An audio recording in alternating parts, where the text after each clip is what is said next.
Yo, good morning. How you guys doing today?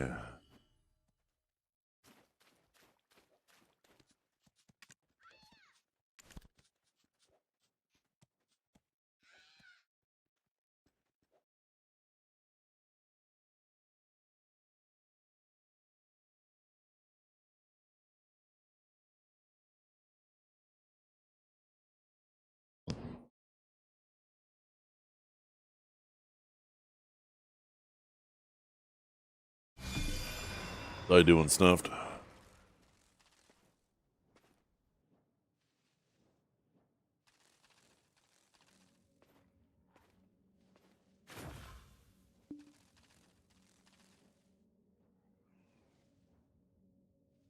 Doing pretty good.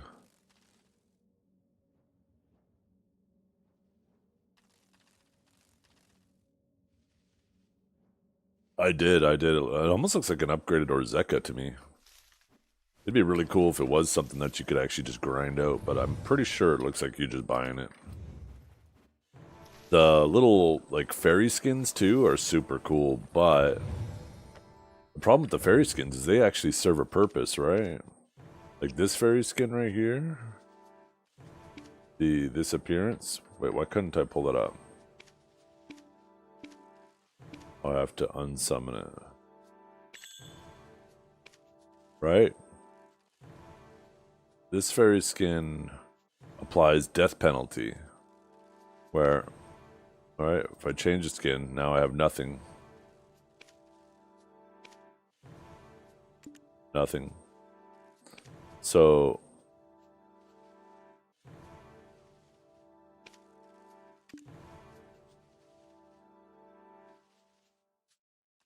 where is it? Is it this one?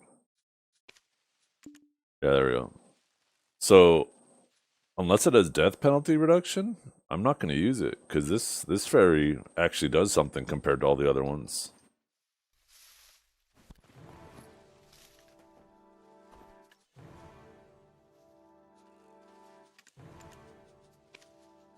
Otherwise, I'd totally use that little purple wisp.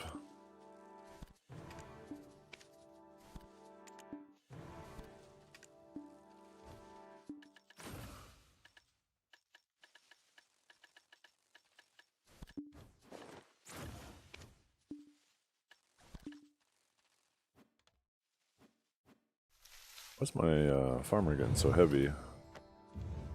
What does she have in her inventory that's so heavy? No, wait, it's the blush leads, is it?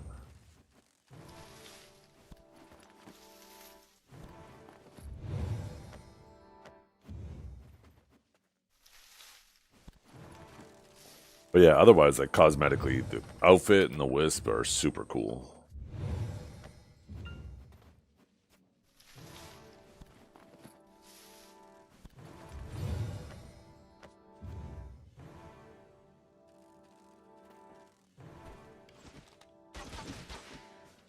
Yo, it's a ribbon.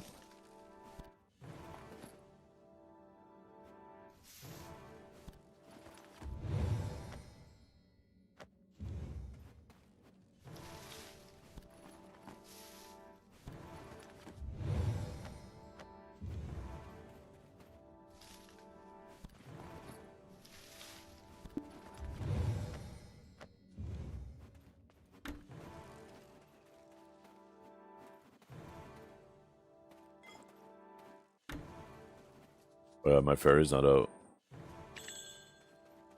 Like, why is my weight affecting me? I'm only at 100.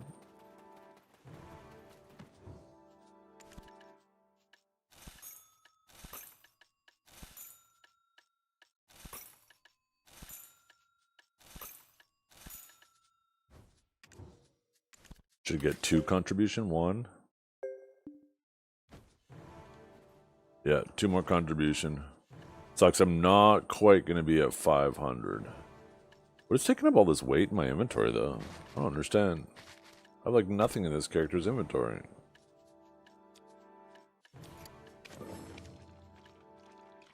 I guess it's this. Never mind. I didn't realize fertilizer was so heavy.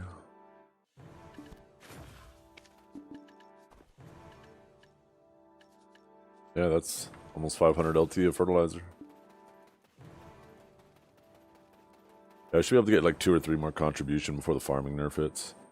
It's flashing like one of my farms are still ready. Did I miss one somewhere? Oh no, I was just taking a second update. As it does.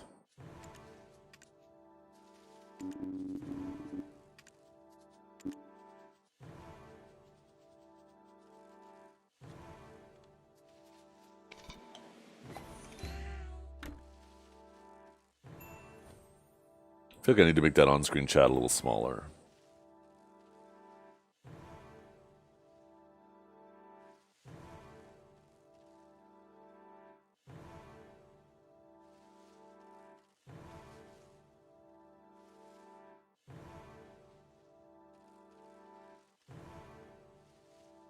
I think it's 600 by 600.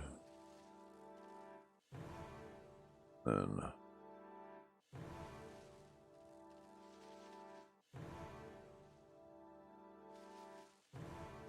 alright, that's a little bit better.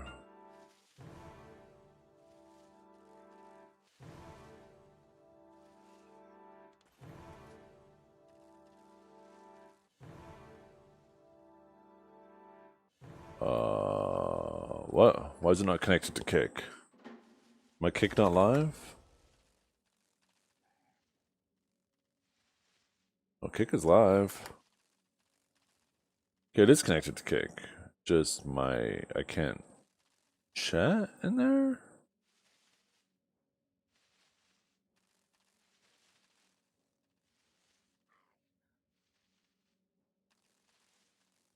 Okay, what's going on?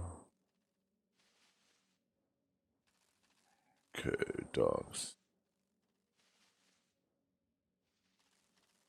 Chatbot. Oh. Okay, it's letting me doing it from here. Yeah, maybe I just need to refresh this. Oh, yeah, that's all I had to do.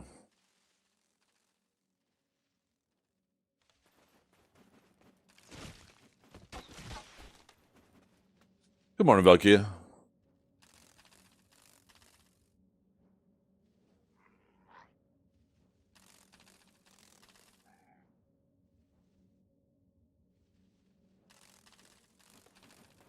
Yeah, I accidentally placed this one here, Chaos. That's why I was like, huh? What? What?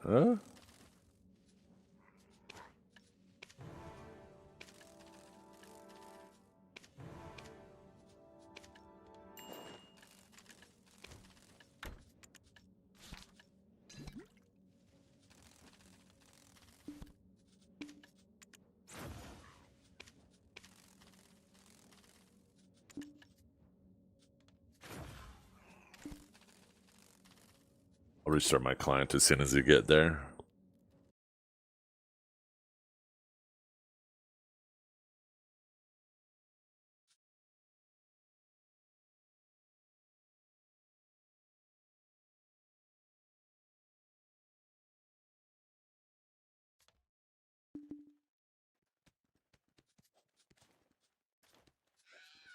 See how we can do these.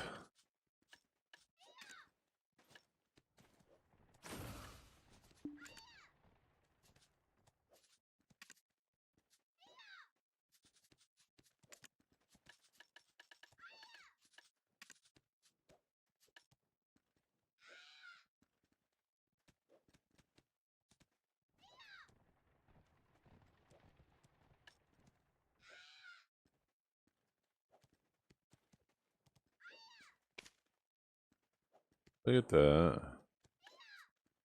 That. Both of those. And the Celestial Horn. There we go. We almost got this cleared out.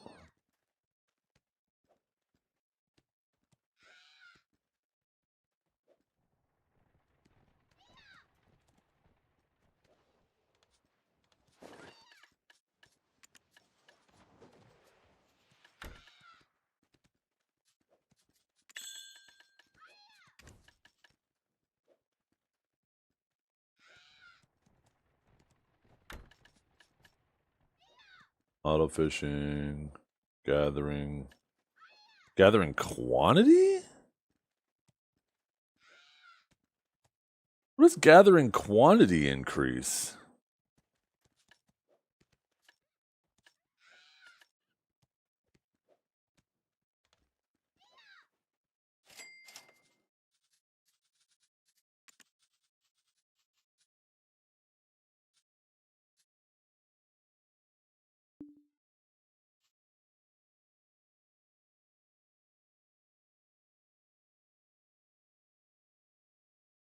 It seems pretty good if you gather.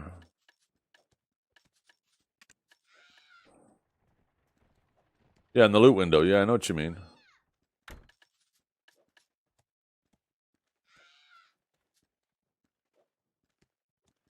That must mean you get more XP too, right? That's probably significant for XP.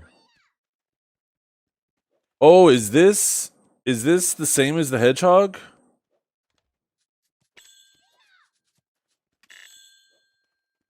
Oh, okay. I already have a T5 of that then.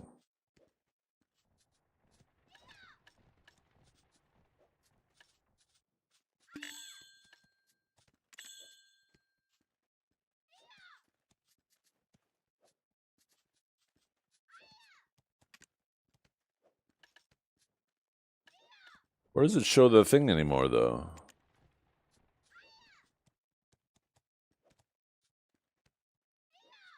Oh, right here. Gathering quantity increase. Yeah, it is the exact same thing. Oh, okay. So I don't need any of them then. Yeah, that is Giga. For some reason, I thought it was something else, something new. Find resources, hostility detection, hostility detection, hostility detection.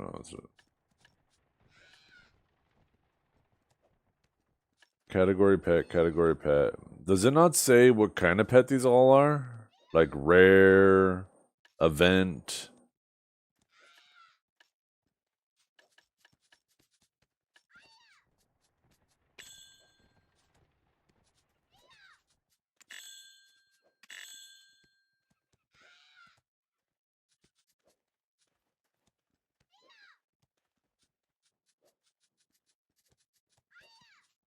I have a shoot-at dog here.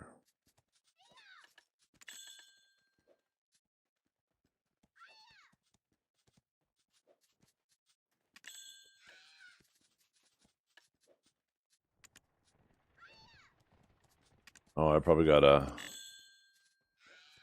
do it this way to see what kind they are, right?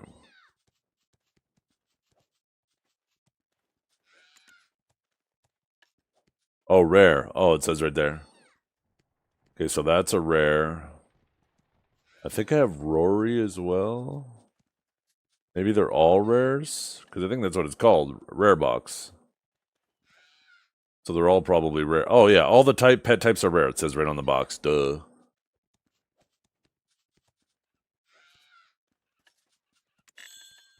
Okay. So...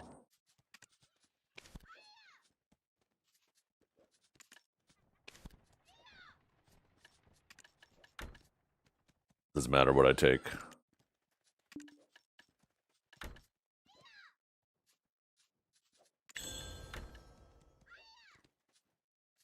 Use them one day to upgrade some.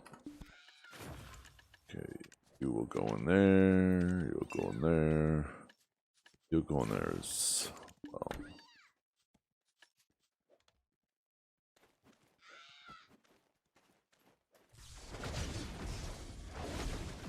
Look at all these boats in the harbor. All these people probably saw me boating.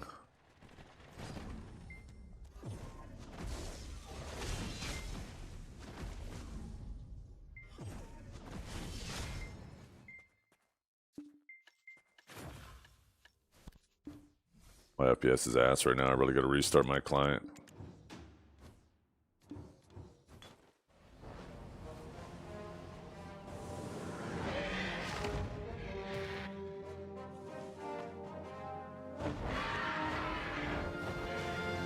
I did see the new outfit, yeah. Yeah, I should put a command for that or something. Otherwise, people are going to be coming in here asking me if I've seen it. Let's see. I had the link posted to me multiple times last night. Where's my Discord at? Seems like Elderwood. To me, it seems like an upgraded Orzeka.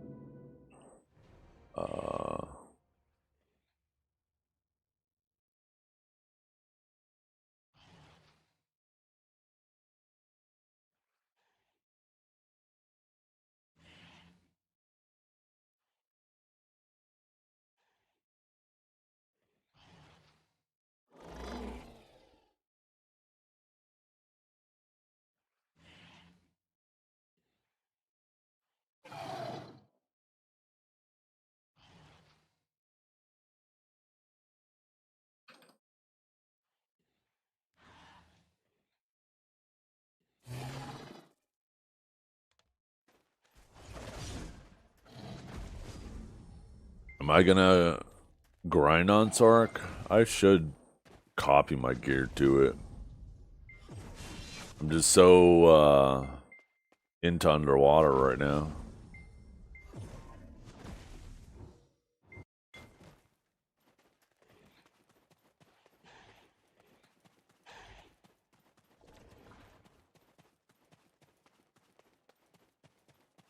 Sark was a class I kind of wanted to get a gentle feeling for,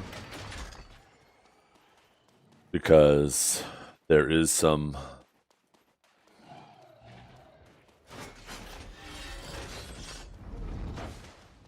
what do we call it? Theory crafting, I guess. That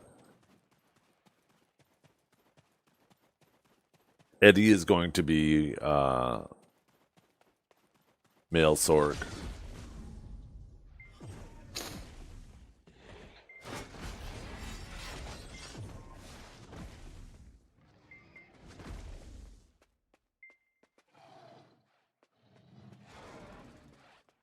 I just said how many channels are bugged. Let's see if this is one of those channels. What do we got? 1, 2, 3, 4, 5, 6, 7, 8, 9, 9. This that looks pretty fine to me. Need to restart my client first, though.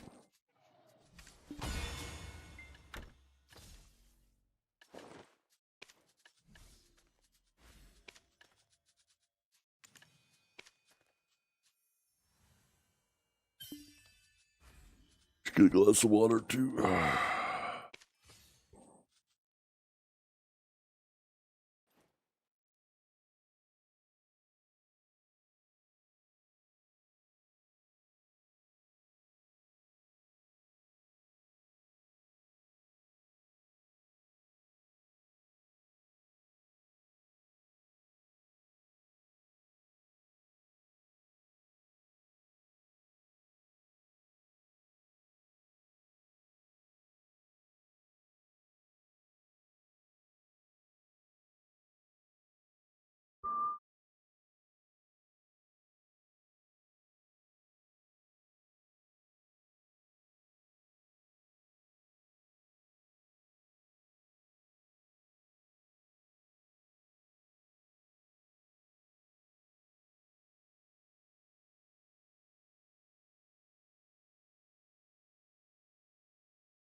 Be right back, chat. I need a cup of coffee.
Oh, hey, chat, we're back.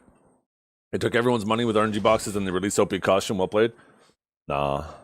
Anybody who spends like tons of money on the RNG boxes, spending another 30 bucks is nothing for them. And all the people who don't spend money on the game, most of them, we did this poll not too long ago.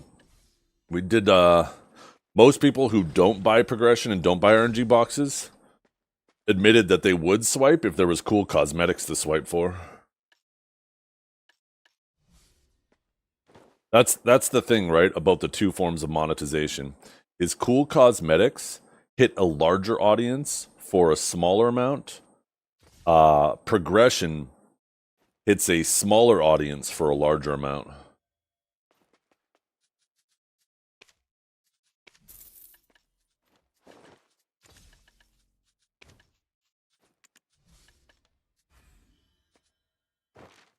Do we have no war buff?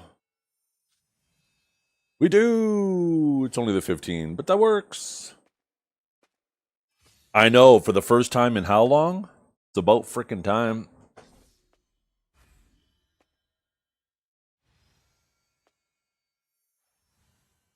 But yeah, I know there's a ton of people in my chat who don't swipe for progression. And they would be like, yeah, they'll almost guaranteed buy that outfit because they want cool stuff. Like if you could swipe, like even if they charge $10 to change the effect, the color, or the element of one ability, and it would cost you hundreds of dollars to convert your whole character. There's tons of people who don't swipe for progression at all, but would gladly swipe for that.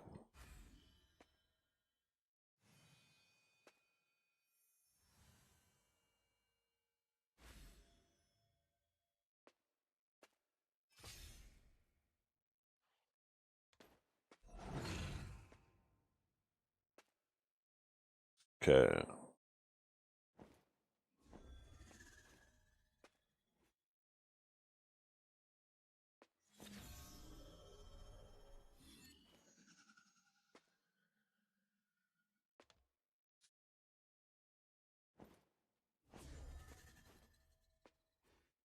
Does this take 30 seconds? 1, 2, 3, 4, 5, 6, 7, 8, 9, 10, 11, 12. I guess so.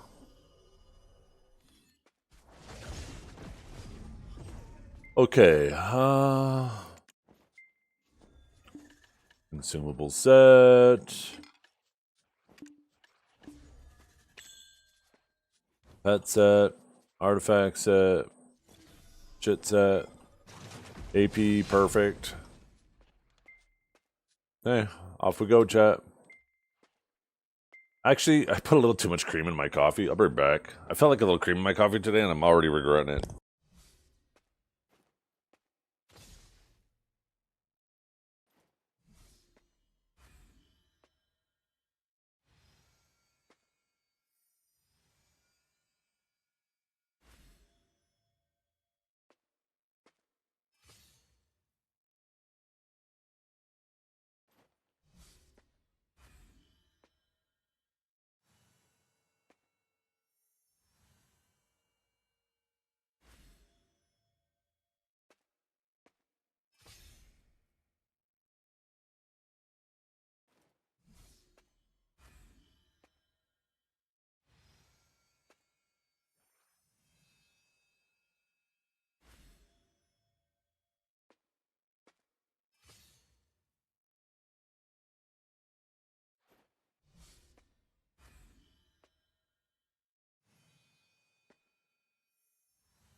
Today's a red orb day. I'll settle for a purple sovereign luster, though. That works too. Or not luster, pigment.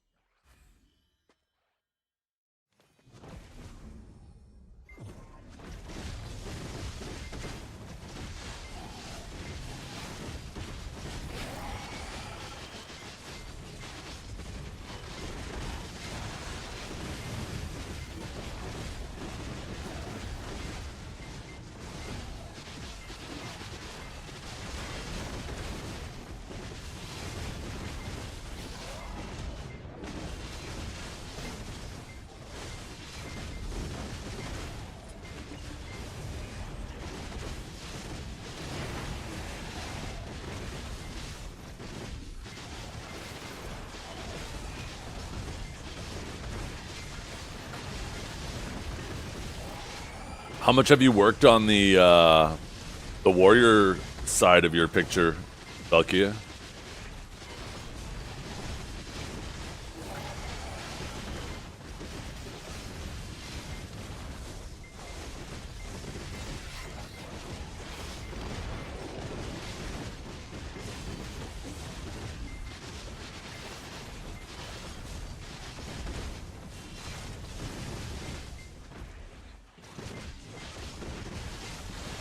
I was just thinking, maybe you should put the warrior in the new outfit.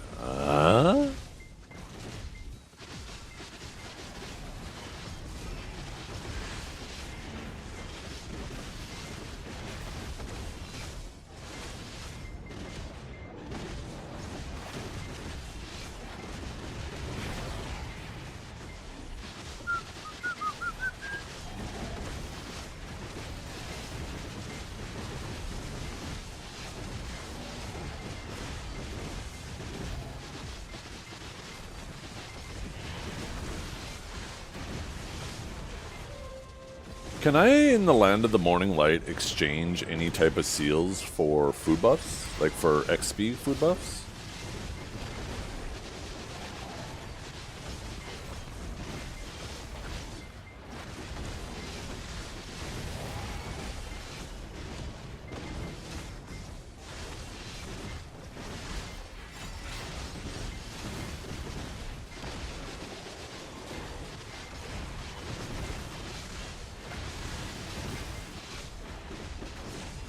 Fine. I didn't want to talk to any of you guys either.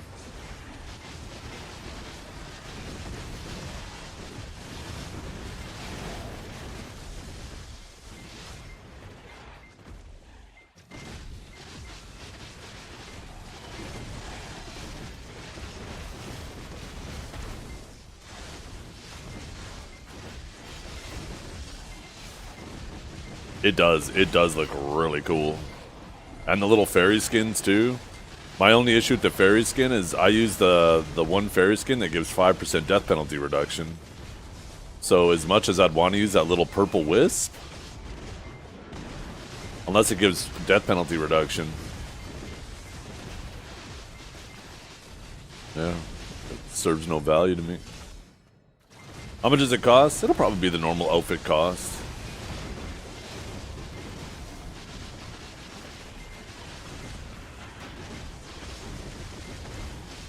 Just don't die, bro. Yeah.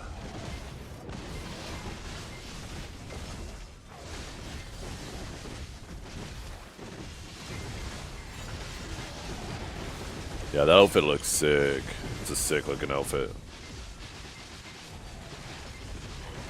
That's the kind of outfit, if they made it class specific, everybody who's not that class would be pissed.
Yeah.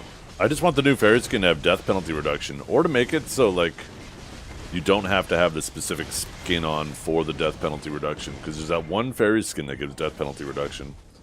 And those things stack additively with each other, right? So... But I really like that little purple one. The purple one is sick. That goes perfect with my drip, too. I'll actually turn my fairy back on, so people can see it. So I can see it.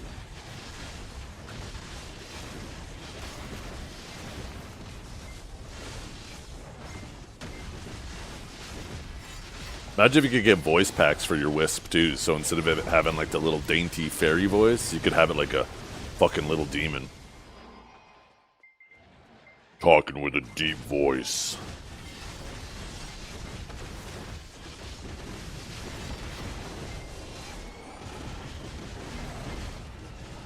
Just have them record me? Oh, hell yeah. Put a little reverb on that?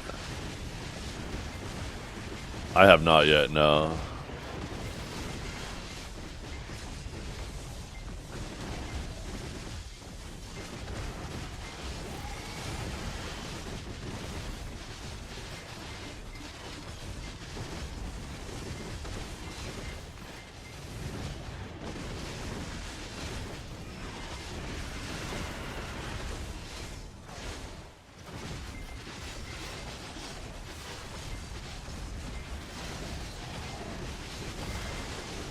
Today's the day, though.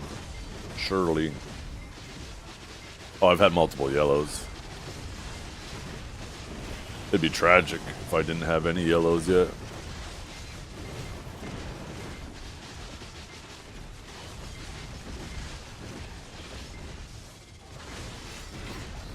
I do seem to be below the yellow average, though, based on what other people say, but who knows how. It's all kind of anecdotal at this point, right?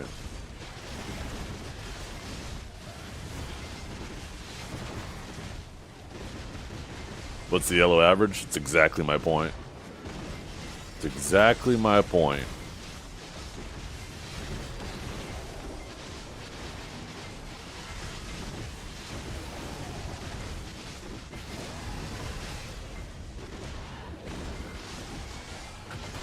This is my prediction so far. Is you have a 50-50 chance of it going blue. You have a 15% chance of blue going yellow. And then you probably have like a 5% chance of yellow going red.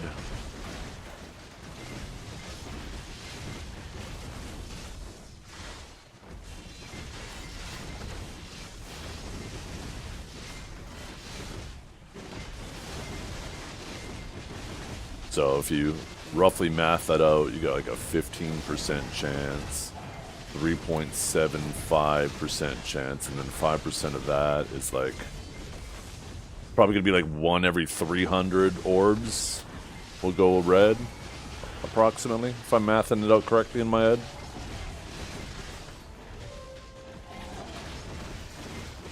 No.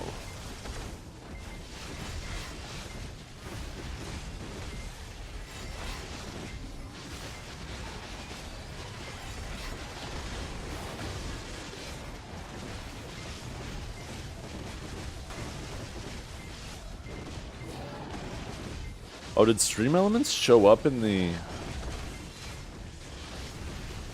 on-screen chat?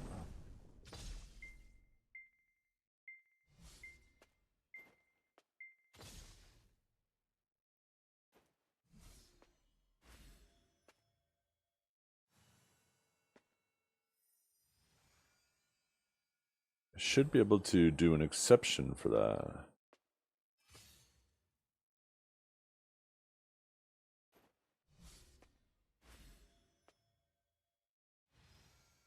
I remember seeing it somewhere.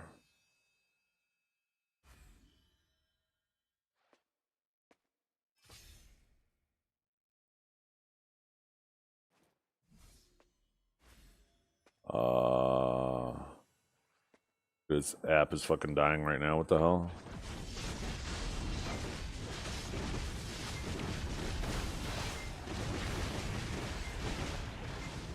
Oh, true. Yeah, there's no weapon associated with it, so it should actually be even cheaper.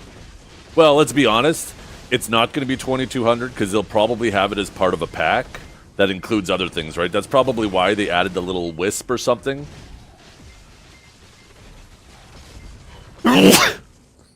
It'll probably be part of like a $100 pack.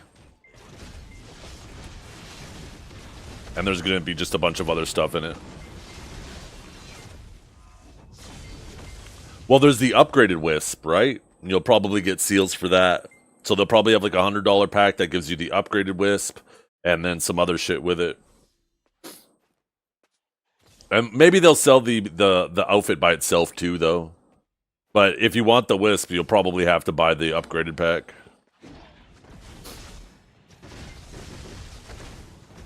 No way it's going to be $100? Did you see the Seraph weapon?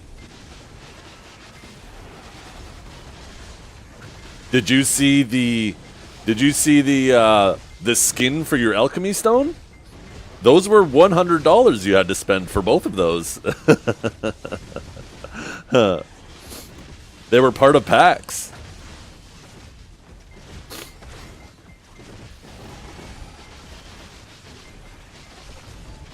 So yeah, they'll probably sell the outfit individually, but if you want that purple skin, I bet you'll have to spend approximately $100 worth of packs. Yeah, for the Behelit stone, the Behelit skin.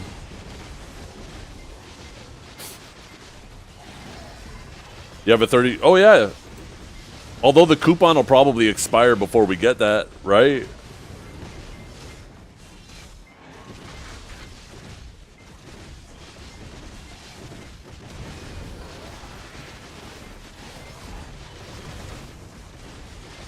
Get a prim one? What's a prim one? I don't understand. But yeah, this skin, where did I put it? This was $100 right here.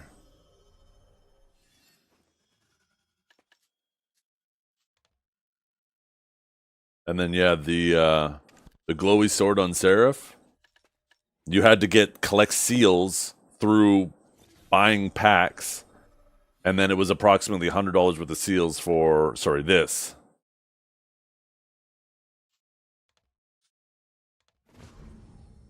So I'd be willing to bet that's what they're going to do with that purple fairy skin. Which, I don't care.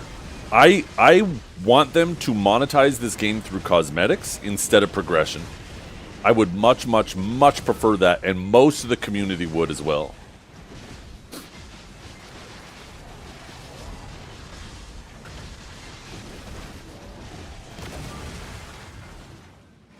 Have you ever had a dream that you Turned out pretty great. Ooh, what's this now? The new song. Back to Sycraia. Oh my goodness. 1 second. Let's listen to this chat. Where's my Chrome audio source? There it is.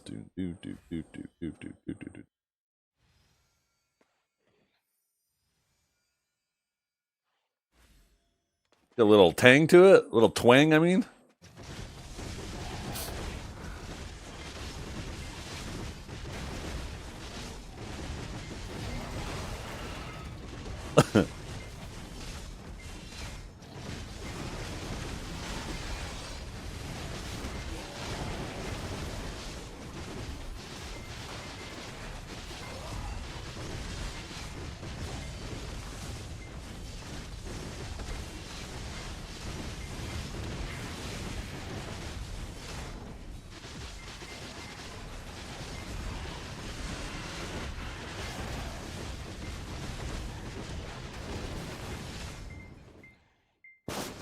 Love you, kiddo.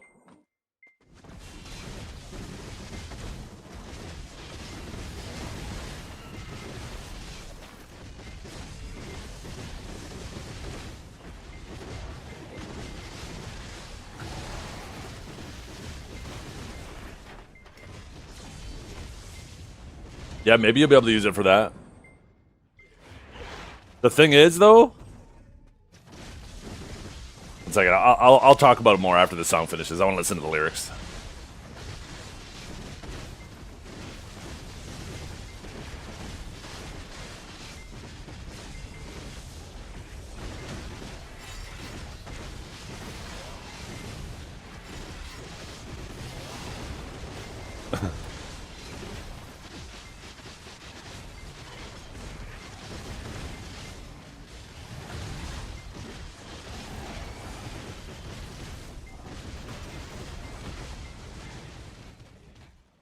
I guess it's kind of loud, isn't it?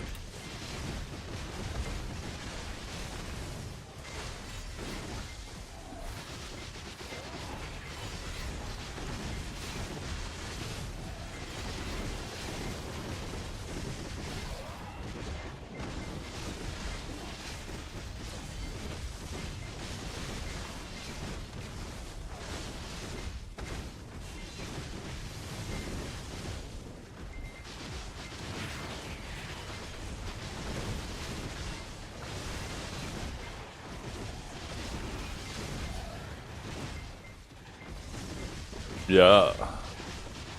Hopefully I get another 5 years.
Hell yeah, brother. I like it. So what I was gonna say, right? Yeah, Street Arc. We have that pack, and it should come this Thursday. But what they did with the Seraph thing is, in order to get the sword, right? You could buy the Seraph outfit, but you had to collect seals to get the sword skin. And you couldn't just buy the sword skin. You had to buy multiple different packs that gave you varying amount of seals. So what that does is it stops you from using the 30% coupon on one large purchase. You can only use it on part of your purchase, right? Because it's multiple packs you have to get to in order to accumulate enough seals for it. And it was approximately $100 worth of seals. That was the cheapest way to get it, right? It was approximately, like, if you min-max that shit, it was about $100. So yeah, you'd probably be able to get like $30 off maybe one of the $40 packs. But the coupons are just a one-time use thing.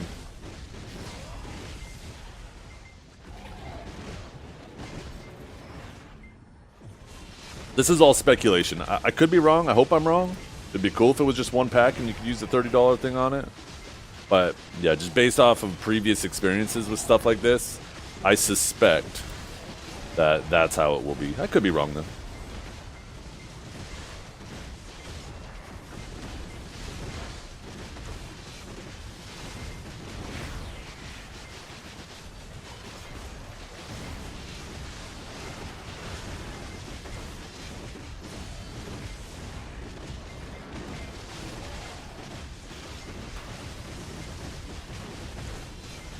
Yeah.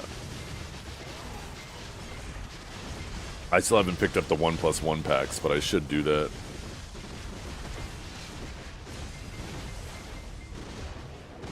You don't need to do anything, Bez. You can just chill and grind where you want. It doesn't matter if it's too hard or too easy.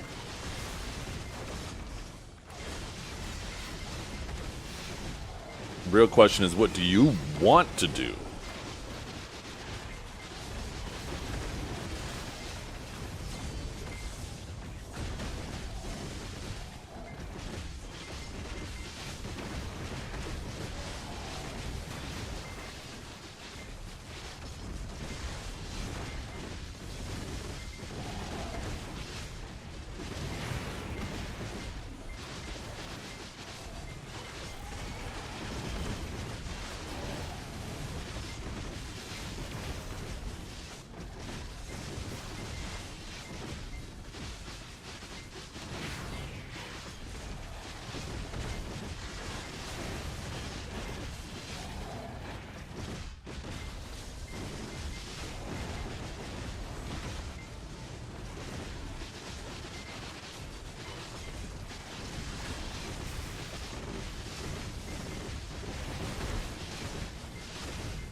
I've had my rich merchant ring for years. I got 2 from here, from old Sycraia, and I haven't been in Sycraia for like 3 or 4 years or something now.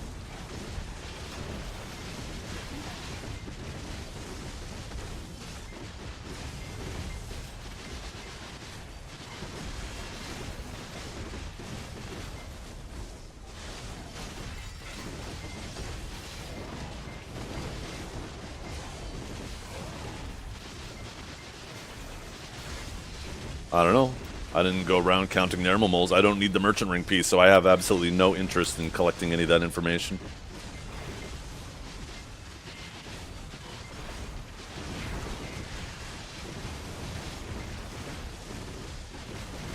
That was my second piece. I got my first piece off stream.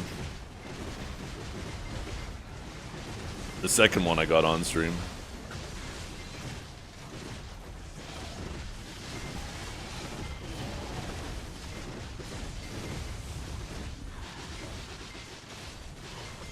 How much is the money per hour at Upper Sycraia?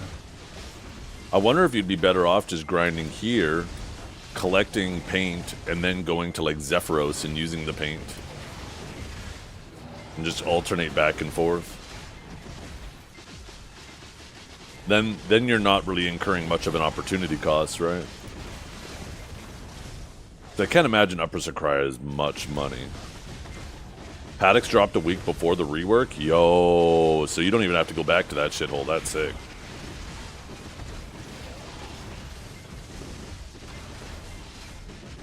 Trash loot alone was 900? Yo, that's actually not too bad. What the hell? I wonder if there's enough data reported on Garmoth. Where's my website?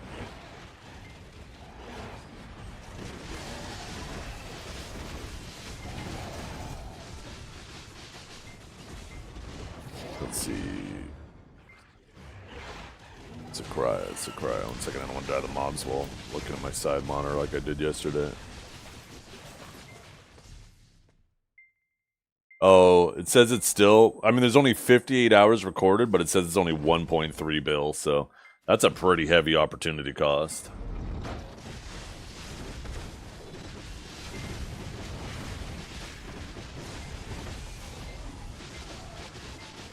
Means every hour you spend at Upper Sycraia, you're losing like 4 bill.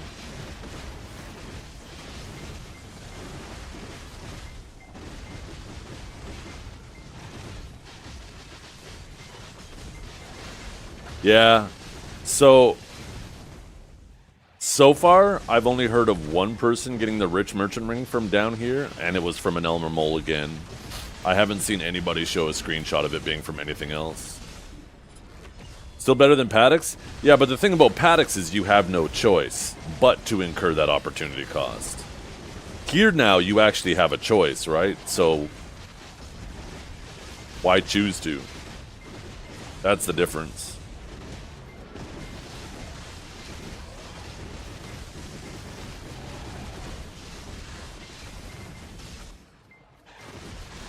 Yeah, exactly. Grind down here, get paint, and then go to Zephyros or Star's End and use the paint and still make relatively similar money.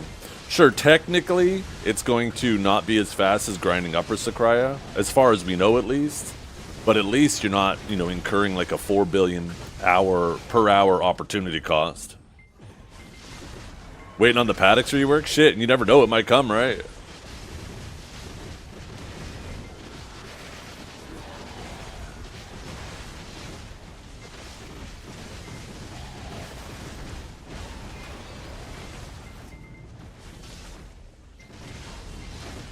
With tongue red rings, I'm doing about 1.2 to 1.3. Yeah, that's what Garmoth is reporting to.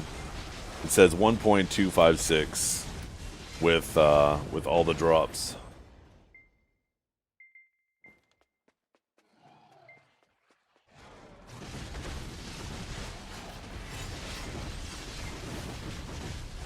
In another 6 months, yeah. I feel like Paddocks will probably be a lot longer. I feel like there will be like many other spots they do before Paddocks. I still personally think that they should convert Dekia 1 Olins to a solo spot as well. Because like if you're under geared, you do normal Olins. And if you're geared enough to do Dekia Olins 1, you're probably geared enough to do Dekia Olins 2, and Dekia Olins 2 is way better. So why would you ever do Dekia Olins 1, right? So I think if they want to repurpose Dekia 1, they should convert it to a solo spot. Then, like, if you want to grind your Olins piece, you could sit there at Dekia 1 until you get a party that wants to do Dekia 2. That'd be kind of cool.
Next hit should go yellow if we're lucky.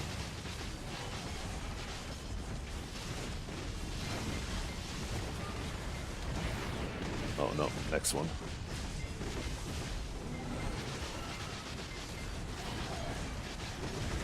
Oh, the weapon color drops? Pretty uncommon. Just a blue.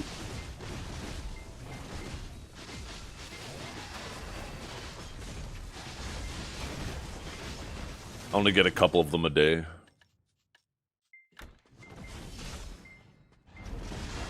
They definitely made the colors significantly more rare everywhere.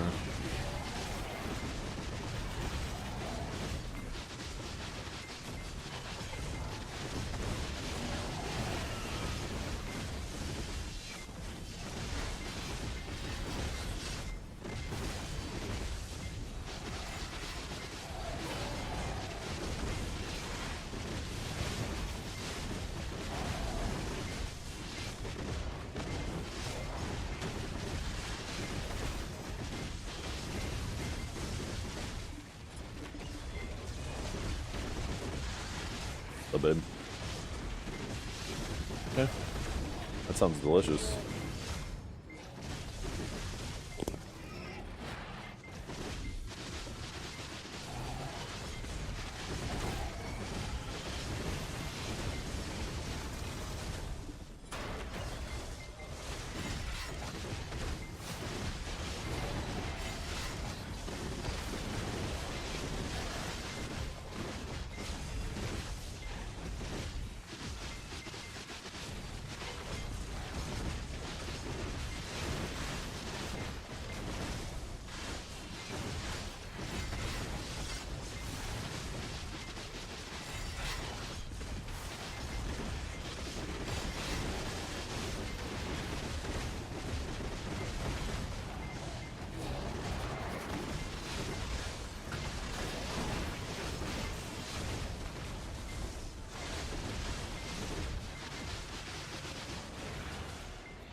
The red ones seem insanely rare down here, though. But purple, yeah, they're pretty uncommon. Like I said, I only get like a few of them a day. Not even one an hour. Which in my opinion is good. The colors should be super rare.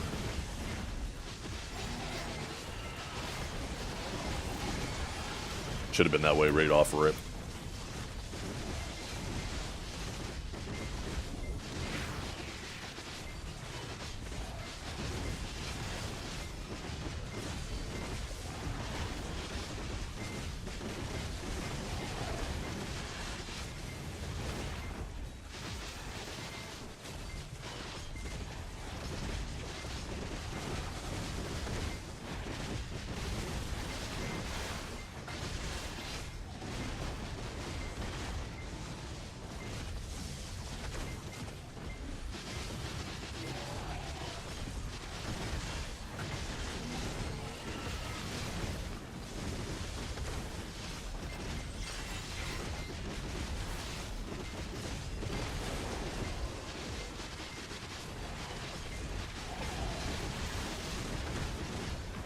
Ooh, we're at 40% chat.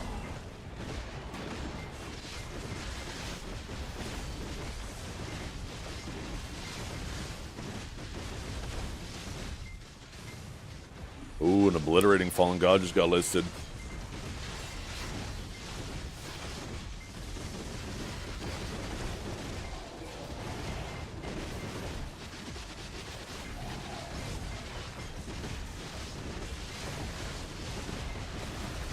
Wonder if there's any orders on it.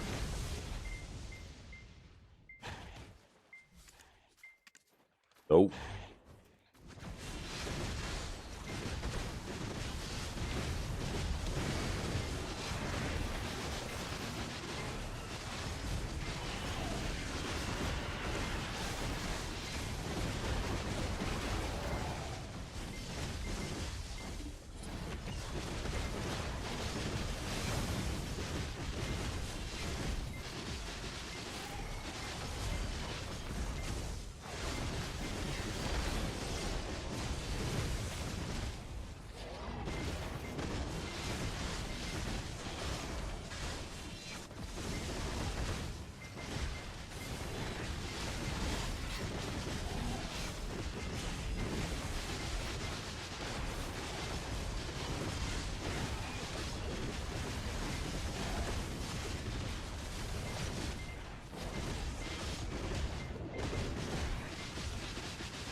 Yeah, good start of the day. Fucking 3 rings, and we're only halfway through this first hour. Actually, I guess we're 40 minutes through this first hour. I had a little bit of loot scroll left. We're 38 minutes into it. And still good.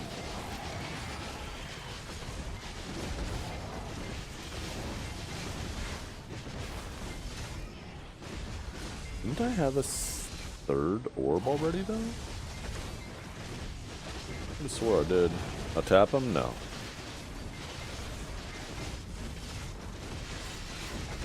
You're in the wrong stream if you think I do that. I don't have a gambling addiction.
Text to speech, hello?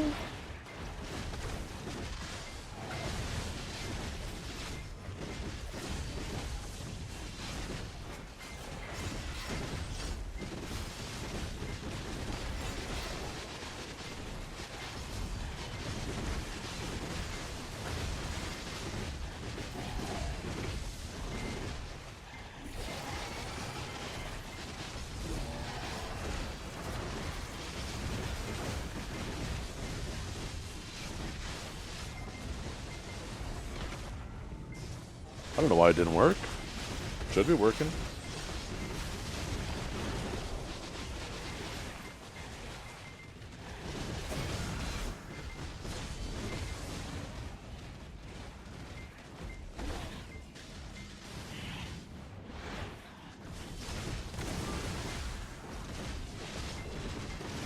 you know how to do the mechanic when the spirit summons in this spot? Yeah, you just stare at it really hard.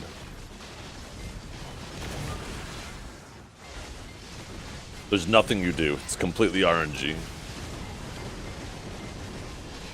It requires zero interaction from you. It just makes what you're already doing go faster. Because it's killing mobs for you. Just make sure your packs are as full as possible while you're moving, and then it'll kill more mobs.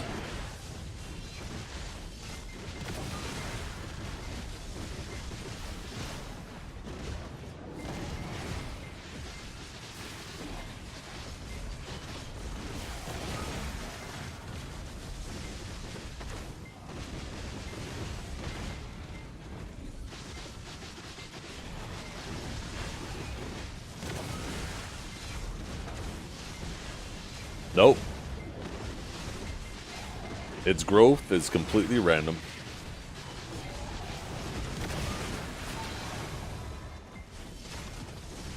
You can have the orb and go run down the hallway and not kill a single mob with it, and it'll still upgrade. Or still not upgrade. It's very clear, it's just purely random. Follows you around, explodes like 5 times. Then it has like a 50% chance to go blue. Explodes like 5 more times. Has like a 15% chance to go yellow. And I've yet to have one go red, but I'm assuming... I'm just purely speculating, but I feel like it's a 50, 15, and then 5% chance.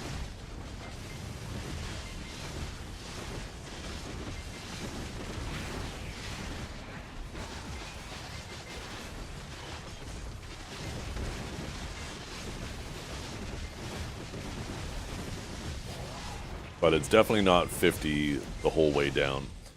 Every day I seem to get approximately half as many blues as I do greens. And then for like every 10 blues I get 1 yellow. I could be unlucky, but that's what my trend has been so far, so take it with a grain of salt. Anecdotal, right?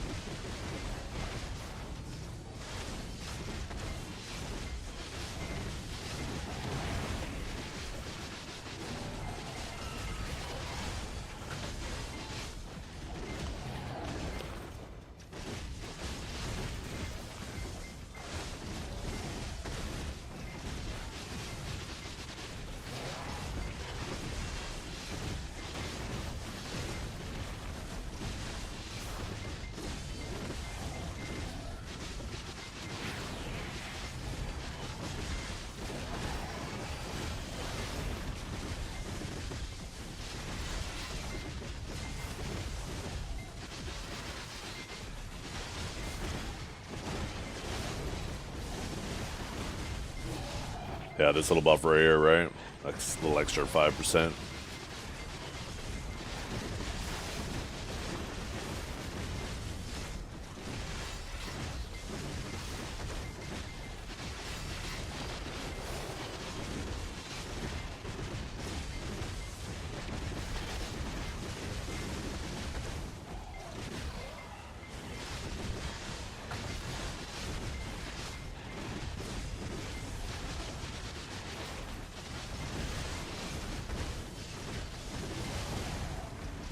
Yeah. I think this is way more interesting. I wish instead of a red orb, a boss spawned.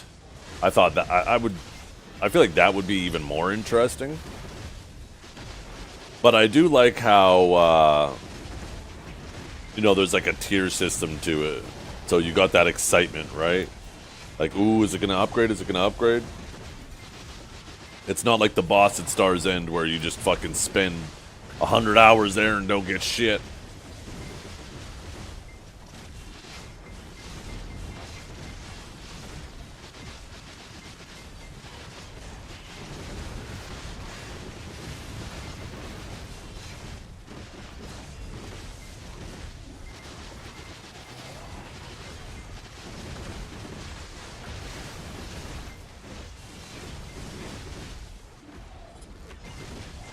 Yeah. Oh, they got me, Multi. They got me.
don't belong here. Don't care if it hurts. Want my control. I want a perfect body. I want a perfect soul.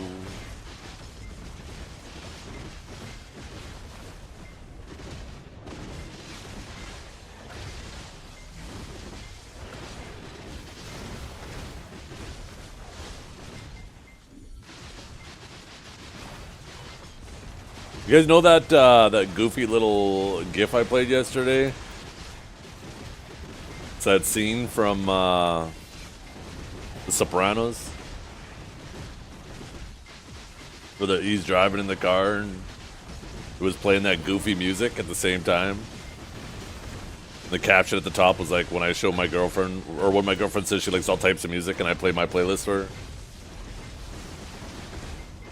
Anyways, my YouTube video yesterday, my VOD got demonetized because of that one little clip. Because of that damn music. Not that my YouTube channel is monetized anyways, it's not, but I just thought it was funny. That one little clip flagged it. Yo, what's up, Fury? Yeah, YouTube is so good.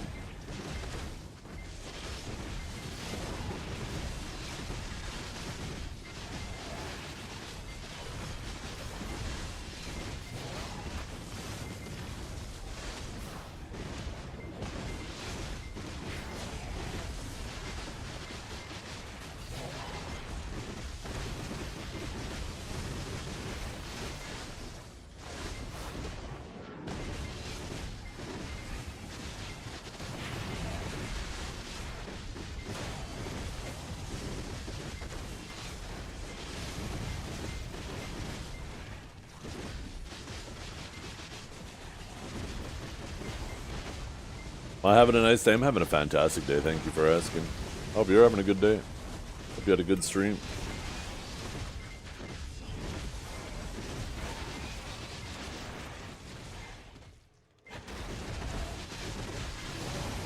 I will just sleep. Yeah, get some rest.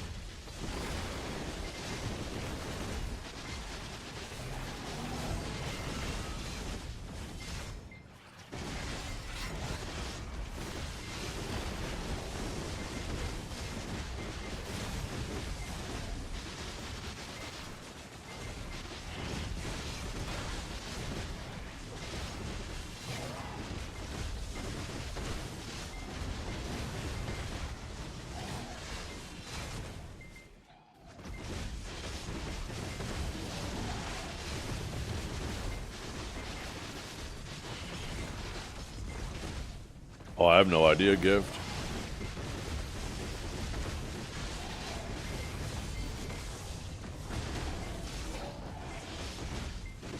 Is that how old the song is?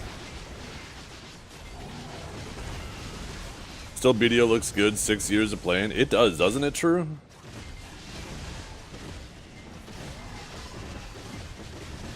People like to piss and moan about BDO's engine, and you know it has its flaws, but considering it's Pearl Abyss's first engine and it still holds up to games being made on the Unreal Engine, I'm really curious to see like how many lessons they learned with the Black Desert engine and how they use that information, how they've used, I guess, right, past tense, they've already got the Black Space engine for Crimson Desert 2 made, so I'm really curious how they use that knowledge at of their mistakes to improve the Black Space engine. I'm really excited for Crimson Desert. We are 17 days away now.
made the fail stack things you get from here really rare too, huh?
Oh, it is, yeah. Doesn't seem like much, but it'll be more substantial than people think it is. I'm curious too, because it also says in the notes that they're adjusting the spawn spots a bit, which to me is like maybe they're taking some rotations and adding like another pack or two. That'll really help, because like right now everybody wants this spot, right? Statue for the most part, so. But there should be more viable spots afterwards.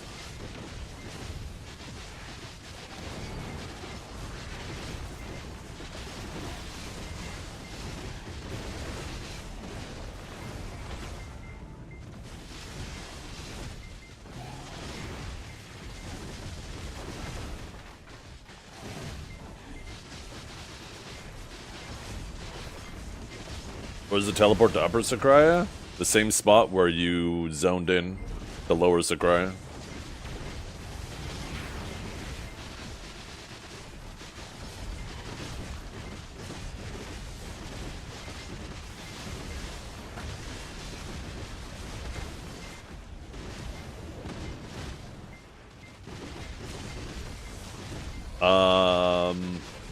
Well, I only know of one spot. That's the main spot where you poured in. The old portal rotation. Although I didn't take a look at Waterfall or the Cancer rotation.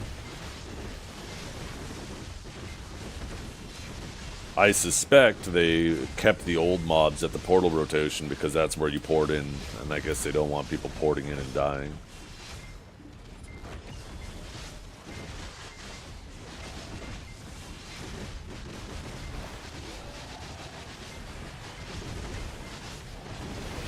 Beside the Griffin, there's an NPC there you talk to, but you have to have the knowledge at Upper Sycraia first, and you have to use one of the relic fragments to get down here, to teleport.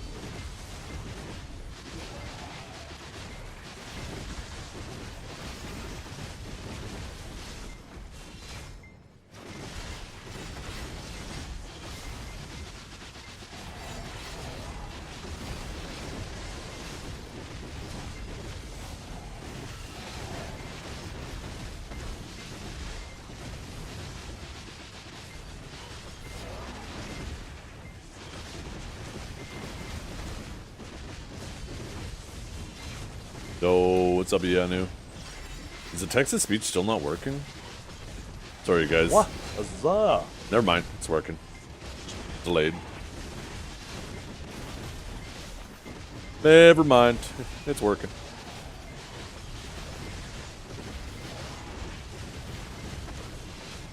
Have you ever had a dream that you Oh, I didn't even think of that pairing, Warp.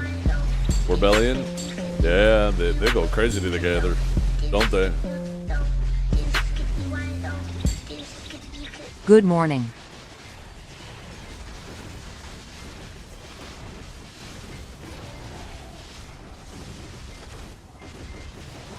Yeah, the new cape does look really cool. I just hope the little wisp has the 5% death penalty on it.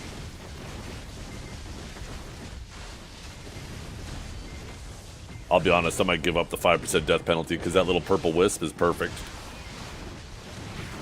I'll make my fairy visible again, have that little fucker following me around. That shit's kind of cool.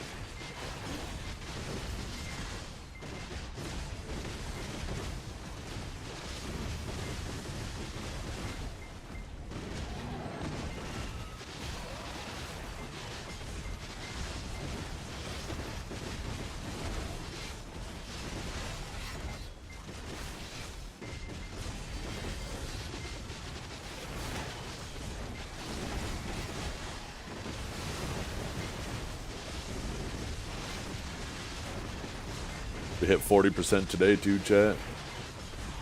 We are schmoving.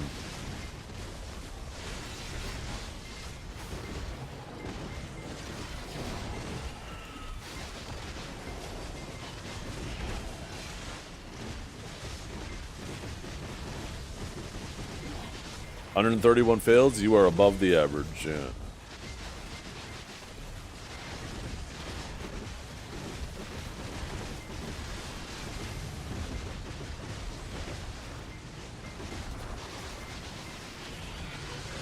I mean, you can roughly calculate the average by just taking your percent chance of success and, you know, taking 100 and dividing it by that. That's a rough estimate. It's technically a bit lower than that, but, you know, if you have a 1% chance and the average, you know, the rough estimate is 100 clicks. But obviously your success rate increases as you go, plus probability actually works a little bit differently than that. But that's like the quick and dirty way of figuring it out.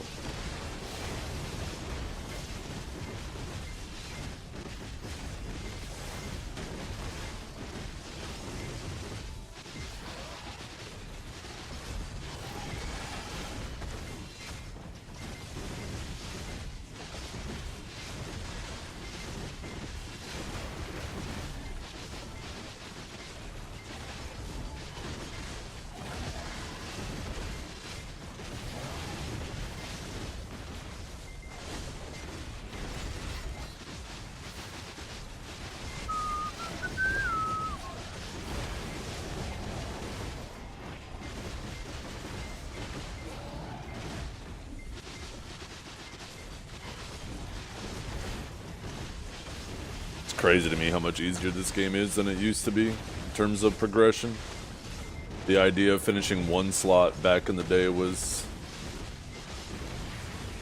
if you finished one slot, you were him.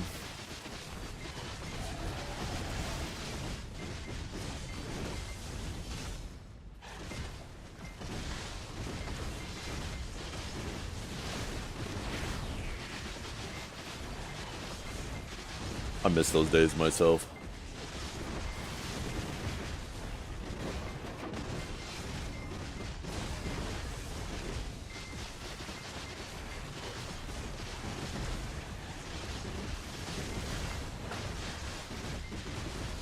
Can't wait till we get Sycraia. Do you not have it on console yet? It should be pretty quick, because they're doing a pretty good job at keeping you guys relatively close to us now, right?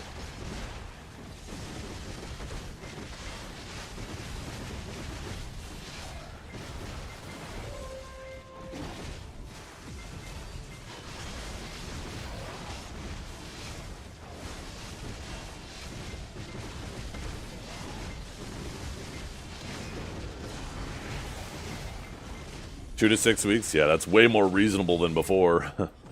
They're doing a much better job. Hopefully they narrow that down even more and they eventually...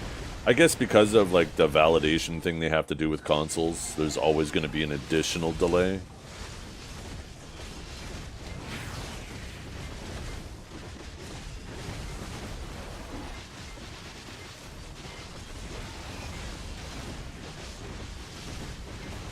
The damage lichen, I believe, in Upper Sycraia was the thing that dropped it, yeah.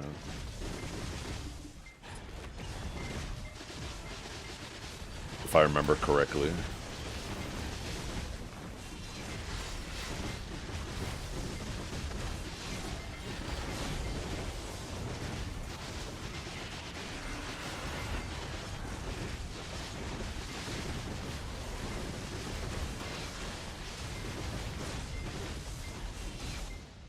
If they added a 2 more week delay to every other region's patches, right? So if whatever we saw in Global Lab came 3 weeks later instead of, you know, immediately the next week. But they ended up doing that and enabling crossplay. I'd be down for that. That'd be cool. Then we all get shit at the same time. We all get to play with each other. I think that'd be a huge W.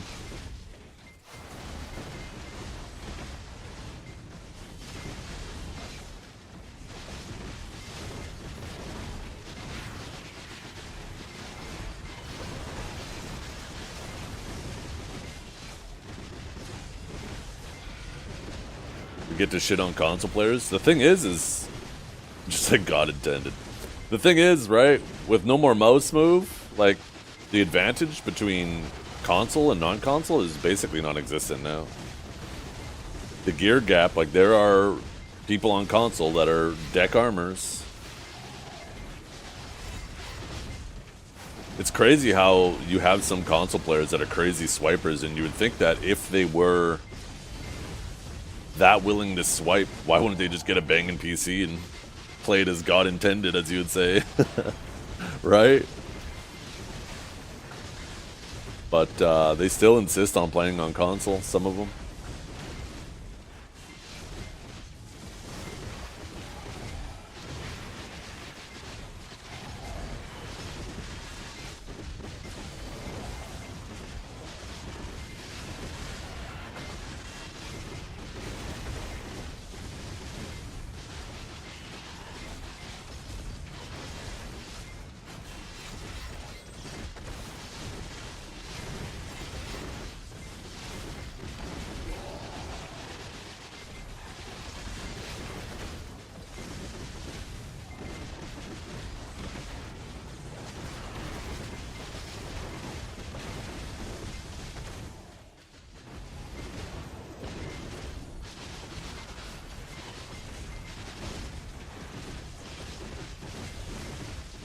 Yeah.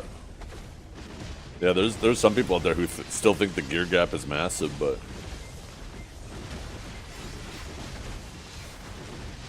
really isn't. I also think that maybe that was part of their motivation. Maybe they want to do crossplay, but before they caught console up to PC, they knew PC had like a huge gear advantage. So maybe that's part of the reason why they did the time gates. So while they were catching up console, PC couldn't just fly ahead, and then it would narrow the gap. So if they do decide to do crossplay, it's much more reasonable between the two, gear-wise, right? Maybe a little hidden motive. And then as soon as they do crossplay, they'll get rid of all the time gates and we'll never have to deal with them ever again. Woo! I can't wait.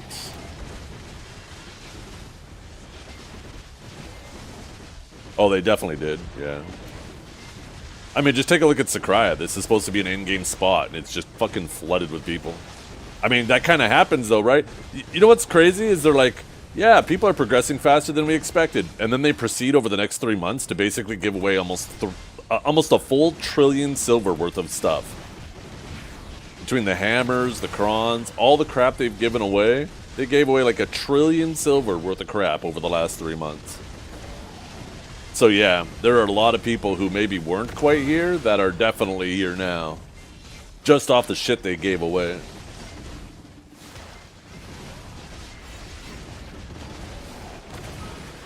Imagine having to play the game to progress.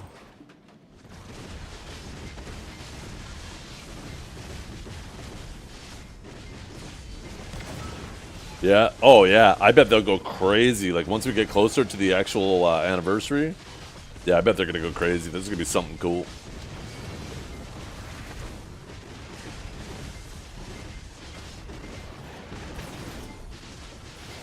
I don't know what we're going to see hit KR this week.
Ooh.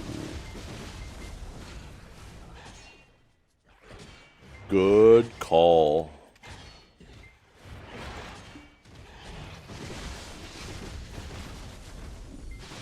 Yo, I got 3 of those. Somebody grab the other ones.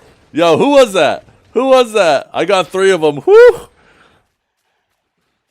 Which one of you rats took the rest of those? There was 13 up. Both of us hit FR, and fucking one person got the 10, and I got the 3 in an order of 7. That was multi, I bet. That rat multi-melter. I bet it was him.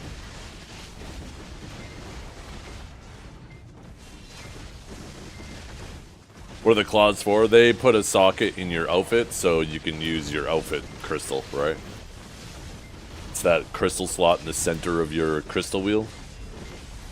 You need to have a claw on your outfit in order to enable that.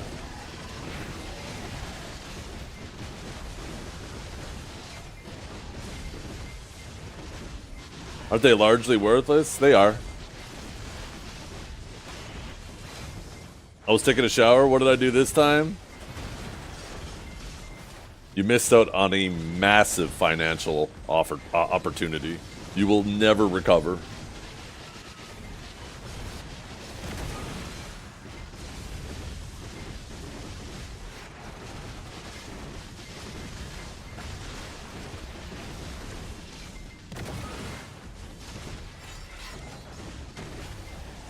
Oh, I didn't even kill that tower over there. Whoops.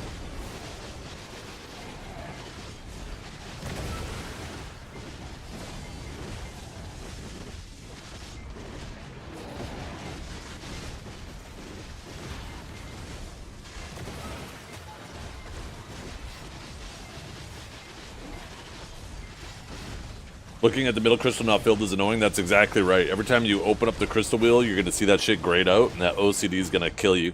And that's far worse than the stats that missing the stats that it gives. Not that you would.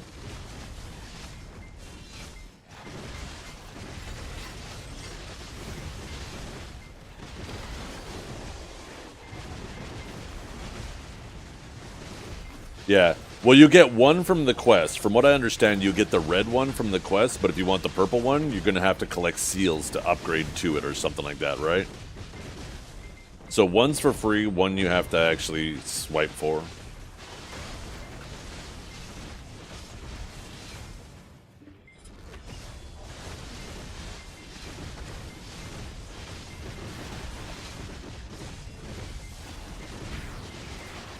Blitzu, I've been tempted to take the warrior and bring him back down here. I bet Suck Warrior fucking bangs down here.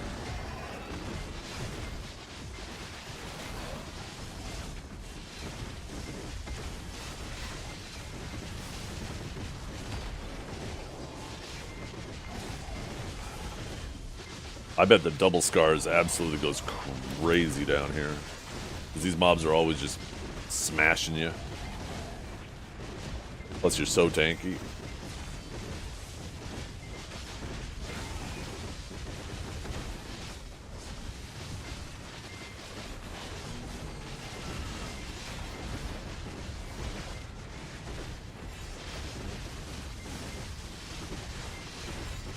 Is this my song?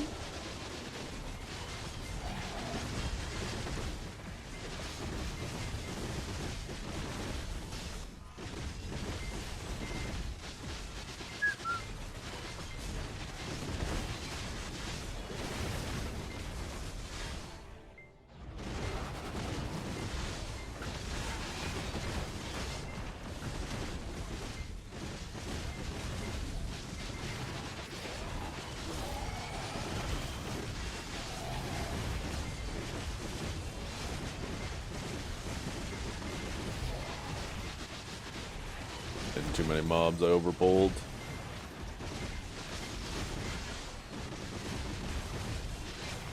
Oh shit, I got this fucking thing aggroed on me.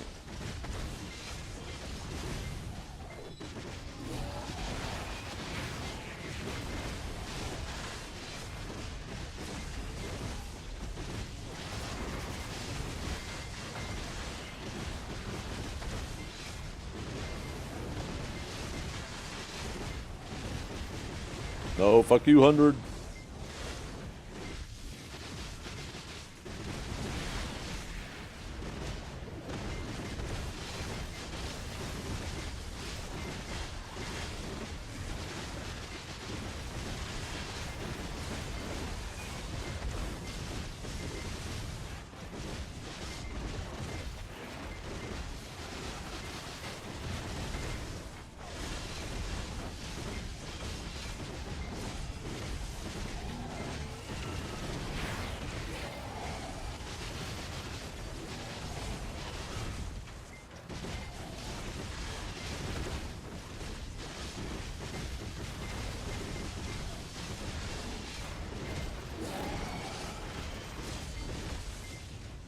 Charging dildo? What the hell kind of character name is that?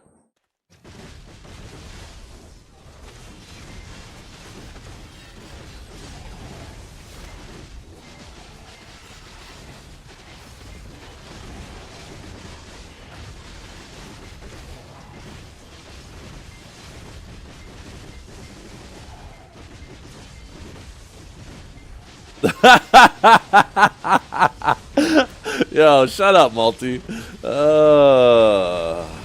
Shut up.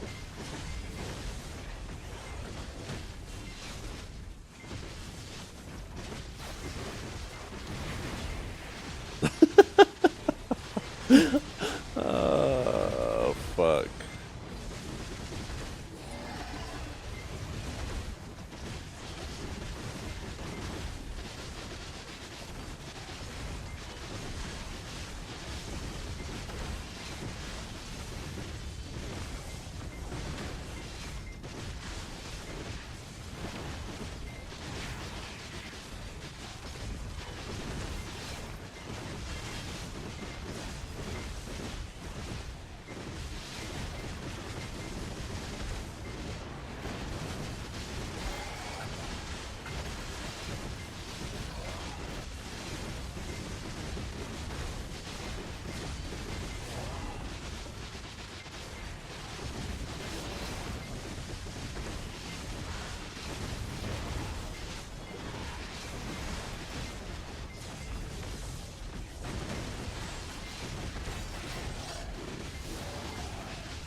Keep up.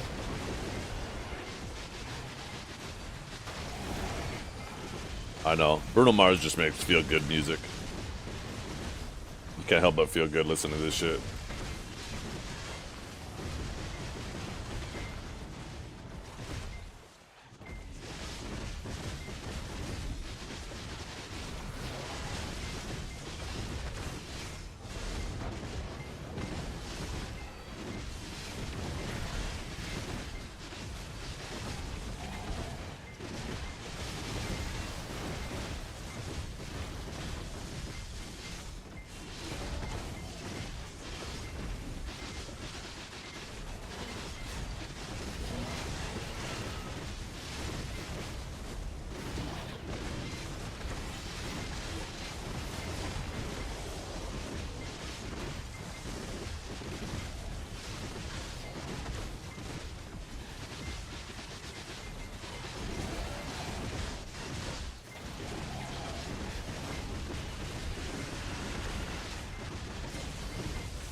I have no cam. I do have a camera.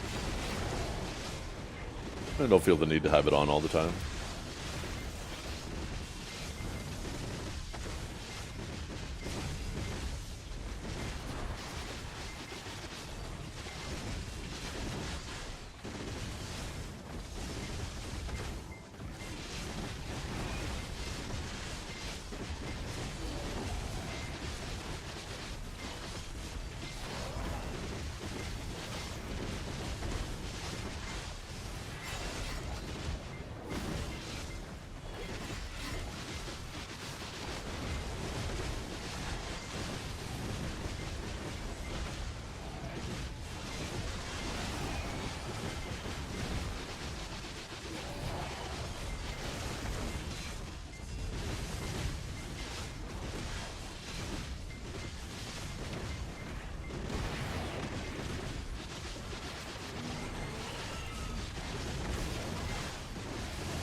Oops.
Dang, we're not even, I guess it's, never mind.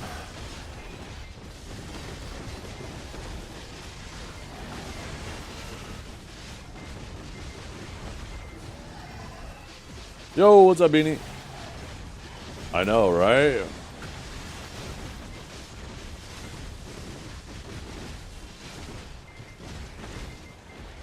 That's right, we're just charging up for a red. That's what we're doing.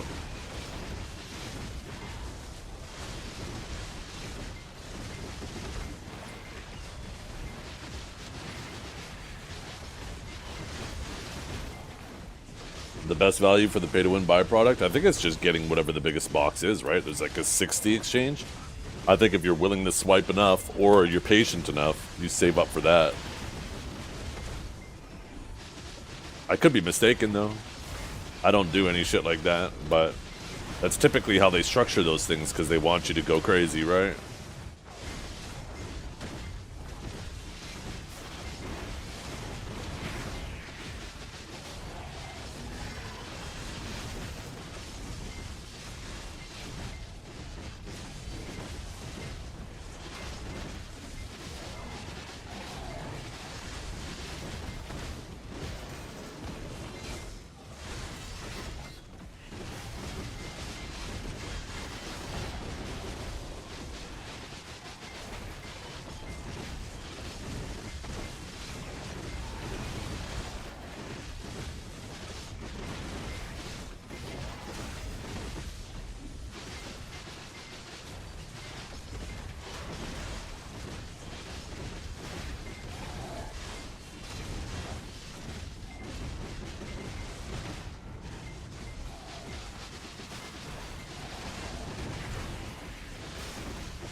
How many seals do you need per small box?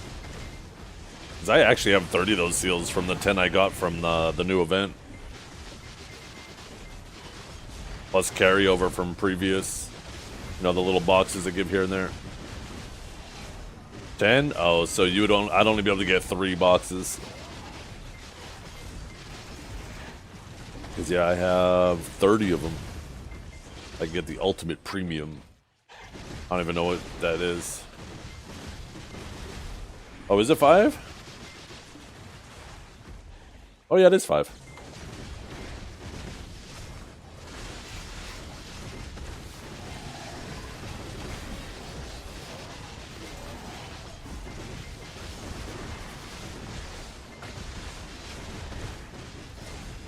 What APDP? This is what I'm running here.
Everything is time gated, so there isn't really anything next for me to work on. I just wait for the timer to tick down so I can get extra clicks that are time gated, and then I just cross my fingers and pray. But there's nothing I can actively work on. Now that makes sense at least.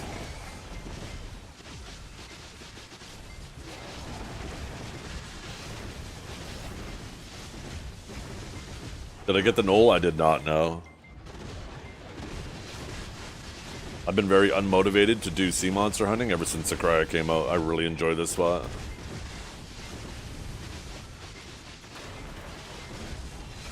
Who could have ever predicted that, huh?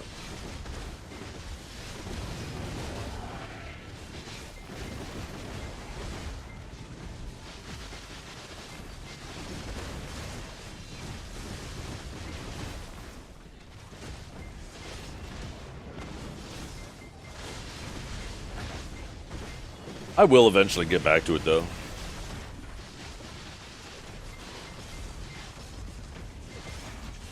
I'll eventually get back to sea monster hunting.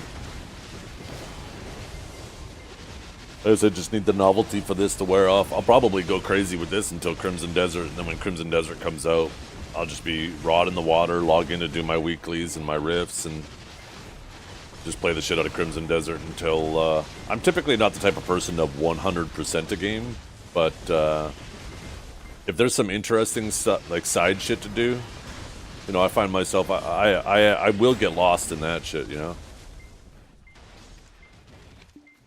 I don't need to buy any more of those. Forgot that the other 7 went up.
Yeah, I don't know, Closer.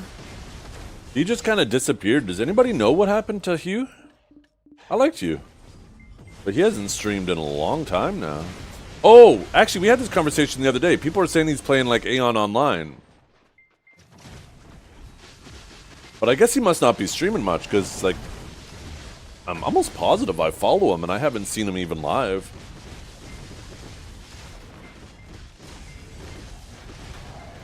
Did I call it Aeon Online? I meant Aeon 2.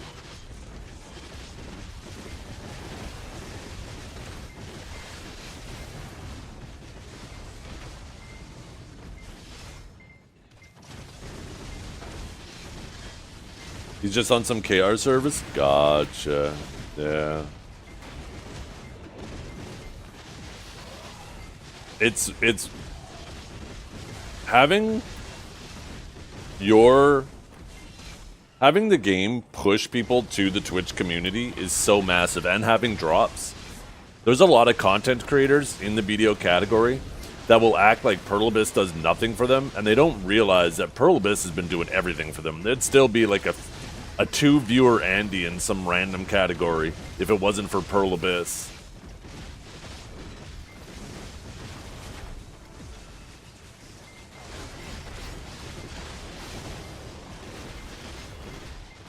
I'd probably be sitting in some category with like 50 to 100 views if it wasn't for Pearl Abyss.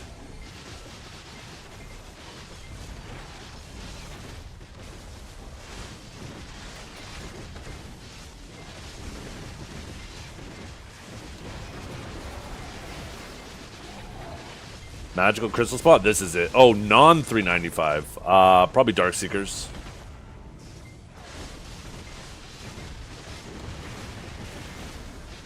There's a ton of people in the video category that are partnered with Twitch because of how much Pearl Abyss drives traffic to their category.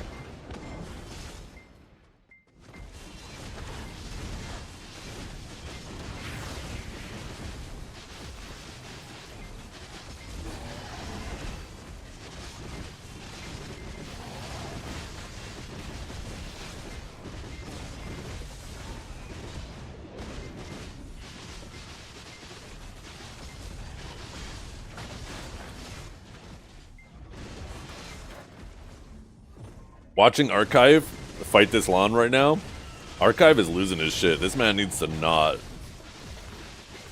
He needs to not PvP if he gets this worked up over it. Holy. Don't get me wrong, Awaken Lawn is busted, but Awaken Sage is busted too. This is a pot and kettle situation.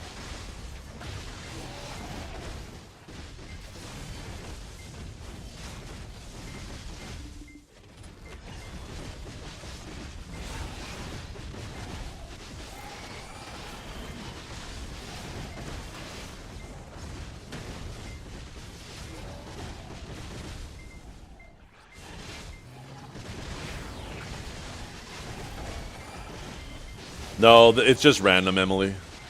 I think it's supposed to be on a timer, but sometimes it'll bug out and you'll get them like a couple pretty close to each other.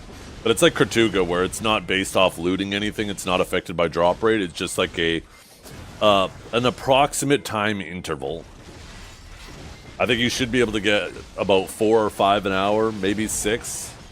I don't think... I mean, we'll find out after it's changed. They're apparently fixing the thing that'll cause it to spawn a little more rapidly sometimes. We'll have to wait and see. Next week I'll set up a timer every time one pops up, and we'll see if there's like what the range is.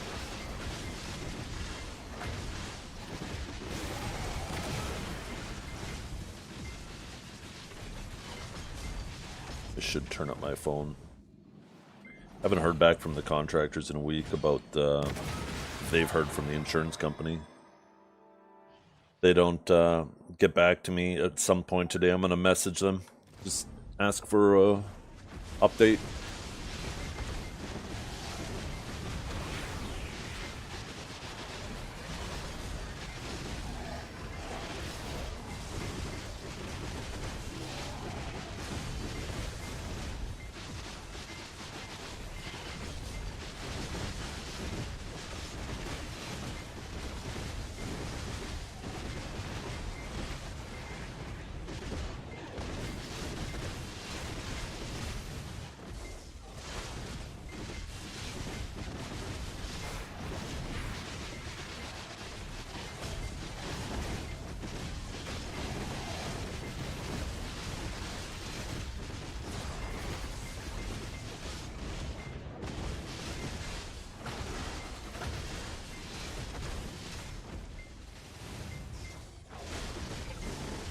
What's different in the spot after the rework beside the AP requirement? The statues spawn randomly now, so each spawn location, like, it won't always have a slow tower. It could sometimes have one of the other 2 towers. Also, every time a tower spawns, it has a chance to be an accelerating tower, and when you kill the accelerating tower, it gives you a attack speed buff as well as a damage buff. Every tower gives you a crit buff for 20 seconds when you kill it. Also, there's occasionally these orbs that'll spawn that will do like 5 explosions, killing everything around it. And when it's finished its explosions, it has a chance to upgrade. And when it upgrades, it just has better loot once it finally dissipates. So it can go from green to blue to yellow, and then the best one is red. I've yet to have that. So with those different mechanics, it doesn't really change what you do. right? You still just kind of grind, and you know you're putting the mobs in a blender, but it just allows you to do it faster when those little things happen.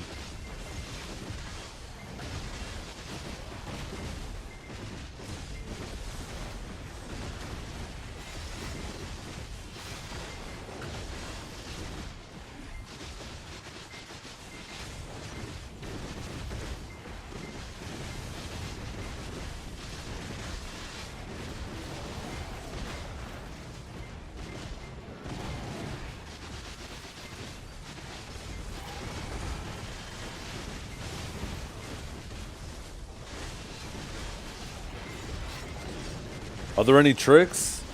Maybe. I just kind of push through it. I'm not really trying to min-max myself, but I'm sure there is.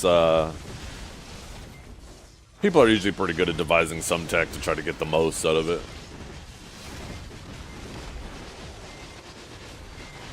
Four times every hour. You should occasionally get them like 5 times. I set up a timer one time, and it seemed like it ranged between 10 to 15 minutes.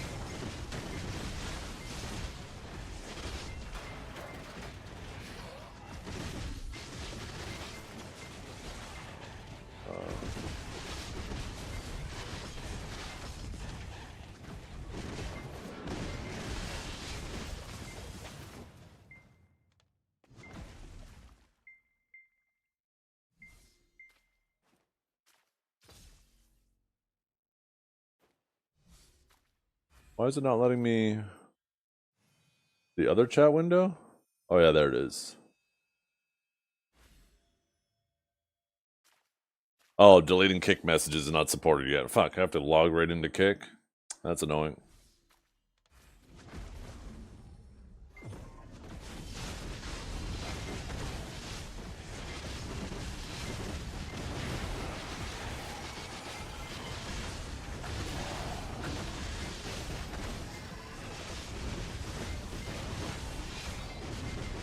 Yeah, you can still use it on there. Biohazard.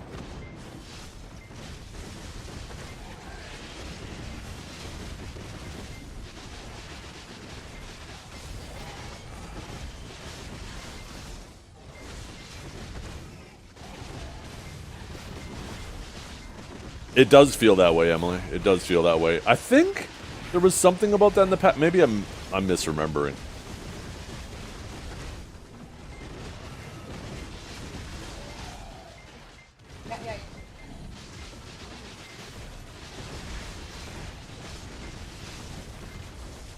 One second, chat. Got a sandwich delivered to me here.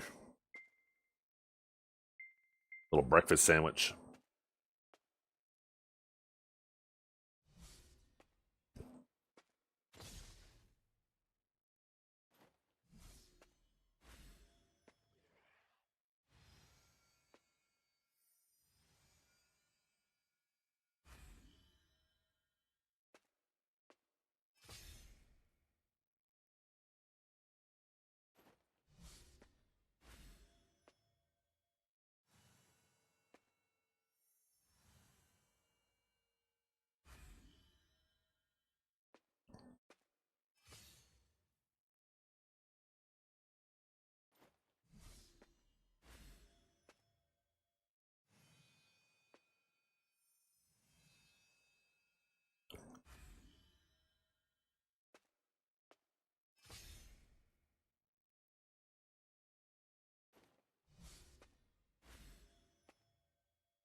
That sandwich was fantastic.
I'm wondering when we're gonna get the Dukes Dragor fight, because Dragor challenged Dukes yesterday, and Dukes just kind of ignored it. He didn't end up responding at all. I think I prompted like 3 times too.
Six greens in a row? Oh my goodness. I'm at 5 in a row right now. I was at 2 blues and 1 green.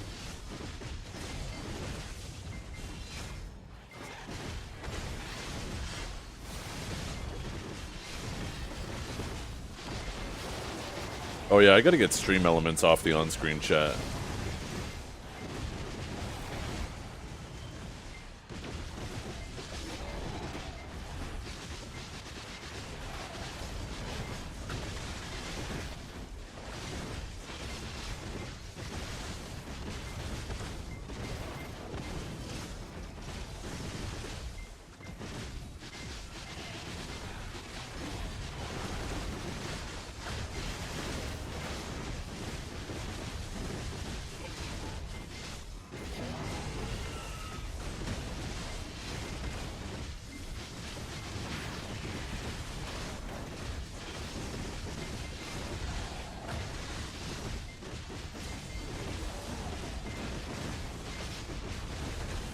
Nice. Yeah, no red orb yet. Maybe this is the one right here.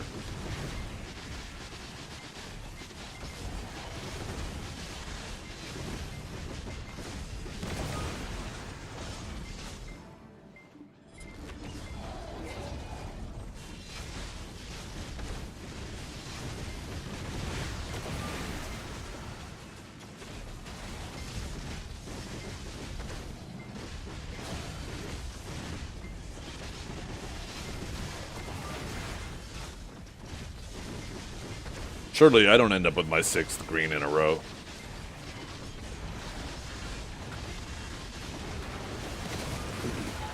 No, 6th green in a row. Yo.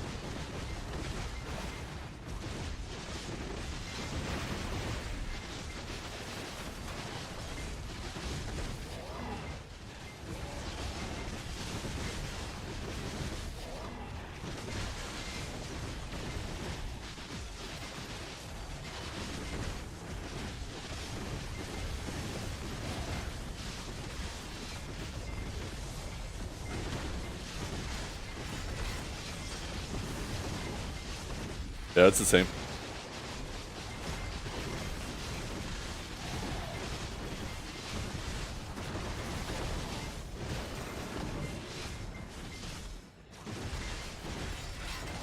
I would have said good morning back, it would have been red. Well, seems worthwhile trade to me. And yeah, Dragor did challenge Dukes, but Dukes kind of ignored it yesterday. He didn't respond at all.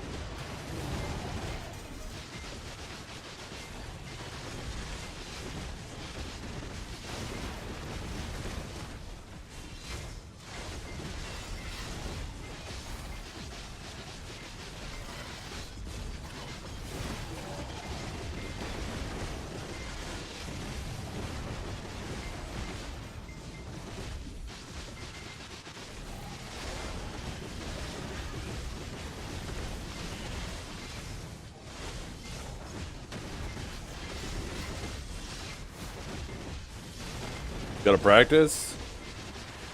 Wait, what are you practicing? Warrior or Wukong?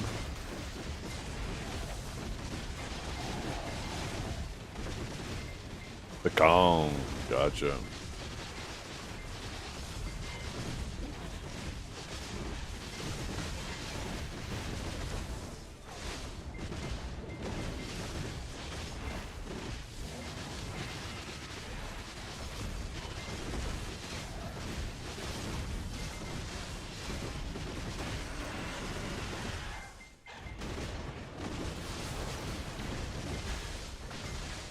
I like how Archive just kills that ninja standing and goes, come on, you guys, what's my win condition?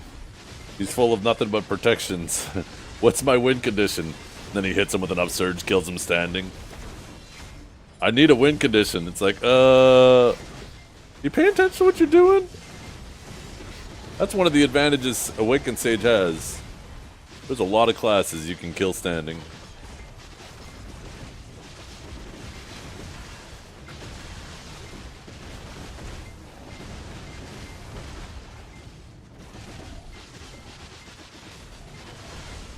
We get a sign up.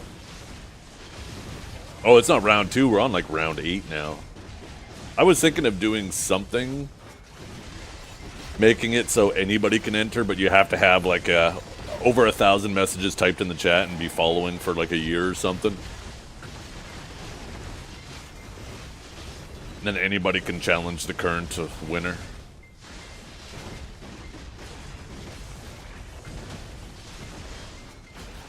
I feel like if it got open to anybody, though, you'd end up with just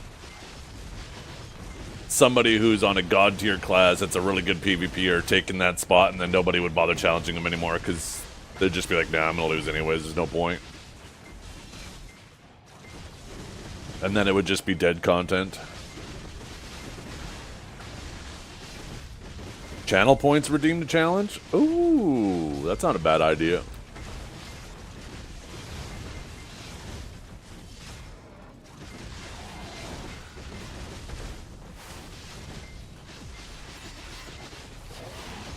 You can only hold the crown for a week, but then who do you challenge? You're supposed to challenge the person who has it, right?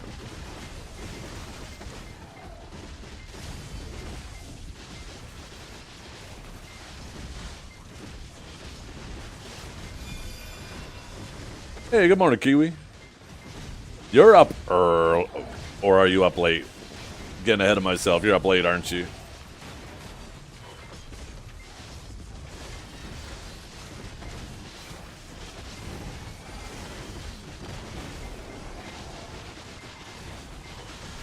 Kiwi, yesterday I saw after I ended my stream, you sent me a little sneaky follow. I am absolutely devastated and hurt. You just followed me yesterday. How could you?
What does he mean so he could have his 5 minutes of glory? Awakened Sage is still out. What?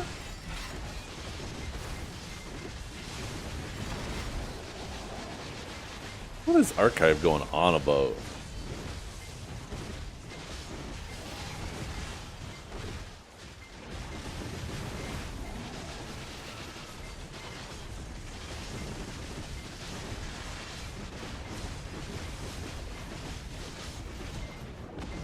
Sometimes it passes too much time and you miss that follow window. Yeah. I'm not gonna lie, there have been times where I've been like, I swear I followed this channel, and then they're live and I'm like, if I follow now, it's gonna feel weird. I'll wait for them to go offline.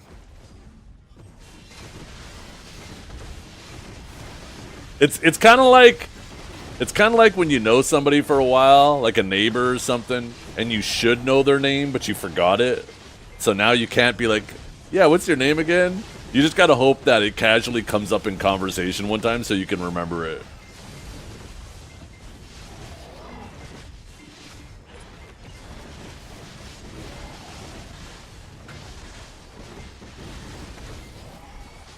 No, it definitely does. Somebody was saying that if you watch Twitch on the phone app, that sometimes that causes unfollows. That's news to me. But, I mean, there's obviously some issue, because there's definitely... I've experienced it, too, where I've just been randomly unfollowed somebody.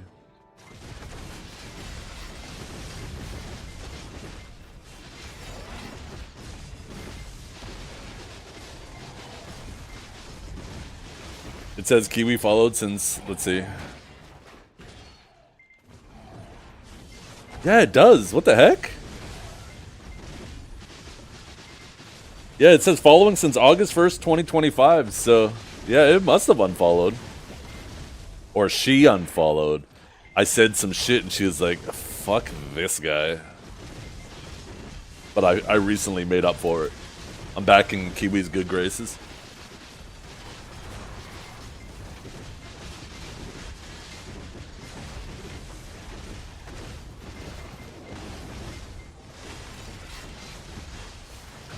I was telling the story of how I let you down the other day, Mamo. Or I guess I was telling... Yeah, I guess that works. We had that one AOS match. It was about to go to time. It was like 1 second left on the clock. I popped my Divine Executioner. I should have just jumped away. And I was like, nah, we're already up on HP. I'm going to get one last little chip in. And then I dove in instead. And then the clock ran for like another 15 seconds, and I got instantly grabbed and killed, and we lost the round. And I just heard you sigh, and I was like, holy fuck, what did I just do? I felt so bad after that round. That round is gonna haunt me forever.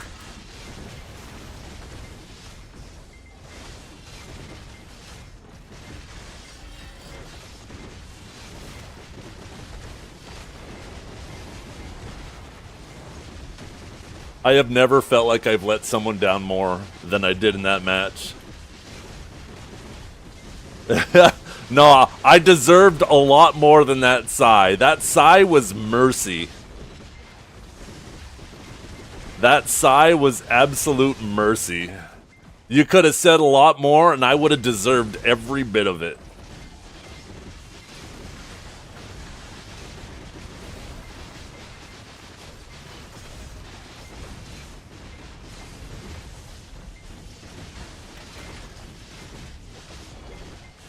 Disappointed but not surprised. Now that's fucked up.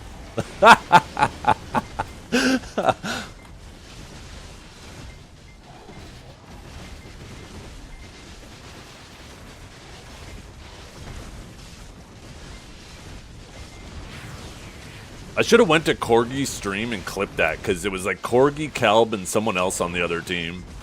And the clock just fucking wouldn't end. It wouldn't end. It went like 10, 15 seconds late. It was crazy.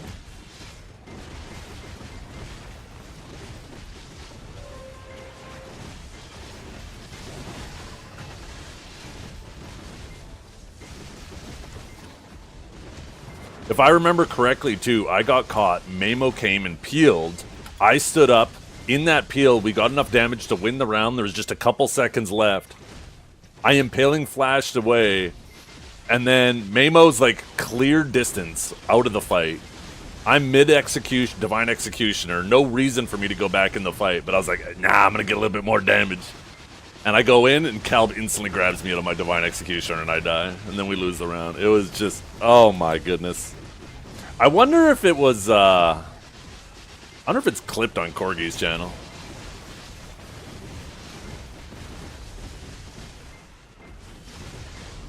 Well, no, that was the right skill to use. I just chose the wrong direction.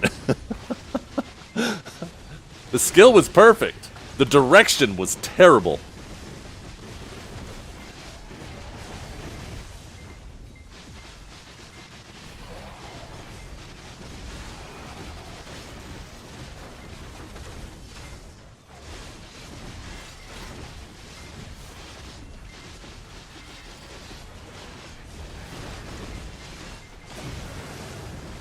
Okay, surely we will not get 7 green ones in a row.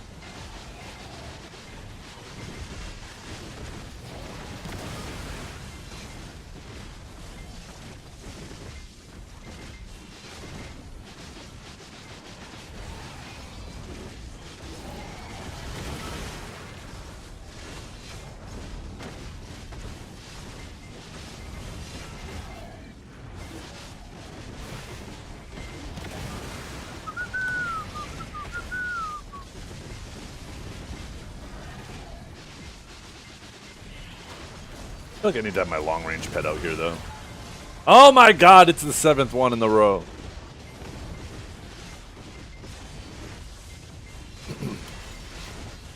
Yeah, I've been in a lot of guilds. I was in Man Up. I was in Barcode. I was in... I mean, before server merge, I was in Relevant. Here's my my list of guilds I've been in. I'll start from the beginning. So I started my own guild, my own little stream guild when I first came to the game, but almost everybody quit. Then I joined a guild called Black Dragons. When they died, I joined Relevant. After server merge, Relevant merged into Man Up. And then there was a falling out between the Relevant guys and Man Up. So I went to Barcode. And then Barcode, Orca quit, and Barcode kind of threw in the towel for a while there. So I rejoined the, the group of relevant guys that were in Barcode rejoined another group of guys that weren't in there to kind of remake Relevant under the name of Villain. And then they were trying to do this weird politics thing where they just start zerging like Man Up and other guilds, and I was like, I don't want to be part of a zerg. So I left and I decided to rejoin Man Up. And then I stuck with Man Up until they ended up dying.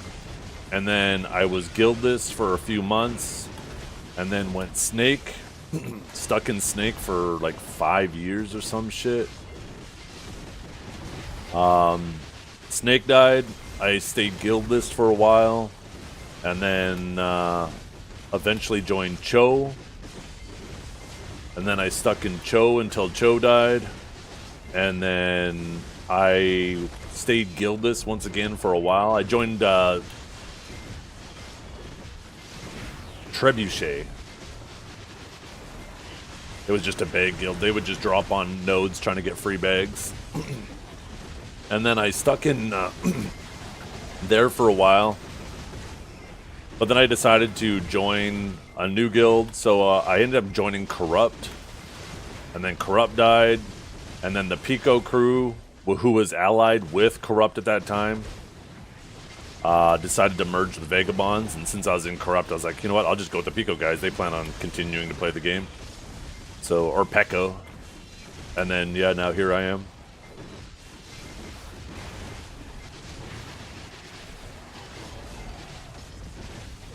That's what happens when you're loyal to guilds. You stick with them until they die. Instead of hopping around while they're still alive. If you leave guilds while they're alive, that's on you, right? Staying with guilds until they die, that's guild loyalty.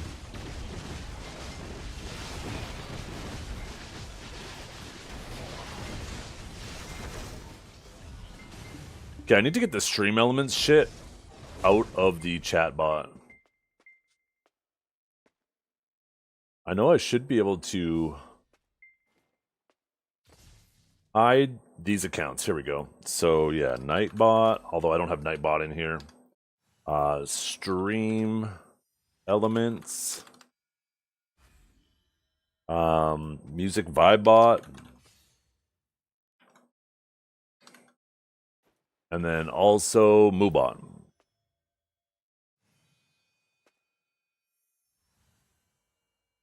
Hide commands, shoutouts, and timers from chat. Okay, hide those as well. Okay. Somebody type a command. Let's see if it pops up on the on-screen chat.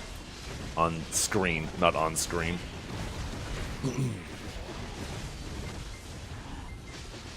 Okay, the command still worked. The hell? At least it didn't show Moobot though, but it still showed the gear and the song thing. The hell?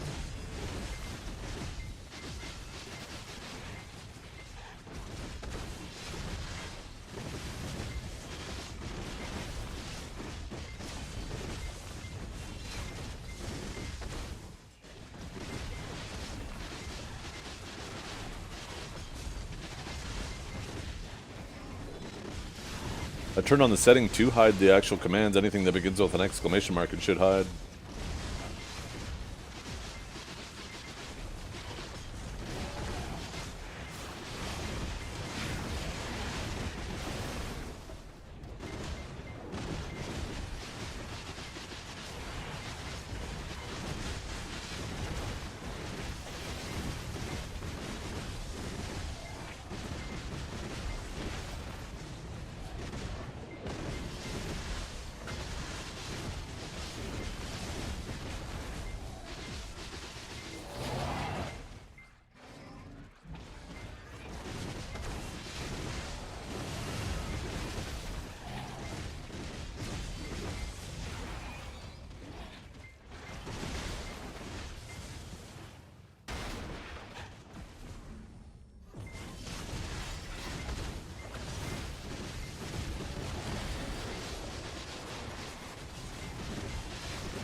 going through Corgi's clips right now to see if I could find that clip. I don't know if anybody clipped it.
Yeah, it's quite rare. I've only managed to get like 6 of them. I managed to get 1 full hunger though of the new hungers, but only 6 of the essences.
You like this song, Kiwi? There's a brand new female vocalist who just did a cover of this that's been blowing up over the last few months. Named Mafra. She fucking kills it too.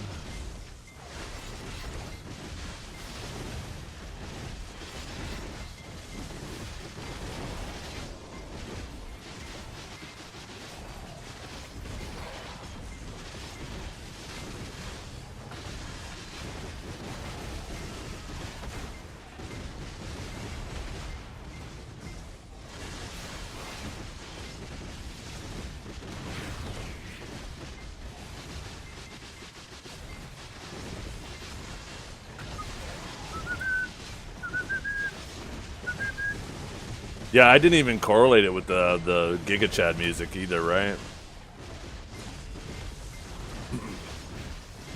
And then I heard Doomed because I heard that cover and I was like, oh, I want to check out more of their songs. And then all of a sudden I played the other song and I was like, oh, this is the Giga Chad music. Okay, no wonder why I like this shit.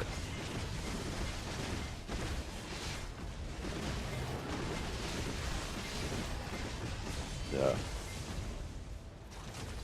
I want to see her do some original music, though, right? It's one thing to cover other people's music. She obviously has the pipes to do it, right? But I mean, the novelty will wear off if all she does is ever just cover. Giga Chad? Wait, you know who the Giga Chad guy is? It's quite literally the emote that Ianu just did.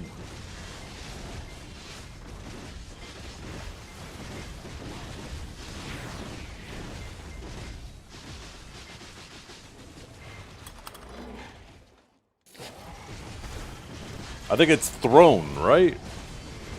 Isn't that the name of the song? I think it's Throne.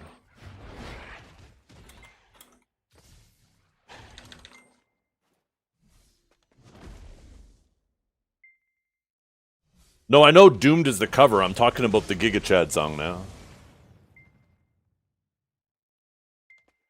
Or no, it's Can You Feel My Heart?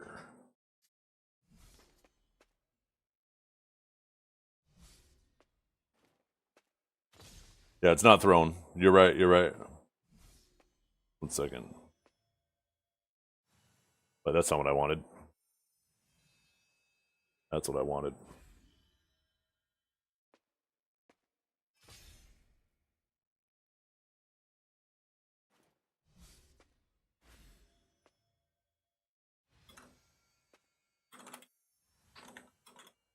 Huh. Did I get it in time? Oh, it's playing the other one. What the hell? It was supposed to skip that. Well, I guess it's playing 2 now. I didn't skip it quick enough. Wait, what? Oh my god, that was so delayed. I mean, you go ahead and cue it up, Ian.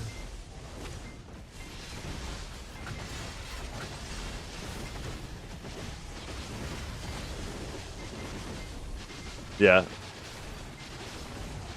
Every meme that had the Giga Chad guy when this shit was just first blowing up, this meme was first blowing up, had this tune playing in the background.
Yeah.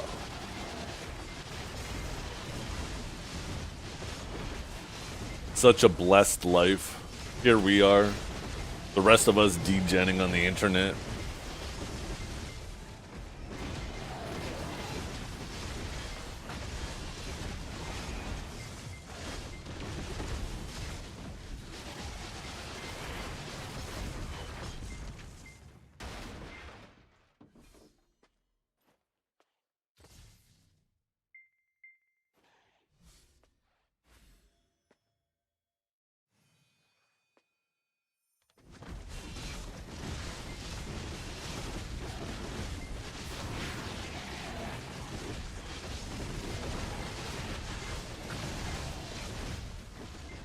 Lost time. Wait, how'd you lose some time?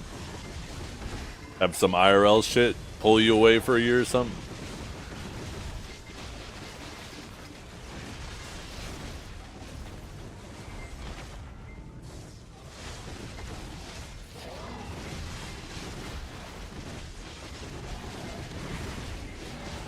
Ah. You mind if I ask what you took in university?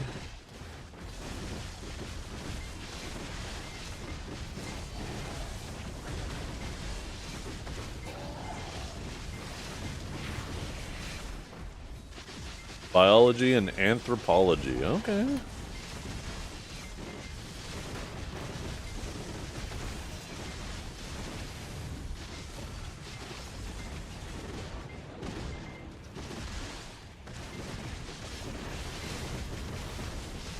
That explains everything.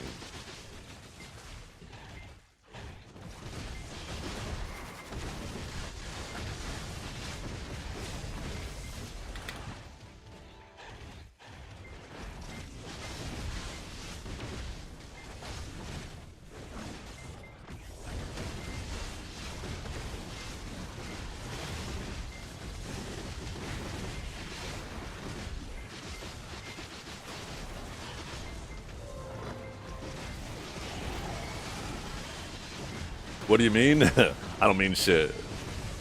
I just said that because you say that about anything, about anybody, they're like, the fuck?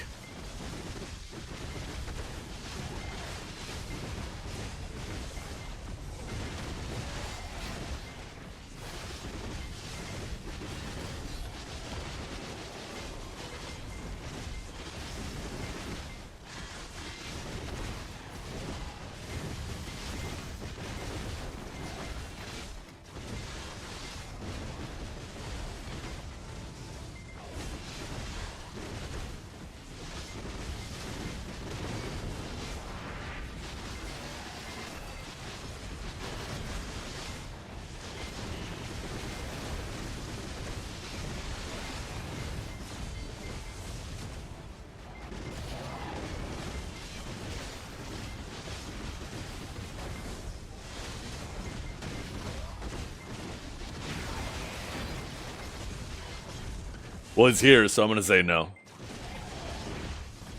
It was proven ineffective. How much trash loot on a good hour? I don't know. I don't pay attention. I just grind. I grind and I grind and I grind. Yo! Surely we don't get our 8th green one in a row, right, chat? This one will definitely go blue.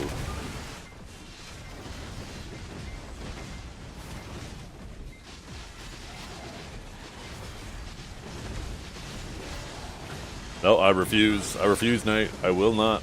I cannot.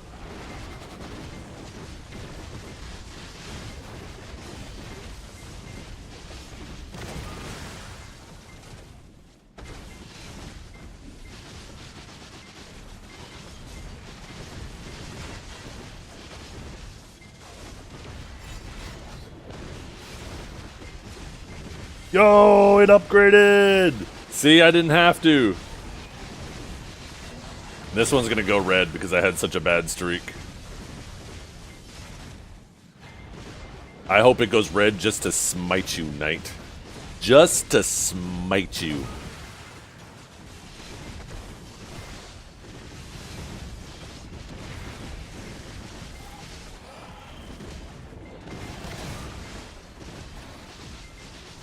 Both. Spite and smite.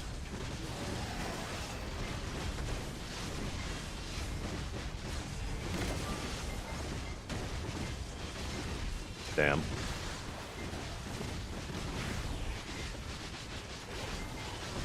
The new outfit is Chef's Kiss. It's nice. I really like it. I want that little purple wisp too. I just hope it has death penalty reduction like the fairy I use.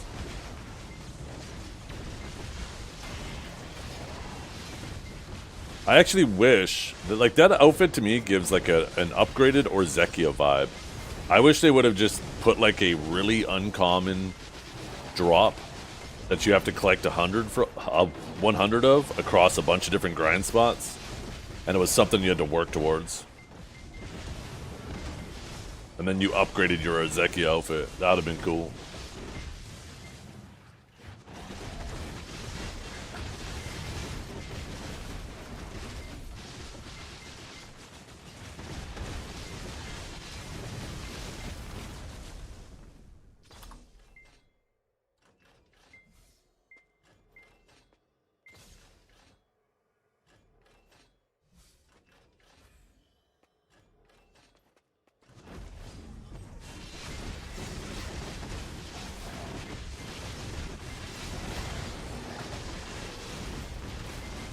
Nah.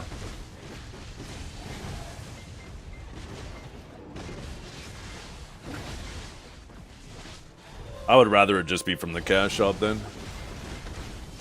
I want something that's exclusive and, you know, at the pinnacle of your progression you have to be at in order to get it. Otherwise, if you just put it, if you make it something that's takes a lot of effort to grind for, or you could just buy it, well, now it doesn't mean anything for grinding for it, right?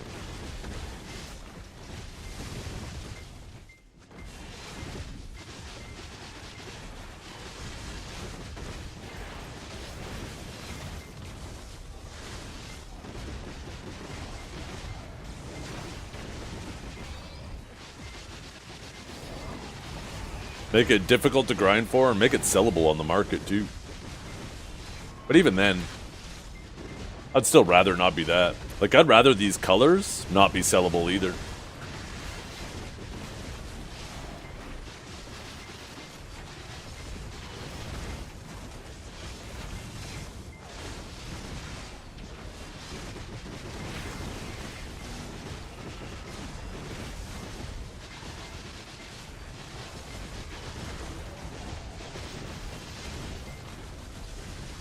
In my opinion, they should have not been sellable, but it gets added to a catalog, right? So it's like right now, if you decide to swap colors, you lose the previous color.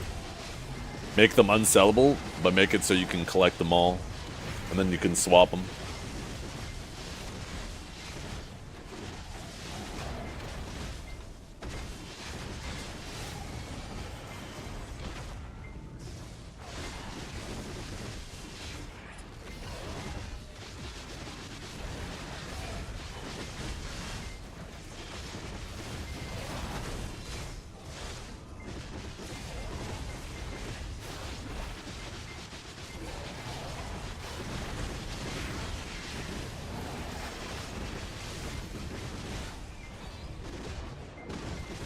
Just add a new tab in the dye UI? Don't even need to do that. Could reuse the old dye tab that we had a bajillion years ago that became obsolete. I'm sure that whole interface is probably hidden somewhere.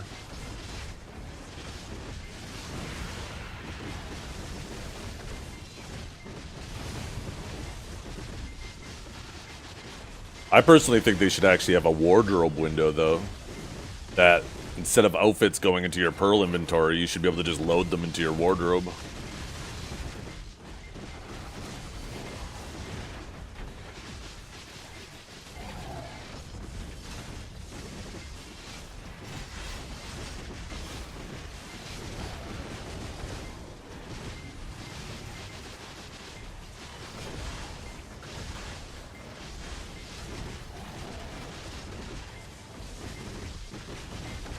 Yep. I want people to have to play the game to have cool shit. And I want there to be limitless progression, like the game felt like it had before. I've said it once and I'll say it again. I'm against this entitled mentality where everybody feels entitled to have everything just because they log in a little bit here and there. Make playing the game great again.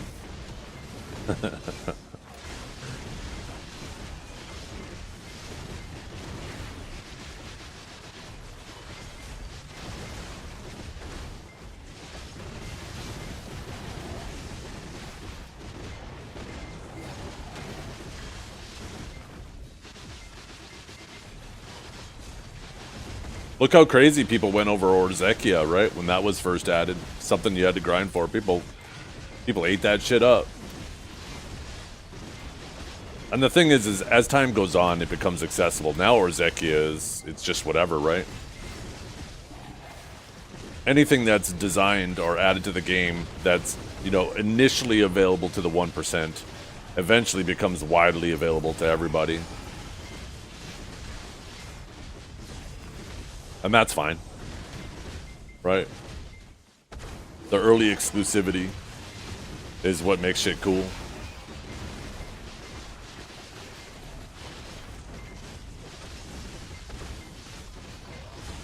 Yeah, you can do both, Iana. Right? You could do some really cool life skilling outfits too, right? Maybe as you're gathering, you could get some life skilling pities or something like that, and like rare from gathering. Rare from hunting, right? Have different, like, exclusive outfits for a whole variety of activities.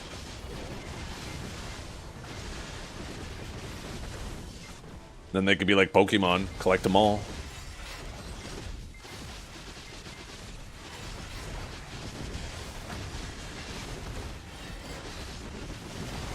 The key point is getting people to play the game for shit, instead of it just being handed to them. They gotta look good, though. I mean, that's obviously, yeah, it's important for sure. They don't have to. People will collect them anyways just to say they have it, but if you want more people to want it, yeah, definitely make them look cool.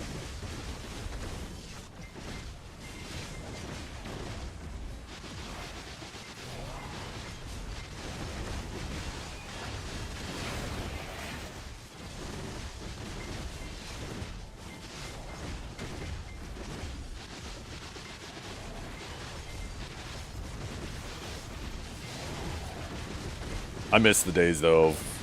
The idea of finishing one slot was like absolutely ridiculous.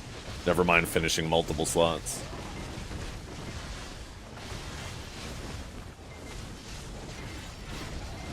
Creates more talking points, makes the game more interesting. You could talk about how so-and-so, did you hear how they got this, or that person got that?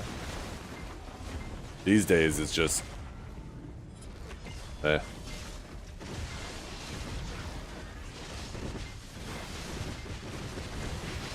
Remove crons? Shit.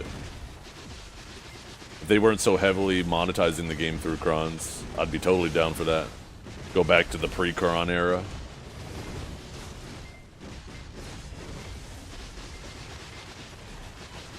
Oh, 100% Lost Magic. I love that. And I personally think that's how they should be monetizing the game. Imagine you have to spend $10 to change one of your abilities from red to purple or yellow or whatever color you want. So if you wanted to do all your abilities, you'd have to spend like, you know, a couple $100, but, you know, I think that'd be cool as hell.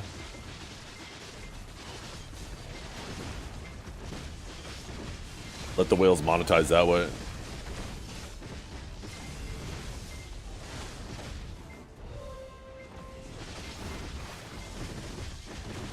You say nobody would, but people did back in the day.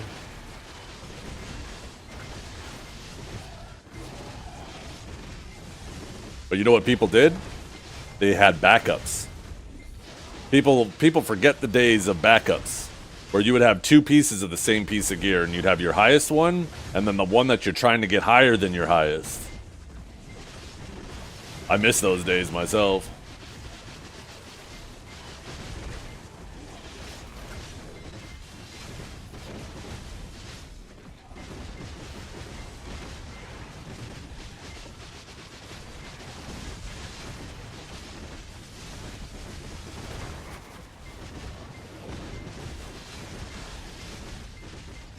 Is that or roulette? Yep.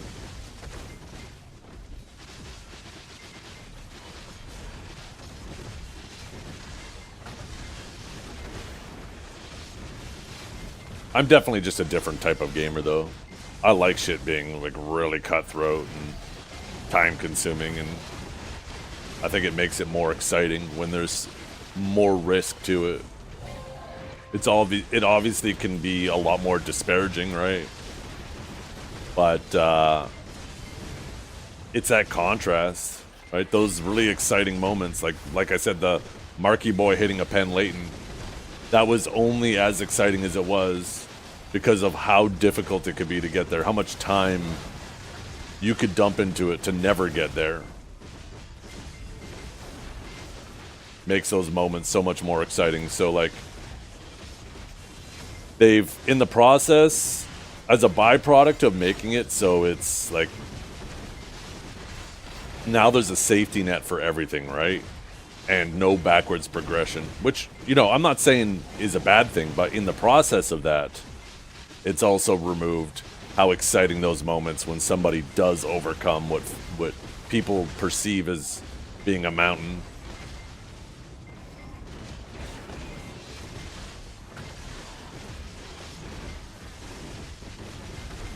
Even people hitting a shining now, it doesn't feel anything even remotely close to is the day Marky Boy hit his pen Leighton.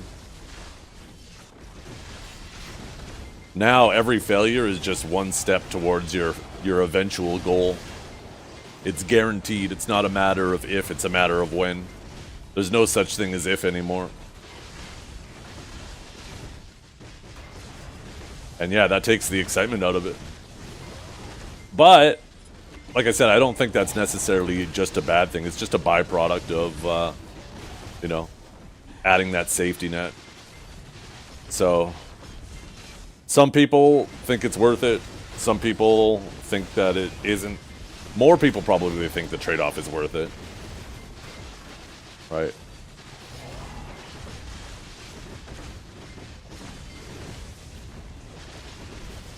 I think both are good for different reasons.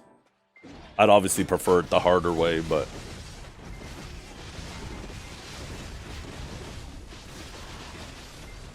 I don't mind it this way. What the hell? Why is my memory fading? I'm mid-grind. Shouldn't be fading.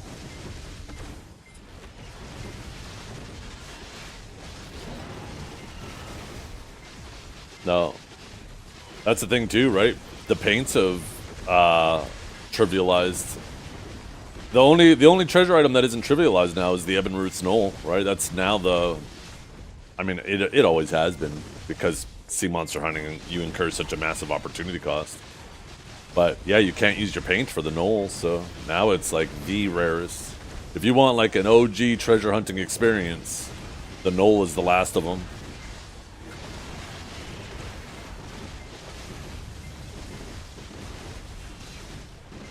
No, Olin's isn't even remotely close to Knoll. Not even slightly close. Not even slightly close to what we had to endure back in the old days.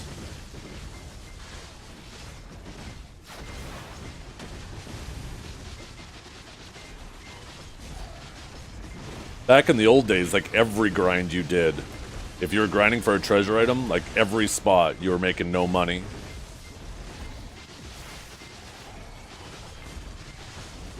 Now they have paint.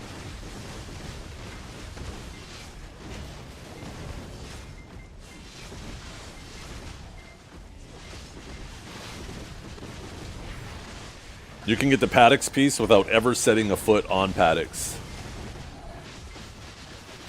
They give away paint so often. You can even buy paint from the shop. They've been throwing it in packs here and there too.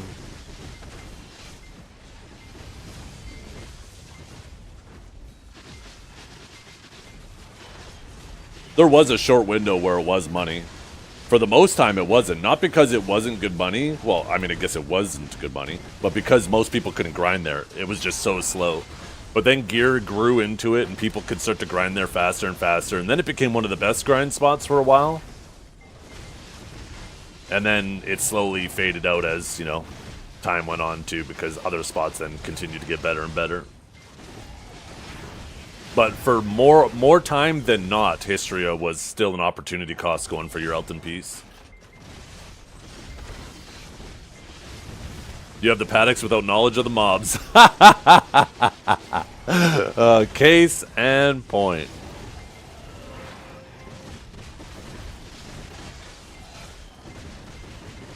Yeah, I personally don't think they should have ever gave away paint. It should be something that... I like the idea of paint, because it can feel miserable when you're sitting at a spot and you're staying there forever, and you don't get any breaks.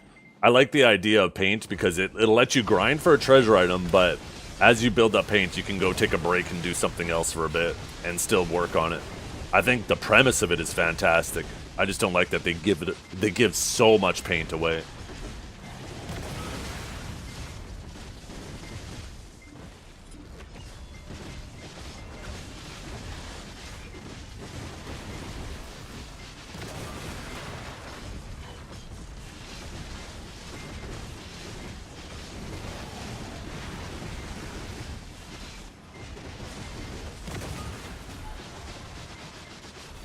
Another green one.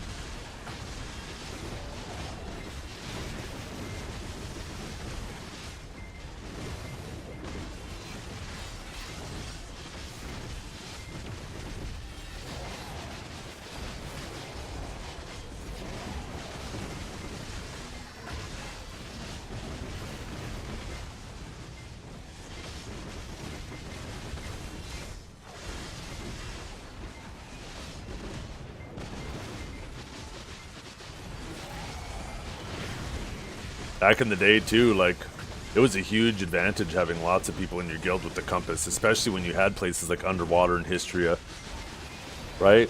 Where it was a pain in the ass to get to those spots. If you had a bunch of guildies and a GVG starts popping off, I remember that was a huge advantage Snake had that made it really difficult to contest Snake at Underwater and Histria, is because we had so many degenerate grinders that put in the effort to get compasses, right? That if you started fucking with one person, all of a sudden 1 turns into 5, 5 turns into 20, 20 turns into the whole guild, because it's just this snowballing effect using compasses.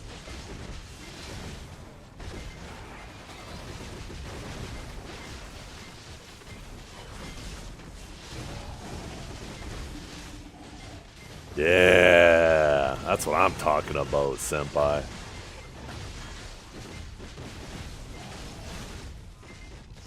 No, you kill the Visionary. I think you have to kill the Visionary to CC the pack, don't you? Why would you leave the Visionary alive?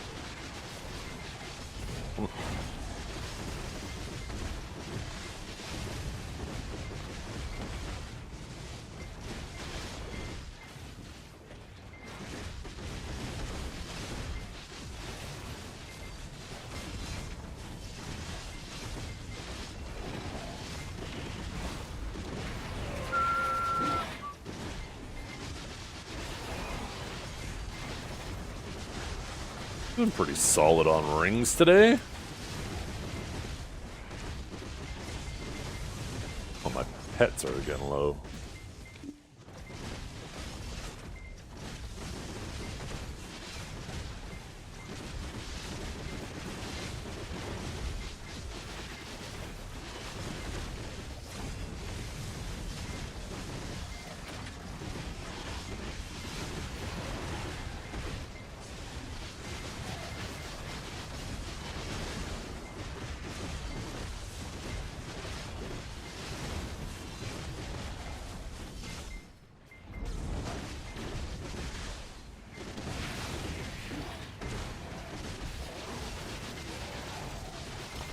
Yeah, I like when there's things in the game that where the majority of the population, even the 0.1 like percent, right?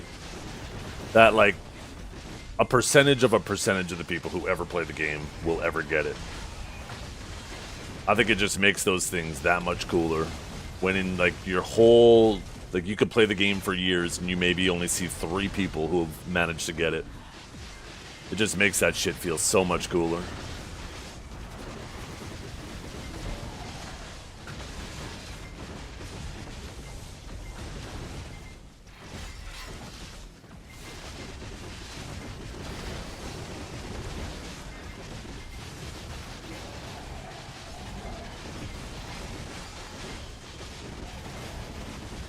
Nice, another luster. Doing pretty good at lusters today. I already got 3.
I wonder what their thought process was about making secret songs so much more common.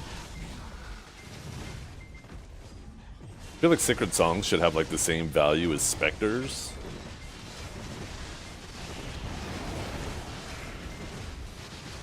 Because it is kind of odd that like how little anybody needs to use them.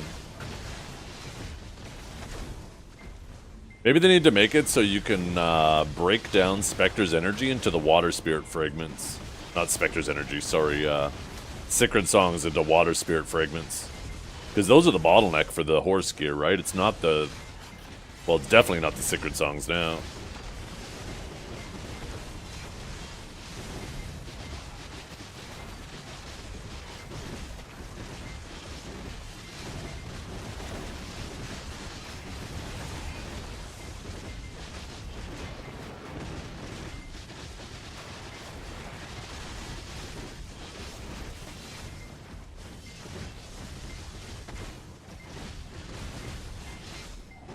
Back to the rarity of items too. I also come from a generation like of gamers with the original EverQuest before like pre-Planes of Power when they started making that game more casual, where there was some rare things in the game that like there would be like a rare boss spawn that would spawn possibly a random time within 7 days, and you would have to like legit sit there and camp it.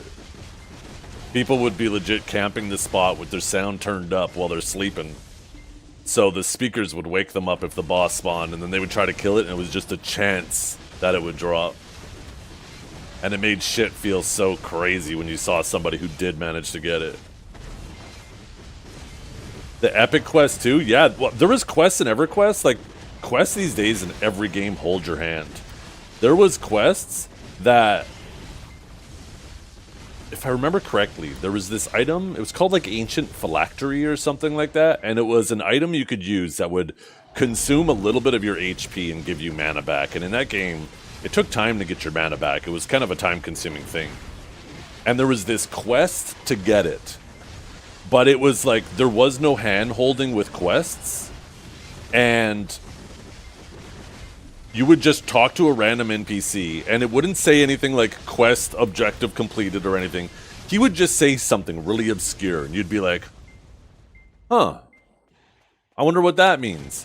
And then one day, maybe a month down the road, you talk to a completely different NPC, and that NPC's like, he mentioned something, and you're like, wait a minute, why does this remind me of what that other NPC said?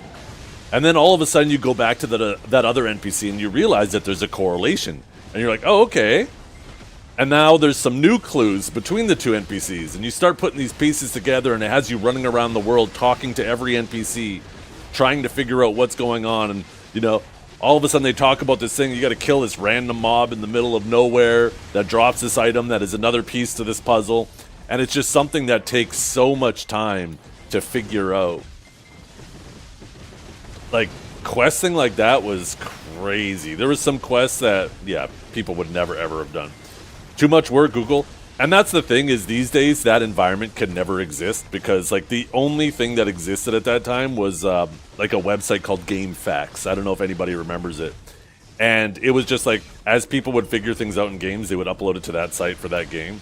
but there wasn't like constant YouTube videos on games. There wasn't guides. And like a lot of shit still wasn't on these websites. Now people are always like, the game holds your hand with making things accessible so quickly, and then people are also so quick to make guides on it that a quest system like the old EverQuest days would never work, because nobody would be willing to just wait and try to figure it out. Everybody would be instantly going to the guide or rushing to make a guide because they want to be the first, because they want to try to monetize that guide, right?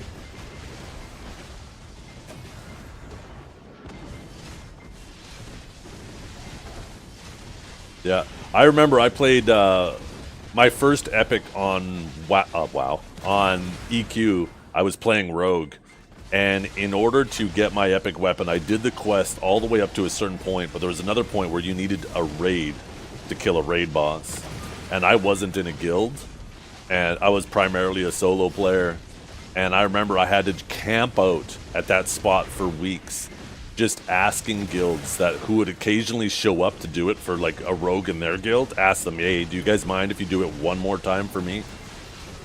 And most of the time they didn't want to do it because it takes time and shit, right? But yeah, I don't know. Probably looking at the past through rose-tinted glasses. I'm sure I was miserable at the time while doing it, but because of that, though, it's a lot more memorable now thinking back on it, right?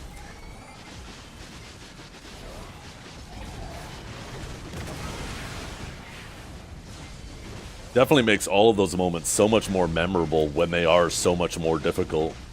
And that's what I really want to come back to gaming. But I don't know. I don't think we're going to ever move back more towards that, especially with, you know, TikTok brain. Nobody has the attention span for shit anymore. Yo, we got yellow! We got yellow! This is it! This is it!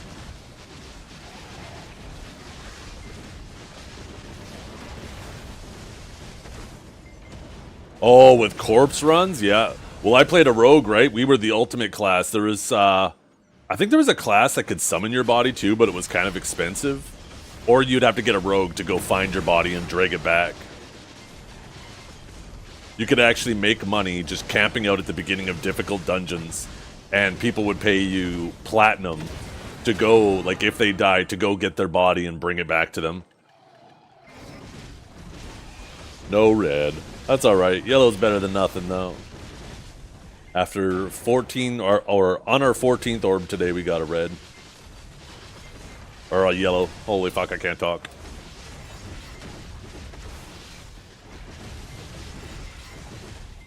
Yeah.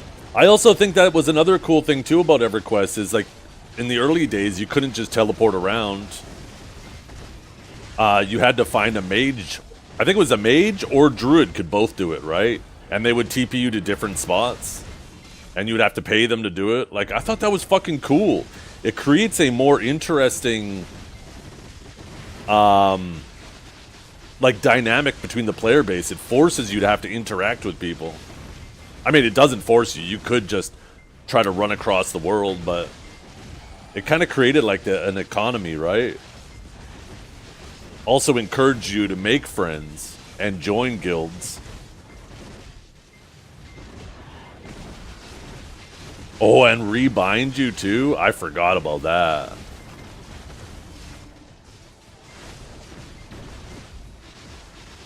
I think that's why there's a lot of people who are kind of upset with Ashes, right?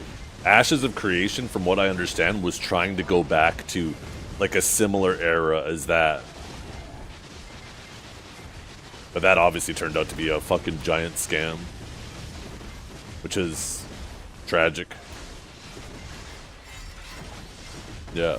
I remember back in the Ultima Online days, I would sit by the forge and just repair people's gear, right? Because you couldn't just repair your own gear. There wasn't an NPC you went and talked to and he'd repair your gear for you. You would actually have to find a blacksmith sitting there, trust him to repair your gear and give it back to you. And you would want him to be a highly skilled blacksmith, because if you just got like a shoddy-ass blacksmith to do it, your gear could lose maximum durability on it. and your gear would slowly get worse over time because they couldn't repair it as efficiently. Like, it was really cool. So then you would end up having like certain blacksmiths where you know they have a good reputation, they don't scam people. If there's a new person there trying to claim that they're a skilled blacksmith, you knew he was probably a scammer just trying to steal your armor.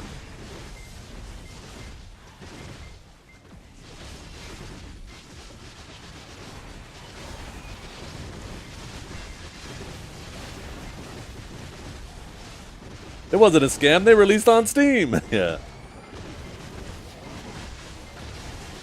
That does not sound cool to you? See, I fucking love that shit. Like I say, I'm just a different generation of gamer.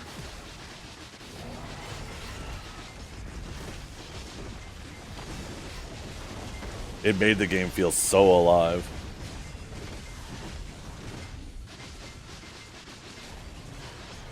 You have nostalgia about those games? I have PTSD.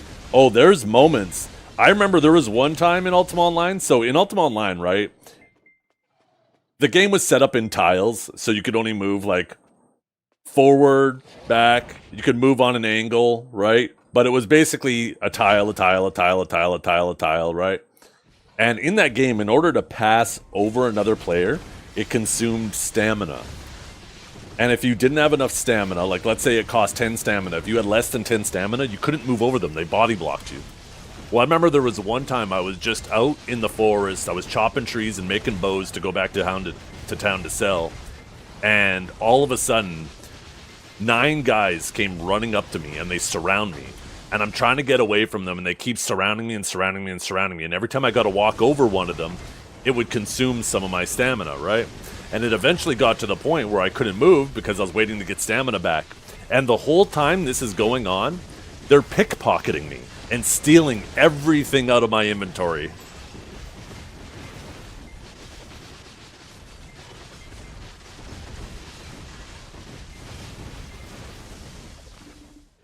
Like, how long has it been since I played that game? Probably like almost 30 fucking years. But moments like that, right? That seeds a memory that'll never leave you. And yeah, it was a shitty moment. I was so pissed. I was so frustrated at the time. But it made everything feel so risky. Before you left town, you'd be like, okay, what's in my inventory? What am I okay potentially coming back to town without? Do I want to bring out my best set of gear this time? Or am I bringing, you know, set number 2 or 3? You would have multiple different sets of your gear. Just because if you did die, you would need a second set of gear to go back and get your first gear, right?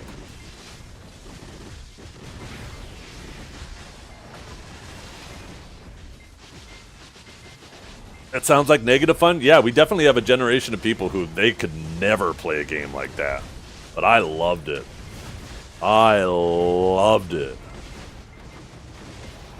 Just the thrill, the excitement. When you're grinding a spot and all of a sudden you see a red player run up on your screen, you're like, oh fuck, you instantly open up your rune bag and cast your recall and get the fuck out of there. Yeah. Yeah, exactly. Diesel knows. That game even had life skills in there where you could talk to ghosts, because when you were dead as a ghost, anytime you tried to type a message to anybody who's living, they'd just see, ooh, like you're haunting them. But you could actually learn a skill that would allow you to talk to ghosts.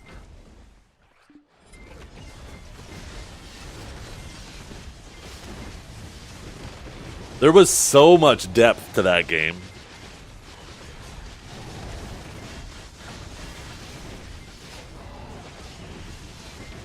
But yeah, I don't think that game would ever work with the current generation of gamers. Gamers are too casual these days. They don't want shit like that. And you know what? It is what it is, right? The market speaks.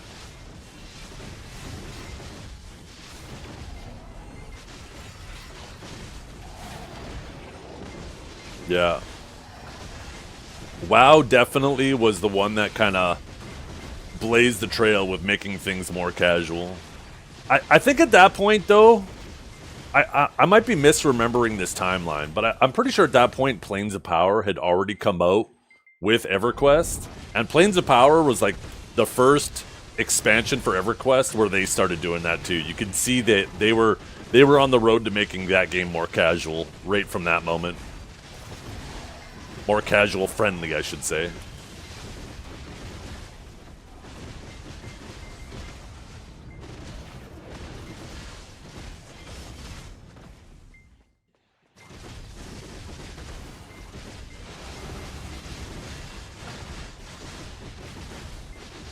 Like, games like that, you didn't play... How would I say? You didn't play them, you lived them. You would log on and you'd be like, you know what? I want to go grind on the other side of the world tomorrow, so I'm going to spend the next 3 hours. I'm going to spend the first hour traveling west to get to the docks.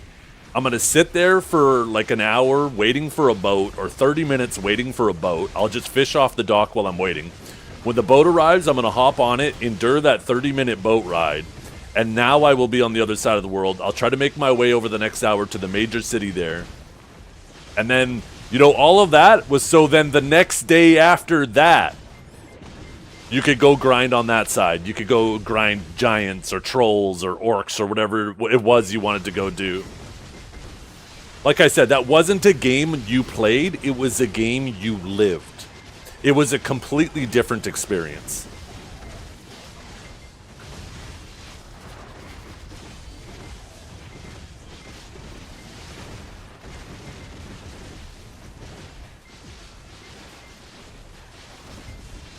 Why not just go to the DMV for fun?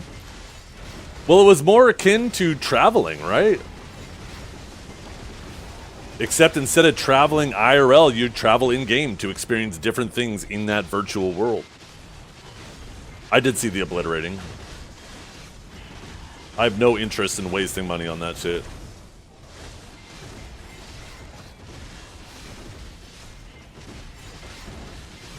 Yeah, you would speak to people. Like, you would be grinding, so mana was a finite resource. And you would get to grind for like 20 minutes, 30 minutes, and then your cleric would be like, okay, I'm getting low on mana, we need to take a break. And then after you kill that pack, you would have like a safe spot you would retreat to, and you would drop a little campfire. Everybody would sit around it. There was a meditate option. You'd have to wait for your casters to get their mana back. And during that time, you would just shoot the shit with each other. You'd be like, yo, where are you guys from? Like, if there were people you haven't grinded with before, how you guys doing today, right? And then once everybody got back to full mana, the cleric or the enchanter or whatever would be like, okay, ready to go. And you're like, okay, let's go. And you get back to it and it'd be back to business, right?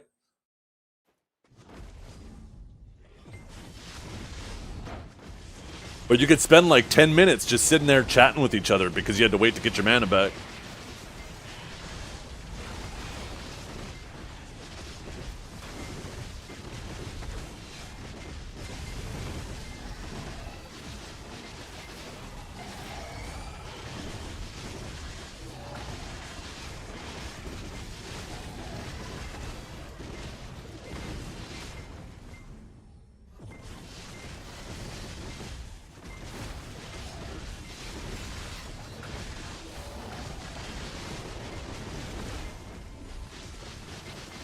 That ancient phylactery item I was talking about that I had in EverQuest, that's why it was really, really desirable, because the meditation periods would take time, right?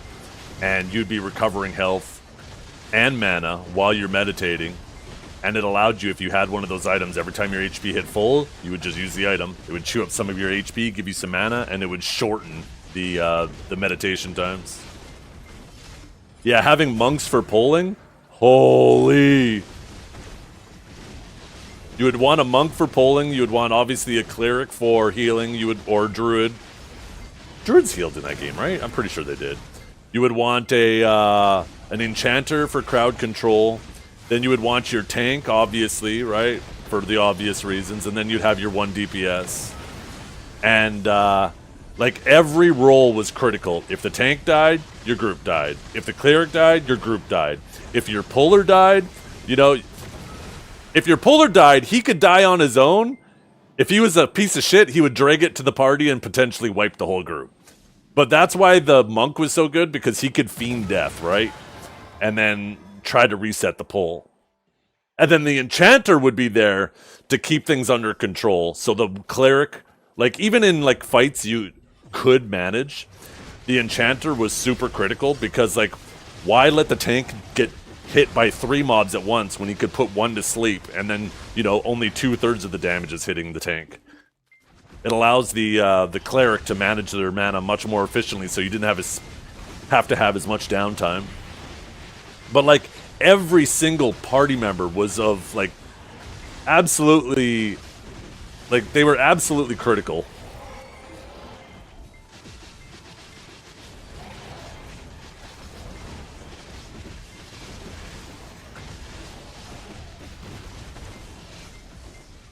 Yeah. Oh, yeah. And mobs didn't leash in that game. They would follow you right to the zone.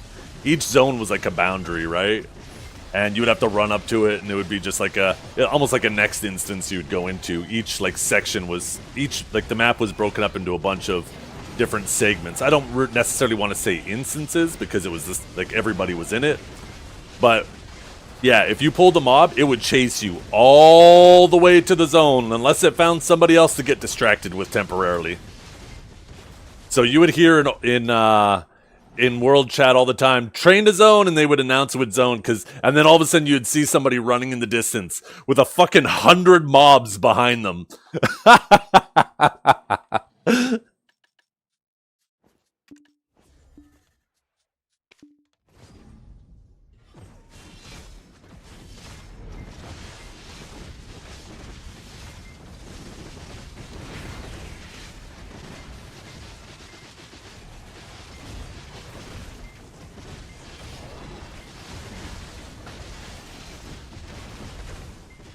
That sounds like an extreme definition. It was. Like I said, it wasn't something you played, it was something you lived.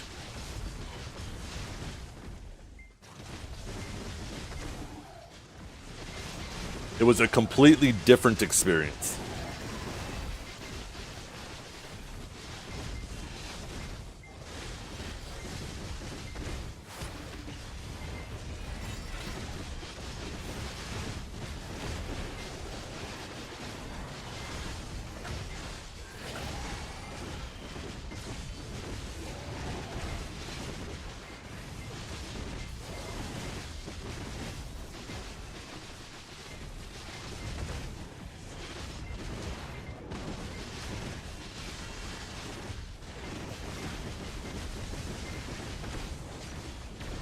It was crazy, too, in EverQuest to think of the volume of the raids, too.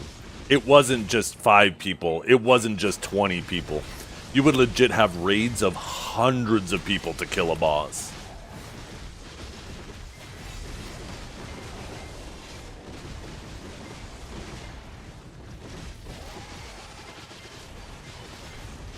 What I gotta do for a live react to the Duke's Ace Alpha video. Oh, by the way, Dragor, I don't know if Duke's told you, but he said he's practicing up, and I think he said he wants to fight you on Wednesday. So the day after tomorrow. It's like the end of the world movie, huh? The day after tomorrow. You ready, Dragor? Your world's about to get ended. By the way, you better win, Dragor. Now that Duke's is up, I'm rooting on you.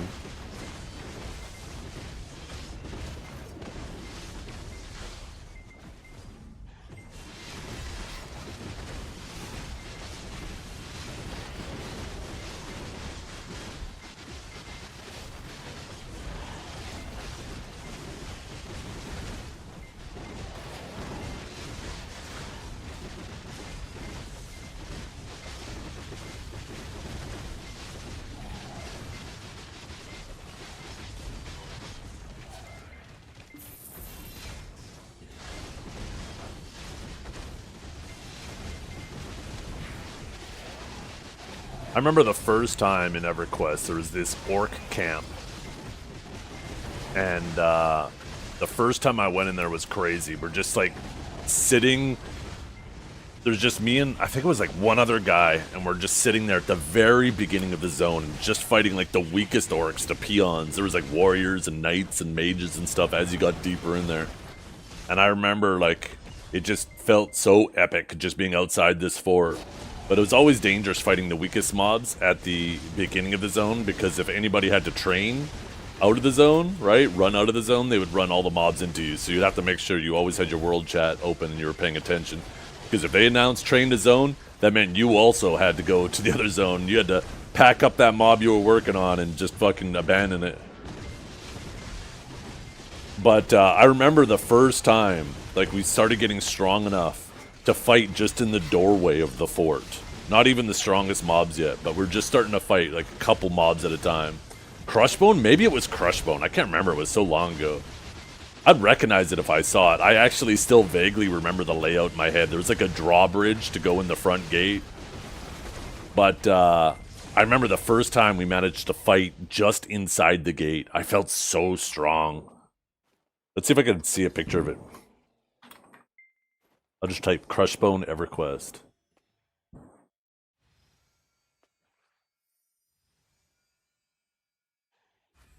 Where's images? I found a map of it. The map looks vaguely familiar.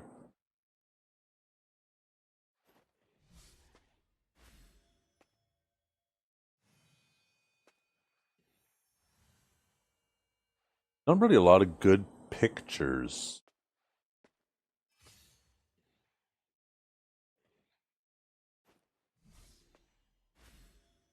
Oh, the resolution is so fucking bad.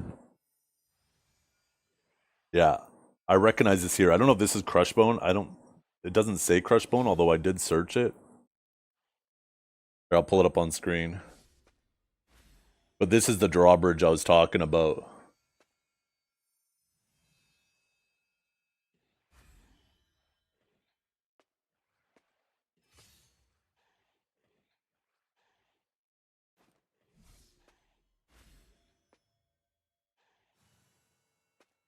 So low resolution.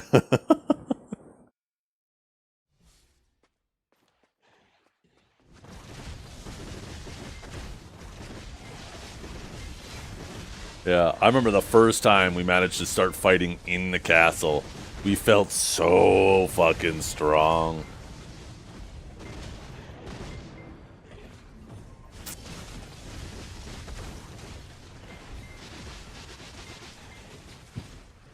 Oh man, now I got other pictures. There's this picture of these frogs in this cave, and I remember that cave exactly because that was the cave where you got your flowing black silk sash that would make you attack faster. It was super desirable, rare mob that you would have to camp. Holy! Let me pull this picture up. I'll just replace the other image.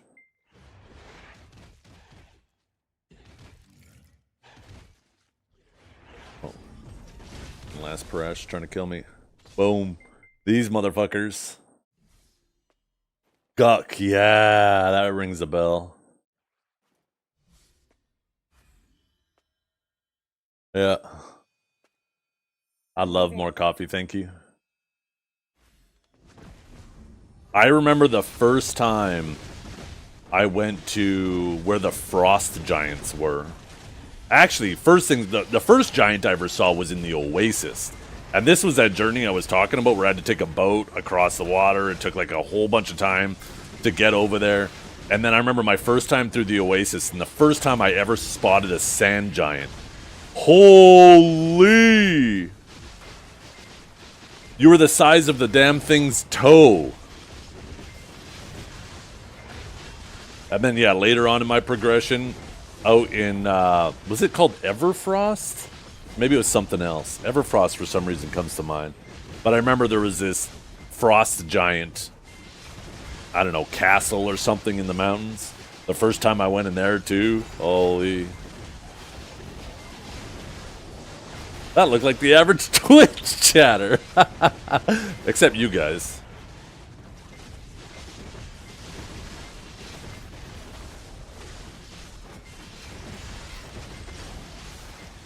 Yeah. Train to zone. And then everybody clears the way.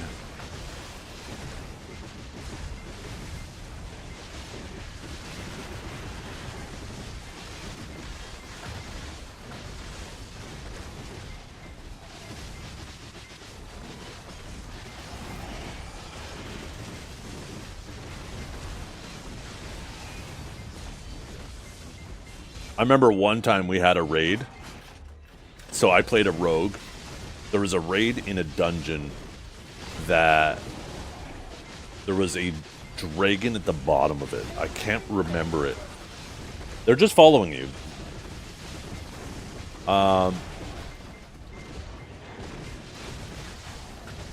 And I remember we ended up wiping in that raid. And there was somebody in the raid that I didn't like at all.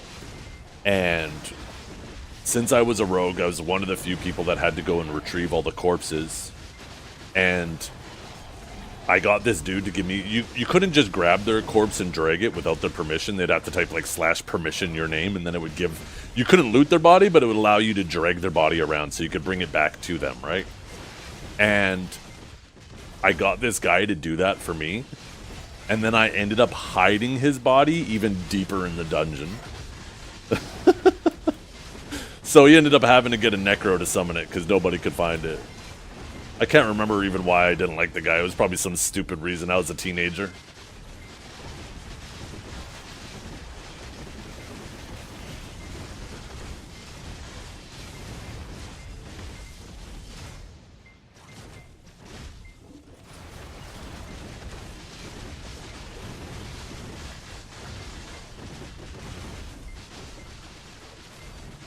Did he not snitch? I don't remember.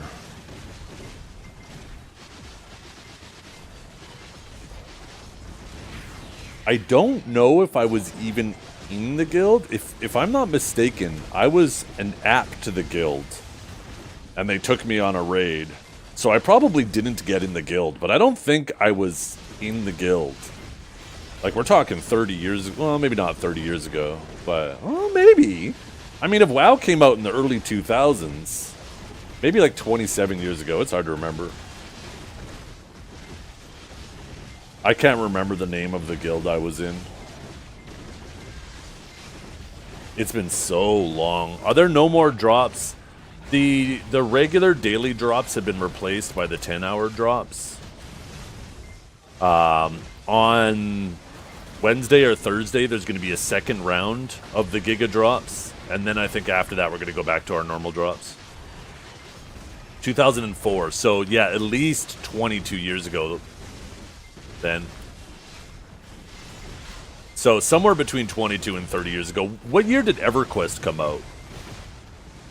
Because I know this instance I'm talking about was before Planes of Power. I guess when did Planes of Power come out? It was probably like less than a year before that came out. Planes of Power really started making me fall out of love with the game.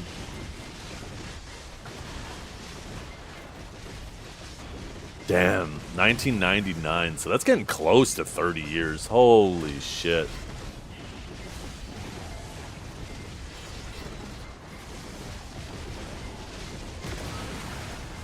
'99 though, huh? So that was around the same time I was playing Unreal Tournament then.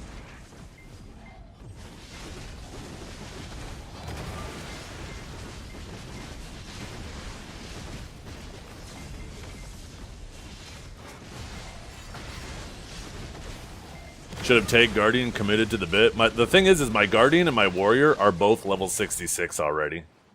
I actually want to get more characters leveled up, and that's the only reason why I'm not tagging either of those to fuck around down here. And another green one.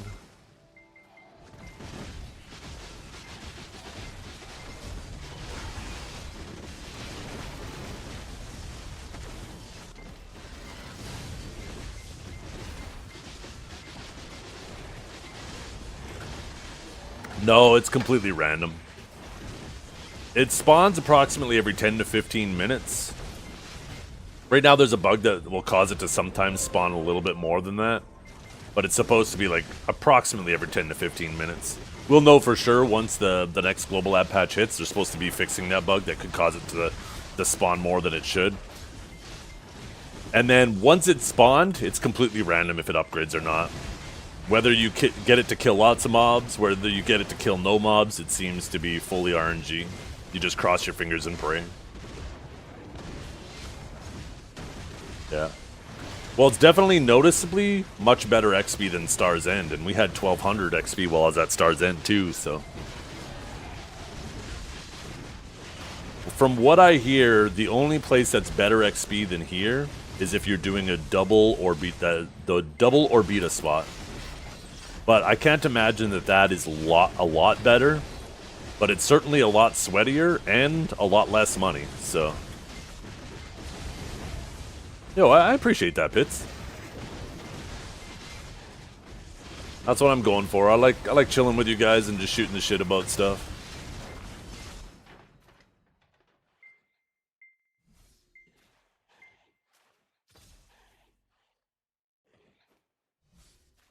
It's exactly what I'm going for. Just a vibe, just a place to play with fellow gamers. At the end of the day, right? All of these pixels that we collect, they don't mean a goddamn thing. The only thing we carry with us after BDO dies, and it will eventually, the only thing that we carry with us is our memories and our friendships we make along the way. That's it.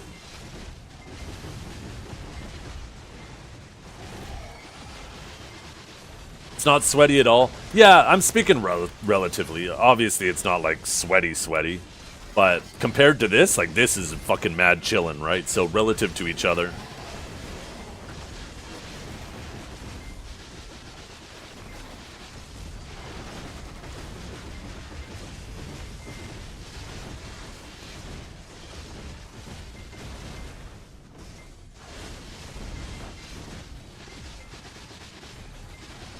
That's why I'm not thrilled with the direction BDO is going. I feel like in the process of making it more casual friendly, which at face value seems good, it's robbing people of potential long-lasting memory situations.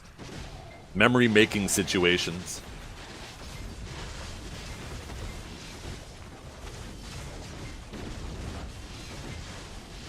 You think BDO will die? Oh, I know it will. Every MMO does eventually.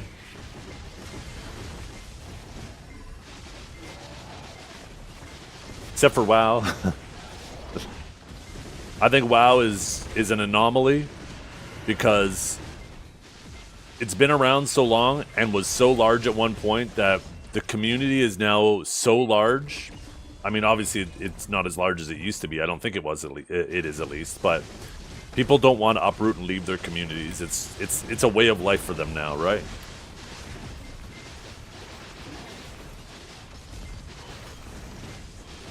Yeah, OSRS too, for different reasons too. Like, I feel like RuneScape, you had games like WoW and EverQuest or whatnot, which were games that required a subscription, but RuneScape was like, for your casual gamer, and I say casual loosely, but how can I phrase this better? Maybe I shouldn't use casual.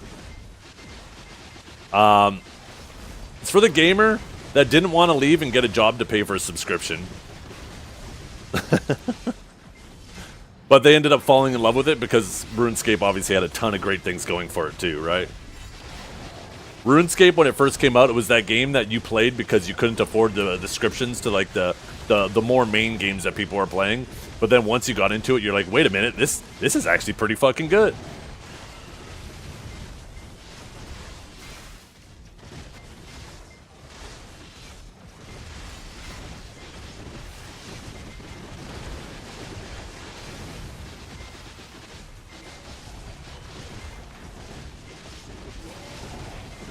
People don't realize that BDO is tremendously successful.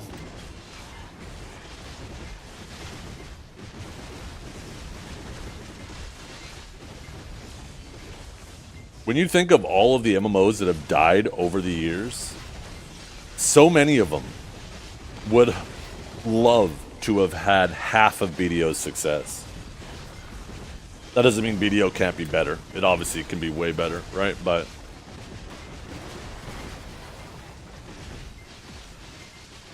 yeah, it's BDO is a game that I think people will talk about for forever. They'll be like, yeah, that was the first game that had like amazing feeling combat. There were other games that had great feeling combat, but BDO just brought it to a whole other level.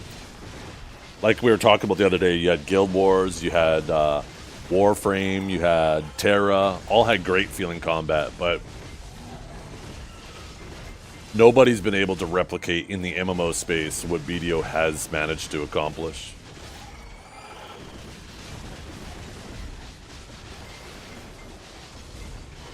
I'm sure the day will eventually come, though. And maybe it'll be Pearl Abyss.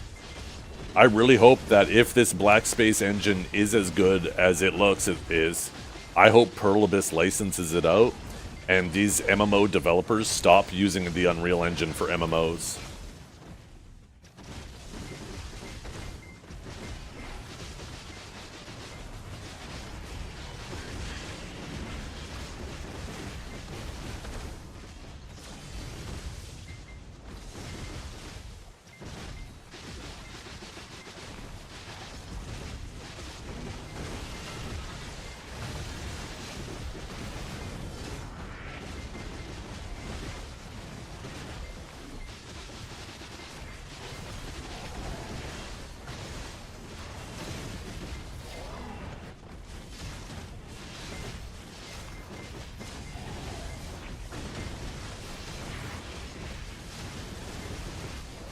Yeah. The Unreal Engine is good for some things. Like, you take a look at, like, Black Myth Wukong. Absolutely fantastic game on the Unreal Engine. But it feels like for every one good game on the Unreal Engine, there's, like, fucking 9 games where you're like, what did they do? What happened here?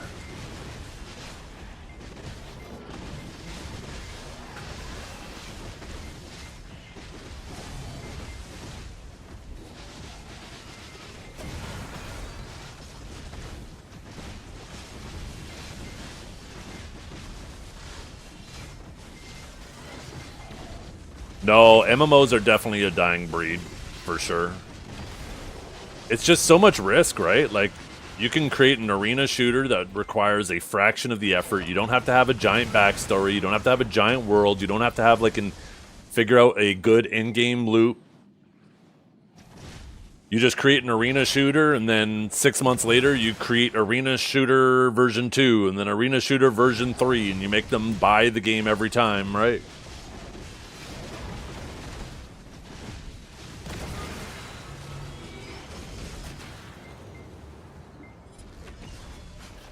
Yeah. Yeah, they're not trying to make it feel like a Souls-like game, but it does feel like they are trying to hit a middle ground. With what my experience was with Crimson Desert, they're aiming for a middle ground between BDO and Souls, and that's going to be Crimson Desert.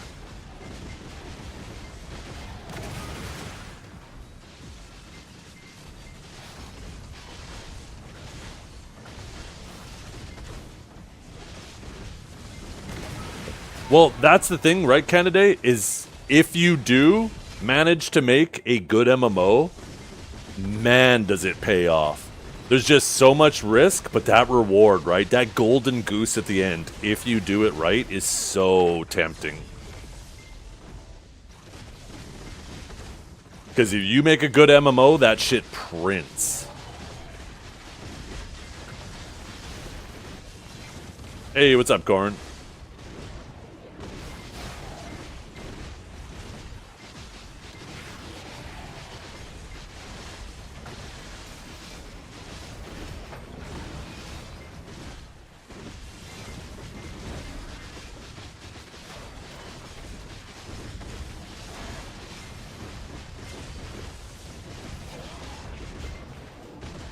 Yeah.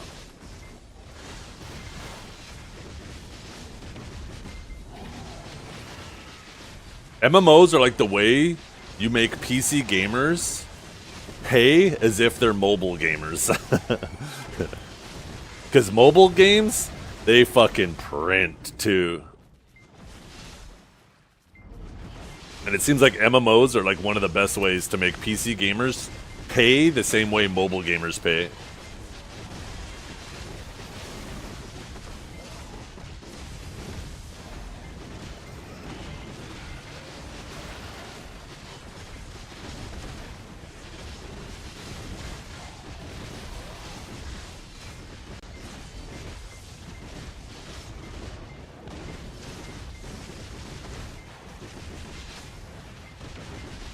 I wish Pearl Abyss would monetize more the way, like, if there's any game that I think should be the standard when it comes to monetization, I genuinely believe it's Path of Exile. Grinding Gears games, I feel like the way they monetize is fucking perfect. Let people donate tons of money to get unique items in the game that's based off them. Tons of cosmetics, ways to change your character's abilities, outfits. I wish every game monetized that same way. And then obviously a ton of convenience things like stash tabs and shit.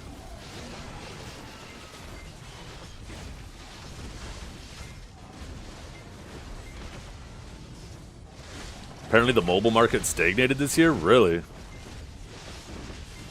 Probably running out of hands to put phones in? Yeah. Running out of memory to put in the phones. PoE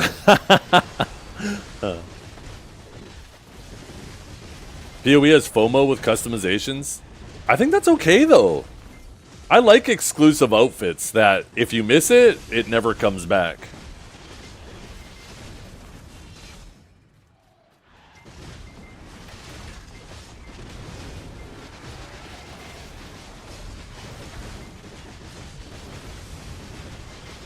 I at least personally don't mind it. I don't know about you guys.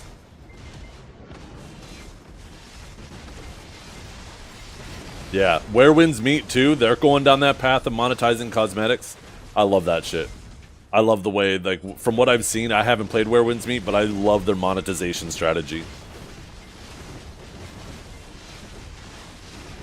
Video Battle Pass time? What do you think this is? This is practically a battle pass right here.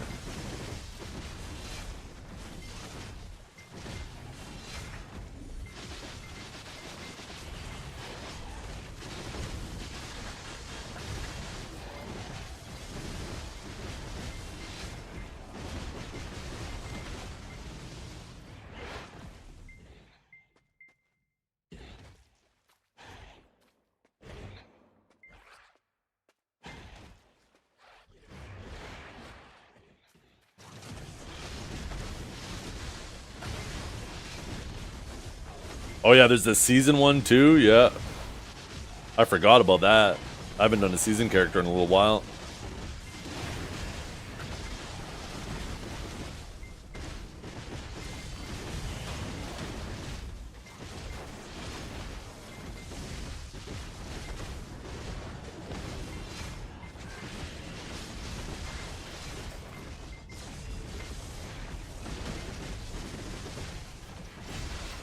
I mean, Where Winds Meet is hardly unsuccessful. There's tons of MMOs that have tried to monetize the same way that BDO does, and they failed too. So, like, you can take a look at Outliers and say it doesn't work, but you're comparing apples and oranges. The games themselves still have to be good in order for people to want to spend on them.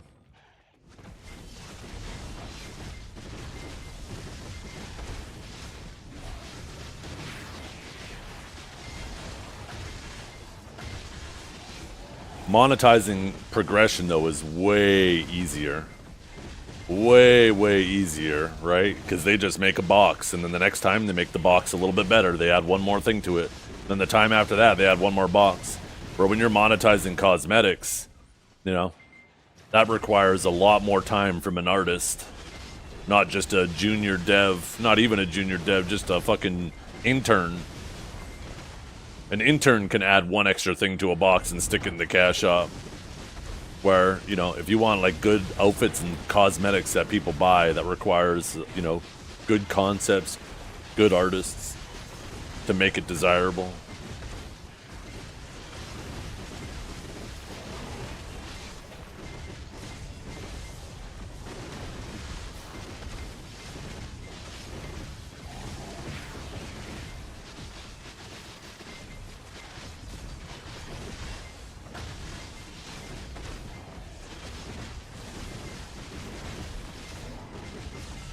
Yeah. I think one of the issues with games like, not Where Winds Meet, but games like Where Winds Meet, I don't know if Where Winds Meet is going to reach this reality. Maybe it will. But you need to want to keep people... You need to keep people in the game so they want to keep spending on your game. And if all you do is you pivot from... You stop making... If you stop pumping out progression and content and you just start pumping out cosmetics, people will eventually get bored and stop playing. So you got to be careful you don't focus too much time on just the cosmetics. You need to make sure you're pumping out content regularly, and then people will continue to buy cosmetics because they're still in the game, into the game, right? But as soon as you lose the plot and you just like all of a sudden pivot most of your dev time, your development time towards making more ways for people to swipe as opposed to making content for the game, yeah, it just I feel like it becomes a vicious feedback loop where less people are in the game, so then they make the boxes more expensive. And then the next cycle, there's even less people in the game, so they make them even more expensive. And then it just snowballs, right?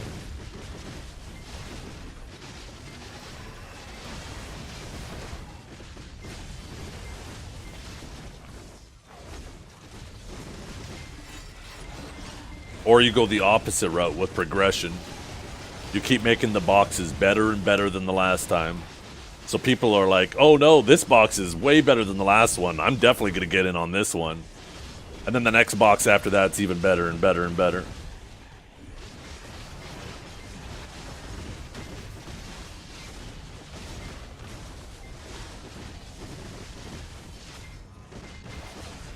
Yeah. We talked about that again yesterday, Knight. I don't know if you were here yesterday, but that's definitely something I would love to see Pearl Abyss do, is create a tool set for people to make outfits for BDO, and then they could submit their outfit to Pearl Abyss, and Pearl Abyss just has one person that approves that the outfit is you know, within their rules, and then yeah, it gets added to the cash shop, and then the person who made the outfit gets like 5 or 10% of the revenue from it. It'd be a fantastic way for them to outsource outfit development, cosmetic development to the community, and allow the people who are willing to put time into the art and the development of the outfits to also make a little bang for their buck as well.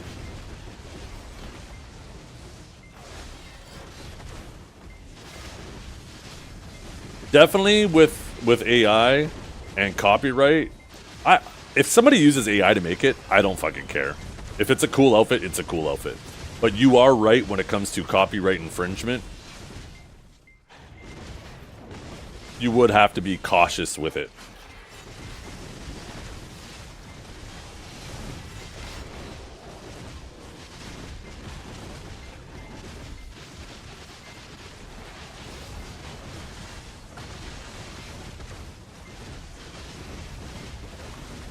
Are games able to just copyright an outfit in their game, though? Is that a thing? Like, for example, I think maybe this is a big example of an outfit that would almost definitely get made in BDO if what I said was true. The Judgment armor for Paladin in World of Warcraft, right? Very iconic set for World of Warcraft. If somebody made that outfit in BDO, could Blizzard sue? Is that something you can actually copyright shit for? I want to say yes, but I don't know for sure. I'm actually curious.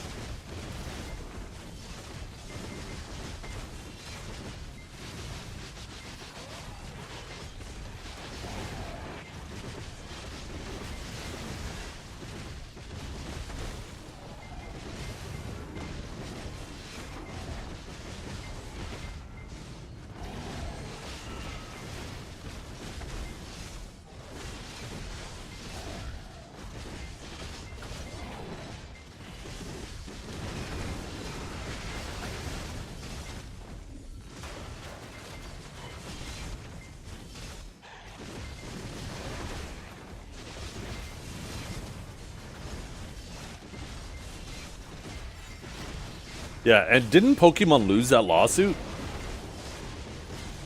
Or is that still pending? I remember hearing like there was a follow-up of it recently in Power World I think they came on top. Came out on top.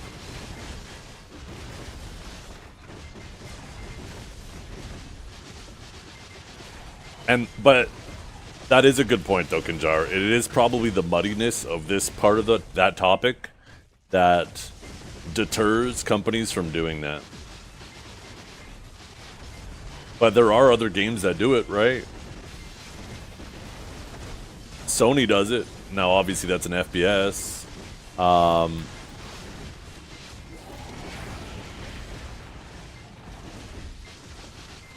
There was a few games that you guys mentioned yesterday that do exactly that.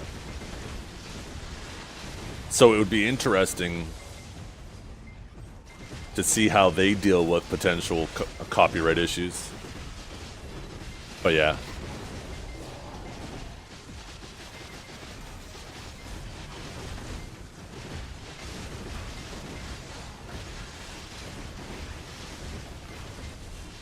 It's still ongoing as of January? Okay.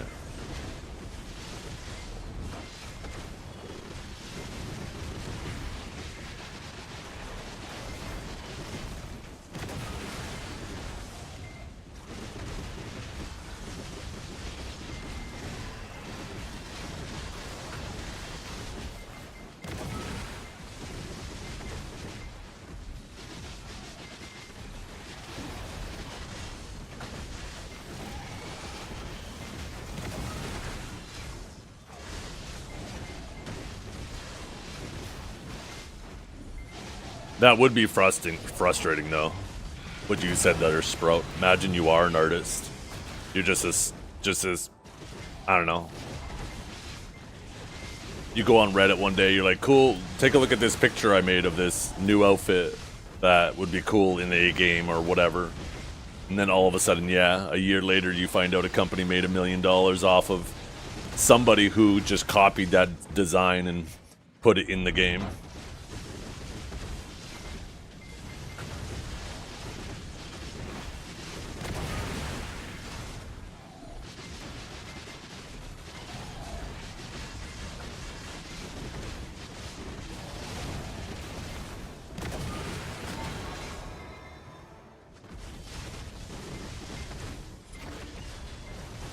I wonder if you could make a patent on it. There would be other issues with that, though, right? There's some countries in this world that don't give two fucks about patents or copyright. And how would you enforce it if some foreign person, ended up submitting it, got in the game, made their money, right? There'd be no way to truly enforce it globally.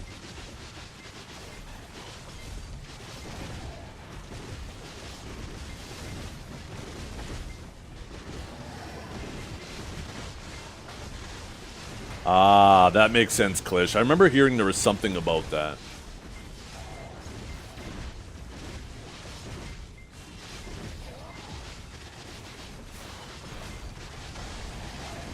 It should say in that event page. I don't know if anybody has a link to it, but there was an event page that it typically shows how long they last for. It'll probably be 2 weeks.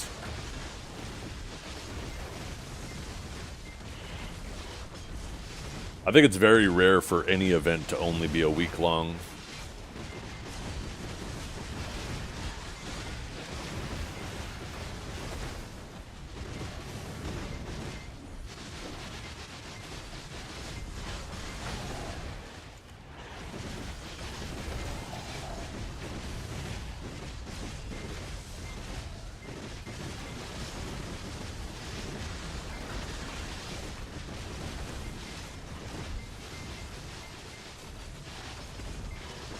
Yeah, the first week, they ended up doing that like by the second or third week of the last Patrizio event, and it was miserable.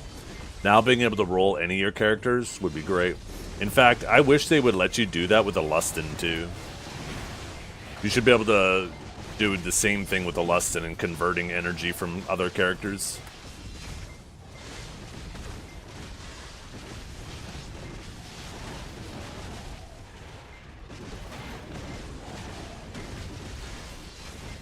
Oh, that too, Klish, yeah. Oh my goodness. Actually, that was the thing that they did in the middle of the last one.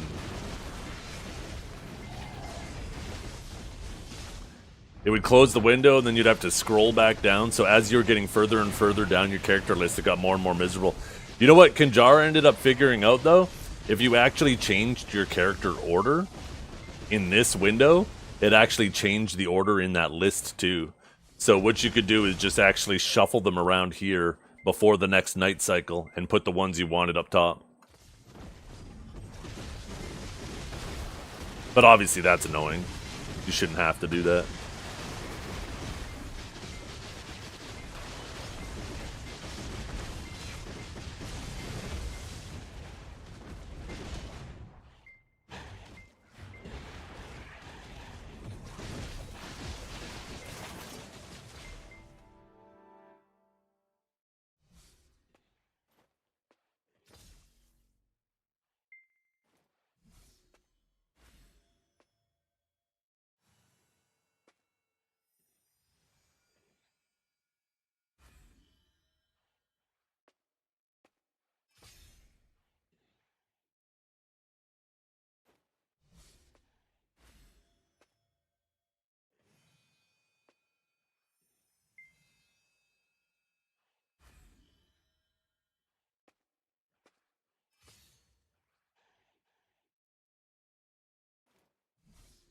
What do you guys think? You think I should have the badges on the on-screen chat or have it without the badges?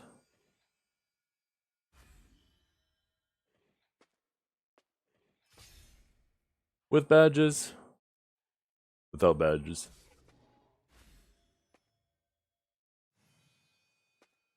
I wish I could customize which badges.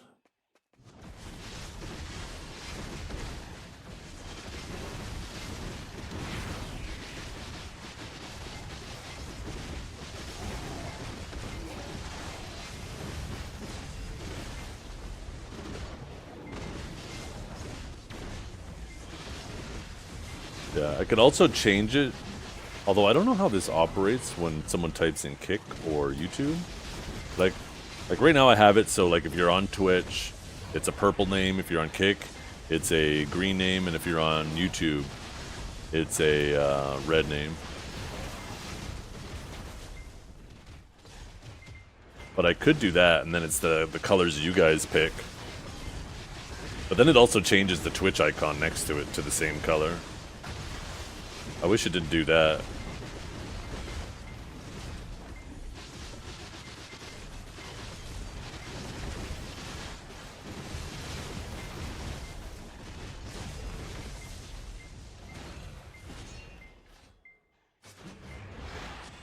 I could also get rid of the platform icon.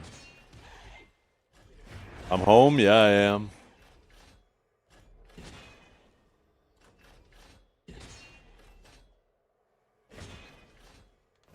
I'll keep it like this. Go off platform.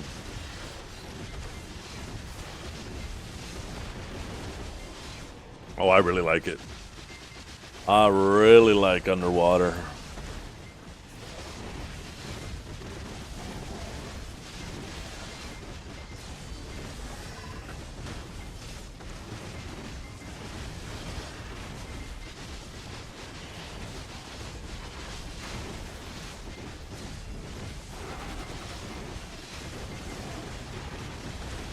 Yo, thanks for the follow, Marcus.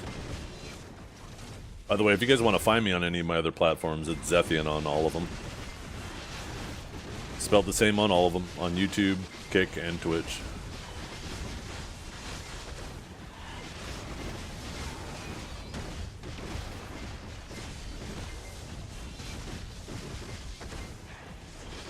How the profit's looking? Oh, this spot is way better than everything else.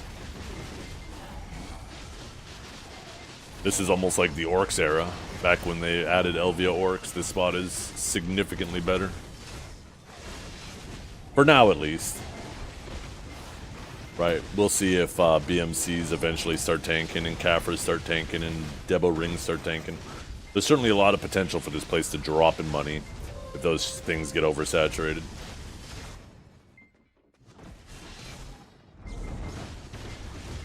Yeah, some people will complain that they're not getting a lot of as much money from trash as they do at other spots. But once you factor in the gold bars, like, damn, you actually get quite a bit.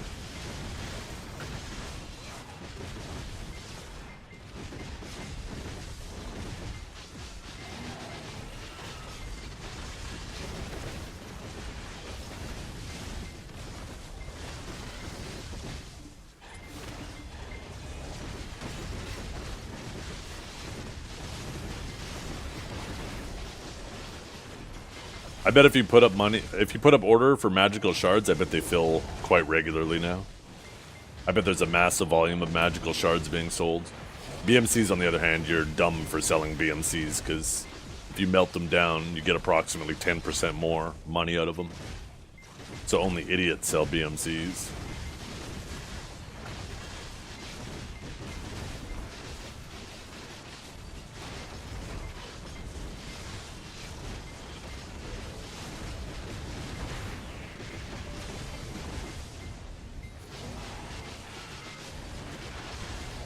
I'm an idiot. Yeah, you should definitely be melting them down. Remember, you can also use blackstone powder to melt down more, and you can use blackstone powder while mass processing them. I've had an order on 3 days on both, no fill, even on magical shards? That's tremendously unlucky.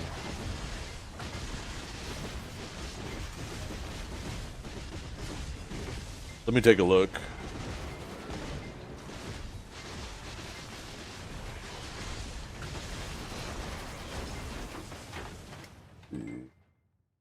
Magical shard.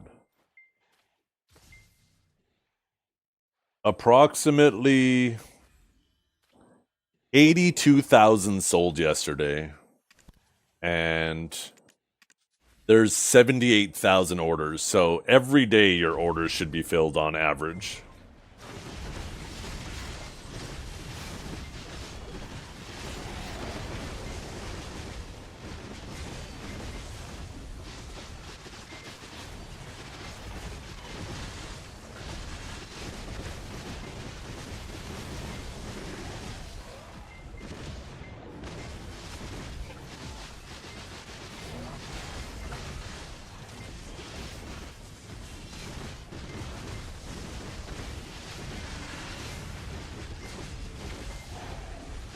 Busted? Uh-oh. What's busted? How much you see how much sold in one day? Garmoth.com. You can see the amount that are sold every single day.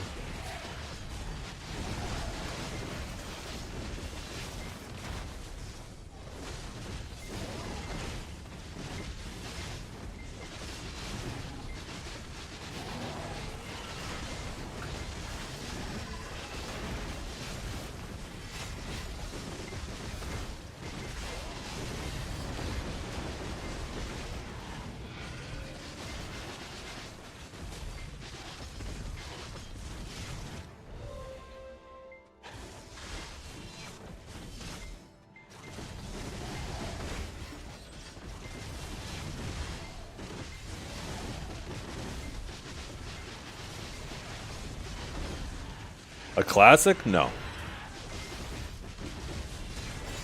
Classic BDO was hot dog shit.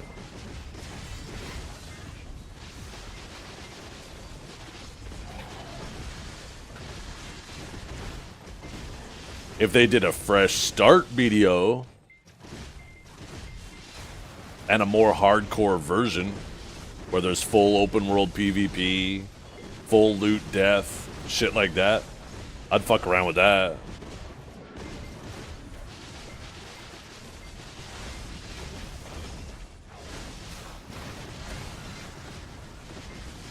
But I definitely wouldn't go like crazy with it. It'd be just something I fuck around a little bit with on the side.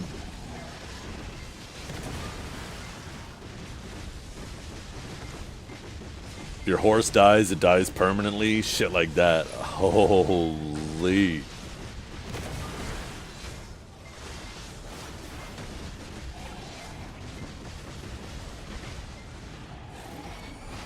Wasn't that the original idea of hardcore servers? That was the community's original idea of hardcore servers. Pearl Abyss never ever said anything even remotely close to that.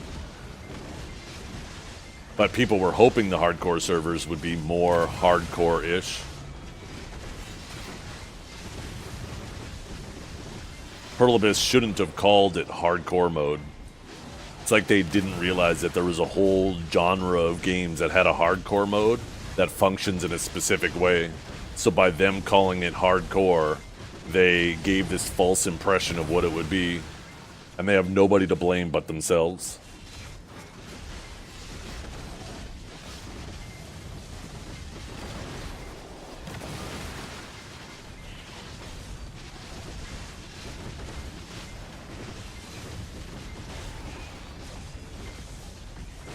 The funny thing is that mode already existed on mobile, and it was called like Night of Twilight or something like that. That's what that was called. And they should have called it the same thing. They shouldn't have called it hardcore. They should have just called it its own mode. And then people wouldn't have had expectations of it. Well, I mean, people will always have expectations, but at least you know, it wouldn't have had the hardcore expectations, or the expectations that came with it being labeled as hardcore.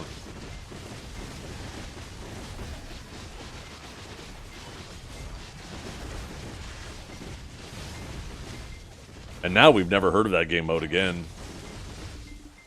So either they've packed it up and they don't want to do it again, or what I'm hoping is happening is next time they plan on having all, or at least most, of the characters available for it.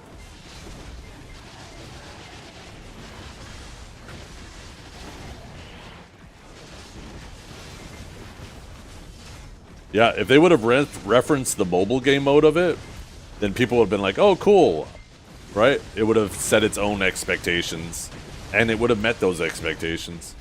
But by them calling it hardcore, we've seen so many games with a hardcore mode, and BDO's hardcore was not that.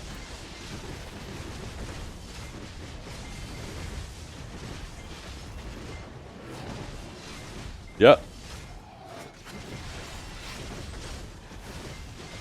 Most people that played hardcore enjoyed it because their class was one of the ones that were chosen, right? It was Warrior, Ranger, Sork, and Zerker. If you mained one of those classes, then there was a good chance you enjoyed hardcore. If you didn't, then most people who didn't play those classes, they just logged on it quickly, got their daily shit done, and logged off because it was worth the time going there and getting it done. You could get it done in about 15 minutes and make like 2-3 billion silver.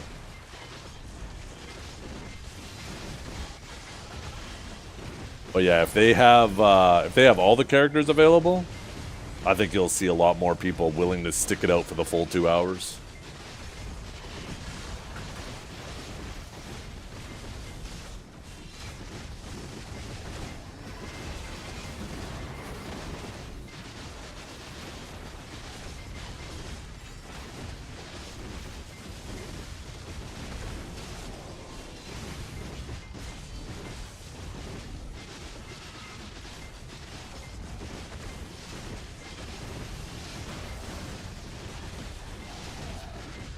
You'll hear some people say, and they're not necessarily wrong, but they'll say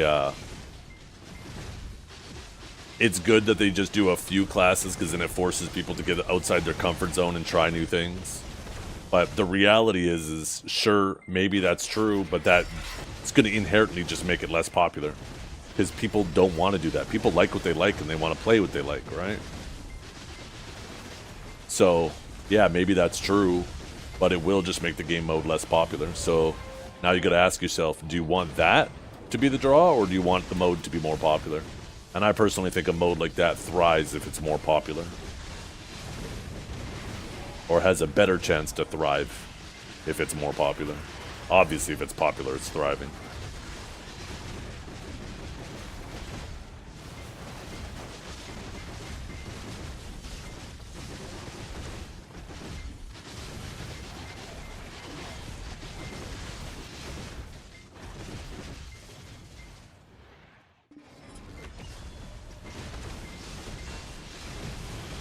class choice on roulette, then it's not really a class choice, though. Unless I'm misunderstanding you.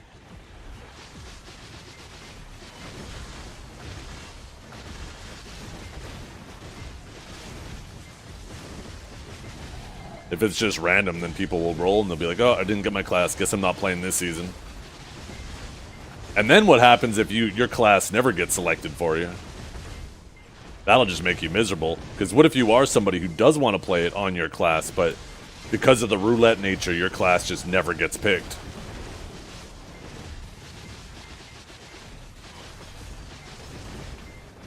Sometimes less is more, but here it feels like, yeah, 1000%. You're right. Sometimes you add too much, and yeah, it ends up being too much. That's why there's a whole phrase, right? Keep it simple, silly. Because sometimes simplicity is better. But yeah, this case, not so much.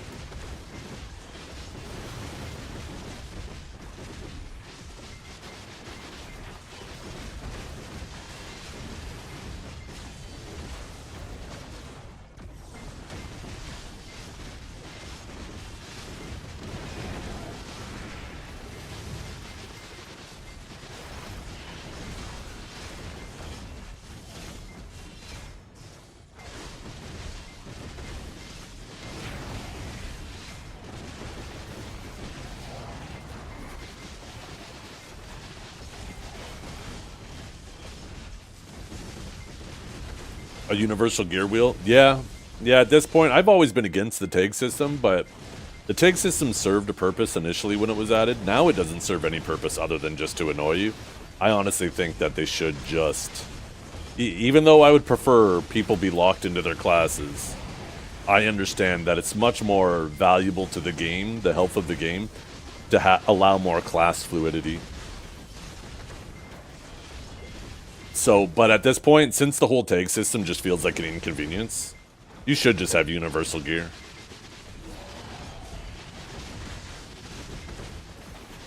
If these systems no longer serve a purpose and all they do is annoy you, get rid of them. Right?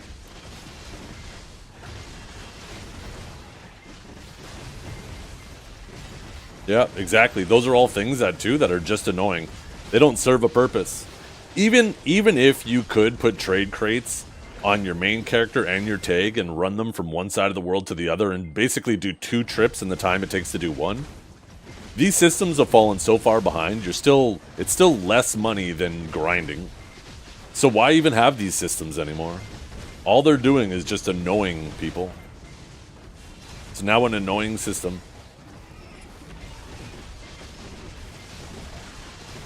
Because now when you have 2 characters tagged to each other, you can't fish on one of your characters, right?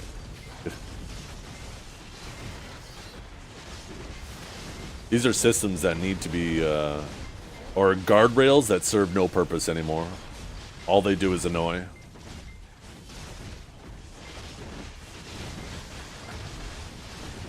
It's like, imagine, here's an analogy I hope you guys can relate to. But it's like, imagine you're going to the movie theaters, and they have all those little strips set up to keep people in an orderly fashion that zigzags back and forth, back and forth, back and forth to make sure everybody knows where their spot is in line and nobody butts ahead, right? It's like having that, but there is no line, but you still have to go all the way through it. It's that kind of annoying.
Yeah.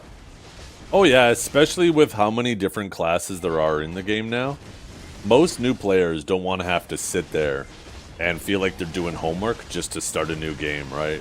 They gotta look through 30, I can't remember how many, but like 30 different classes with, and like 60 or 70% of those classes, oh god, I can't.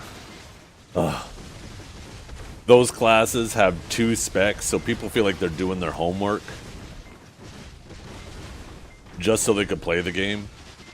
Yeah, it should be just a universal gear wheel, and then people can, like, when they're in seasons, they can swap around and find something that they genuinely enjoy.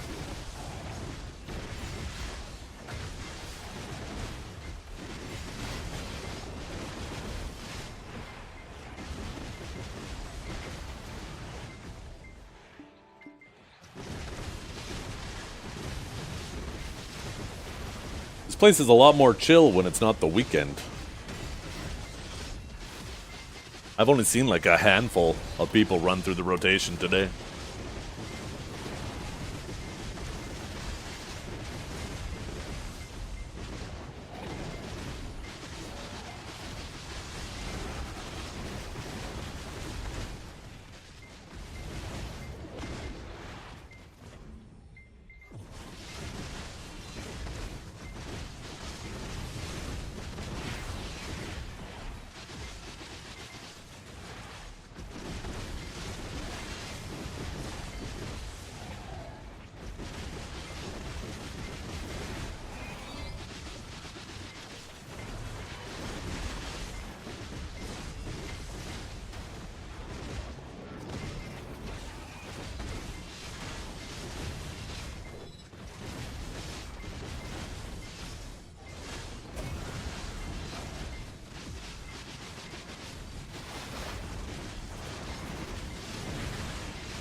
I should repair my weapon. My weapon not branded? How's it breaking?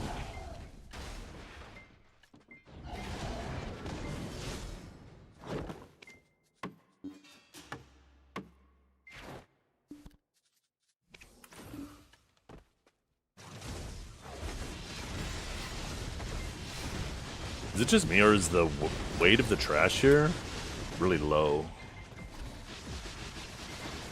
I don't know, I think that's pretty standard, right? 0.1 these days?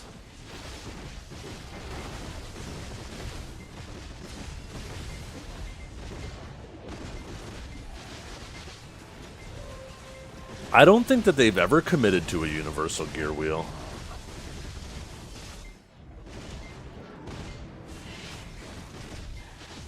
The shard icon changed on the web marketplace? Like magical shards did?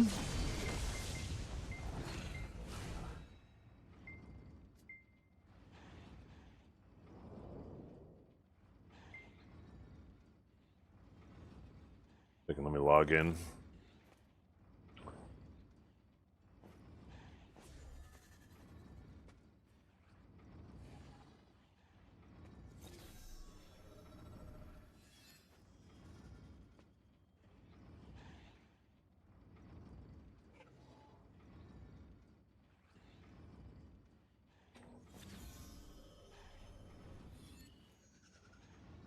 Campground, Central Market, select region, NA. Search, Sycraia.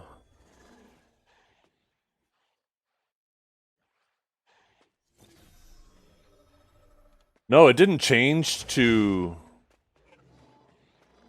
Wait. All of the resist crystals are all different.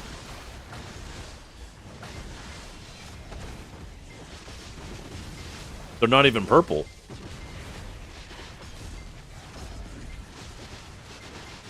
The adamantine, the fighting spirit, and the giant are all different on the web marketplace. I don't remember. I never searched them before.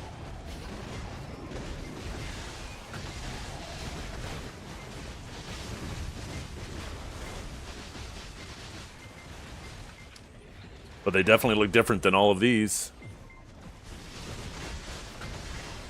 It's actually green. Second, I'll pull it up on screen here.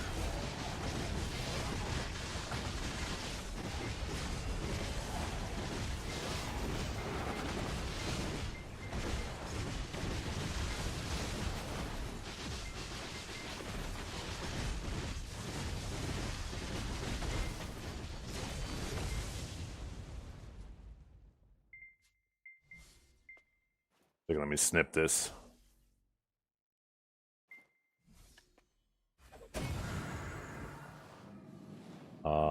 Did the snipping tool not work? What the fuck? There we go.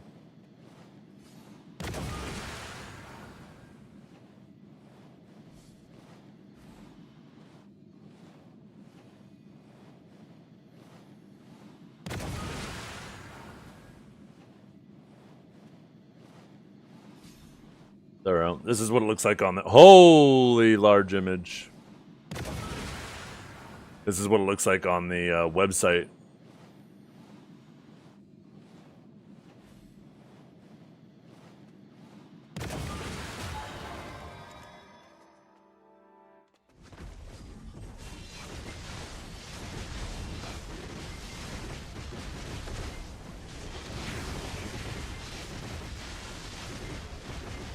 Yeah.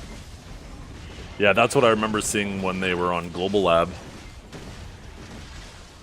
You gonna run bosses on my channel? Hell yeah.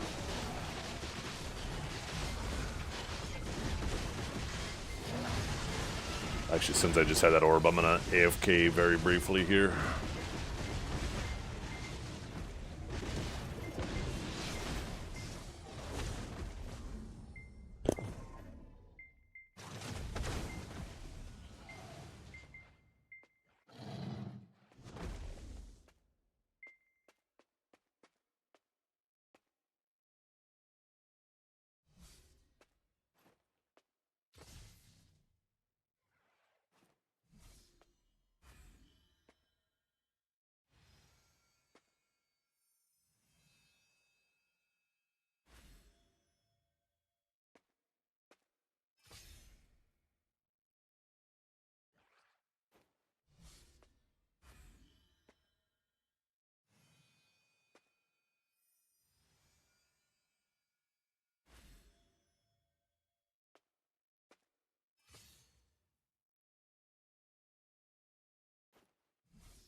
Yeah.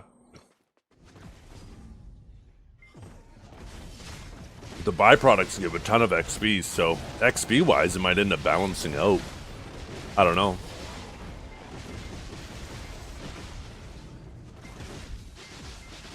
It might be the same XP, but just less contribution.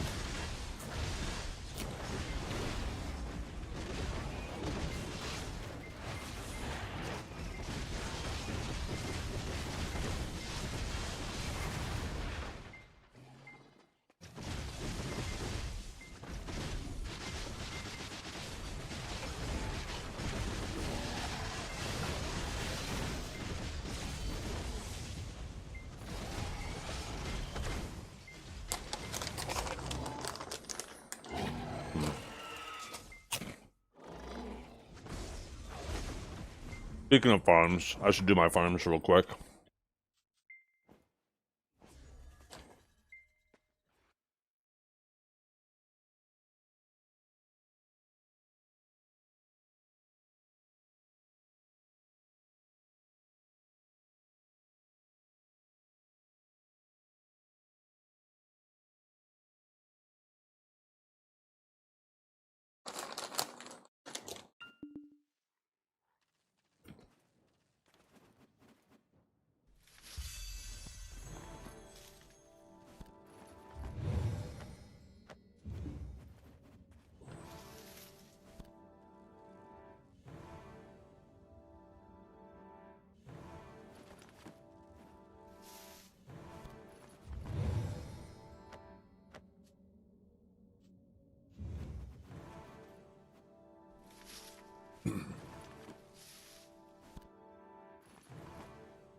Oh yeah. Yeah, definitely save one.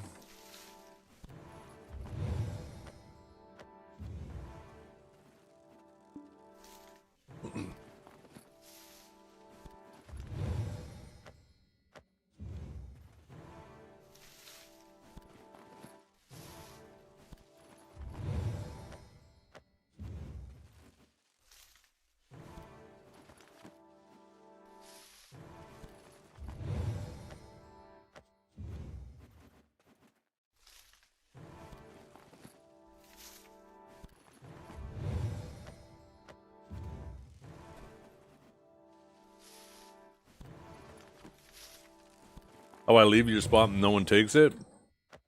Because it's 9 a.m. on the West Coast, noon on the East Coast during the weekday.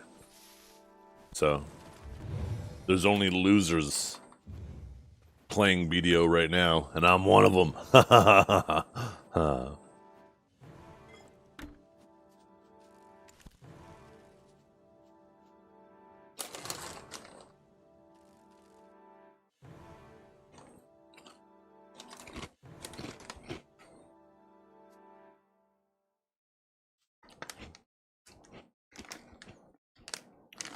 I don't know who invented crispers, but crispers are fucking awesome.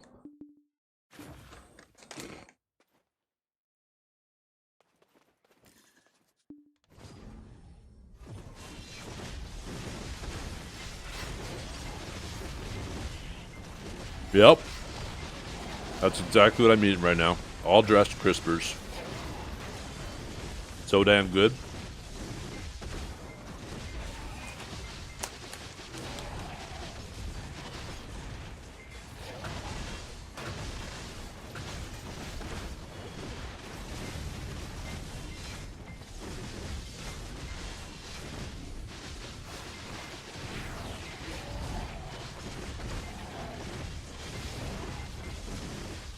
Yeah.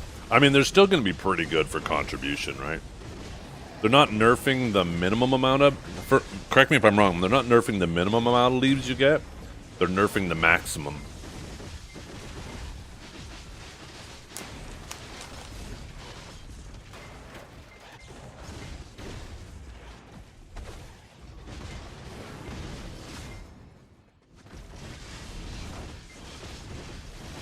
If I remember correctly, which I might not be.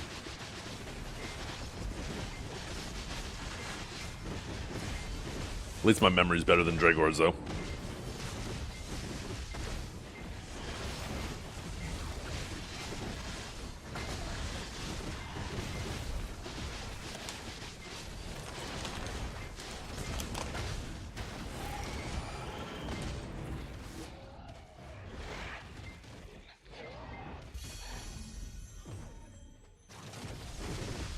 Thank you.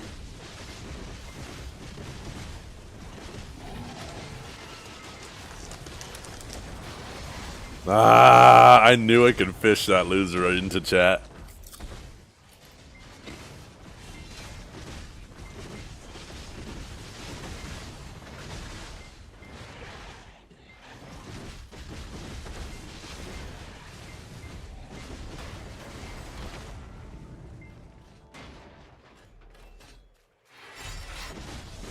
Just like fishing.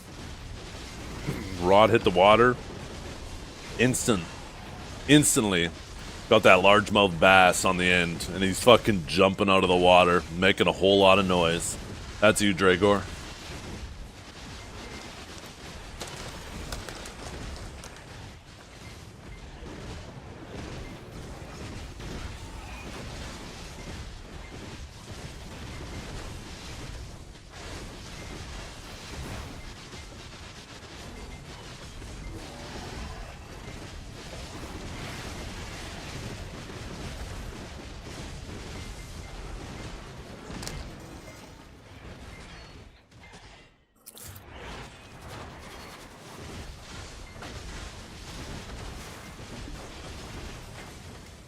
You kidding? That second message you just typed is you in my boat. That statement would have been true if you didn't make it and you just went on your way. But the fact you stopped to do a double take shows that you're still on that hook. You're in the net, you're in the boat, you're in the cooler. You're coming home with me.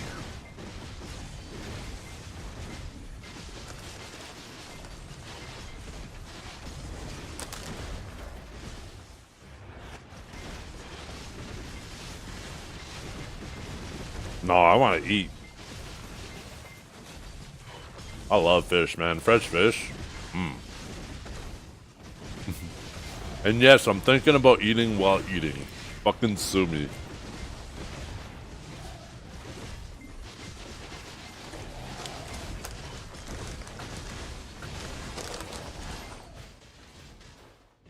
Fucking fighting with this Christmas bag.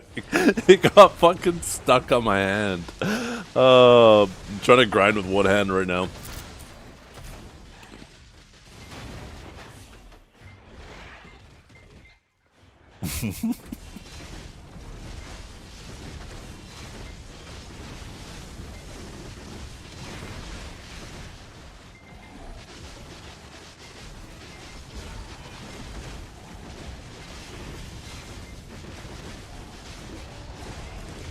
Got crumbs all over him? I fucking do. I looked down right when you said that. I got fucking crumbs on my belly right now.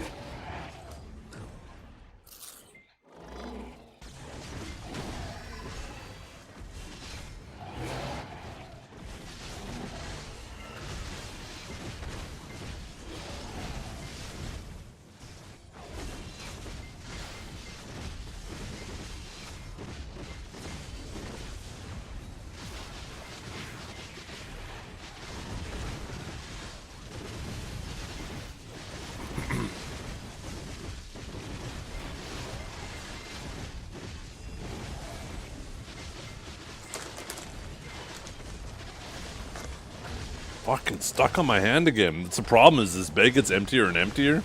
There's not enough weight in it to pull my hand out. My hand keeps getting stuck in it.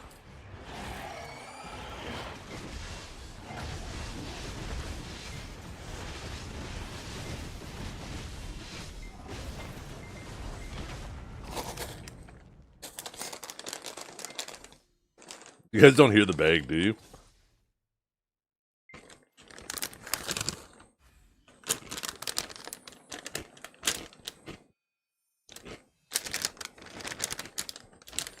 Do you?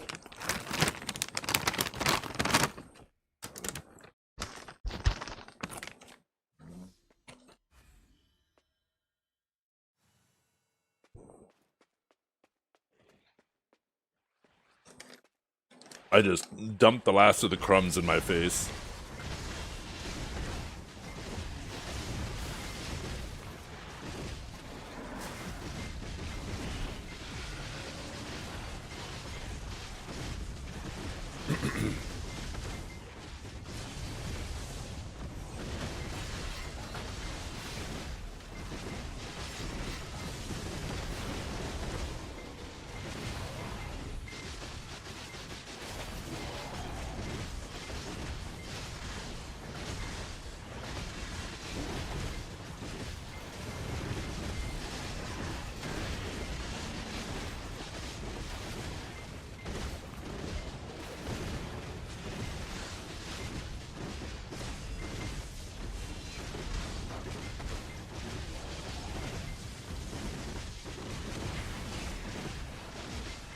Sound like you're trying to open a new factory seal pair of scissors when you needed scissors to open them.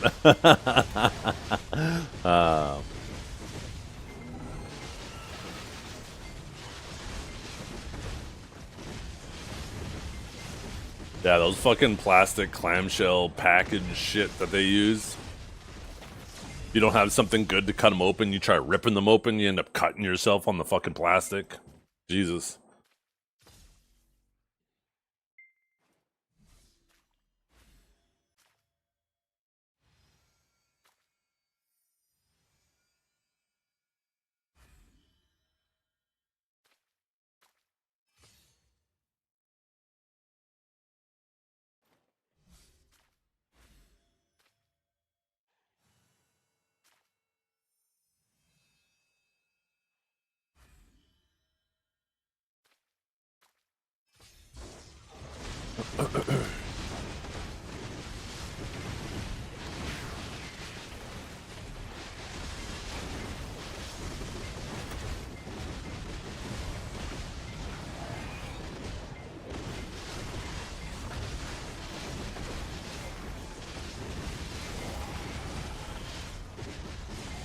Uh-huh. Man, that was good.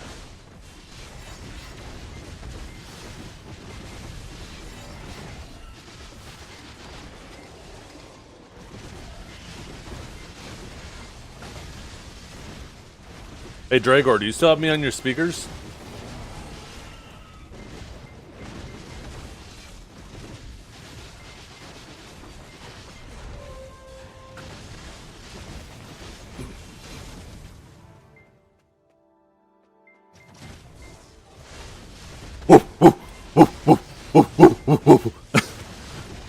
I just wanted to get your dog going.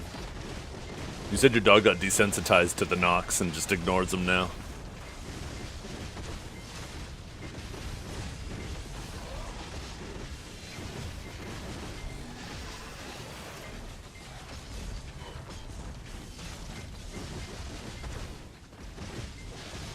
He ignores me completely? Shit. Just imagine, your dog has already managed to do something you are incapable of doing. That's crazy.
Let's see. Hey, Zethian, how do you grind so much and not get burned out?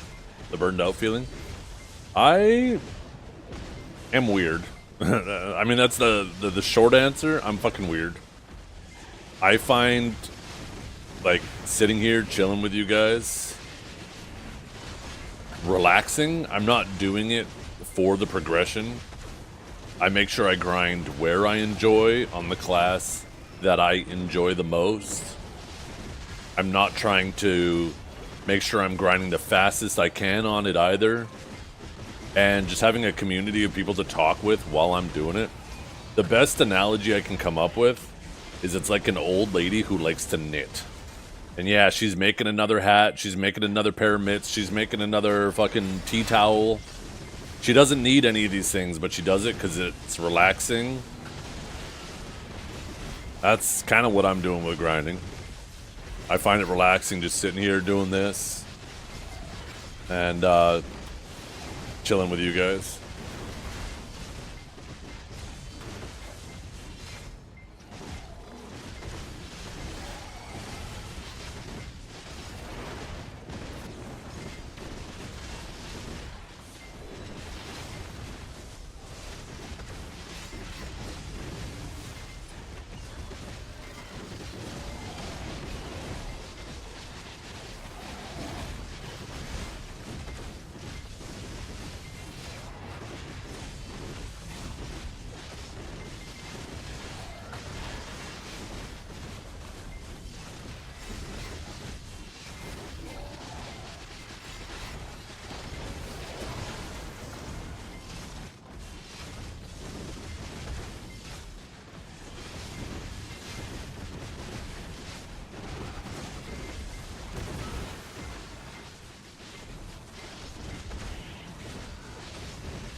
Yeah, I bet they are. I bet they are.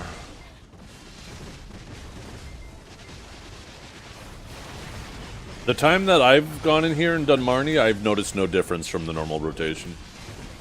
I'm pretty sure it's all the same mobs, but I grind kind of chill here. I'm barely paying attention. I'm definitely not being optimal. I don't even have proper artifacts on. I use XP artifacts, so... Maybe I just don't notice that there's a difference because I'm just grinding both pretty chill anyways. Am I gonna buy the Obliterating? No, why would I?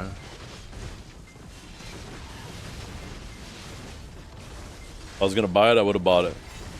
I had zero interest buying it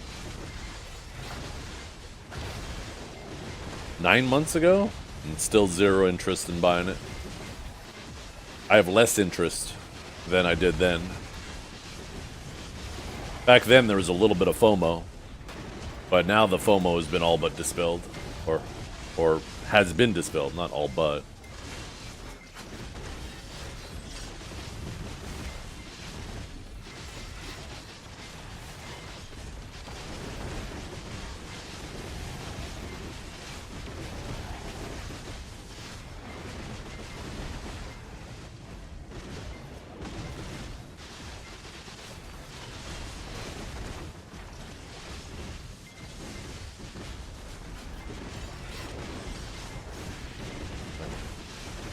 Even if the Zephyros fight wasn't getting teamed, I'd still have zero interest in buying Penfallen God for it.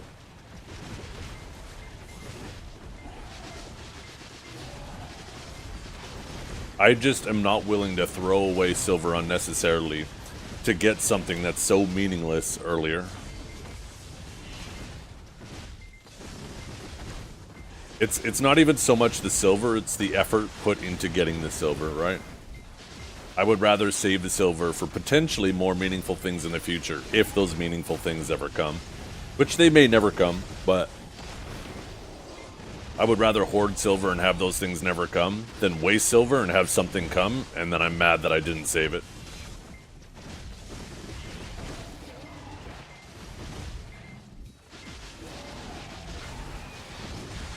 Yeah, someone will buy it, for sure. I have zero interest in buying it, though.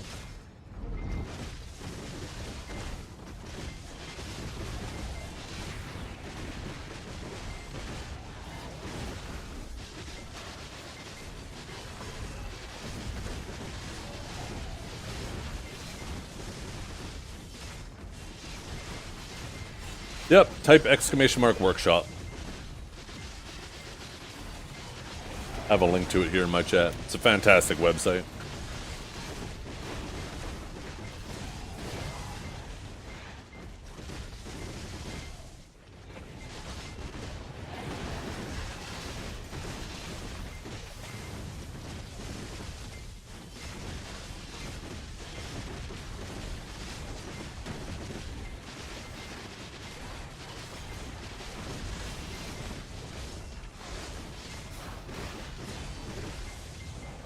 Oh yeah, Daddy, hey, raise another sub. Ooh.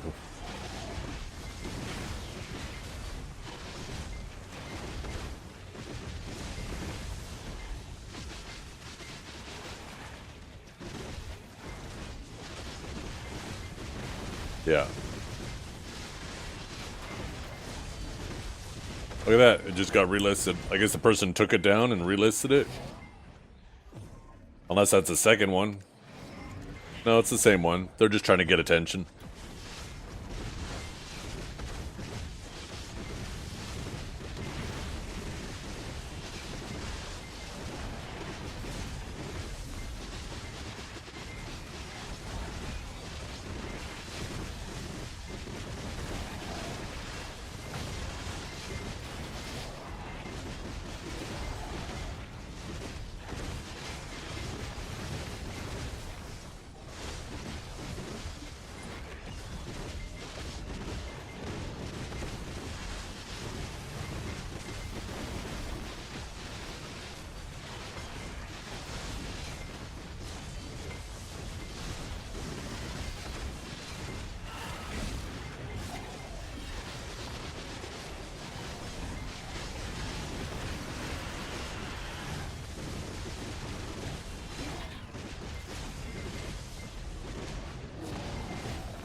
How many paints do I have now? I have 10 of them.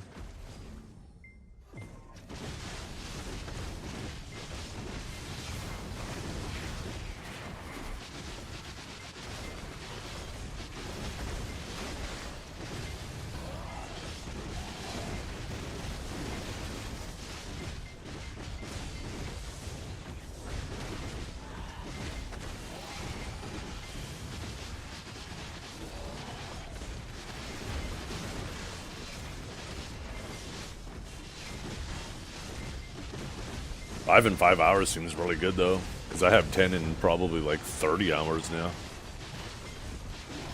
I've been grinding here like a fiend, or at least after today I'll probably be pretty close to 30 hours. We kind of went demon mode this weekend with grinding and streaming.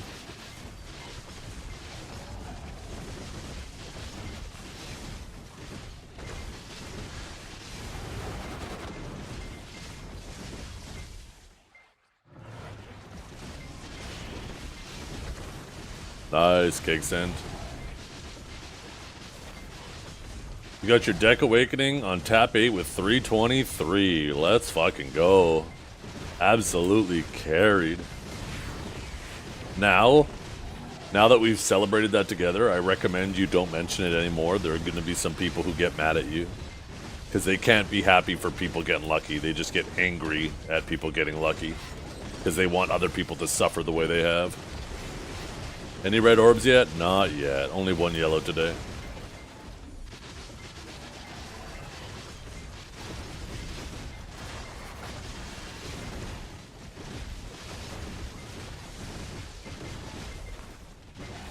Sweet dreams.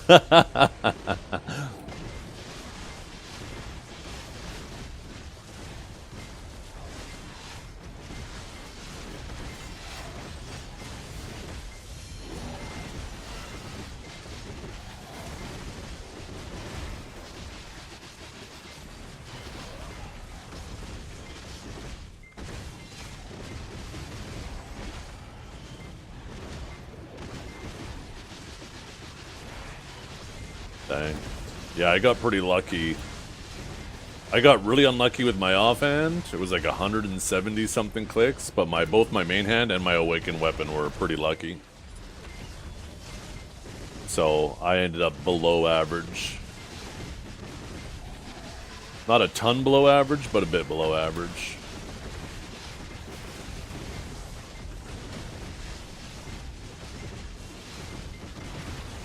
Can't seem to figure out how so many people have deck weapons. Because Pearl Abyss in the last 3 months have given away 1 trillion silver worth of stuff. And then you keep your rod in the water, you do your weekly quests. You barely need to play the game anymore to progress.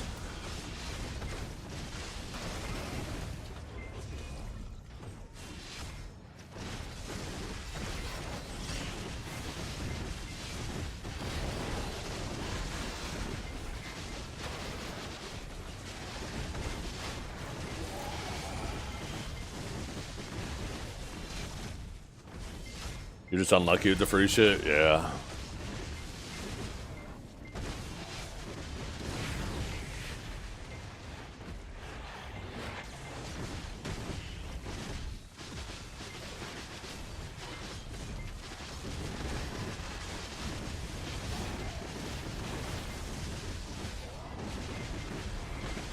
I mean, when I hit my awakened weapon to deck, I got lucky with it. And it didn't feel like much to me. I was like, oh, sick. And then I got hosed on my offhand. And then I didn't even get as lucky with my main hand as I did with my awakened weapon. But because I had that contrast, because I just failed so much on my offhand, that when I did get lucky on the main hand, it felt so much more exciting. You need that contrast, man. I'm telling you. You need some things to be hard. I like hard things. Oh, fuck, why did I say that?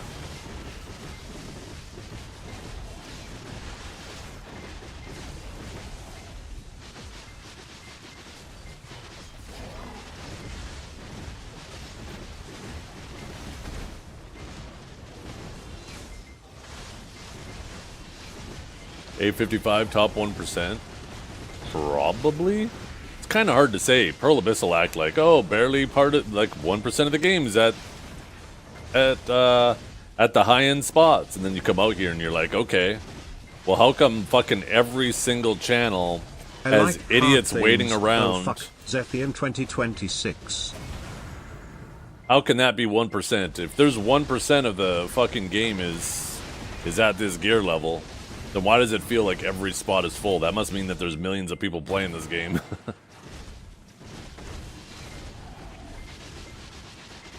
Not at once, obviously. What's up, Menzie?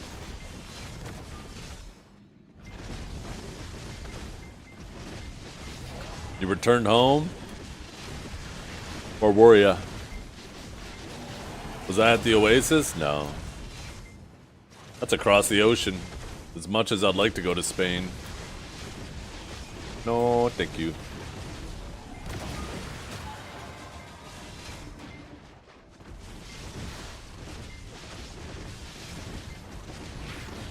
What's this? I like hard things? Oh, great.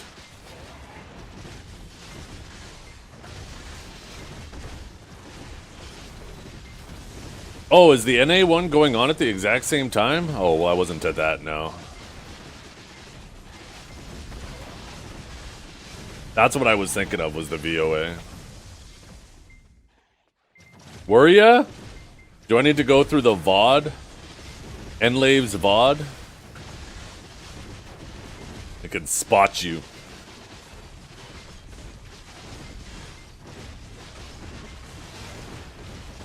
Multiple times.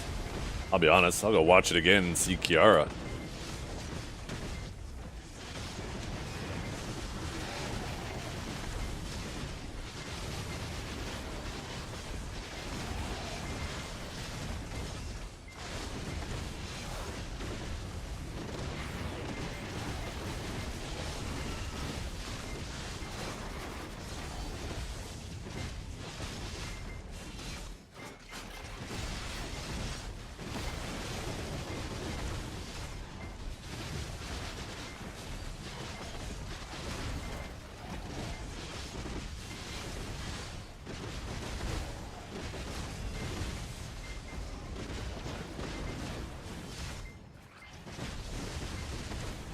Enlave was so warm in that outfit.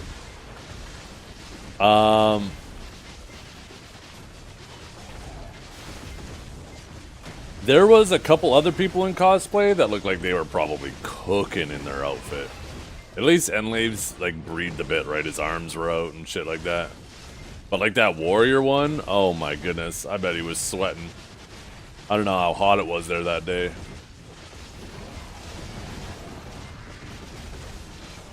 So are you just about all things ocean related? You love underwater, you started sailing, a thing for whales, you deep seas. You would think so, huh? Character, in a sense, kind of resembles, what the fuck's his name? Can't even think of his name. Poseidon? No, maybe? Like my Corsair, a mermaid, oh yeah.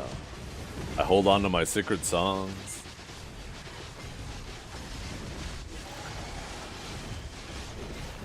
I haven't had any ring pieces drop, no, but I don't need them.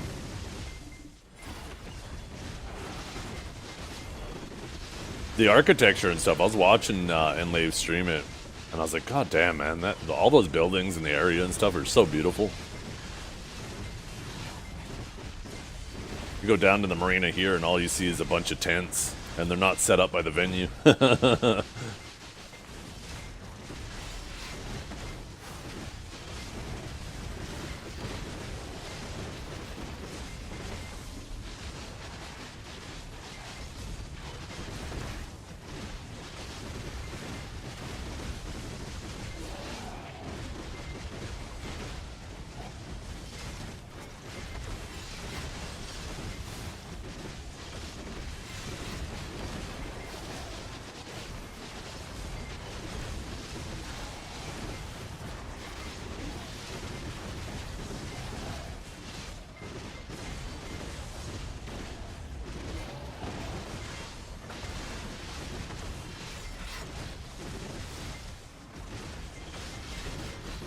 Really?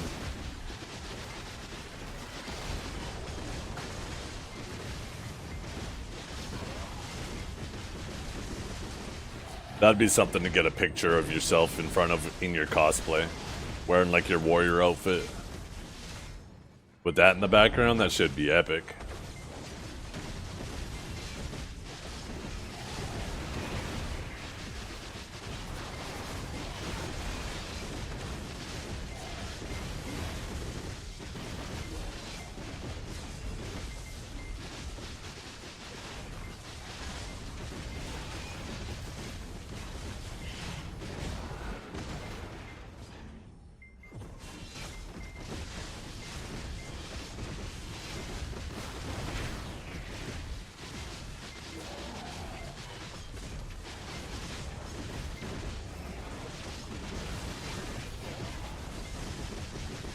The fuck is Neptune's wearing?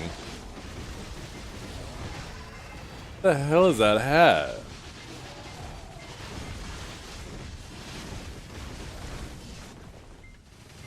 Are you guys...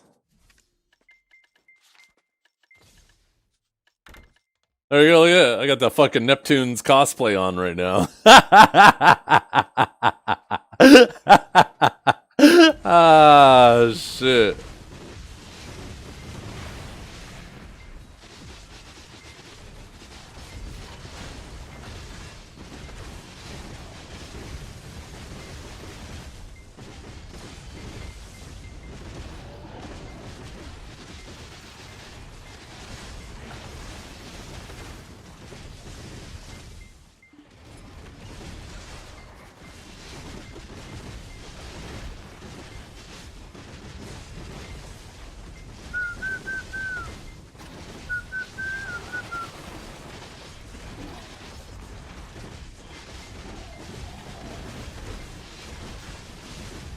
You have returned from lunch? Yo, what'd you have for lunch?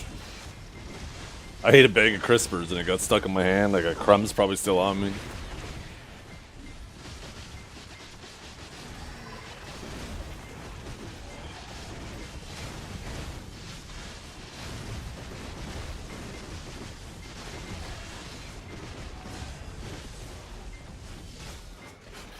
Homemade ramen? Oh, hell yeah. Ooh, that's right. More of the relay today.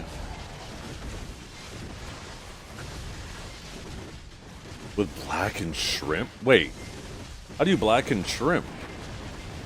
Is there like some type of spice mix you put on it and fucking throw it in a searing hot pan?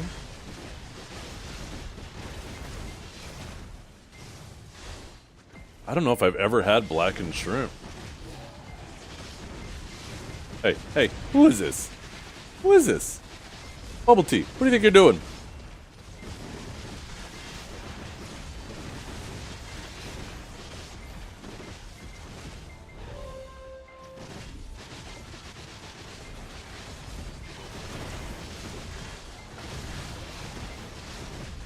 Zesty and Nussy? What the hell? Old Bay on Steam? Sure. I have some Old Bay seasoning. Is that what you do? You put the Old Bay seasoning and then you slap it in a pan or something?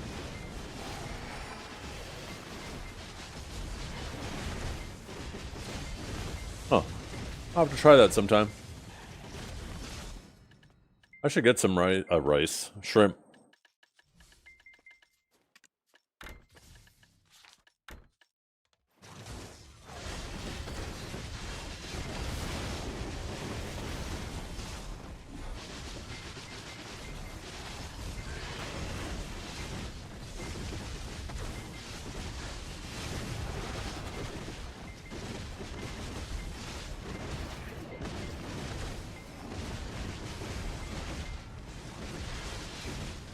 Shut up, Yanni. It's a fucking jumbo tiger prawn. Some might even say it's a lobster.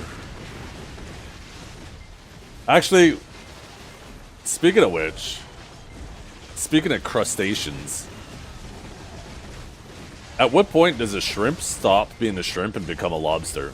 Because as far as I'm aware, I'm not a marine biologist or anything, in case you guys were wondering.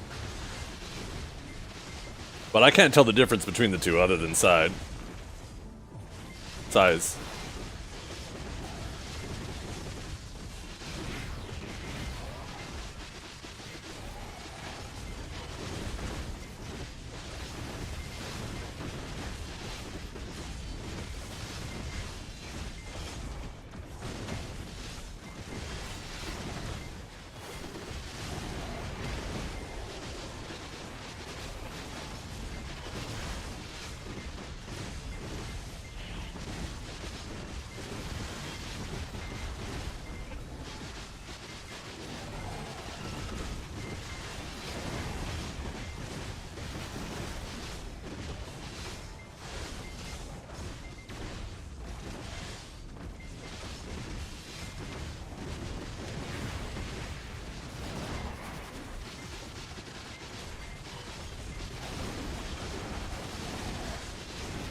There must be some kind of way out of here. I need to... Oh, I don't have enough.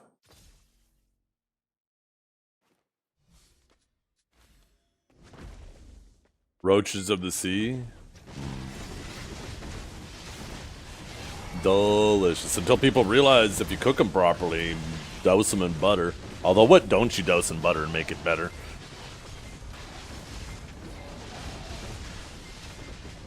Would underwater Sycraia be active fishing? You'd think so, huh? Kinda is. I'm fishing with my javelin. I'm spearfishing.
Go down there with a bucket, get yourself dinner for the day. That sounds awesome.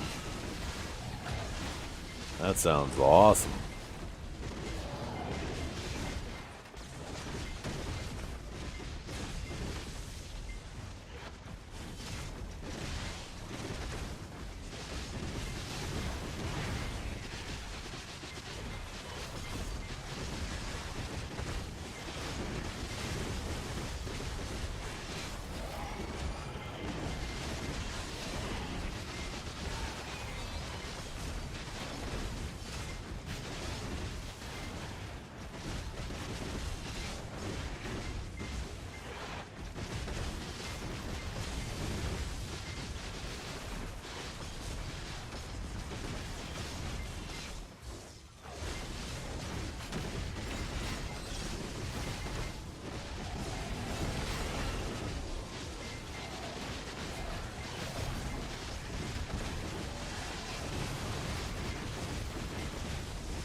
Morthrus. Not just fish, anything, right? There's so many things that, like, you know, we know they're poisonous because somebody had to find out they were poisonous.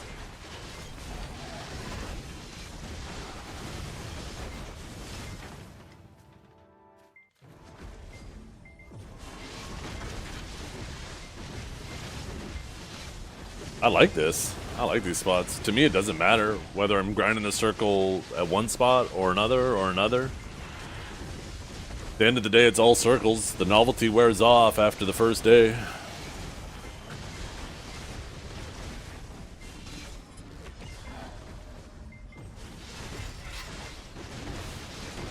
What we need is more round-the-clock PvP to be able to be done with our gear. They're just leaving us in the dark right now with Solaire and everything else.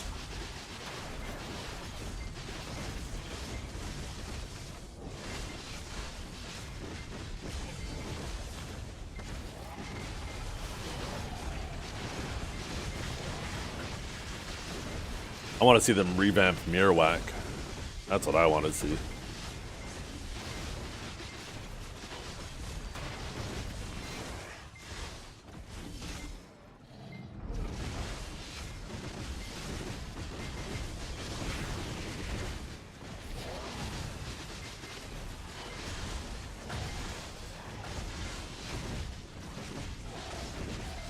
You know, if people use evasion artifacts at all, I'm trying to sell something to gamble. Evasion artifacts. Maybe some classes do. Not many. Probably like your ninjas, your hashes, your kunos. Maybe lawns. Because I think lawns have quite a bit of evasion when they're E-buff now, right?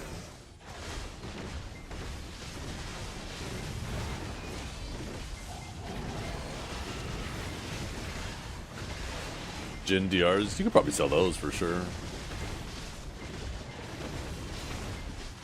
What are we gambling on? What are we gambling on, huh? There's some money to be made?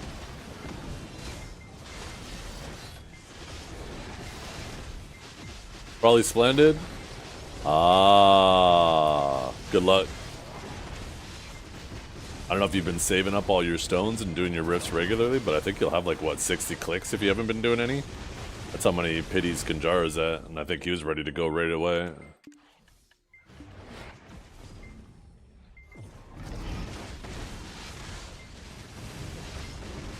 Wait, you had 2 Splendids and you tapped them for shining? You fucking madman. You had the balls that I didn't have. But I always wondered, man. I always wondered, am I that guy? If I click these, am I that guy? I could have been, and now we'll never know.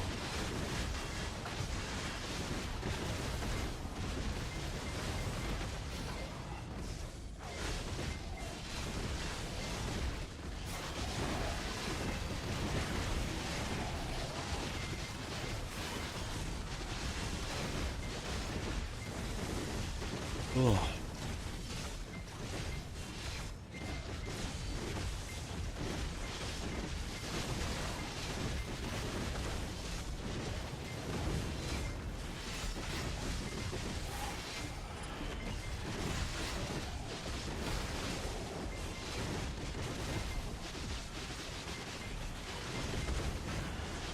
No, it's a good thing?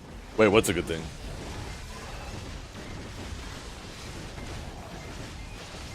One more month till your special stone is a common item? Yeah, it's not even special anymore. I mean, you could buy it off the market for 200 bill. It's basically a Tet Fallen God now. Tet Fallen God isn't special.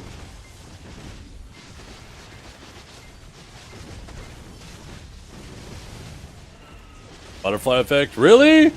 Oh my goodness. Yeah.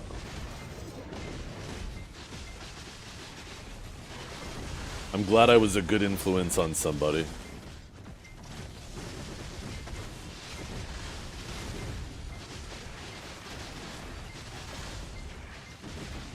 And just thinking, like another 8 months, Shining Stone will be the equivalent of like a Nov weapon.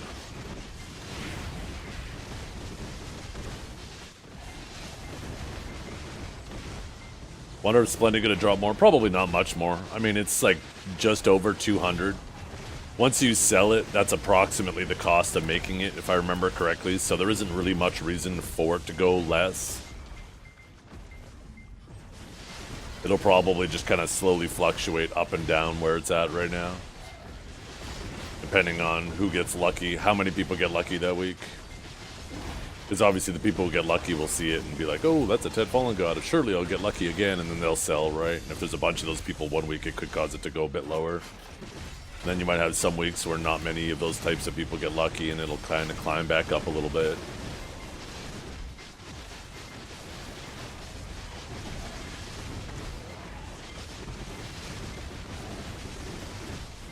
Jin Dawn damage reduction.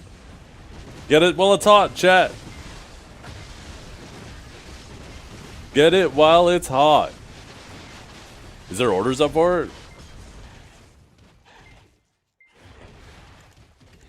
Oh, there's 32. Holy. We don't even need to talk these people into buying it. It's already sold. Well, we're just waiting.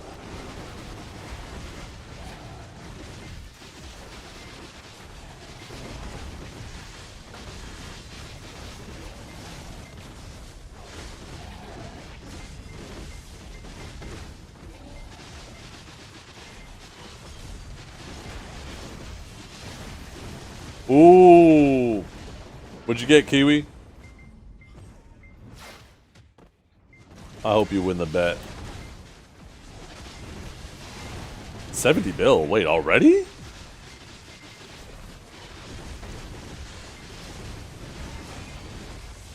Kind of going crazy.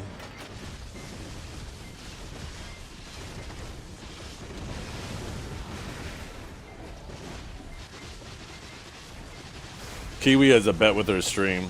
She has to get 300 bill and do, I think it's 20 deck attempts before the 19th. Otherwise, she has to finish Alien Isolation. I bet if she gets close, she's just gonna start swiping on blacksmith boxes, make sure she gets there.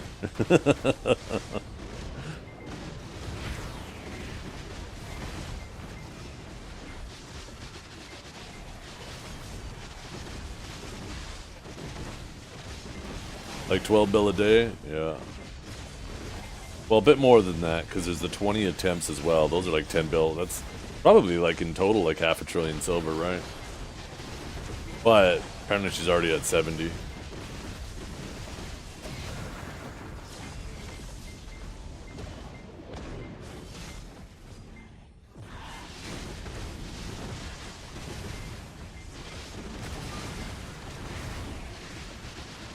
Yeah, it's definitely doable. You think about it, if you're making 5 bill an hour here, that's only 100 hours of grinding. You got 2 weeks to do 100 hours of grinding. It's like a full-time job, but definitely doable. And that's assuming you don't get lucky. All it takes is, you know, you get like a lucky paint drop, boom, 50 mil.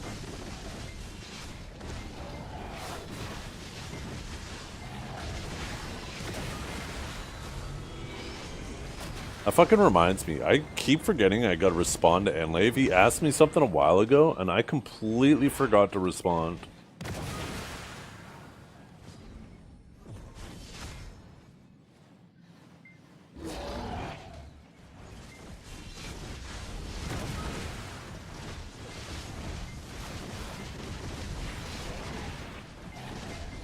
By the way, Etsu, I also forgot to respond to you. Don't think I'm ghosting you, but that message that previous message you sent to me couldn't have came on a better day. I was fucking pissed that day. My basement had flooded, and the water line in front of my house broke, right? Caused water to get in my basement, so I was dealing with that all day. I was not in a good mood, so your message kind of cheered me up. I appreciate that. I appreciate you.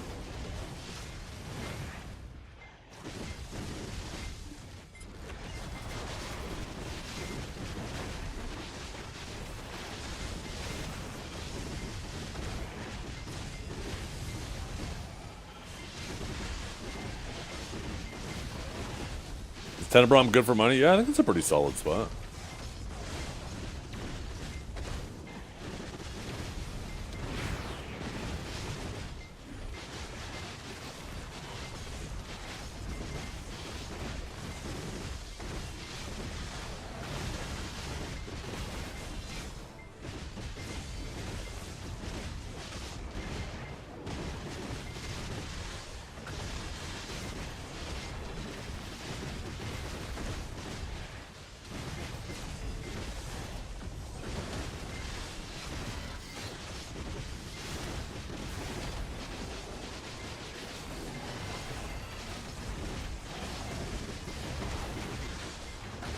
I remember when Etsu used to cheer me up in DMs. Yeah, back when you guys were guildies, right? Now he's all high and mighty in his throne. His CM throne looking down on you like fucking Joffrey from Game of Thrones.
Why haven't you been drinking coffee? You've been just trying without caffeine or something?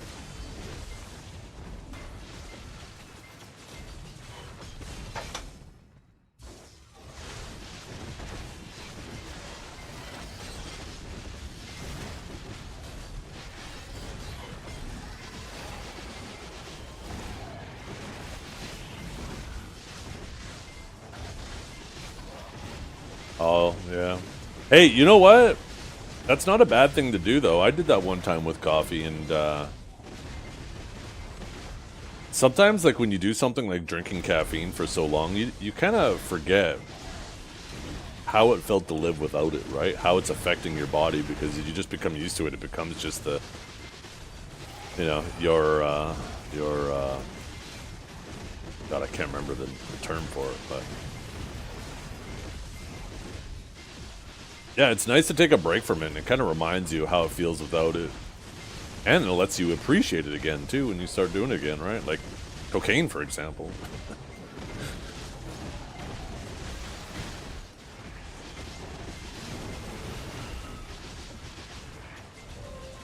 Kidding, by the way. Kidding. Just kidding. I'm talking about Coca-Cola, obviously.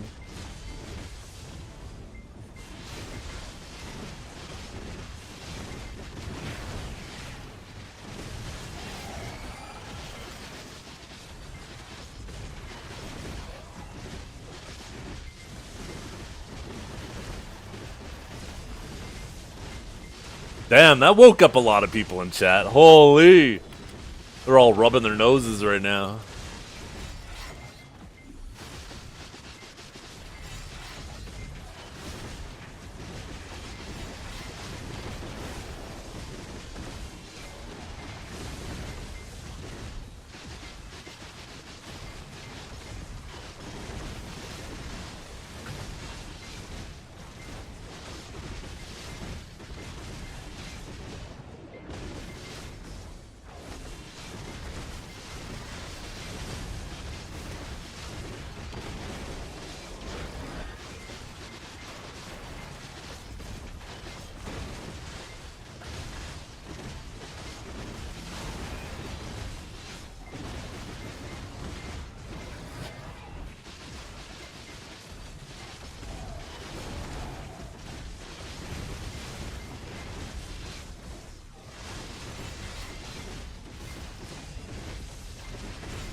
How was the little event they had at in LA this weekend? Etsu, I'm sure you went. Was it good?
I have not seen a red orb yet, no. How noticeable is it? It's pretty noticeable because all of those things stack additively with each other, right?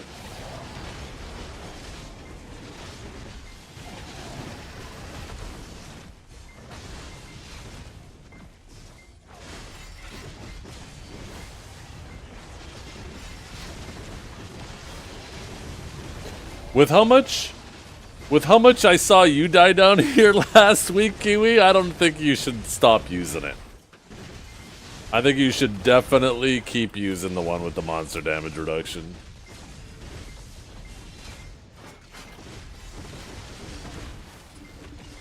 Just think, sure, you can maybe save 100 mil an hour. Or wait, no, is it even 100 mil an hour? What are you thinking of using, a harmony or... like a normal harmony, or... I'm assuming a normal harmony. Let's see, how much silver is that an hour? You go from spending 23 to 21, that's 3 million an hour. Sorry, 3 million every 15 minutes, 12 million silver saved an hour. If you die once, you will have to grind for like... how many hours? If you lose one crystal, right? If you lose like 1 3-bill crystal... it's gonna take you 1,000 hours, or... no. Because if you lose a 3-bill crystal, and it's 3 mil every 15 minutes... that's 3,000 intervals of 15 minutes. That's 250 hours. Or 10 bucks, true. Or 10 bucks.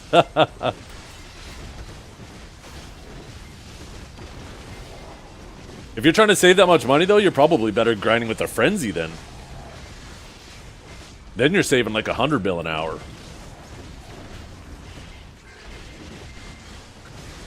Frenzy feels like not the right idea for you? No, definitely not the right idea. Just saying though, it is an option. It's not the right idea, but it certainly is an idea.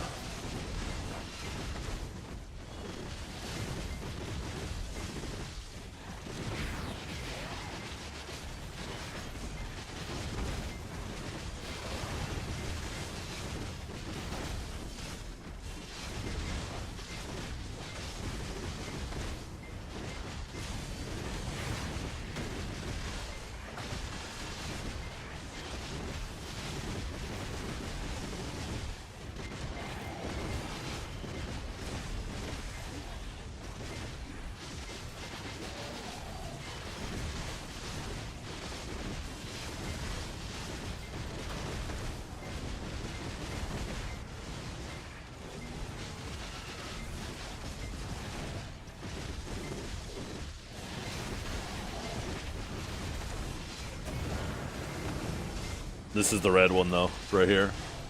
For Vert and Kiwi. I'll blaze the trail for us. Actually, Vert probably has already had 6.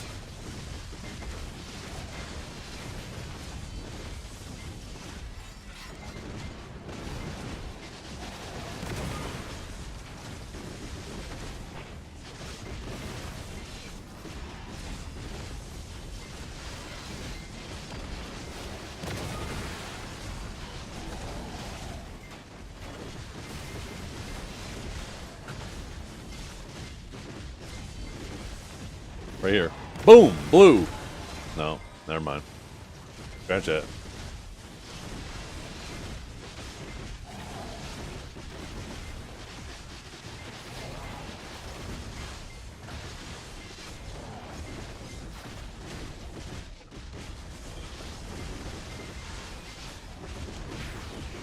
Yeah. I've had 1 yellow yesterday, 1 yellow today, 2 yellows the day before, 0 yellows the day before that, and 1 yellow the day before that. So what is that? What, 1, 3, 6 yellows in total now?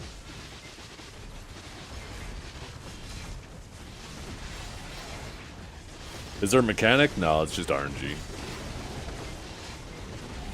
Getting the orbs is approximately timed. It's like Kertuga, where you'll get so many per hour, but it upgrading is completely random.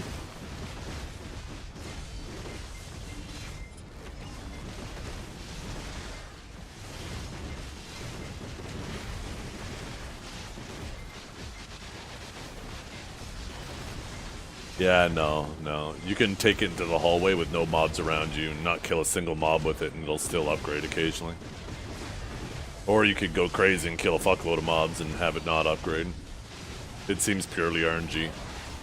I'm just guessing, but I'm assuming it's a 50-50 chance to go blue. It's like a 10 or a 15% chance to go yellow, and then it's probably like a 5% chance to go red. So you gotta hit a 50, then a 15, then a 5.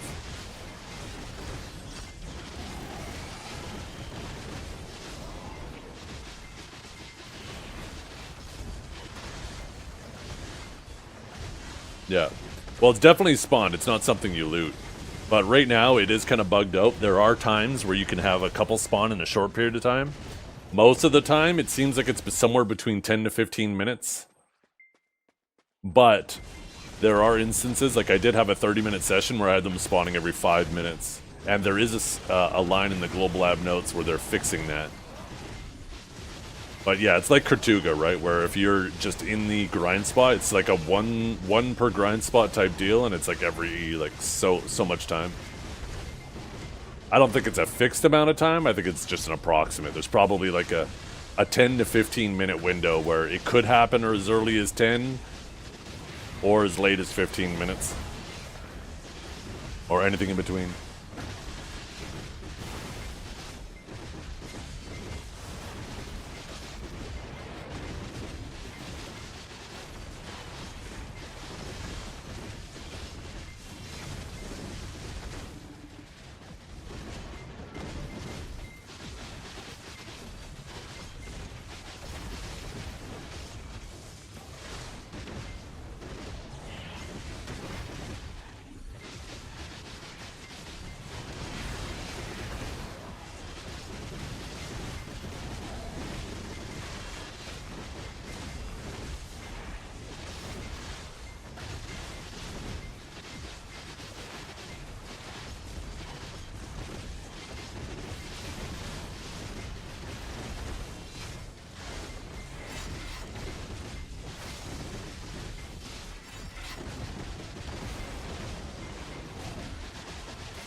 Yeah, I'm back, Cabell.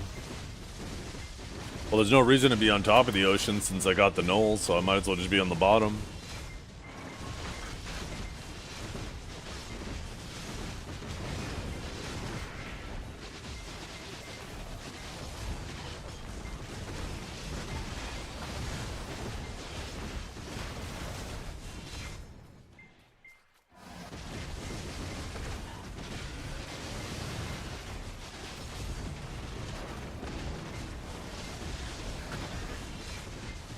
Shit, sorry, 1 second.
Okay, sorry, I just got back.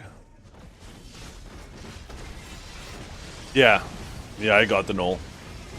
Type the command if you want to actually see it. I got it off stream.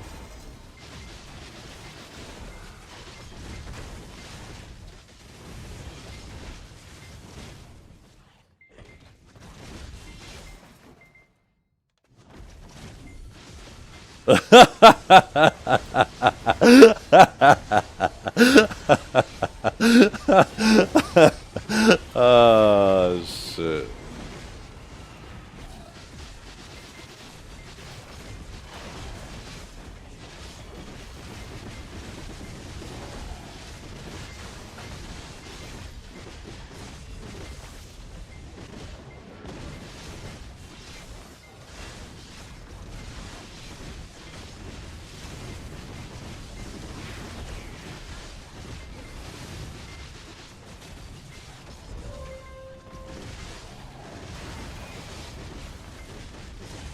Yeah, I still have deck pre on.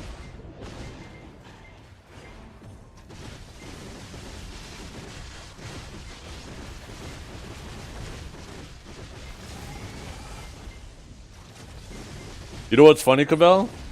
The amount of money I invested in my life skilling gear, that's like two Pen Fallen Gods, and I still refuse to spend the money on them.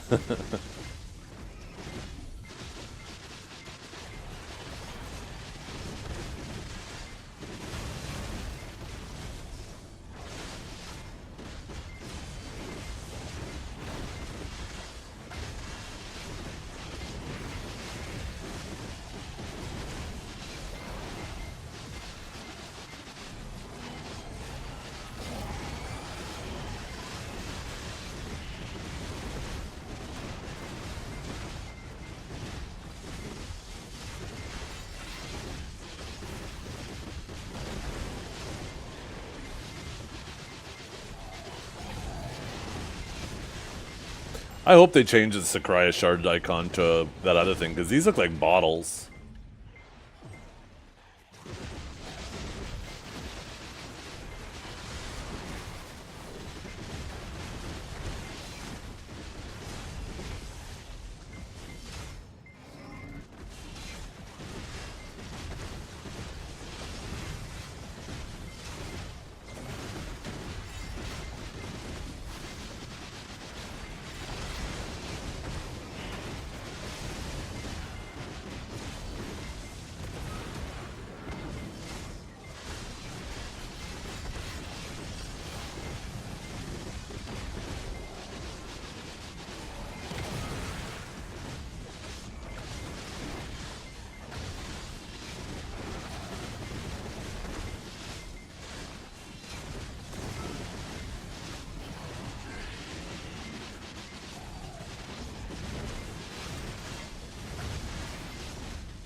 Yeah. Oh, and if you're on the Suck Warrior, this spot is so chill.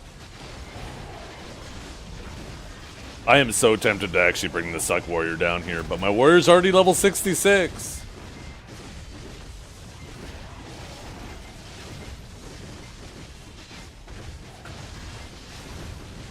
Maybe I need to move the XP off my Warrior to someone else and then bring the Warrior down here and grind.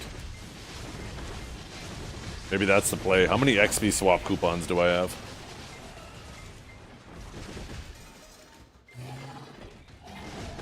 I got 1 scroll of equilibrium. I had a ton of these stupid things.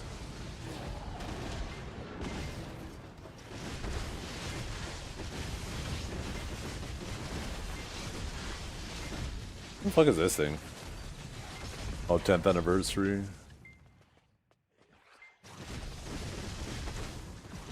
Just make more. It's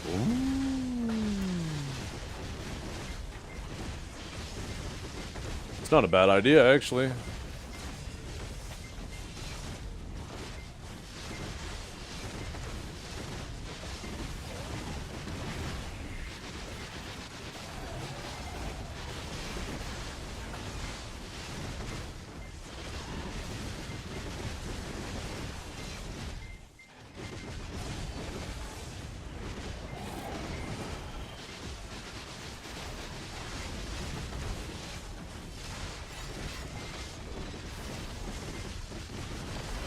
Oh yeah, Awakened Guardian too. And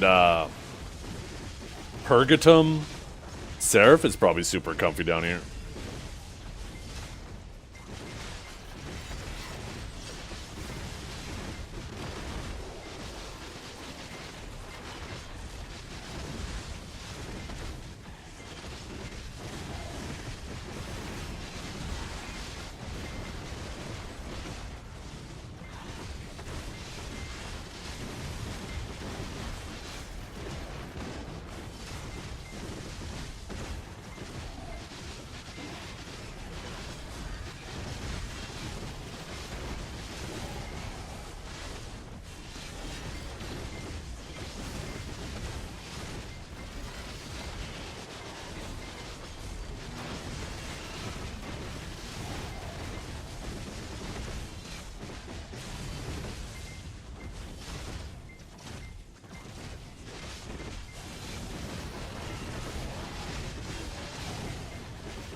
Who's saying shit, Dragor?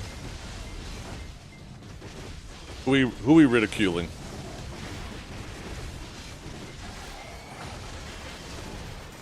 You? The fuck? What did you say?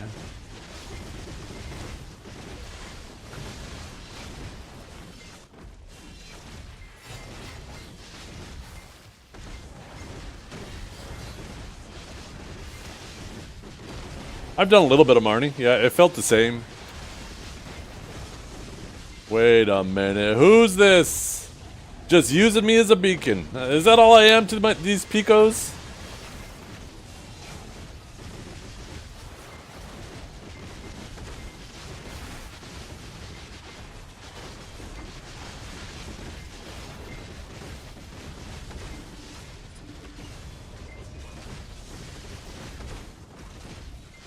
Did your Marnie show for trash in the hour? I don't remember. I've only done like 2 Marnie hours here. They were the first day. You might be able to go look in the VOD.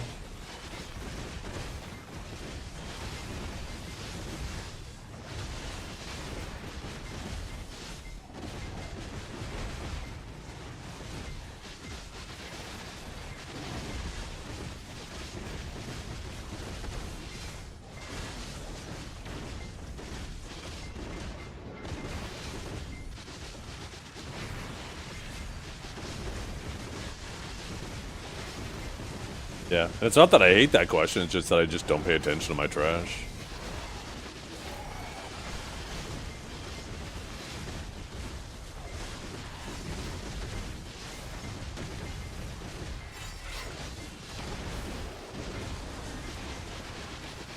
Yeah. This spot is head and shoulders better than Zephyros, so people will not be dipping. I think even if like Kaffers hit min price and Magical Shards hit min price, this place is still going to be better. But it'll be close at that point.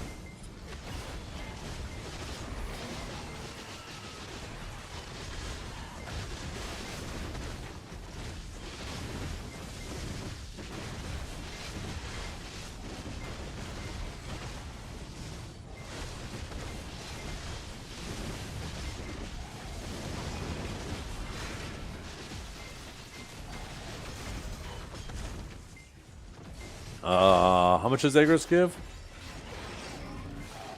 Increases your junk item drop amount by 150%.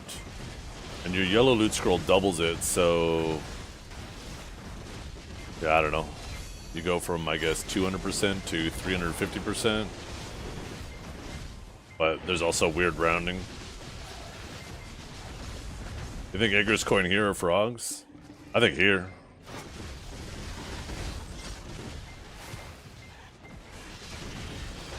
Right now, there's a 2 billion silver opportunity cost you have going to frogs versus going here.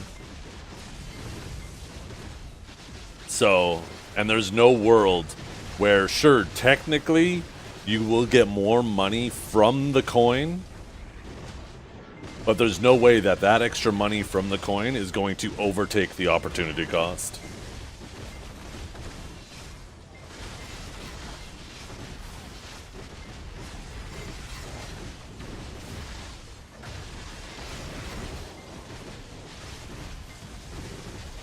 Like, if you're using a coin there versus here, means your coin is worth half a bill more.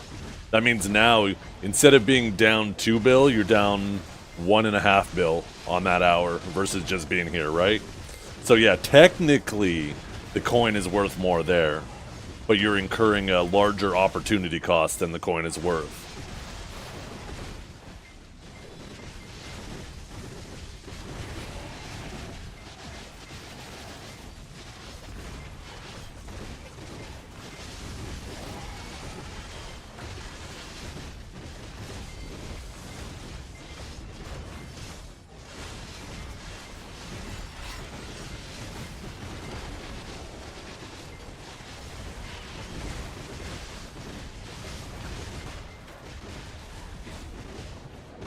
Plus, this place is great XP.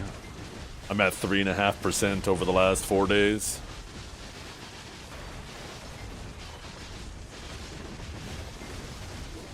My XP has been schmovin'.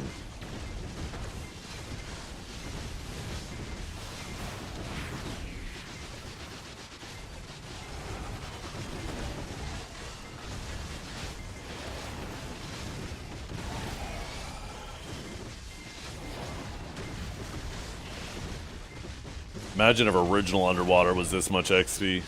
What level I'd be.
Oh, the green one.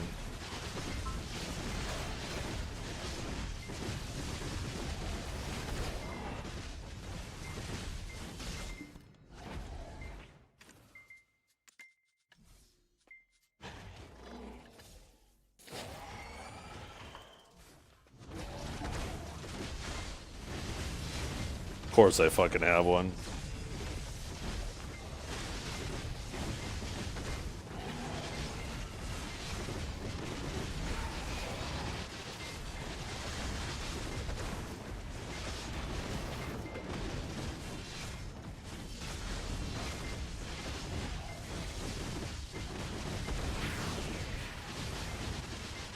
That was how I predicted.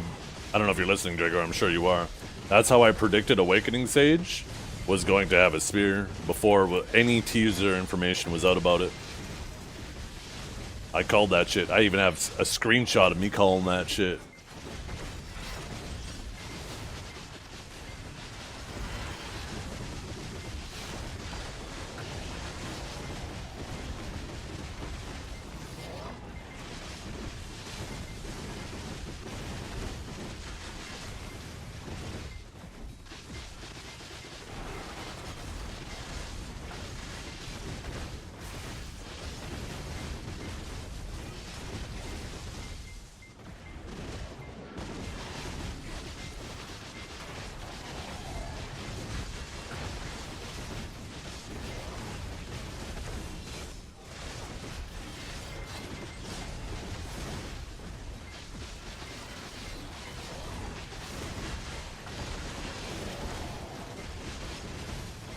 Yeah, I did.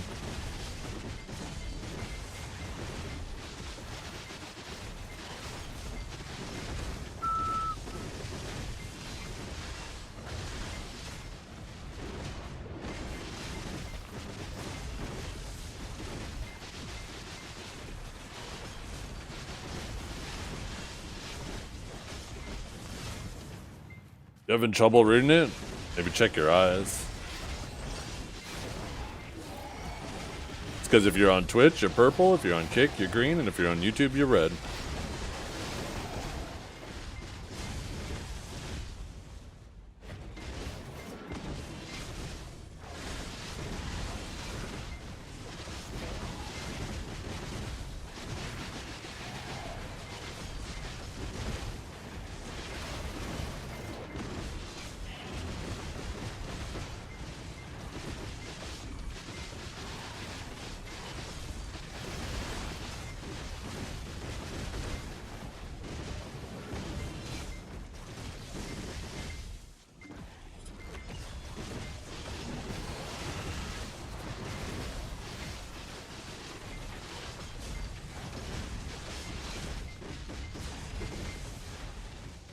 Maybe up the, maybe the shadow around it. Oh, it's too big. That, maybe increase the outline. How's that? Is that better? Oh shit. Poor viewers, this guy fell off. Maybe make it slightly smaller.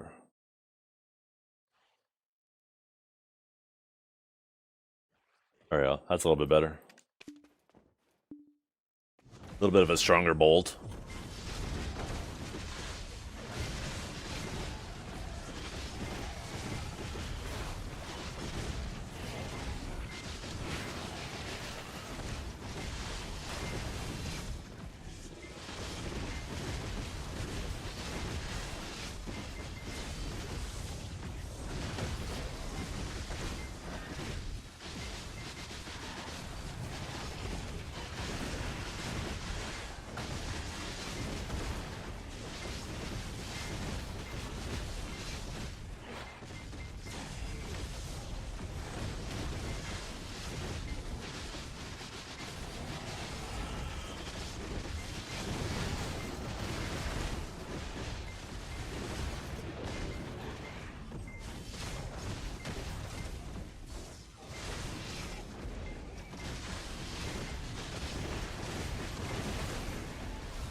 Yeah, I just had to increase the outline on the text a bit, give it a little bit more contrast.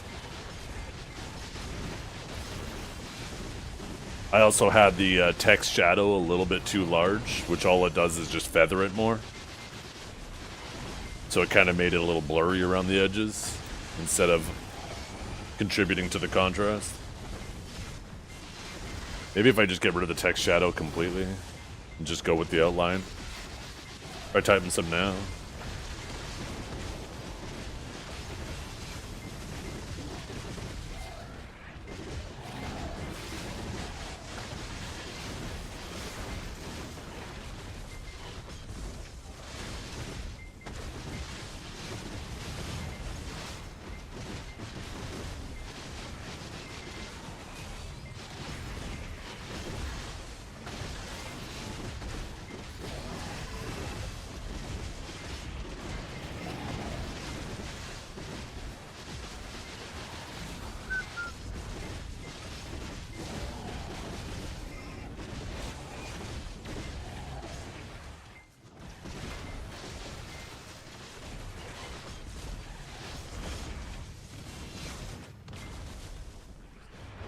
I removed the shadow, I didn't increase it.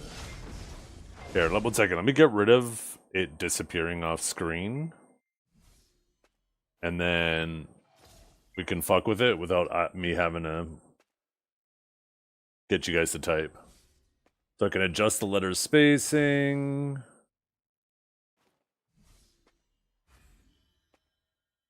Go with that. Go with the outline size, crank it up. That kind of makes some of the letters look weird if I crank that to the max. Maybe that's pretty good there. And then this is the shadow coming up. That's the shadow you see. Put a little bit of a shadow behind it to give a little bit more contrast.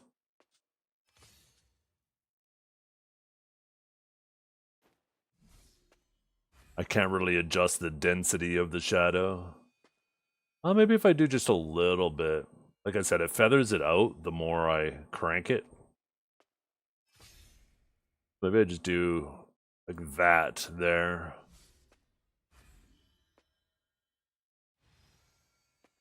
In fact, I could probably touch that down a touch. There we go. Yeah, I like that. There we go. Could adjust the boldness of it too. Not make it so bold.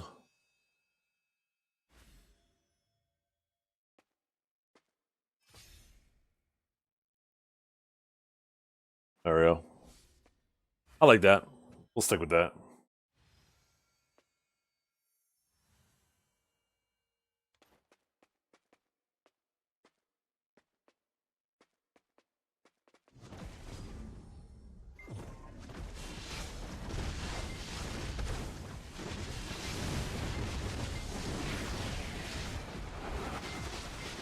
Bald?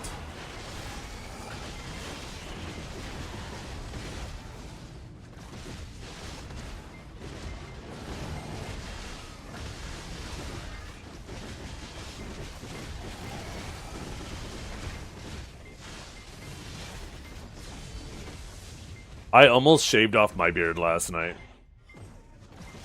Because I had the 2 long-ass streaming sessions, I didn't shower that night, and last night I was like, my beard was just feeling gross, and I was like, you know what? Maybe I'll shave it off. And then, like, not shave it, like, off, but, like, really, really short. Like, kind of, like, barely, like, just a bit above a 5 o'clock shadow. And then I was like, you know what? Nah. I just gave it a quick little trim, and then I hopped in the shower, and I just scrubbed the shit out of the skin under my beard. Like, I got right in there. It's one of those things, though. You gotta be gentle, but you want to get in rough enough to get the skin underneath. And then I was happy I did that, because afterwards my face and everything felt so much better. I was just fucking dirty. I was just a dirty old man. Yeah. And that's exactly what it was, too, Arfik. I was looking at it, I had the clippers in my hand, and I was like, man, I know I'm gonna regret this. I was like, fuck it, I'll give it a trim, I'll hop in the shower, and then I'll see how I feel after. And then after I got out, I was like, yeah, never mind. I'm glad I didn't do that.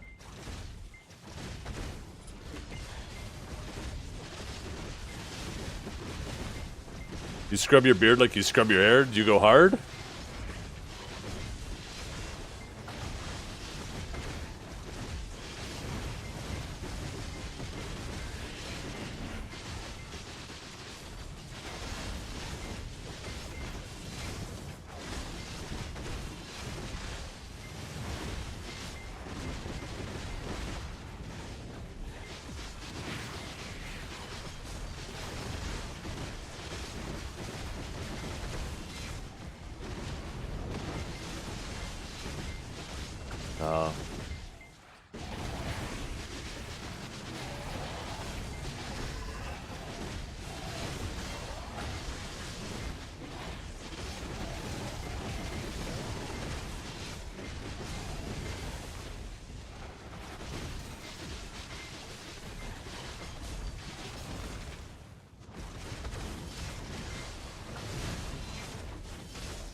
Yeah. I have a really nice beard foam and a beard oil too. That like after a nice shower, I'll get in there with like some good soap and stuff. But after the shower, I'll either put some of the foam in or the oil in, and it just feels so soft and nice. Moisturizes the skin underneath too.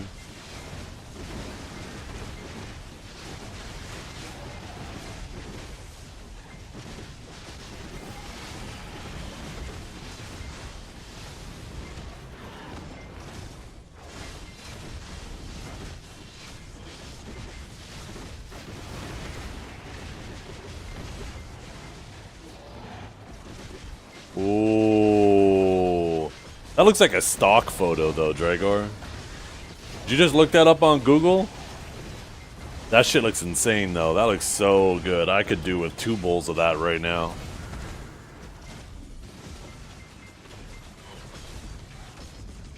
That looks so good. The crispiness of that pork and stuff too in that bowl. God fucking damn it, that looks so good. You're a cocksucker. What are you doing sending me that shit for? I am a sucker for a good bowl of ramen.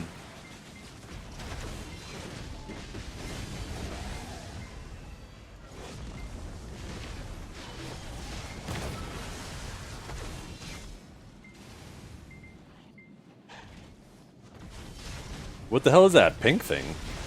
That one looks alright. I like the first one better with the shrimp. I don't know what those strips are at the bottom. Are those, is that like bamboo? Bamboo shoots or some shit?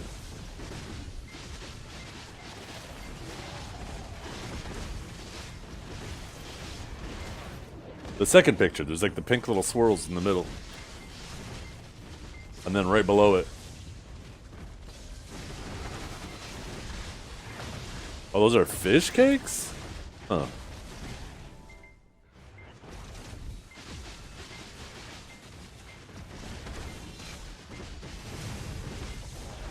I ain't never seen a fish that pink.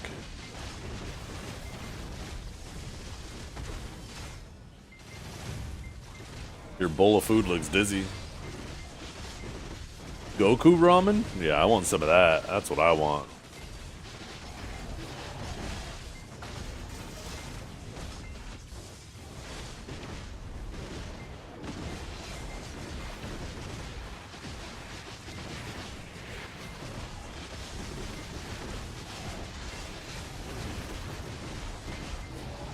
Practice Santeria.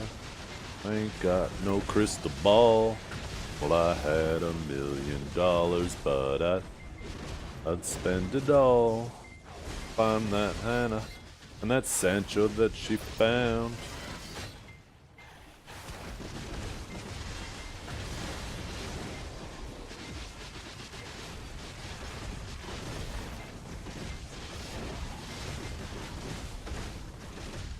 I got shepherd's pie for dinner.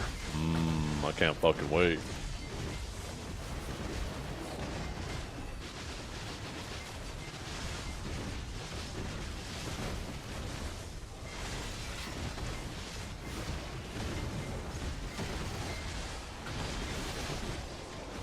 Those are bamboo shoots? Okay, I thought so.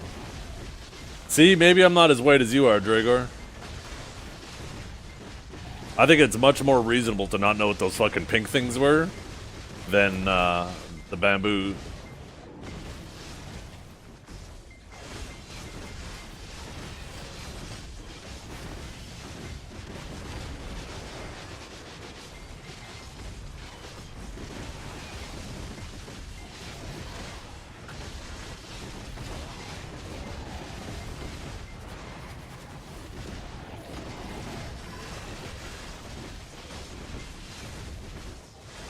Those are in every bowl of ramen Naruto eats in the show. Ah, see, and I haven't actually watched Naruto. Naruto's one of those shows like One Piece where there's too many fucking episodes and I don't want to start it because I don't want to have to finish it. At this point, it's too intimidating.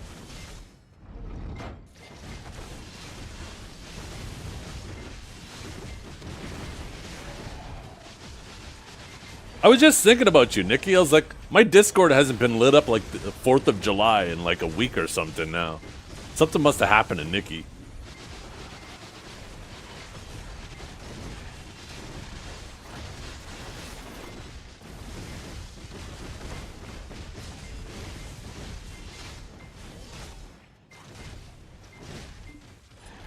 Why is Dragor yap so much? Oh, I've been trying to figure that out forever.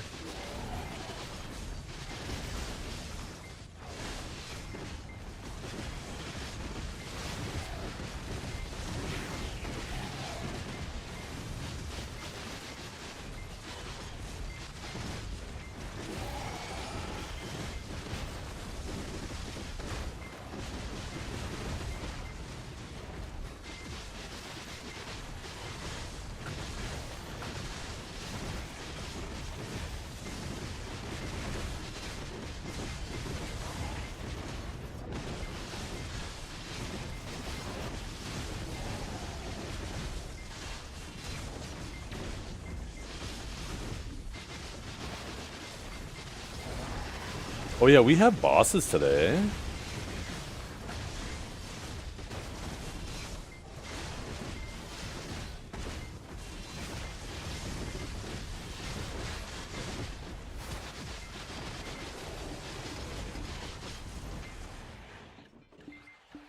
There's one thing Dragor loves. It's being physically and emotionally abused by women. That's his jam.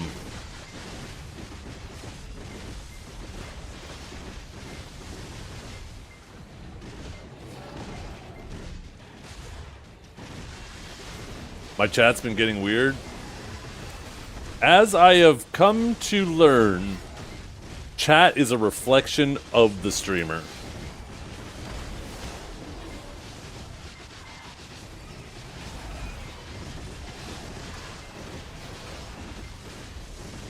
Weird is just another way to say interesting, though. People who aren't weird are probably boring. I think we should all thrive to be a little weird.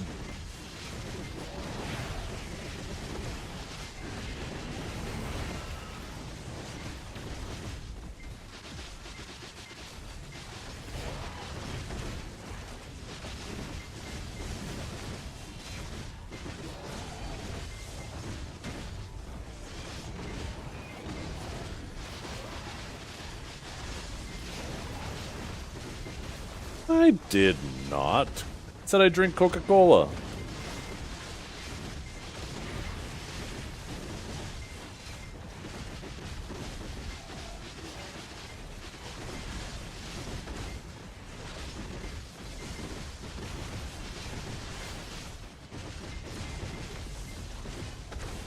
I know, Awakened Sage is unplayable now. I'm probably the last Awakened Sage. After watching Archive earlier, he's clearly on the way out. Cadge was yapping too, he's on the way out. Calb's already gone. Who's left?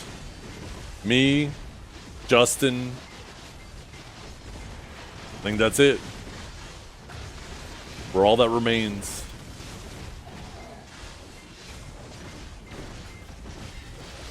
If Samwell's still griefing people on it that's still broken, there's no shot Samwell would ever play Awakened Sage. Samwell can't play a class that dies in PvP.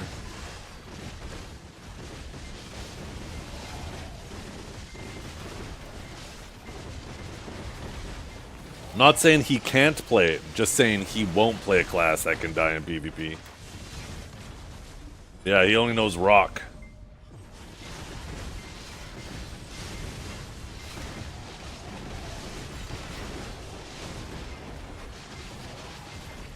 He was chasing you through underwater at this AM. Are you still playing Lawn? If you're on that Awakened Lawn, you should abuse him. Awakened Lawn kind of dirty. Awakened Lawn was the original Seraph.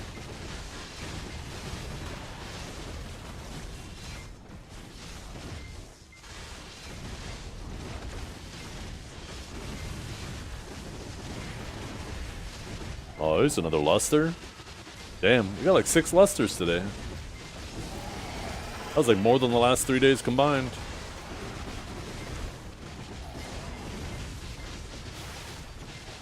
I hope I get one more full drop before I finish this 100. I really want all 3 of my weapons to be purple. I just cannot justify buying that shit for 50 bill a pop.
Yeah, well, maybe you would get lucky too if you grew some balls and clicked, Cavell.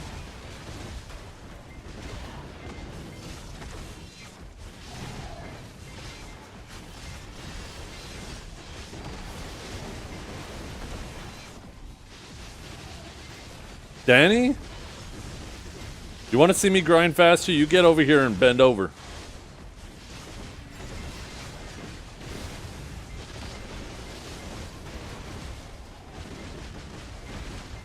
Can't working? Well, what a fucked up day for both of us. What does Danny have VIP and I don't? Because Danny is a very important person. You don't just get that.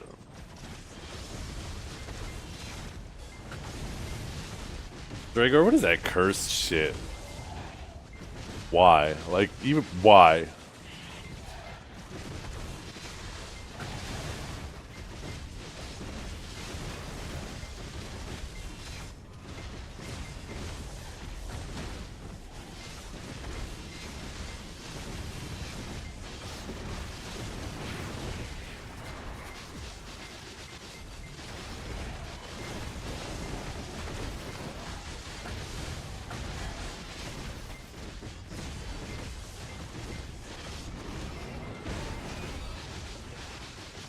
Have you ever had a dream Ooh.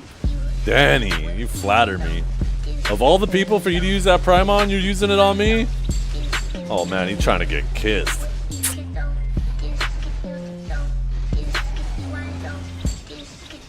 Meow.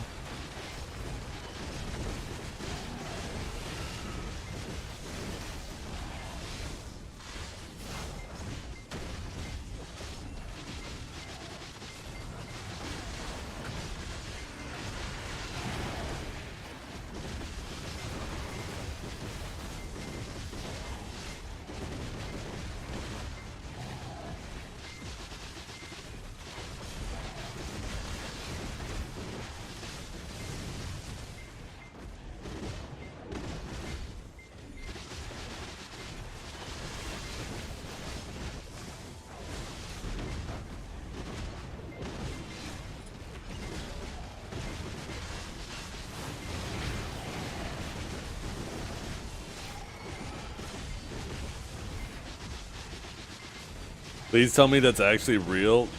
You don't think that there's a possibility that could be real, do you?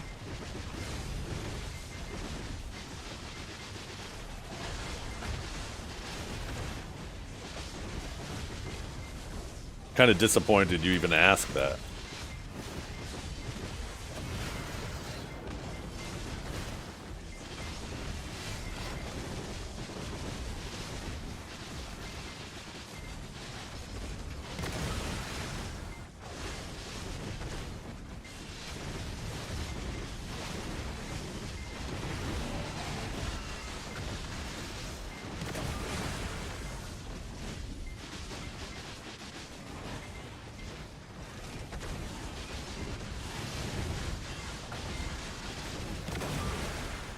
Zethian from that picture looks like the type of Zeth that would walk right back into the Starbucks and ask to talk to the manager because there's a little too much whip on my fucking drink and I'm trying to watch my weight.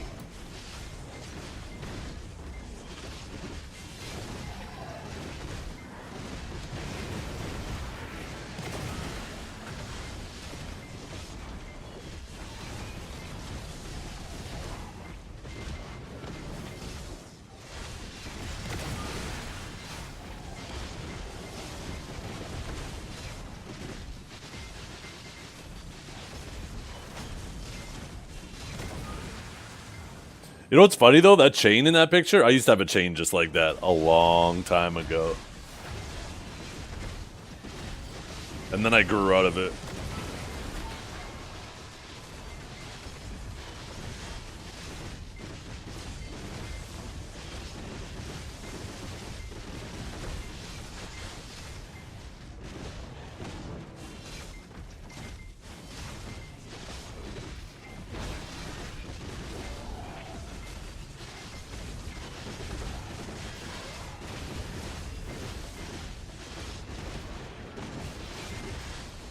The nose ring one? No, the one that was just posted in chat.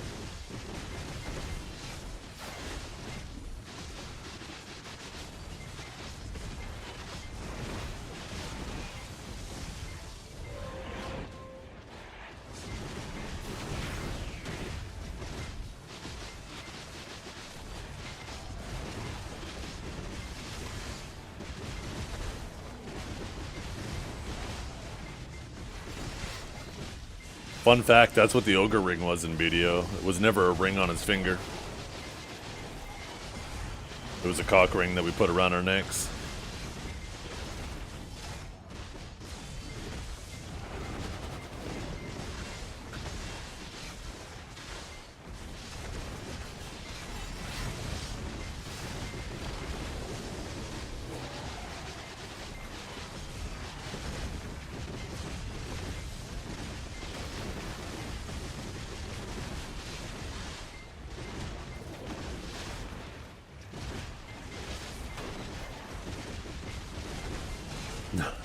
I'm married, Blue.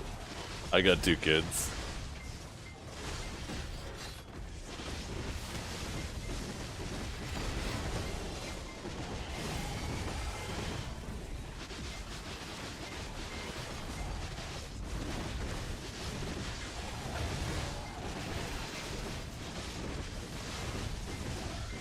Doesn't answer his question.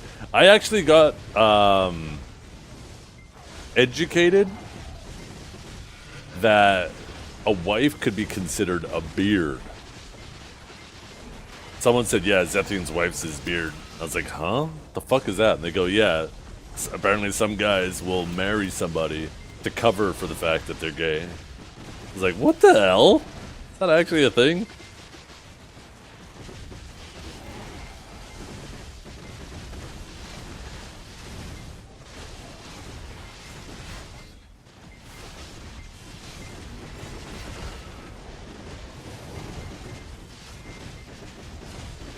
Literally know a dude for whom that was the case for like 20 years. Are you sure though? Like maybe 20 years later he just realized, oh, you know what?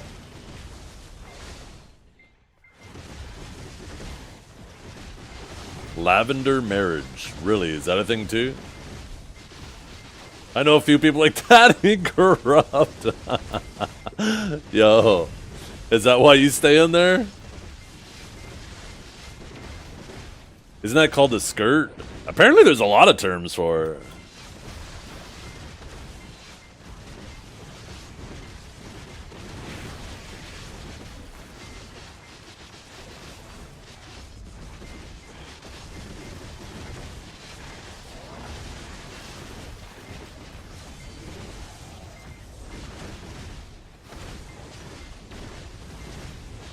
I couldn't imagine living your life like that, though.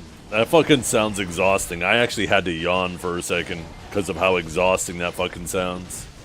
Trying to pretend you're something that you're not. Holy, I don't know why you would ever do that to yourself.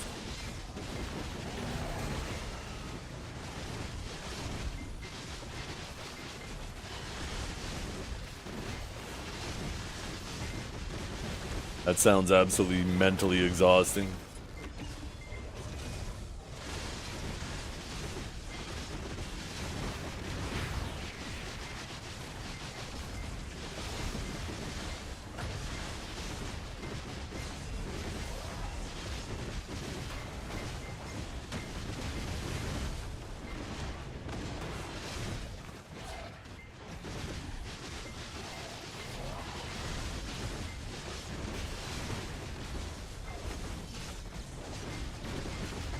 Yeah, that is fucked.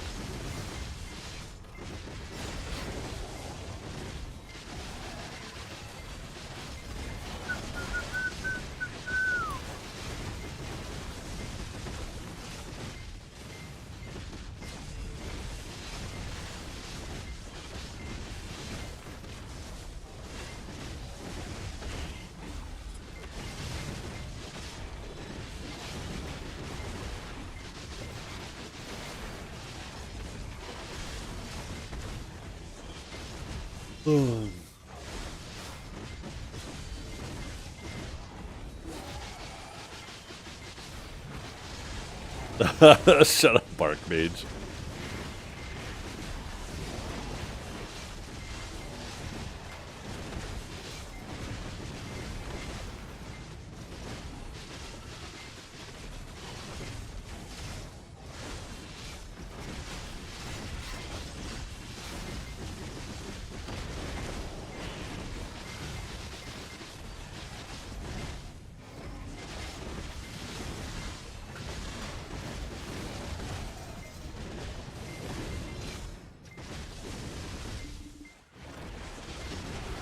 Oh, it's been awesome. I've got 3.5% over the last 4 days. XP is moving.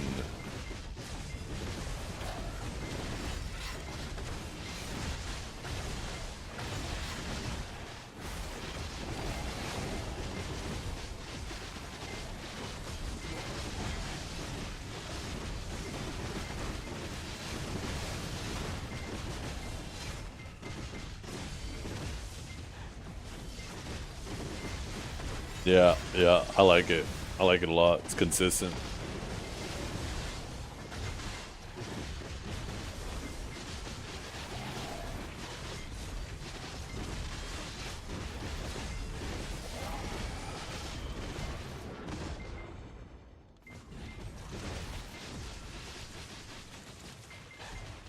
The hell? Oh, those disappeared fast.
What should you make for dinner?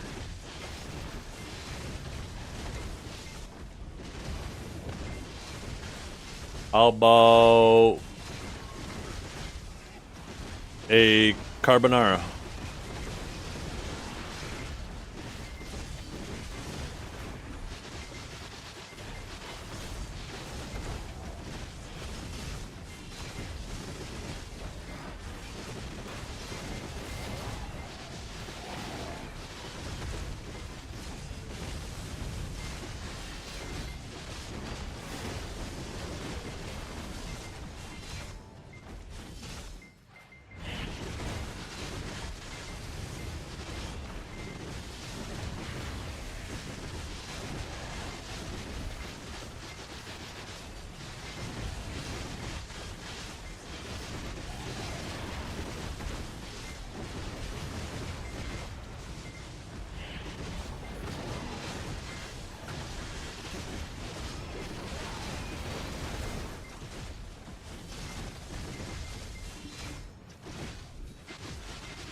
The Arduino, the Pegasus, the flying one, is typically the best one, the most useful of the three.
Extremely difficult.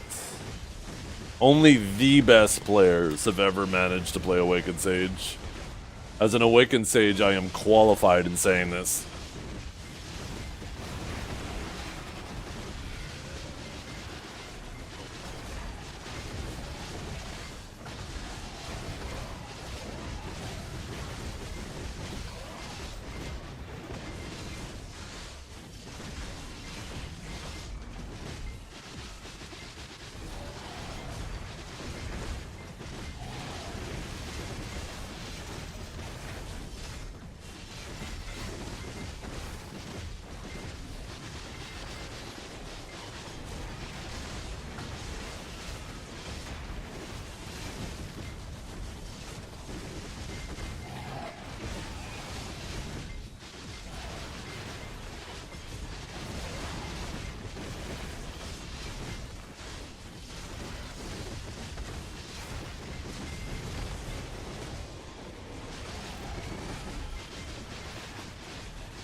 Carbonara? Oh, it's so good. It's pretty easy to make, too.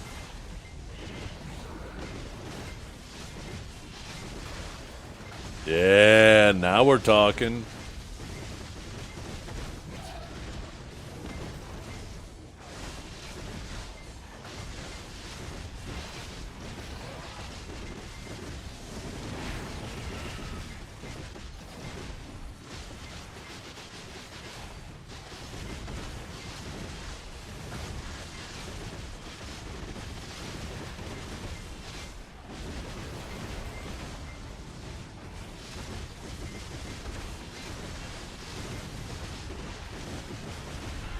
Oh, could you all shut the fuck up about food? It's making me fucking hungry.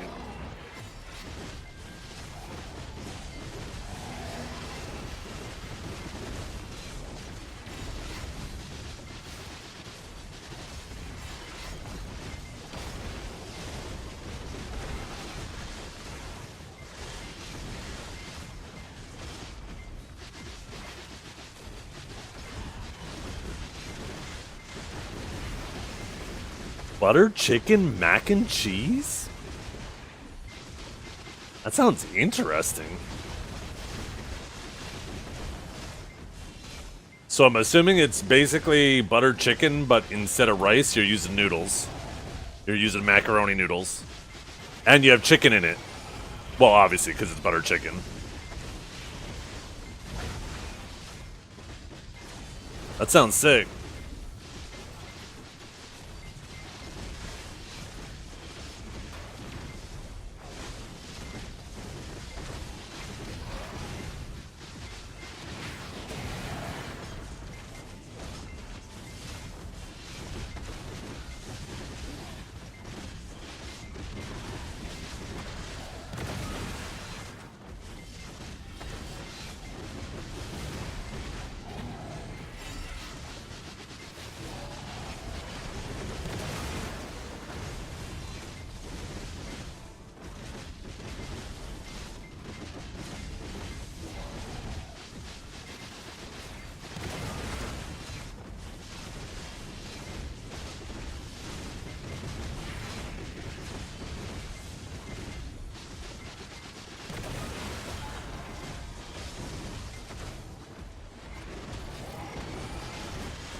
Dude, I am going to ban you. Stop it. I'm too hungry to be reading that shit right now.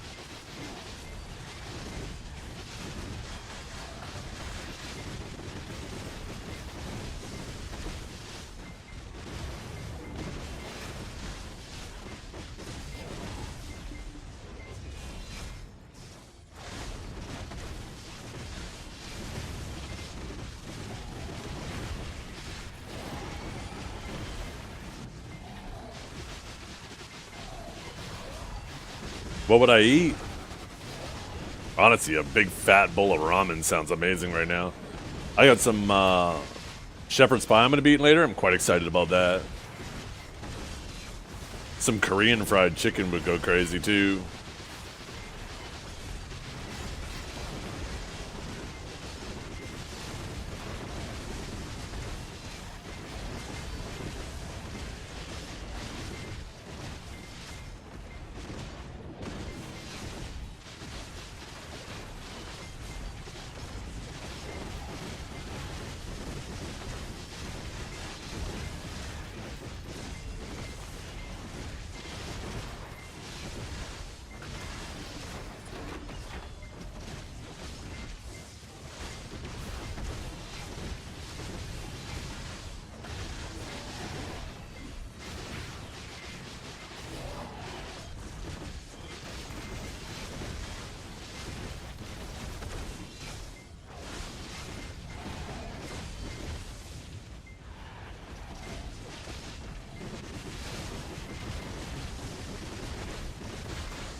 Snot all over his keyboard. Oh, it's jerping back in his bowl. That's nasty.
No, pretty good, Canabar. How you doing?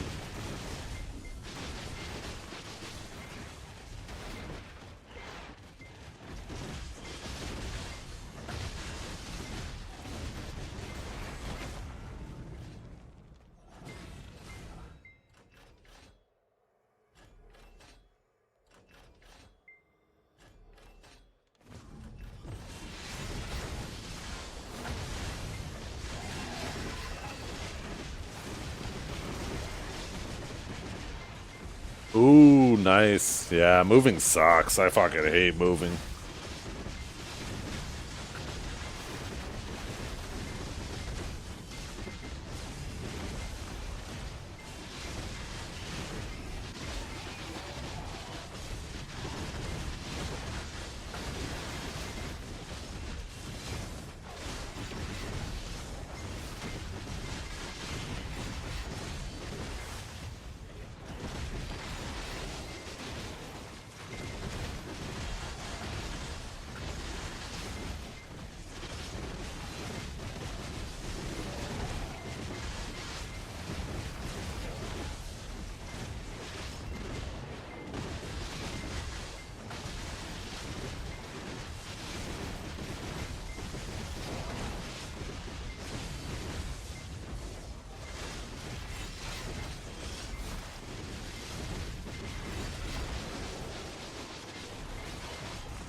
The hell are you even saying, Cabell? Calm down.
The fact that that reminds you of Jason Momoa shows how young you are. What the hell?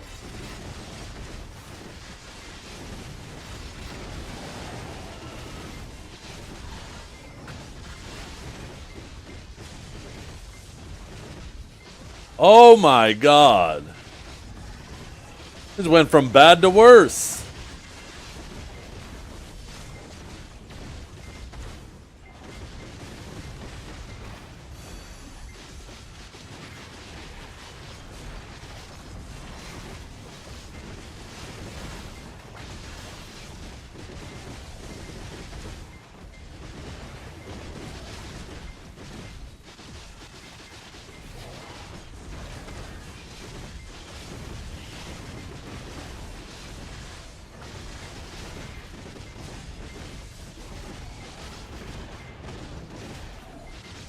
It is Jumanji. It's fucking the original with Robin Williams.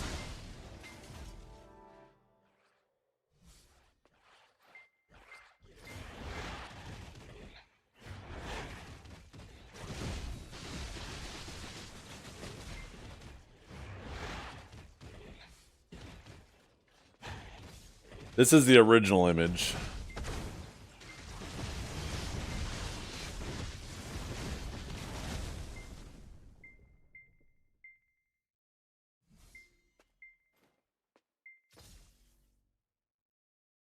So here's the original.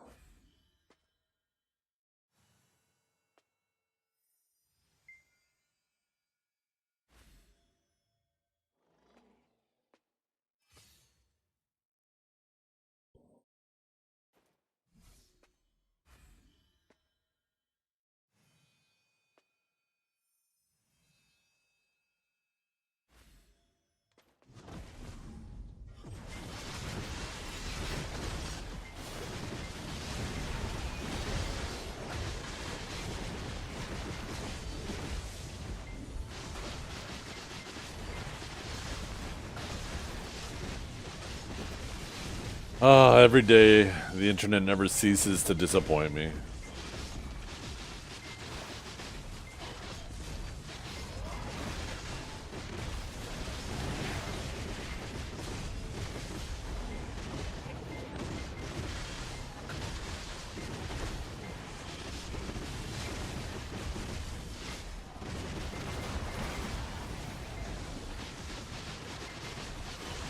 This isn't a young man's game. Fortnite's a young man's game.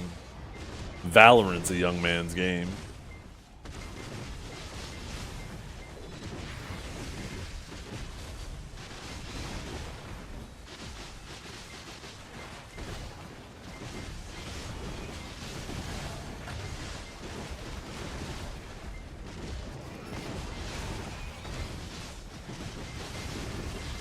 So what's an old man's game then?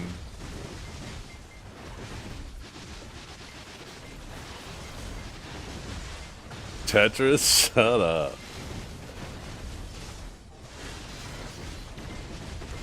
What's a new game that's an old man's game?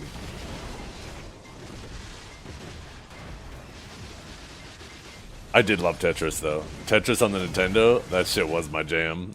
Fuck.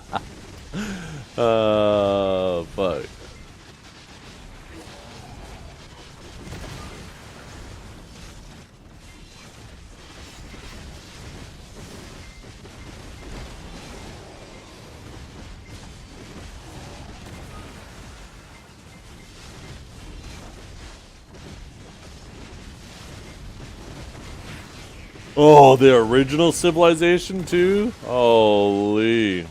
I love that shit as well.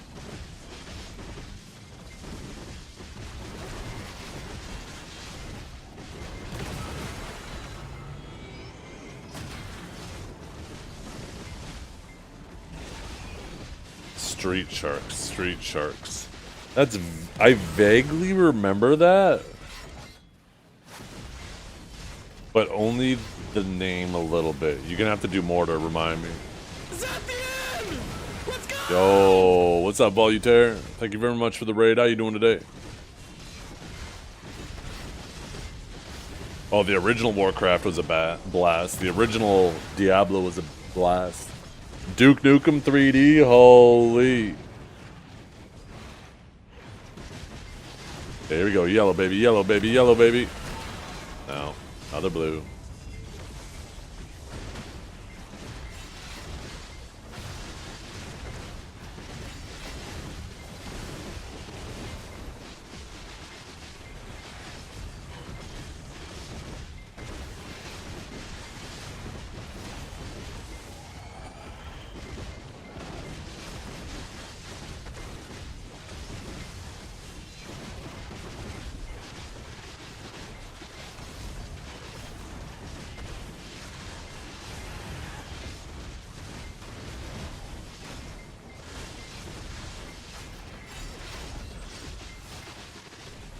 How's the grind going? Pretty good.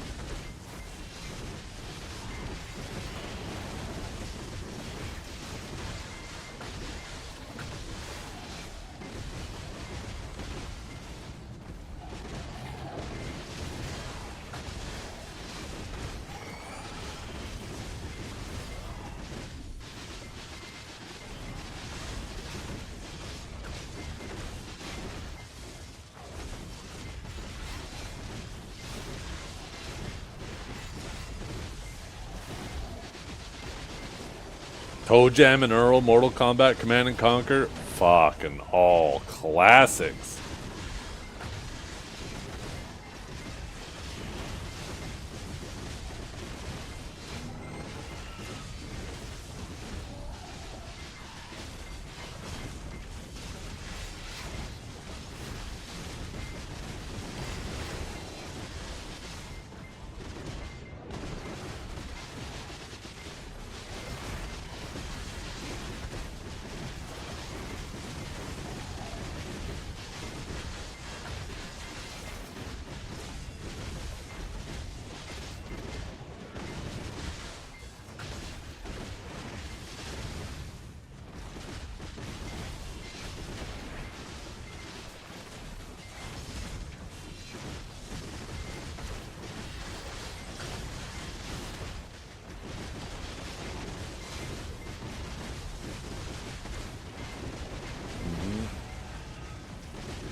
Oh, Mr. Zerdin doing his relay.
When you say, Kanjara, I don't know if you're here, but when you say 30 minutes earlier won't matter with me, does that mean you can't start there, or you can?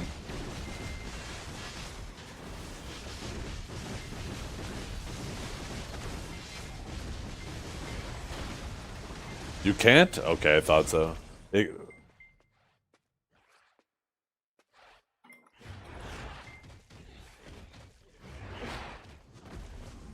Yeah, I had a feeling, because I was like, there's no way if he's got a full meeting, they're doing a meeting in like 5-10 minutes, because...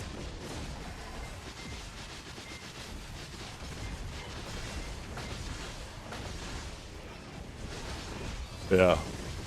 That'd be the shortest meeting ever, if you could start at 4:30 and... Normally takes us 10 to 15 minutes. Oh, Kiwi's a guru? 15 fisher? Oh my goodness. Rod in the water, always making that money.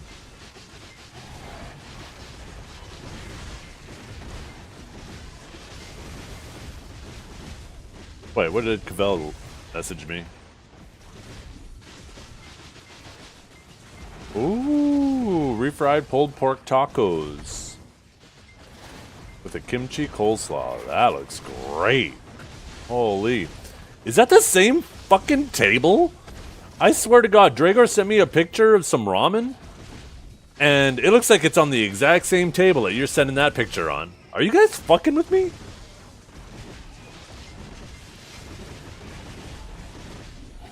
And Leave, yo, I apologize. You messaged me like 4 freaking days ago, and I completely forgot to respond, and I just remembered today.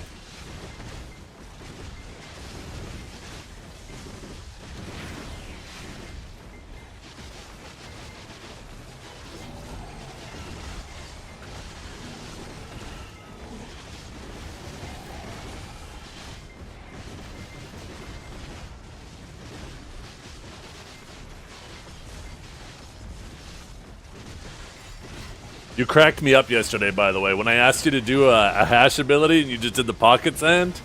Ah, that was exactly what I needed.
Hey, look, it's Disto. If he was allergic to tea.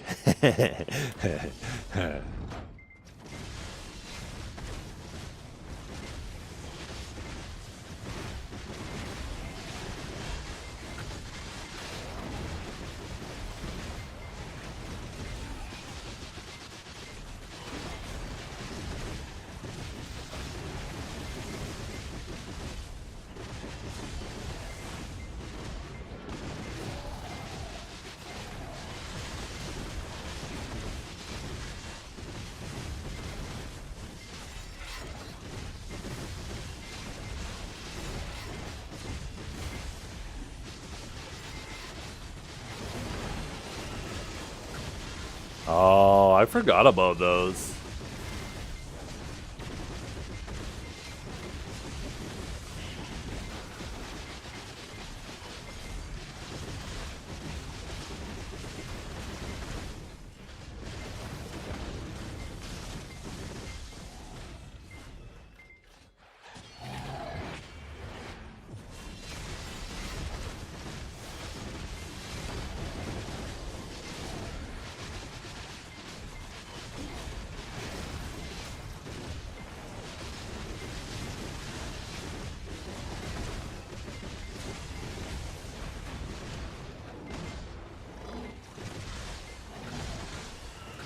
You think I own Vayne? Vayne has been eating up all the time outside of BDO. Those devs are cooking up something special. Multiplayer's pretty lit. Weekly updates as well. What is Vayne?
Well, that's interesting.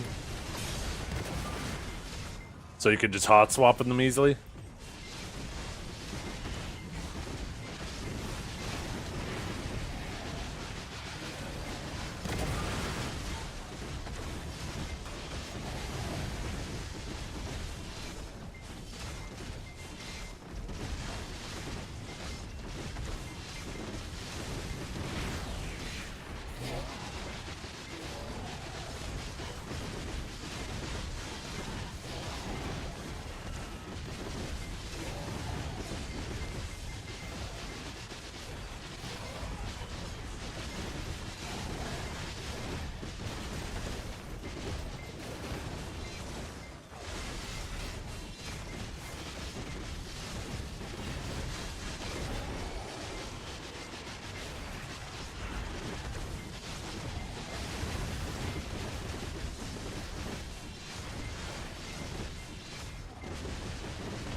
This item cannot be shipped to your location.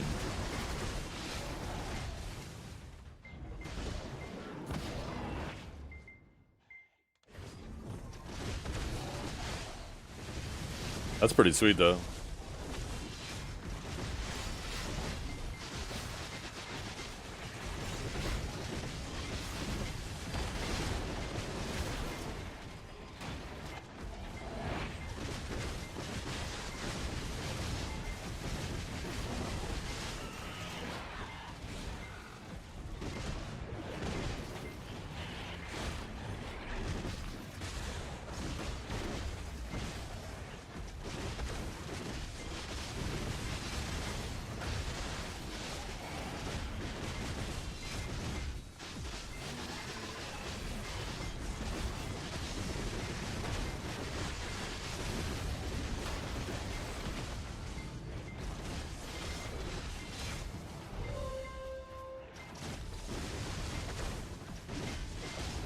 That's palm. I'll sometimes do blast.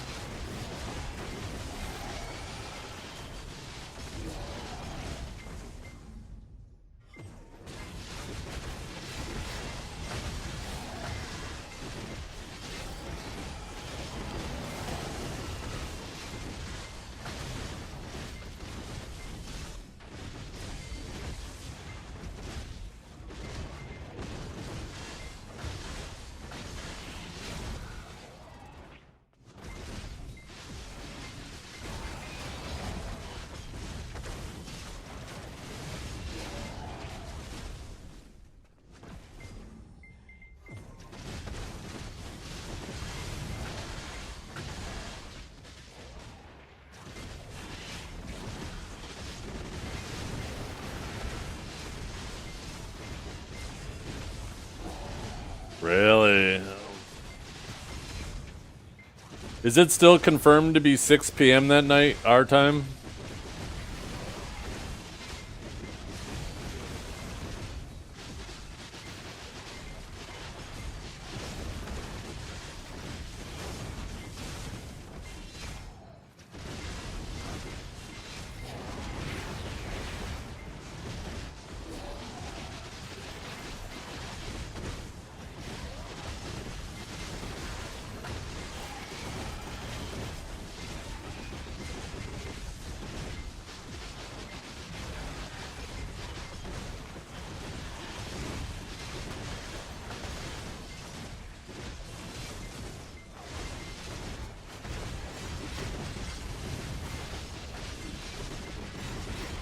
Oh, I've had tons of accessories, yeah. See?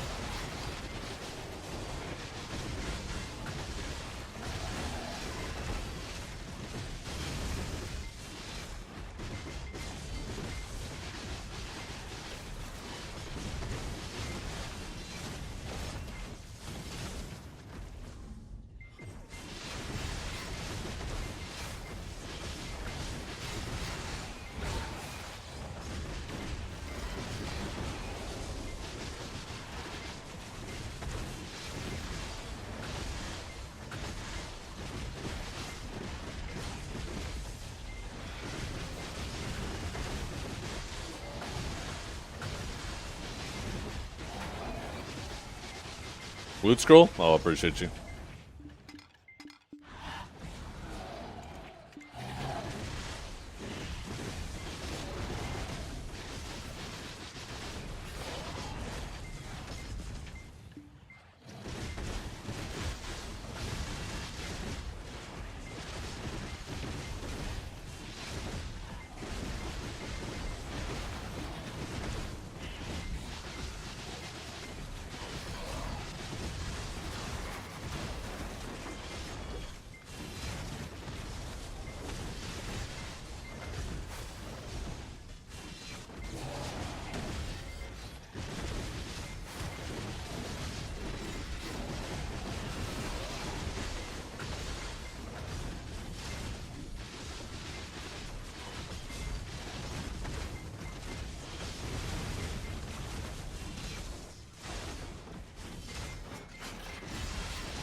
There's only like 3, but most people just want this one because most classes are over clearing the other 2. As soon as they get any events, they're over clearing the other 2. But it looks like that is being fixed next week. Global Lab, they're increasing the respawn time of the spots by like 3 or 4%. As well as it looks like in some spots they might be adding some more mobs, although they obviously don't specify which. So it's kind of a wait and see moment. So I'm pretty confident there'll be 3. Like right now there's really just this one. But next week there'll be at least 3, maybe 4. It'll be interesting to go around and test the other ones after the patch.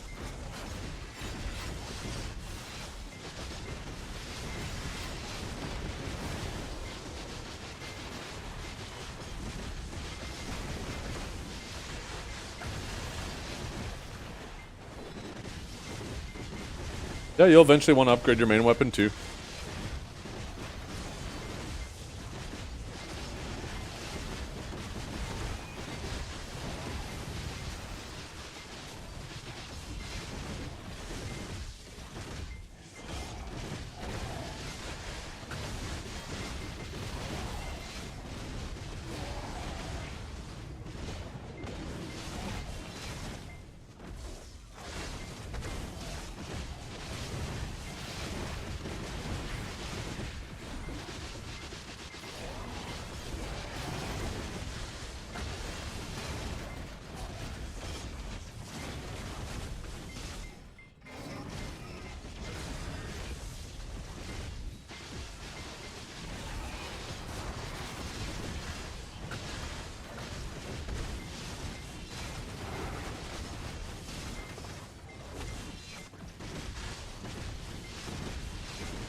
I know, right? That's what we need gone. I don't know if you're still here, Enlave. The cheering for the concentrated, what are they called? Concentrated magical black gems. It's driving everybody crazy. It's like the old masses of pure magic.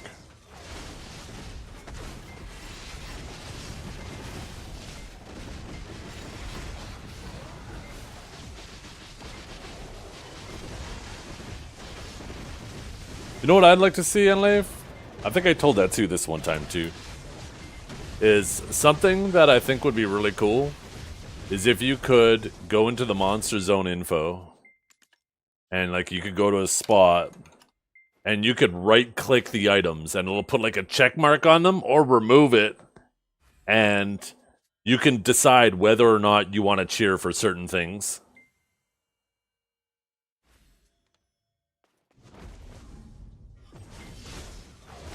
I want to cheer every single time I get a Caphra.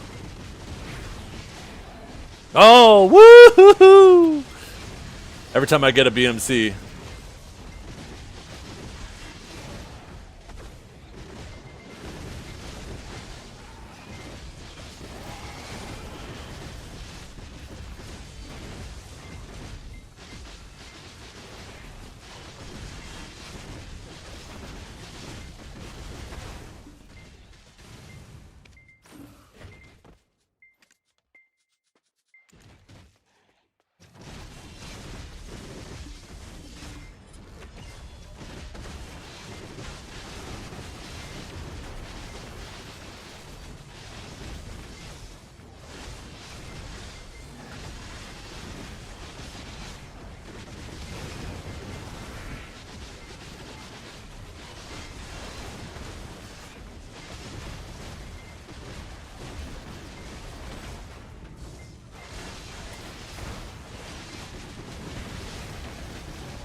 Big meaty.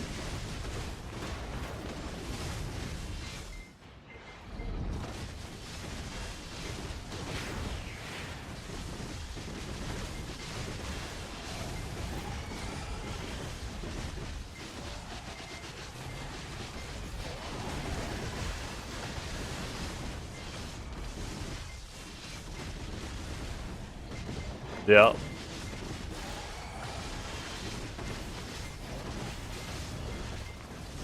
Big meaty curtains. Yo, what's up, Manny? How you doing?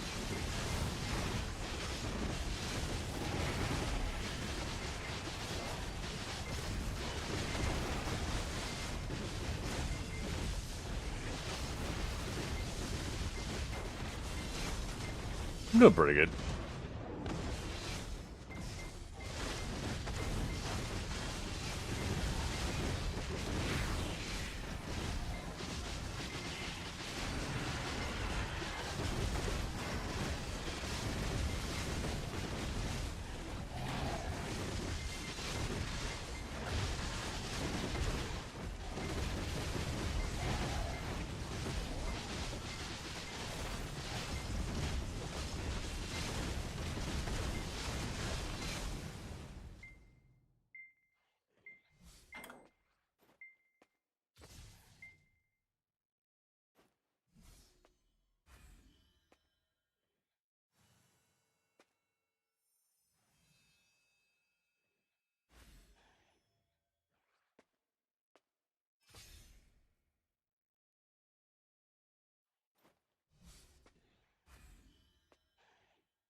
Man, I'm hungry.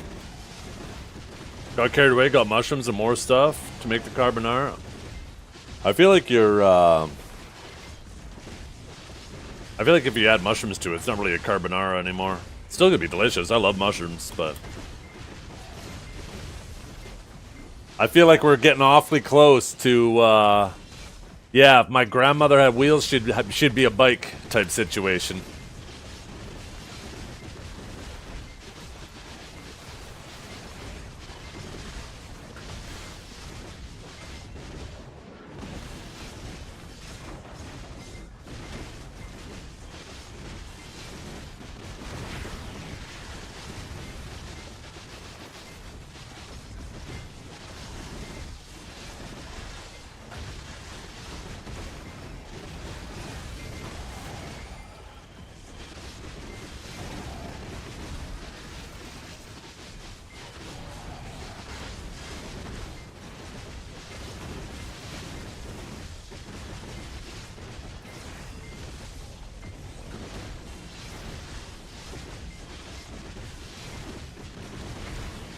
Nikki probably didn't even get the reference I made. I'm glad Kinjar did. I knew he would.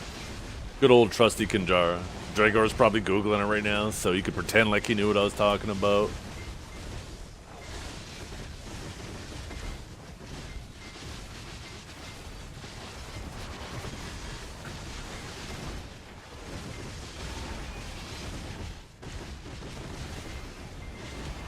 Nope, don't care.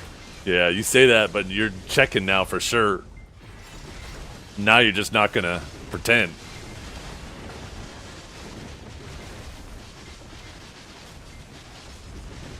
Kidding aside, though, I'm sure you've seen it. You probably just don't remember it.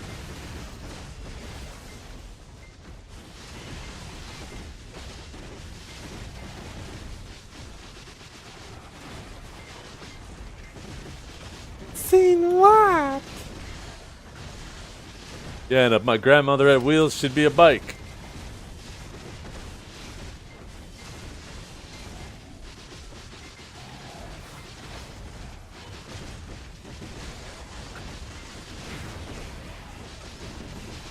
It doesn't ring a bell?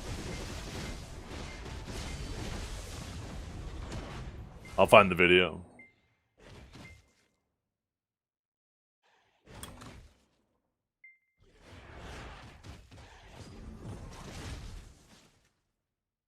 Here we go. No. Oh, you dumbass.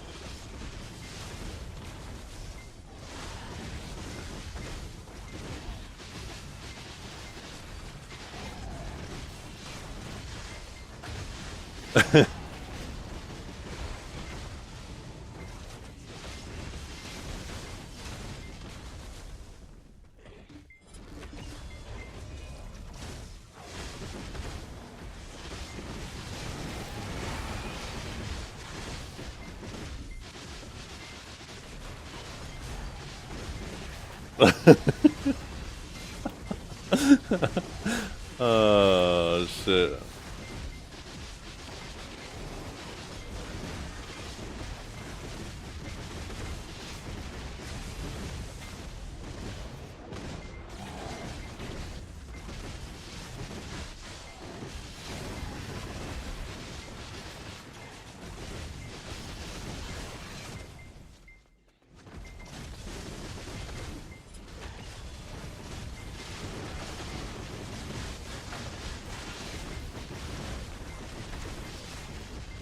The fucking look on her on his face while she's talking.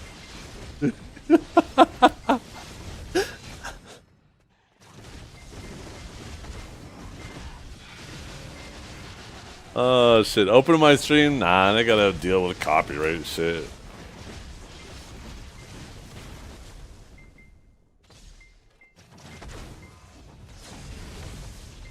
I'm sure to ping, but I don't know from where.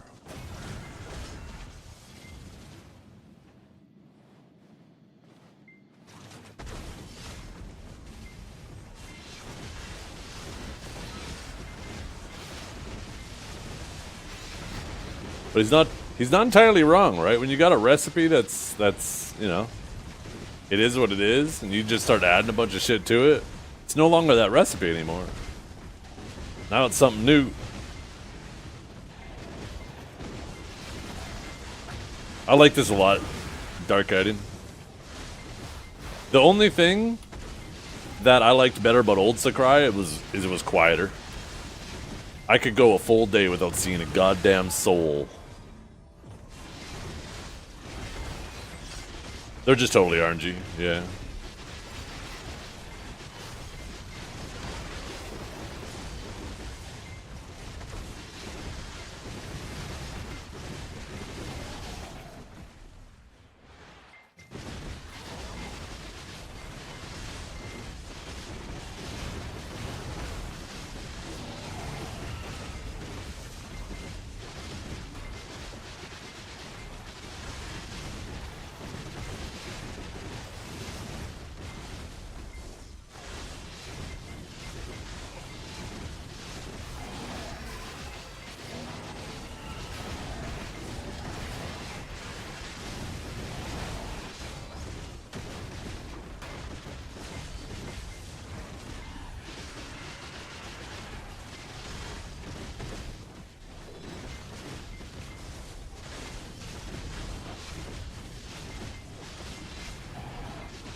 The fireballs in the link were the fairy skin? Yeah, it is.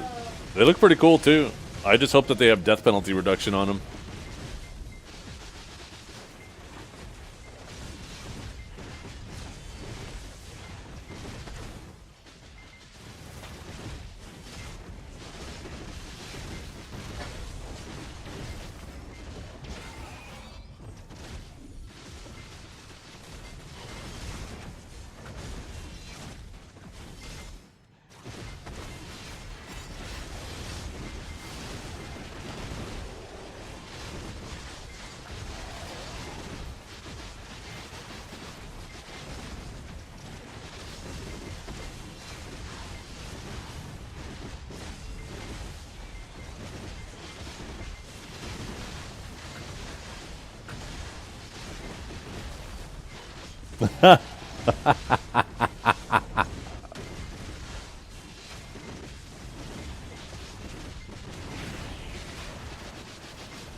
Is it a pearl outfit? Yeah.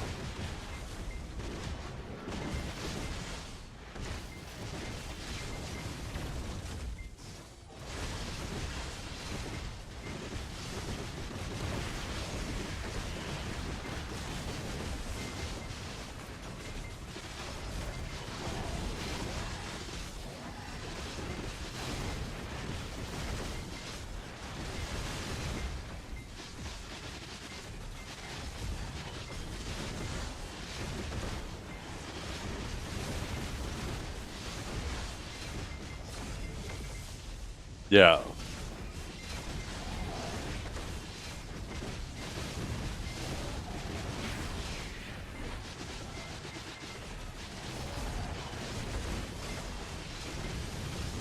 Yeah, I'm excited about that outfit. It's a pretty cool one. I'm excited about the fairy skin too.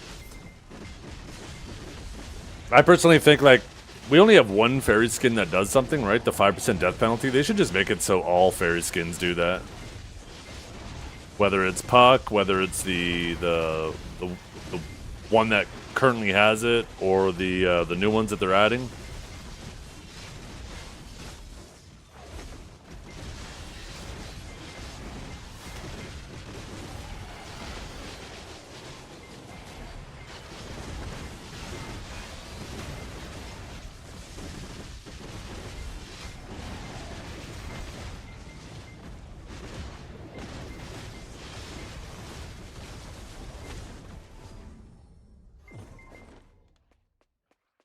Yeah, I'll be right back, chat. I'm hungry. I'm hungry. The hell?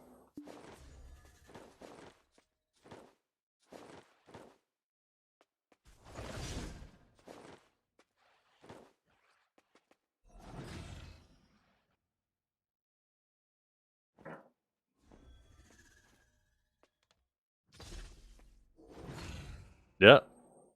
Well, there's only one, so it's not like there's different buffs anyways. But if there were different ones, then yeah, let us swap them, right? But as far as I'm aware, there's only this, right?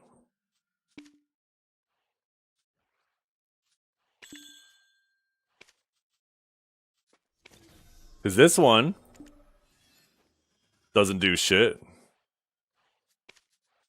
This one doesn't do shit. And then there's the normal one. Doesn't do shit. There's legit just this one. Oh, I guess it says right here. I guess I don't have to click it. Is there a processing vary?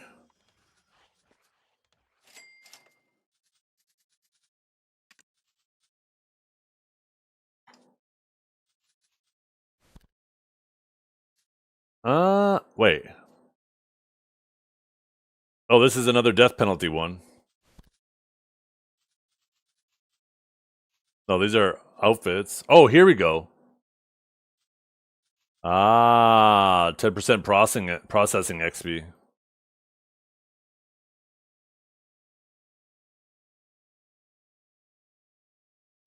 I never noticed that. Got right back, chat.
Any code? No, I don't have any code. Sorry. I think Zirdan's got a thing going on right now.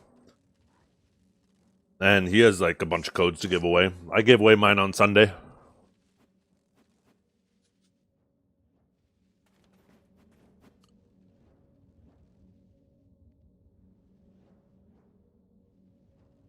But is there? Oh no, there he is.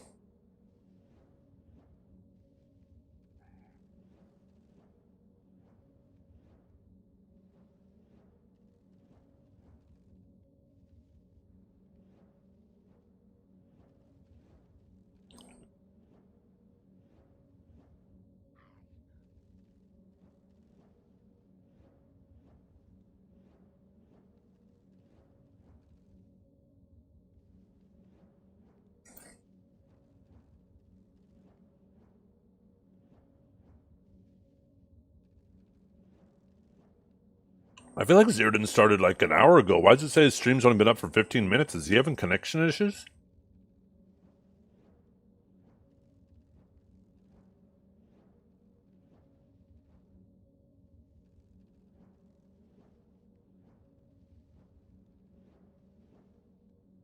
Wait, what did Kanjar do?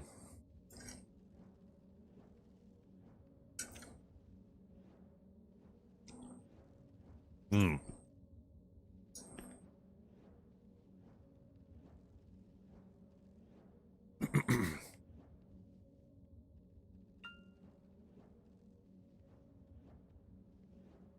Just get some info? Ah, gotcha.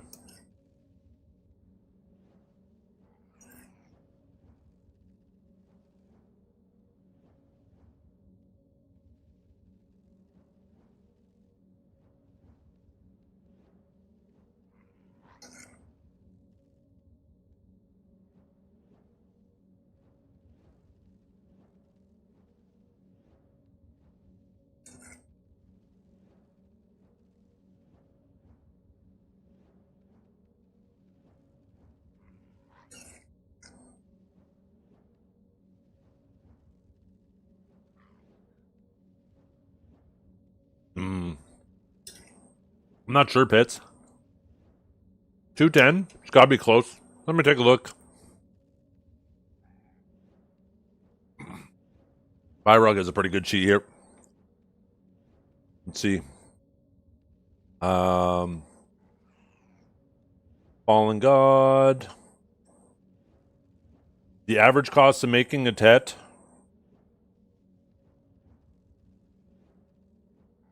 is 188 bill. 135 bill from Try. If you sold your Try, you get taxed on it. Yeah, it's hard to say. It's probably close once you factor in the tax of selling the thing you have. I think on average, if you have average luck, you should spend less tapping it. But wait, let me see what kind of crons that uses.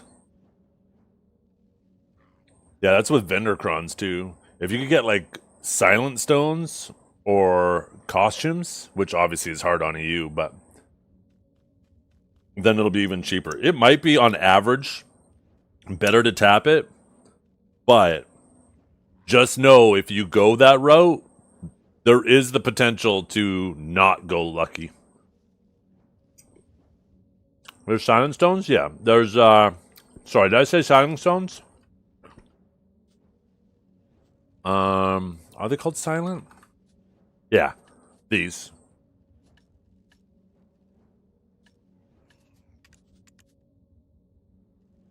These are halfway between costumes and vendor crons. They're like a middle ground.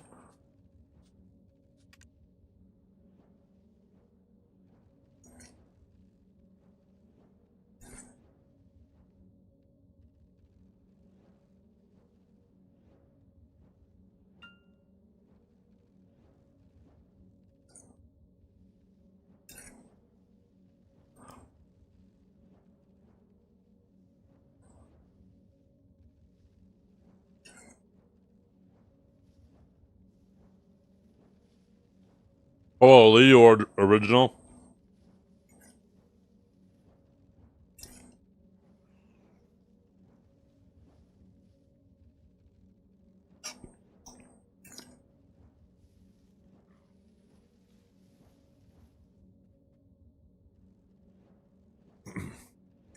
A small loan of 200 bill? Sure.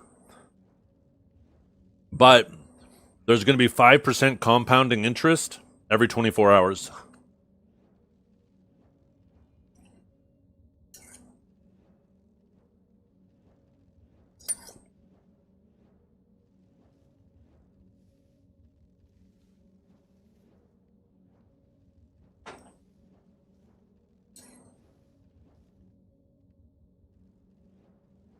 That's a very bad deal, yep.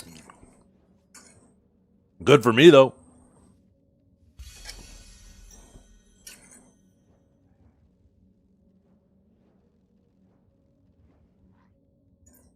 Just don't pay back. That's how you lose your knees.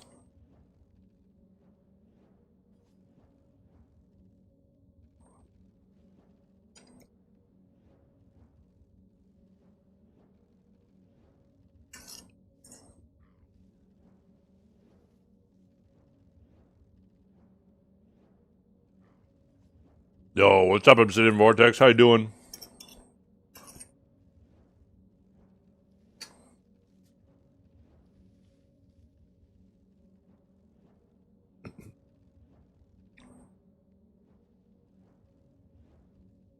A Yakuza in your younger days? Yeah.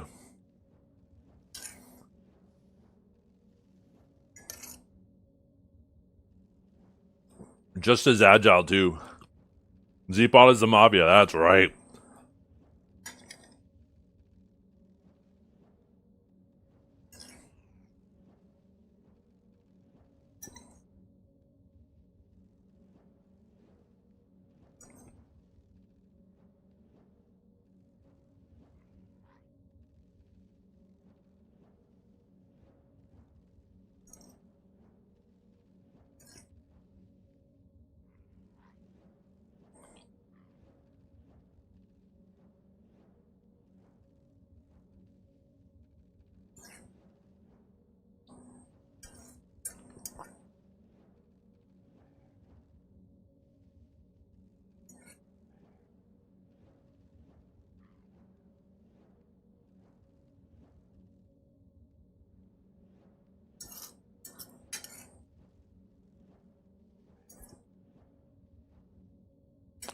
Oh, damn. That shepherd's pie was amazing. Holy. Damn, that was good.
How many more days do we have till maintenance? Thursday? Today's Monday, so we got Tuesday, Wednesday. I could probably get 3, maybe 4 more contribution before then.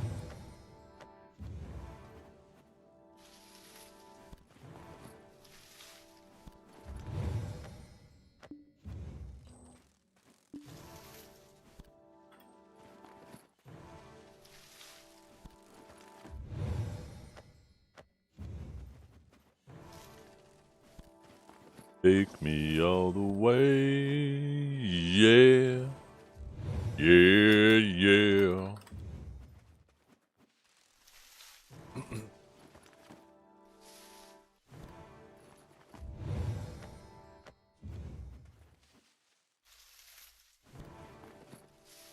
We are going to finish my farms.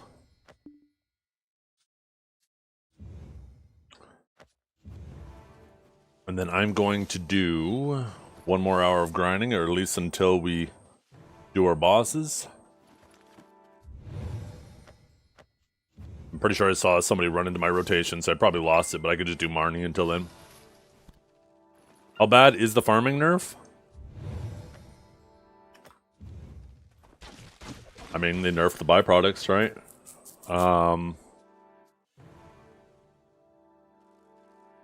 See, Black Desert Foundry. I can't remember the exact amount. I'm pretty sure they didn't nerf the minimum. They just nerfed the maximum. And the maximum is pretty close to the minimum. right? Let's see. Okay, that isn't.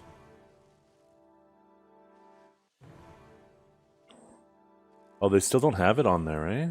Black Desert Global Lab. Not on Foundry yet. Let me go to...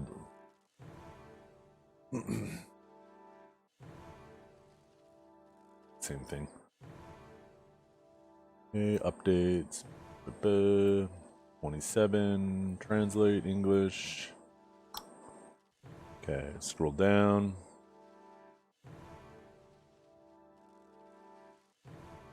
Yeah, so right now we can get 20 to 50, and we're going to get 20 to 22 after. So if you assume that it's perfectly even range, like variable, that means on average you should have been getting 35, right?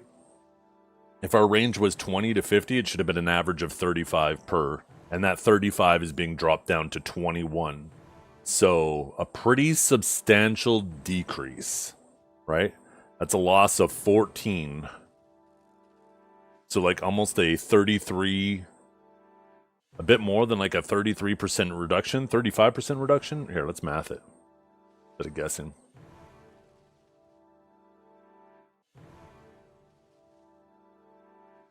%40 reduction. So we're going to get 40% less contribution from doing this. Now, it says at harvest time, it has been adjusted so you get 80% more experience. But most of the contribution you get right now is from the byproducts. So if you're getting 40% less byproducts, you're not going to be getting that full 80% more XP. In fact, I'm pretty sure so much of the XP was from the byproducts, it still might be... I think it's going to be at best the same XP as it is now, but just a flat-out contribution nerf.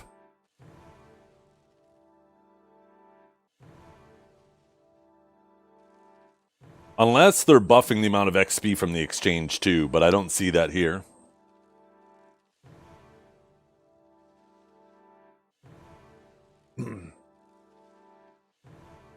So yeah, instead of getting a contribution point like every day, if you were getting a contribution point every day, you'll start getting like 3 contribution points every 5 days.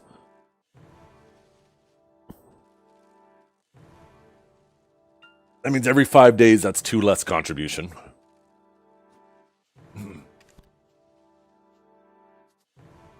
Pretty sizable nerf.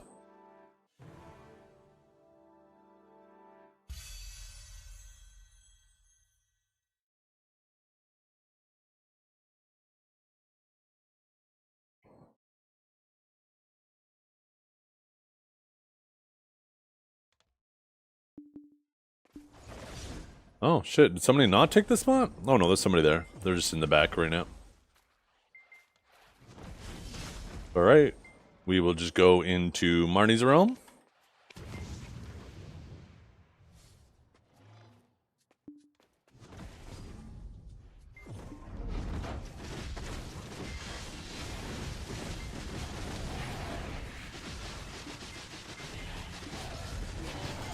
Why can I not turn on my auto use right now? Oh, my fairy's put away.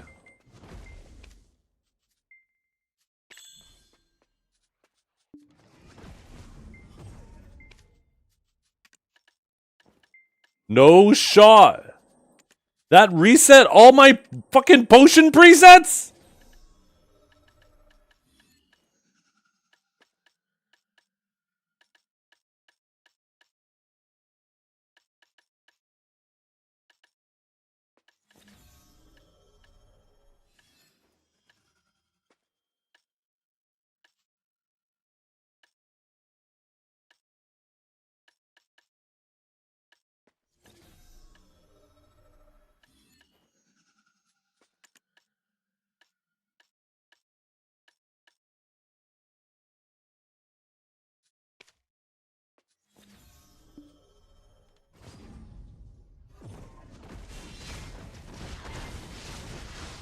How long do we have to give free cash our personal data?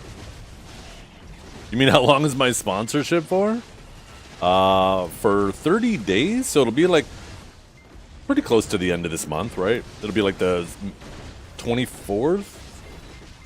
No, it'll be the... Oh, it'll be the 22nd. Never mind. The 22nd was my birthday. That's when I did the sponsorship. It actually might be a little bit longer since February is a shorter month, so maybe it is the 24th.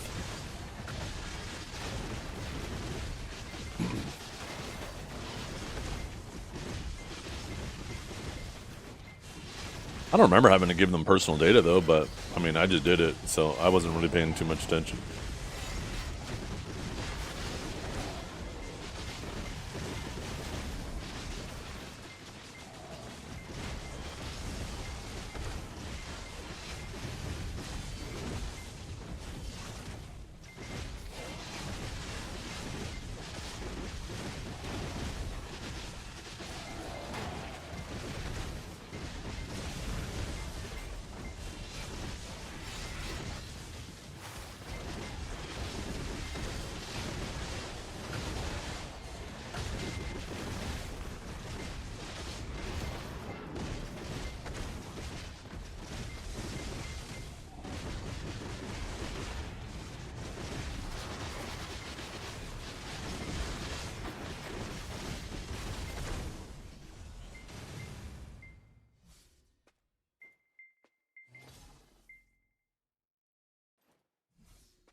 Where's Marnie Realm for Tungrad? I don't know.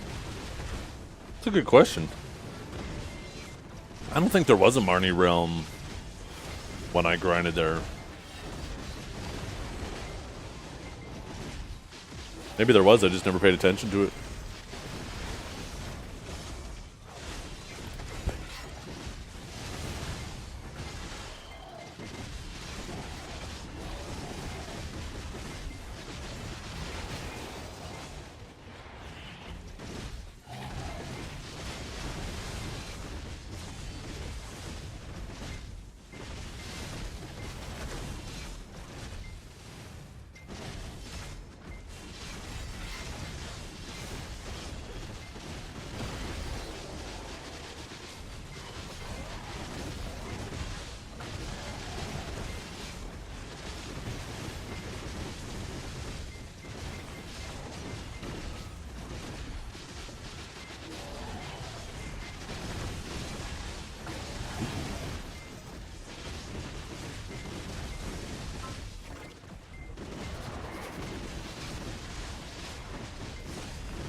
Can you hear me right now?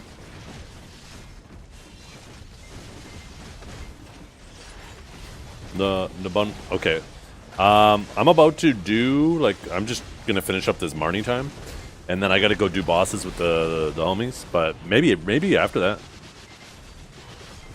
I've been grinding for quite a bit today, so I might call it after that. But we'll see how I feel after I do the bosses. I appreciate you messaging me though.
Yo, thank you for the follow.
Yeah.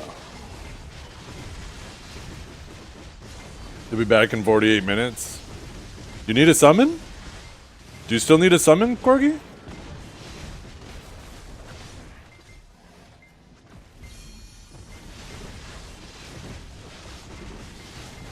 I don't mind hopping out and summoning you.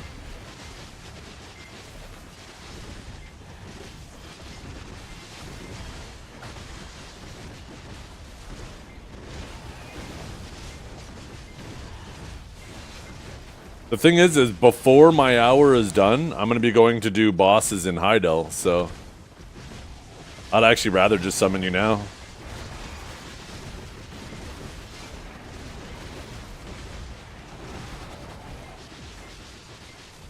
Yeah. I don't know what channel you're on.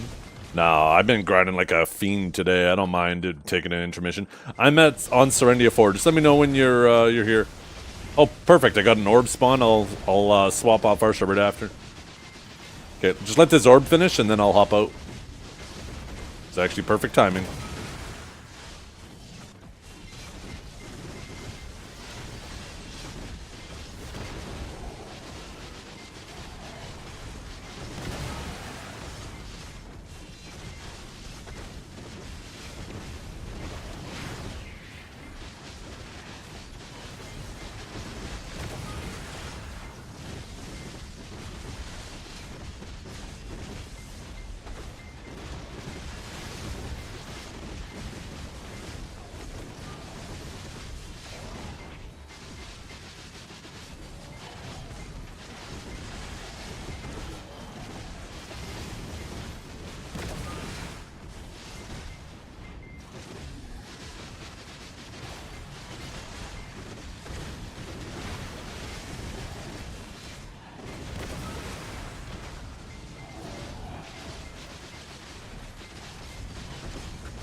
Let's see. We're gonna get yellow, yellow, yellow.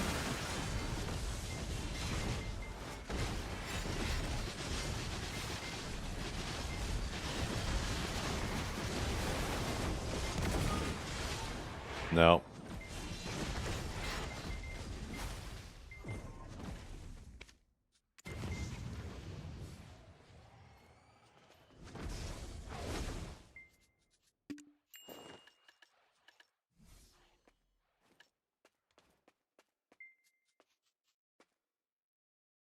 I did, yeah. I'm not interested in buying it.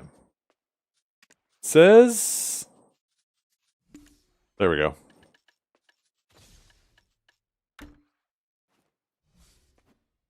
There we go.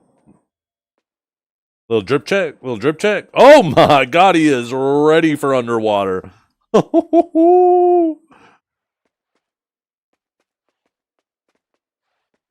Yeah. I have no interest in buying either of those things. Shining isn't even going to be that long. Even if I end up pitting it, it'll be way cheaper than that. And, months, I think it's like a total of 10 months to pity it. Seems like a long time, but we're like already almost 2 months in, right? And, or maybe just a bit over a month in. But that's practically tomorrow. Like, that's going to feel super fast. And then, as for the armors, yeah. I mean, by the time we get to that point, too, by the time I pity the Shining, even if I continue down this bad luck I've been having, I'm sure I'll be full oct by then, too.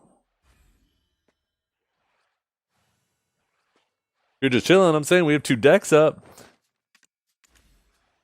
We do. Polly's and Valhalla. Hell yeah. By the way, what's up with those decks? Those decks have been there since I've joined. Polly's Forest, that's the GM guild, isn't it?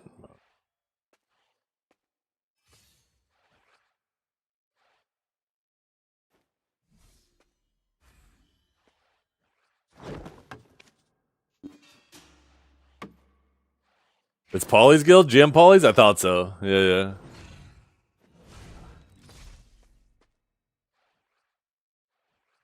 Some people like old decks. We don't shame. I'm not shaming. I'm just curious. I want in on the lore.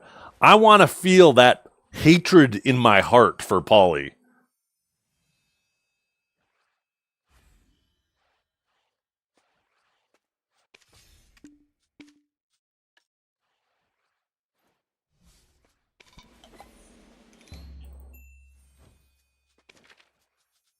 What's this?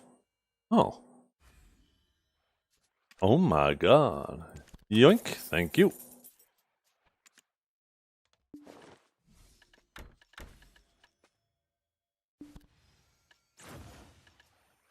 Oh, that was probably the Grimkill code, right? From yesterday. I completely forgot I redeemed that.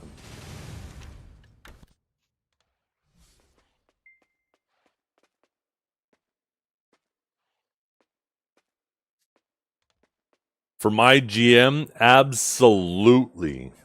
Absolutely.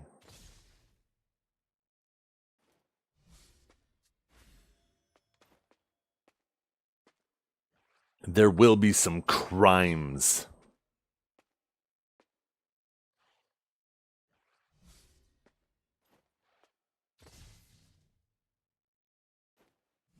By the way, if any family members here need Corgi's channel, hit up my PayPal. He's on Serendia 4. Serendia 4. Ah.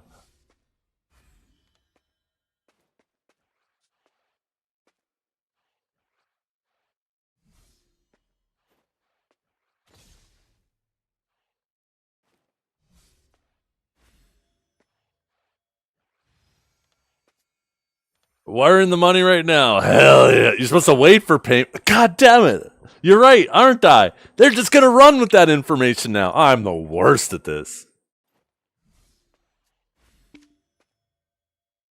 Is it NA? Yeah, this is NA.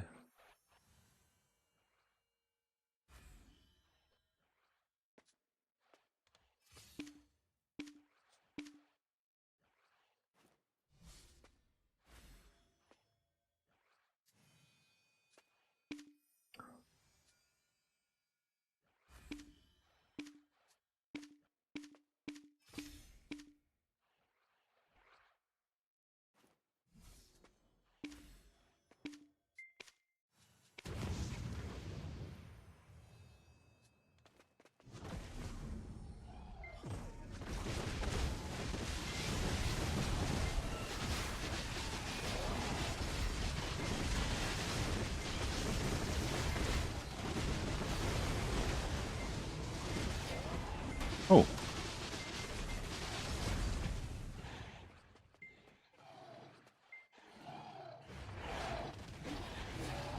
Oh, perfect.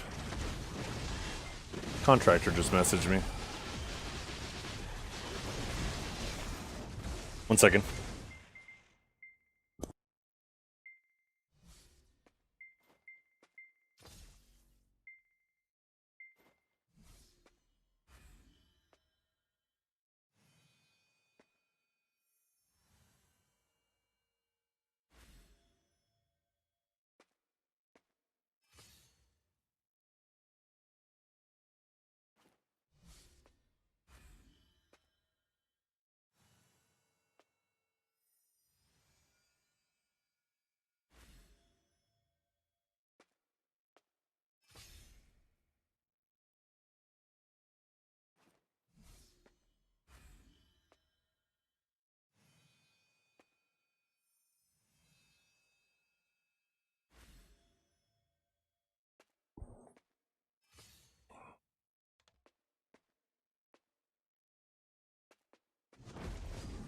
Nice.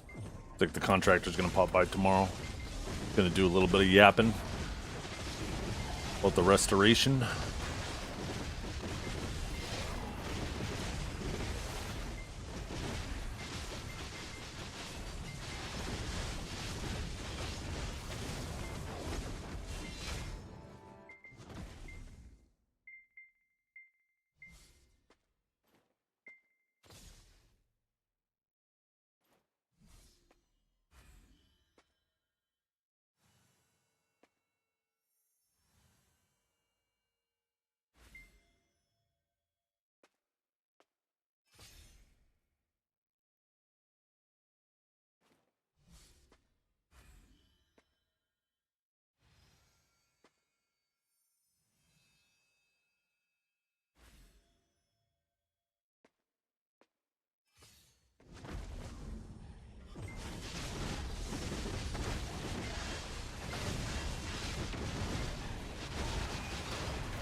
Perfect. We'll just have a brief little interruption tomorrow while he's here, but we're just gonna be talking. They're not gonna be starting any work.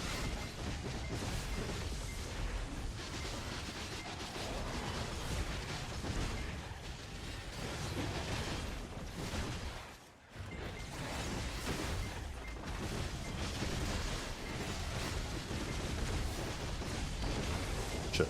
Second. One more thing.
You don't need to this week, but next week you will.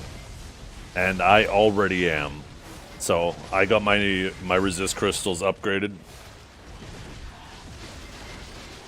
But on Global Lab they made it so yeah, this place is gonna be like Zephyros where these mobs are spamming CCs on you.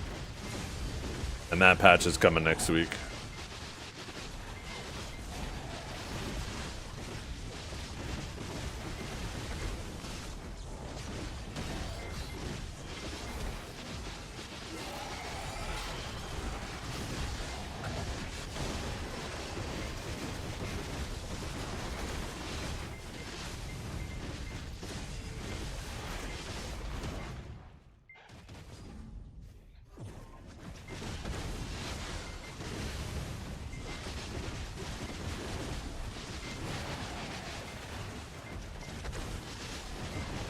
Oh, cool.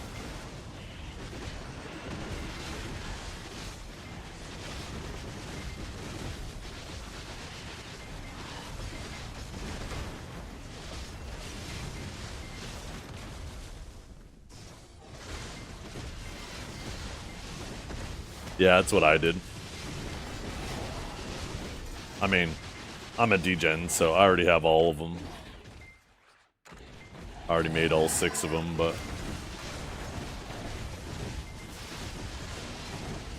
yeah.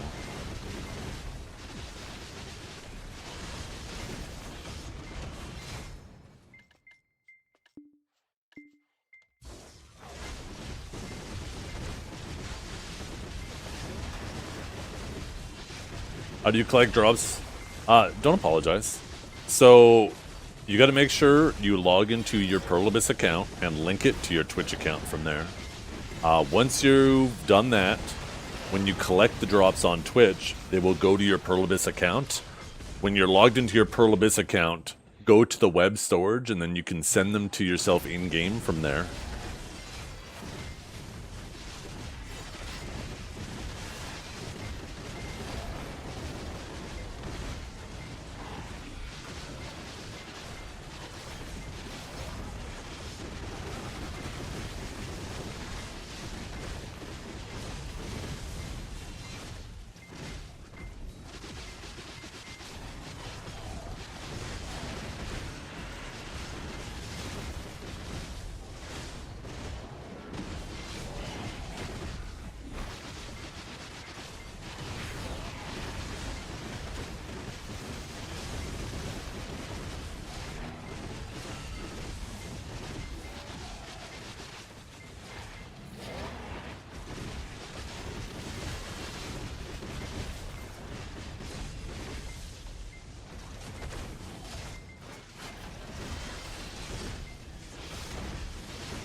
What the fuck?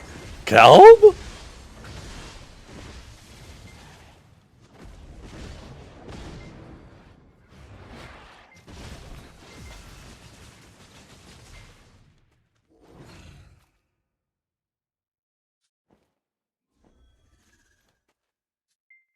That is fucked up. The verticality on that. Holy shit.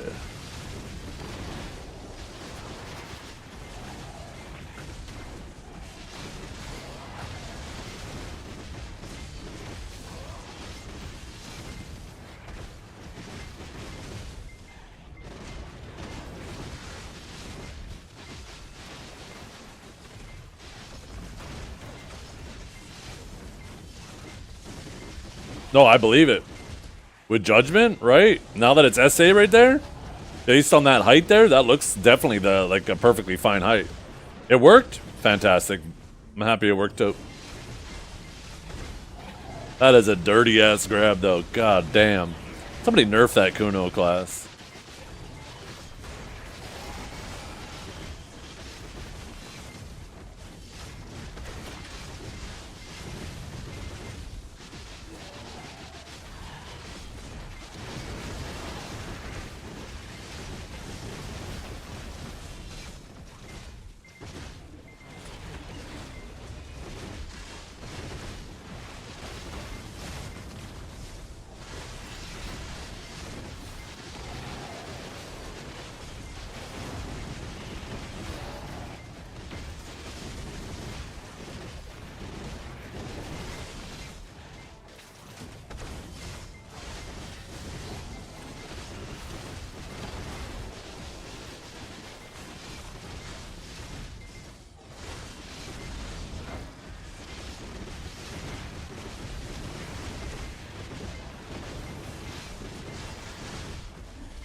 Nice, Marley.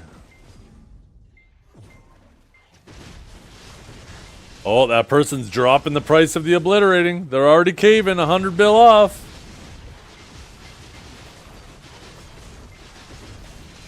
That person wants their money. They want it now.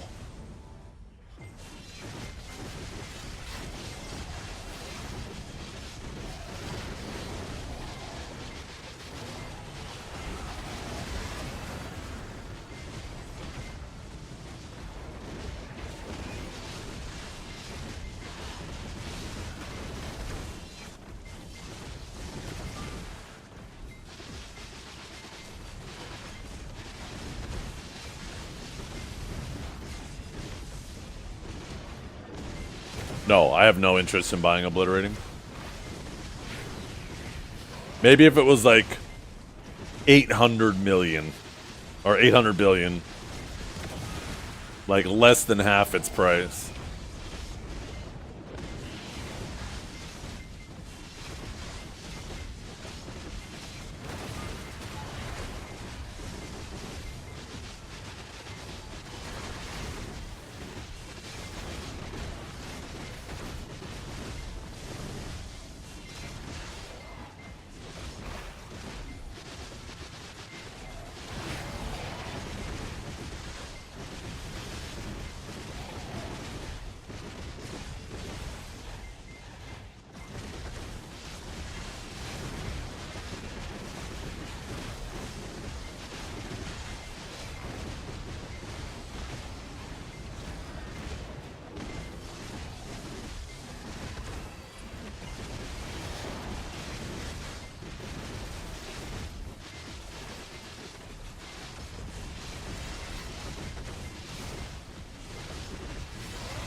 Damn, that's a long time.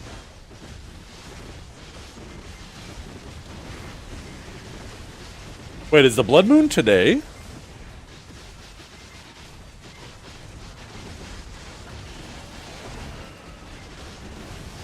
I forgot about that. There's supposed to be a crazy blood moon this month.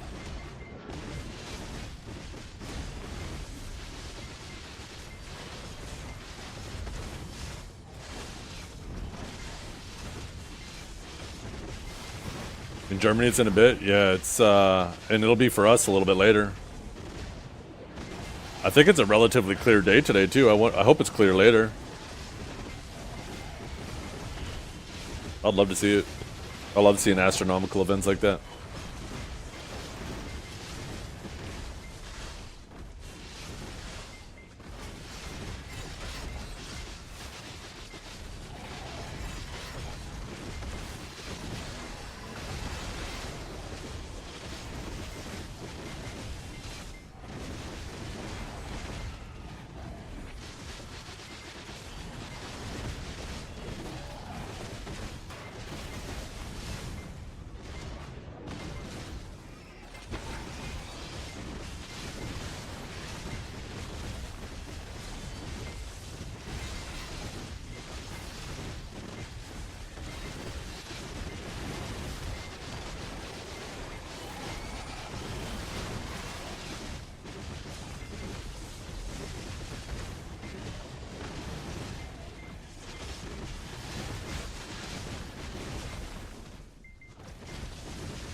There was, yeah.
I have Guardian and Warrior.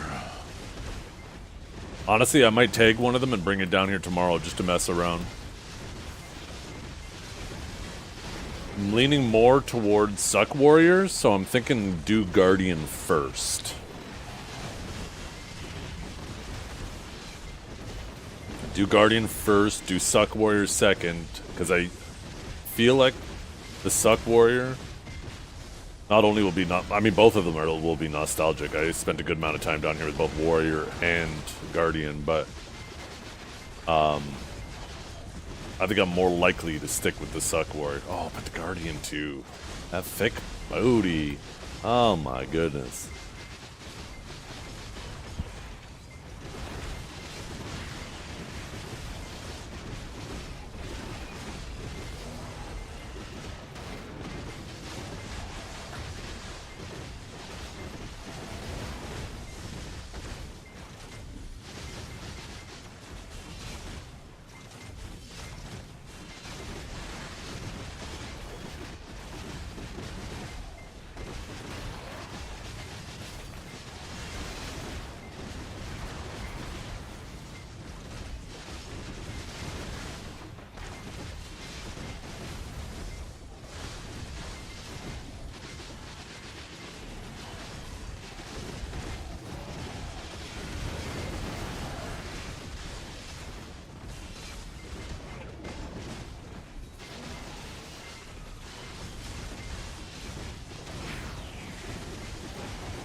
Oh, I forgot to do this today.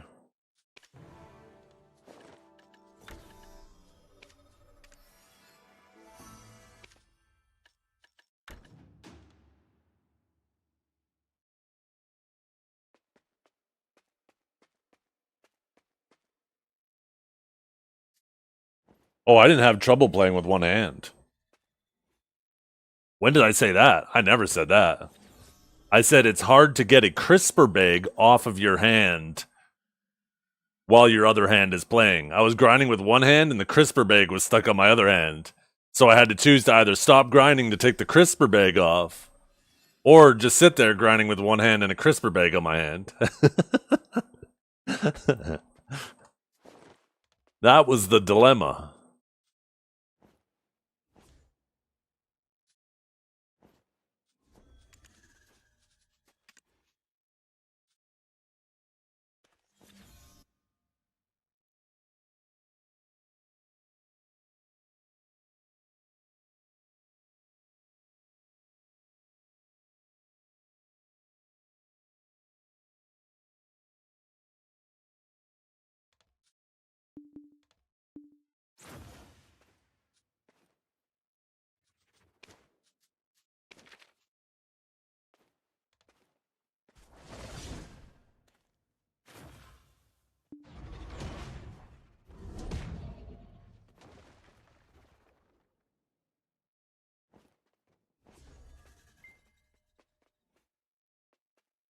What?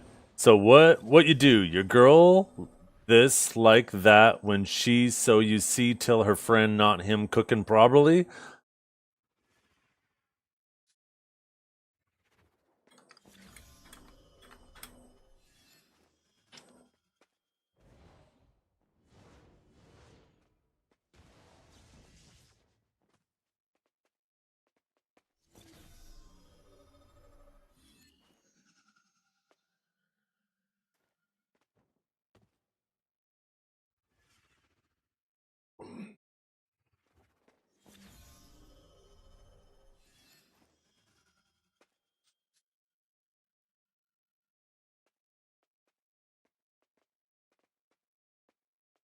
The fuck? This man's talking in tongues.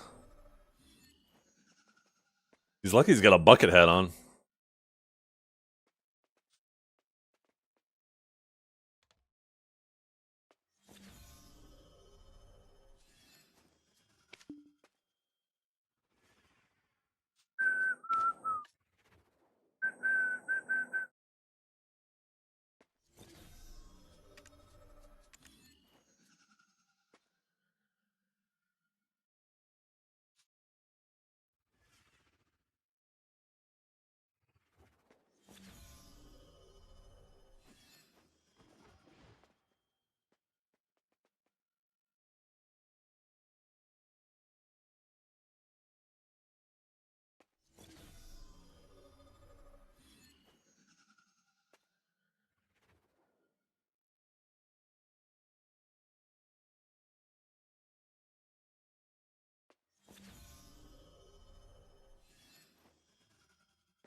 Oh my god, look at this fucking guy.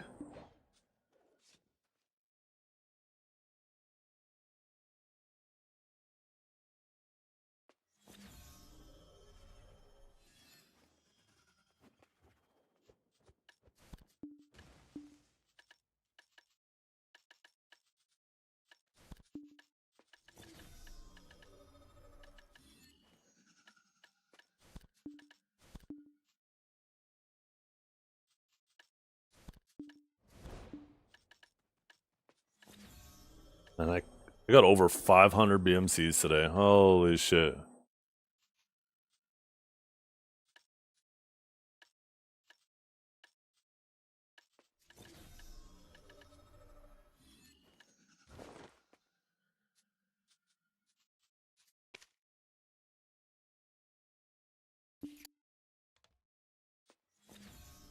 No, you don't have to be an idol. The only reason there is to be like all grouped up is so you can share drafts. But there's no reason to be there. I think we used to group up there so then you could grab the crit buff, but just kind of habit, right?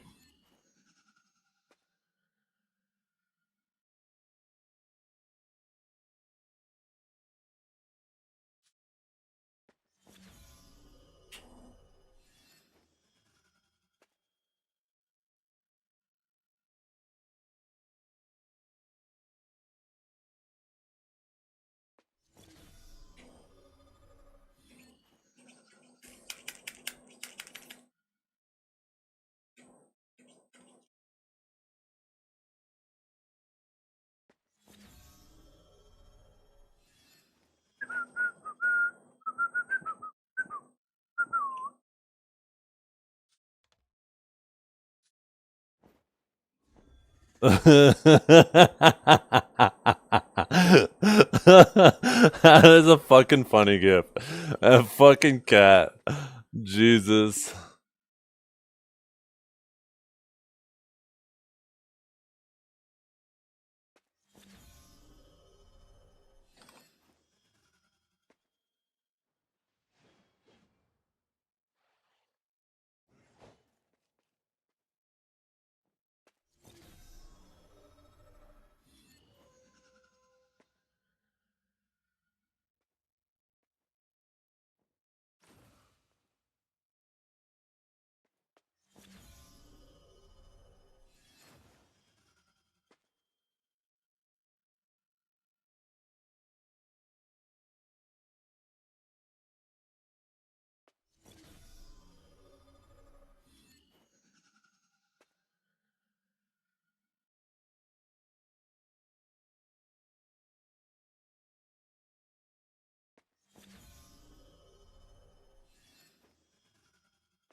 Got it. Meadows in. I swear to fucking God, man. It's the normal time. Maybe he'll be here. He's here for sure, right? There's no shot he just fucking up and disappeared on us. There's no shot he did that.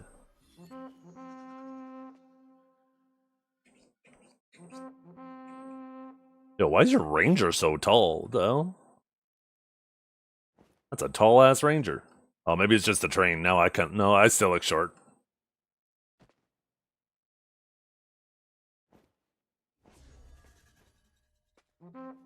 That's it. Oh, you're lucky I can't do it outside of a save zone. You have heels on? True.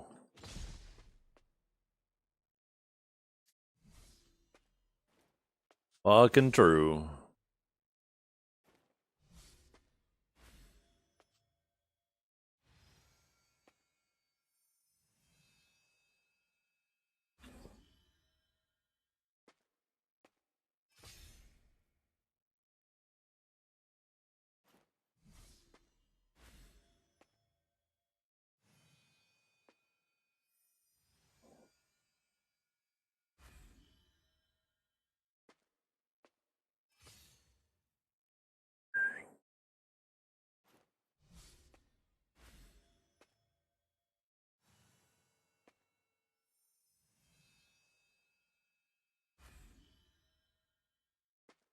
Break the chains that bind you. Yeah.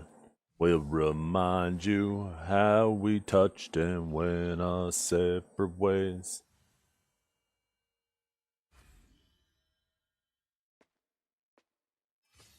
Fuck, I hate waiting. This is why I fucking hate group content. There's always some fucking loser that leaves me waiting.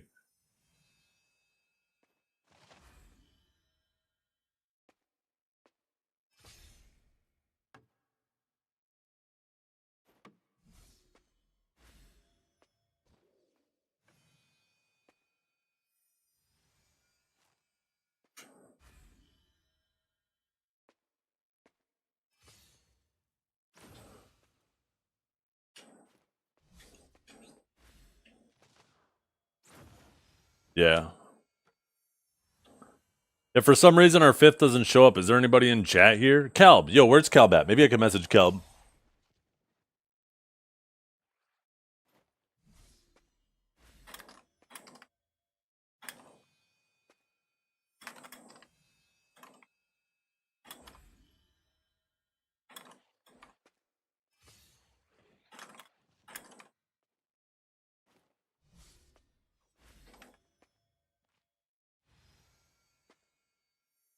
I just messaged Calb since he's already in the voice chat.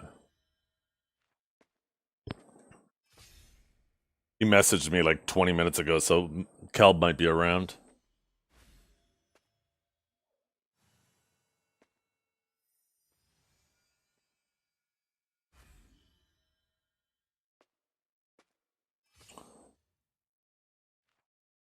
I swear to God, though, Mendoza just up and disappeared because I know he asked us, right? He said, by any chance we could do it an hour and 30 minutes? If when we said no, he knew he wasn't going to be able to be here, and he just let us know, we could have replaced him. Wouldn't have been a big deal. But if he just fucking left and didn't think of saying anything, no, Calb can't join us. That shit is just pisses me off.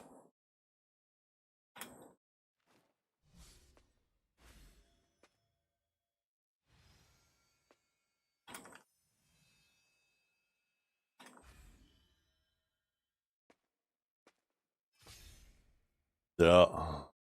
Oh, I have so little tolerance for this type of shit. Like,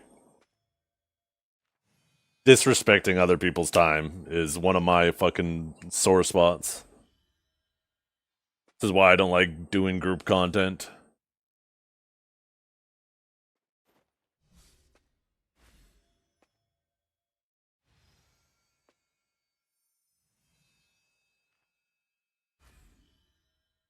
No, he didn't. That's what makes me think he just up and left.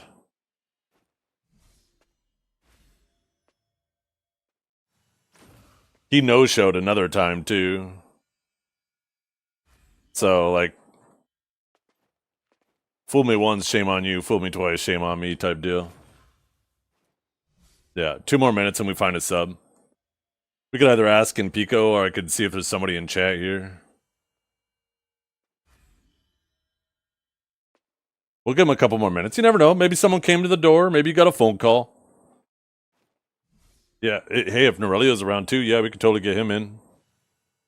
Oh yeah, looks like he's streaming right now too.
Yeah, it definitely should.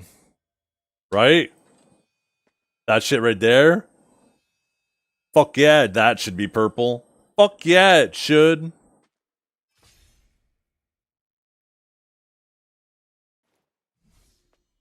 Yeah, I think it's subtime. See if Norelia wants to get in on it.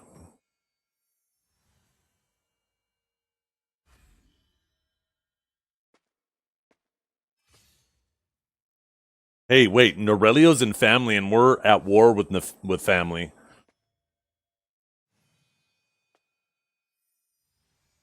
And he's on Arsha right now, too. Get ready, Kanjar. When he swaps to our channel, we light his ass up.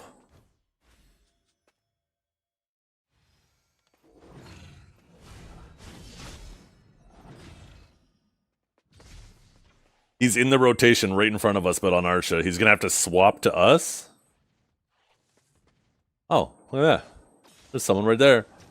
Oh my god, look at that. Boom! Holy!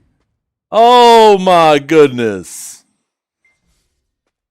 You see that combo? That could be Norelio next.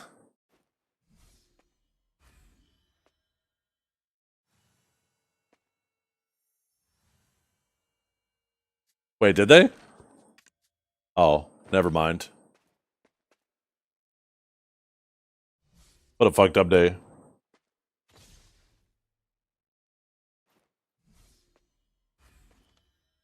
You killed me, bro. I'm sorry. Yo.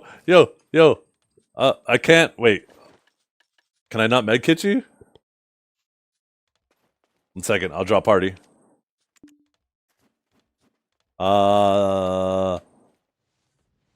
Slash invite Mitchie. No. I gotta change this. Slash invite Mitchie. No. Fuck. Can you invite me?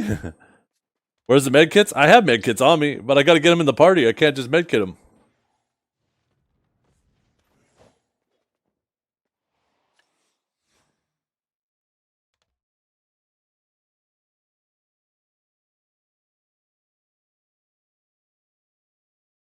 Wait. Why is there so many Mitchies? Where are all these Mitchies coming from? Okay,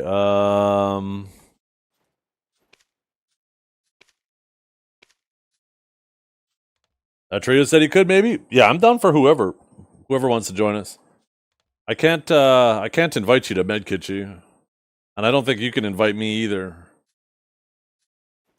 What's your family name? Maybe I gotta type that. Or a character name.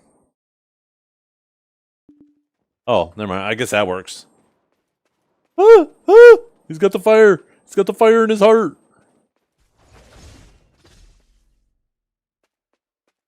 Oh, I guess I should get back in the party.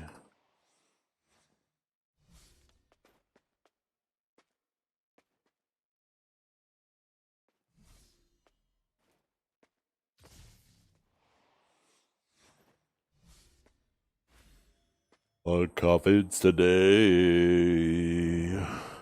Don't you see their bodies burning, desolate and full of yearning, dying of anticipation, choking from intoxication? Don't you see their bodies burning, desolate and full of yearning, dying from anticipation, choking from intoxication?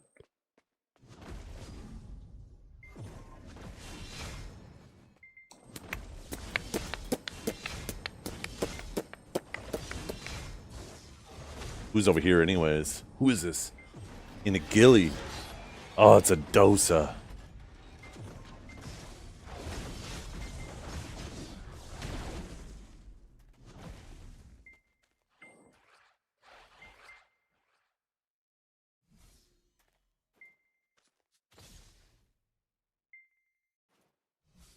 Oh. I am so oblivious what's going on in my chat. I'm looking at guild chat and shit. I'm like, so where's this Atreyu person Huntler's talking about? Fucking legit a dude in my chat. There's a whole ass conversation, and here I am looking everywhere else, wondering what's going on. Oh no, Pig got him! Pig, no, what'd you do to Mitchie? That is fucked up.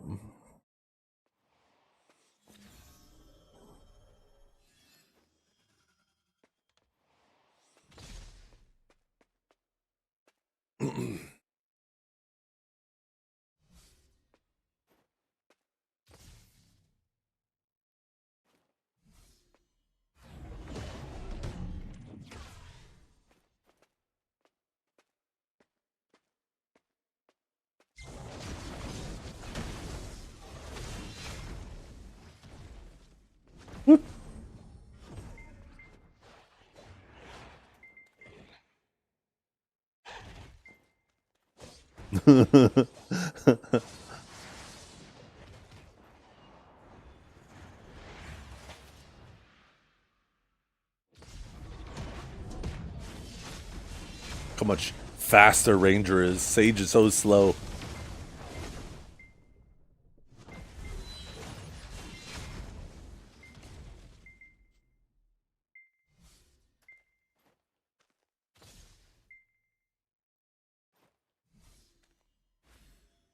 You know what they probably did? I don't know who dropped the deck.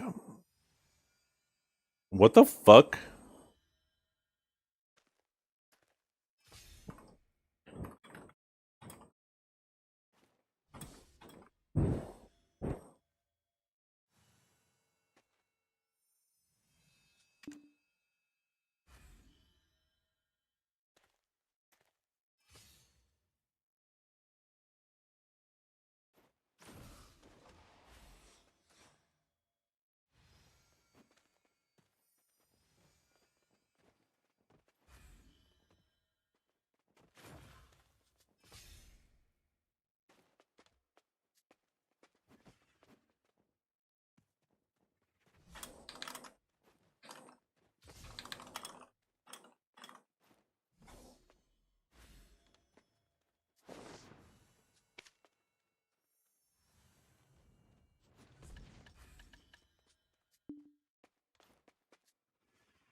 What? Oh. Oh.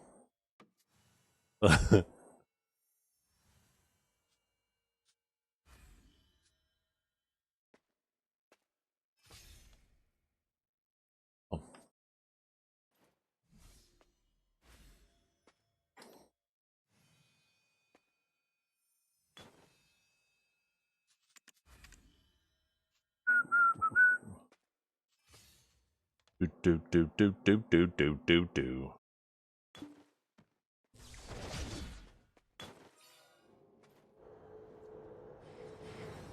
Cannot be.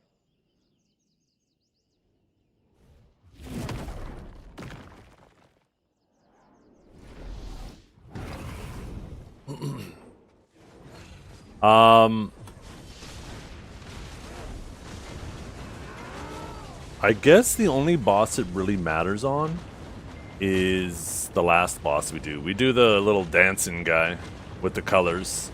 So, Atriu, you're the yellow color. Everything else, all these other bosses are super hard to fuck up.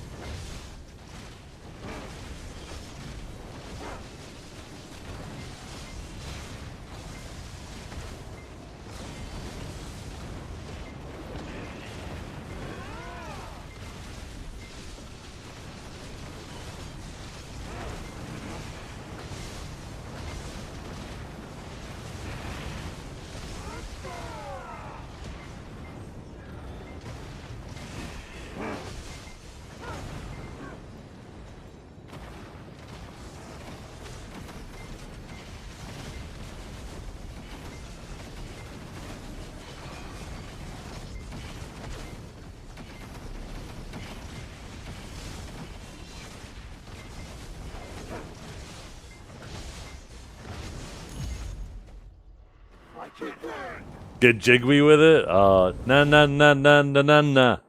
Na na na na na na. God, it's crazy that song was such a banger.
Probably going after the non-splendid haver.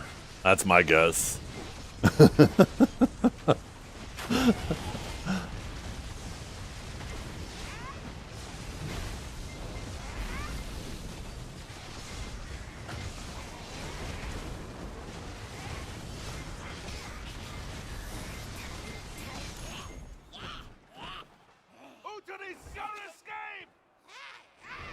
I heard that.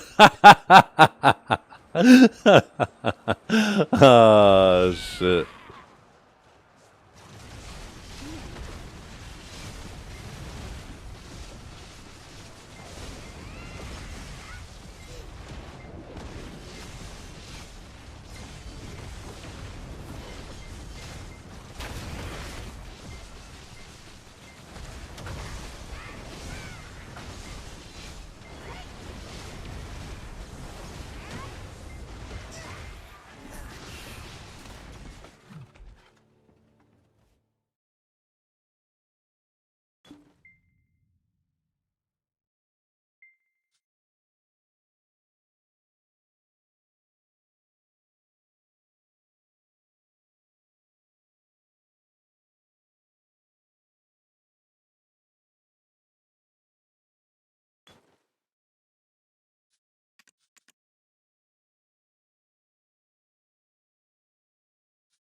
Character gear tab, like life skill tools.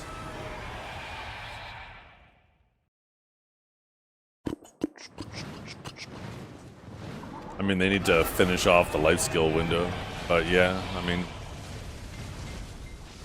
I think it's annoying that accessories don't go in there. It's exceptionally annoying that we have a bunch of tools that haven't been added to that.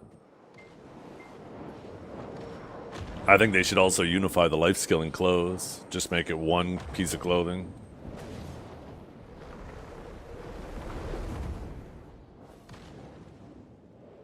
And have that go in the window too.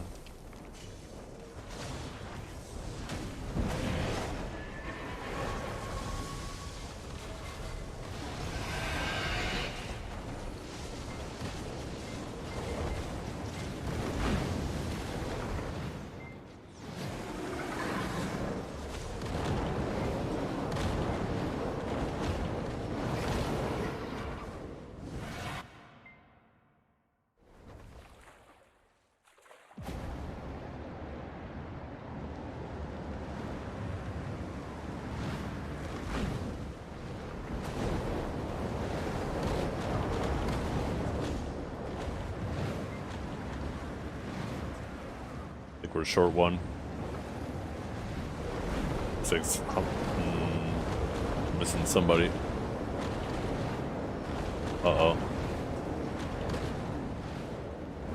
Someone's coming down. I see them coming up. There we go. I was delayed. Holy crap.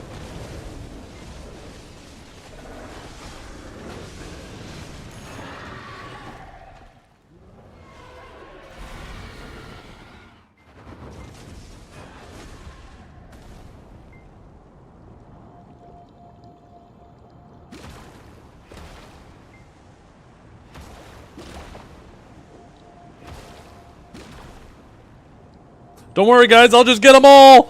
I got 4 of those. Although the third one, it looked like 2 of us hit it at once, but it bounced me, so I'm going to say it was me.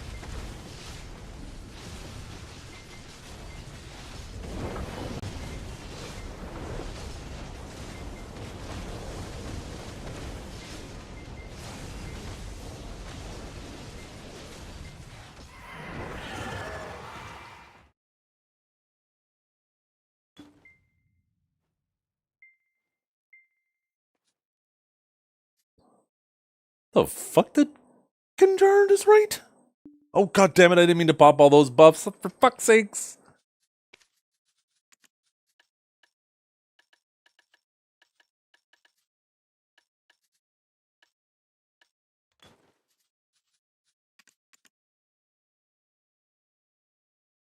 Yeah. No, I agree. At this point, we should just have a universal gear wheel. The tag system doesn't really provide any value to the game anymore in its current implementation. Having to untag and retag stuff just is an annoyance. You will regret the grasp of death.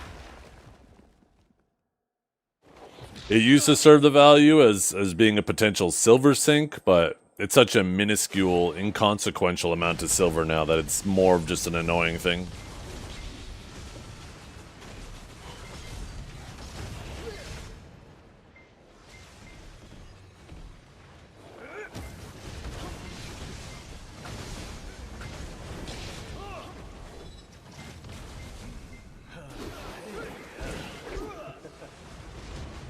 Just a reminder, you're yellow, IXR.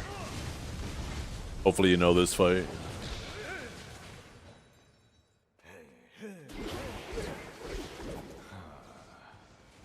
You're the next one up. Go grab the yellow buff. Beautiful. Looks like he knows what he's doing. Hell yeah, he does.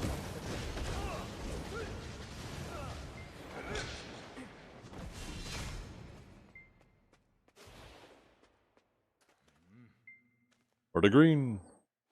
Hurry up.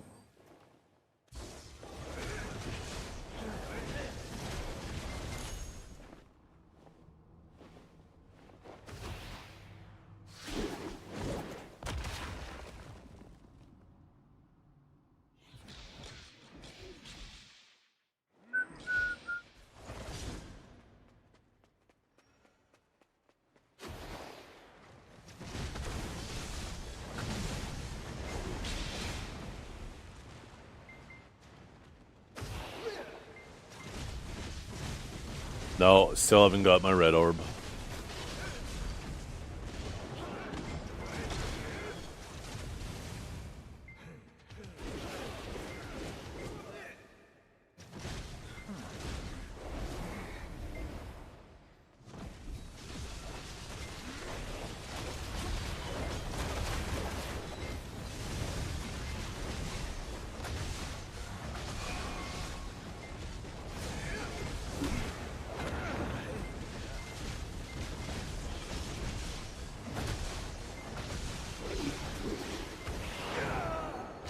Nice job.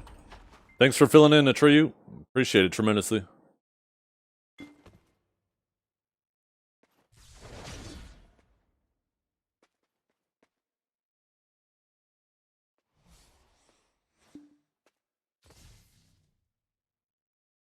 GG, fellas. GFG. Would be cool if they could universally adjust trash loot weight to 0.1. Yeah, it would. Once again, that's also another thing that's just an annoying thing. Doesn't really serve a purpose having some fucking trash weigh 0.5. Like, what the hell is even that?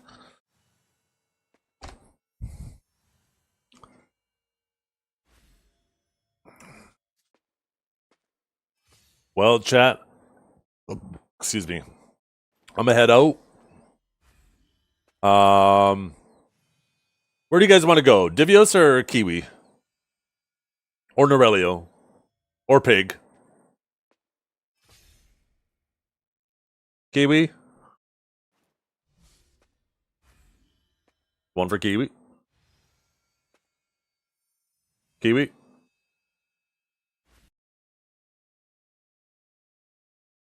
Pig?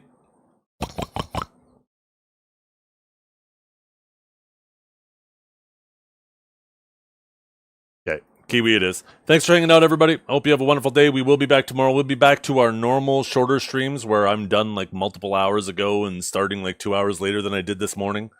So it'll be, yeah, shorter streams. There's going to be also a little bit of an interruption tomorrow. Got a contractor coming by. We got to talk about a couple things, but it should be a short little visit, short little interruption. But yeah, thanks for hanging out, everybody. I hope you have a wonderful day. Good luck with your grinds. Good luck with your enhances. We'll see you later. I'll send you all over to Kiwi. Kiwi's on a mission to reach 300 bill before, I think, Crimson Desert. Otherwise, she has to play Alien Isolation. Apparently, she hates horror games. So Okay, catch you all later.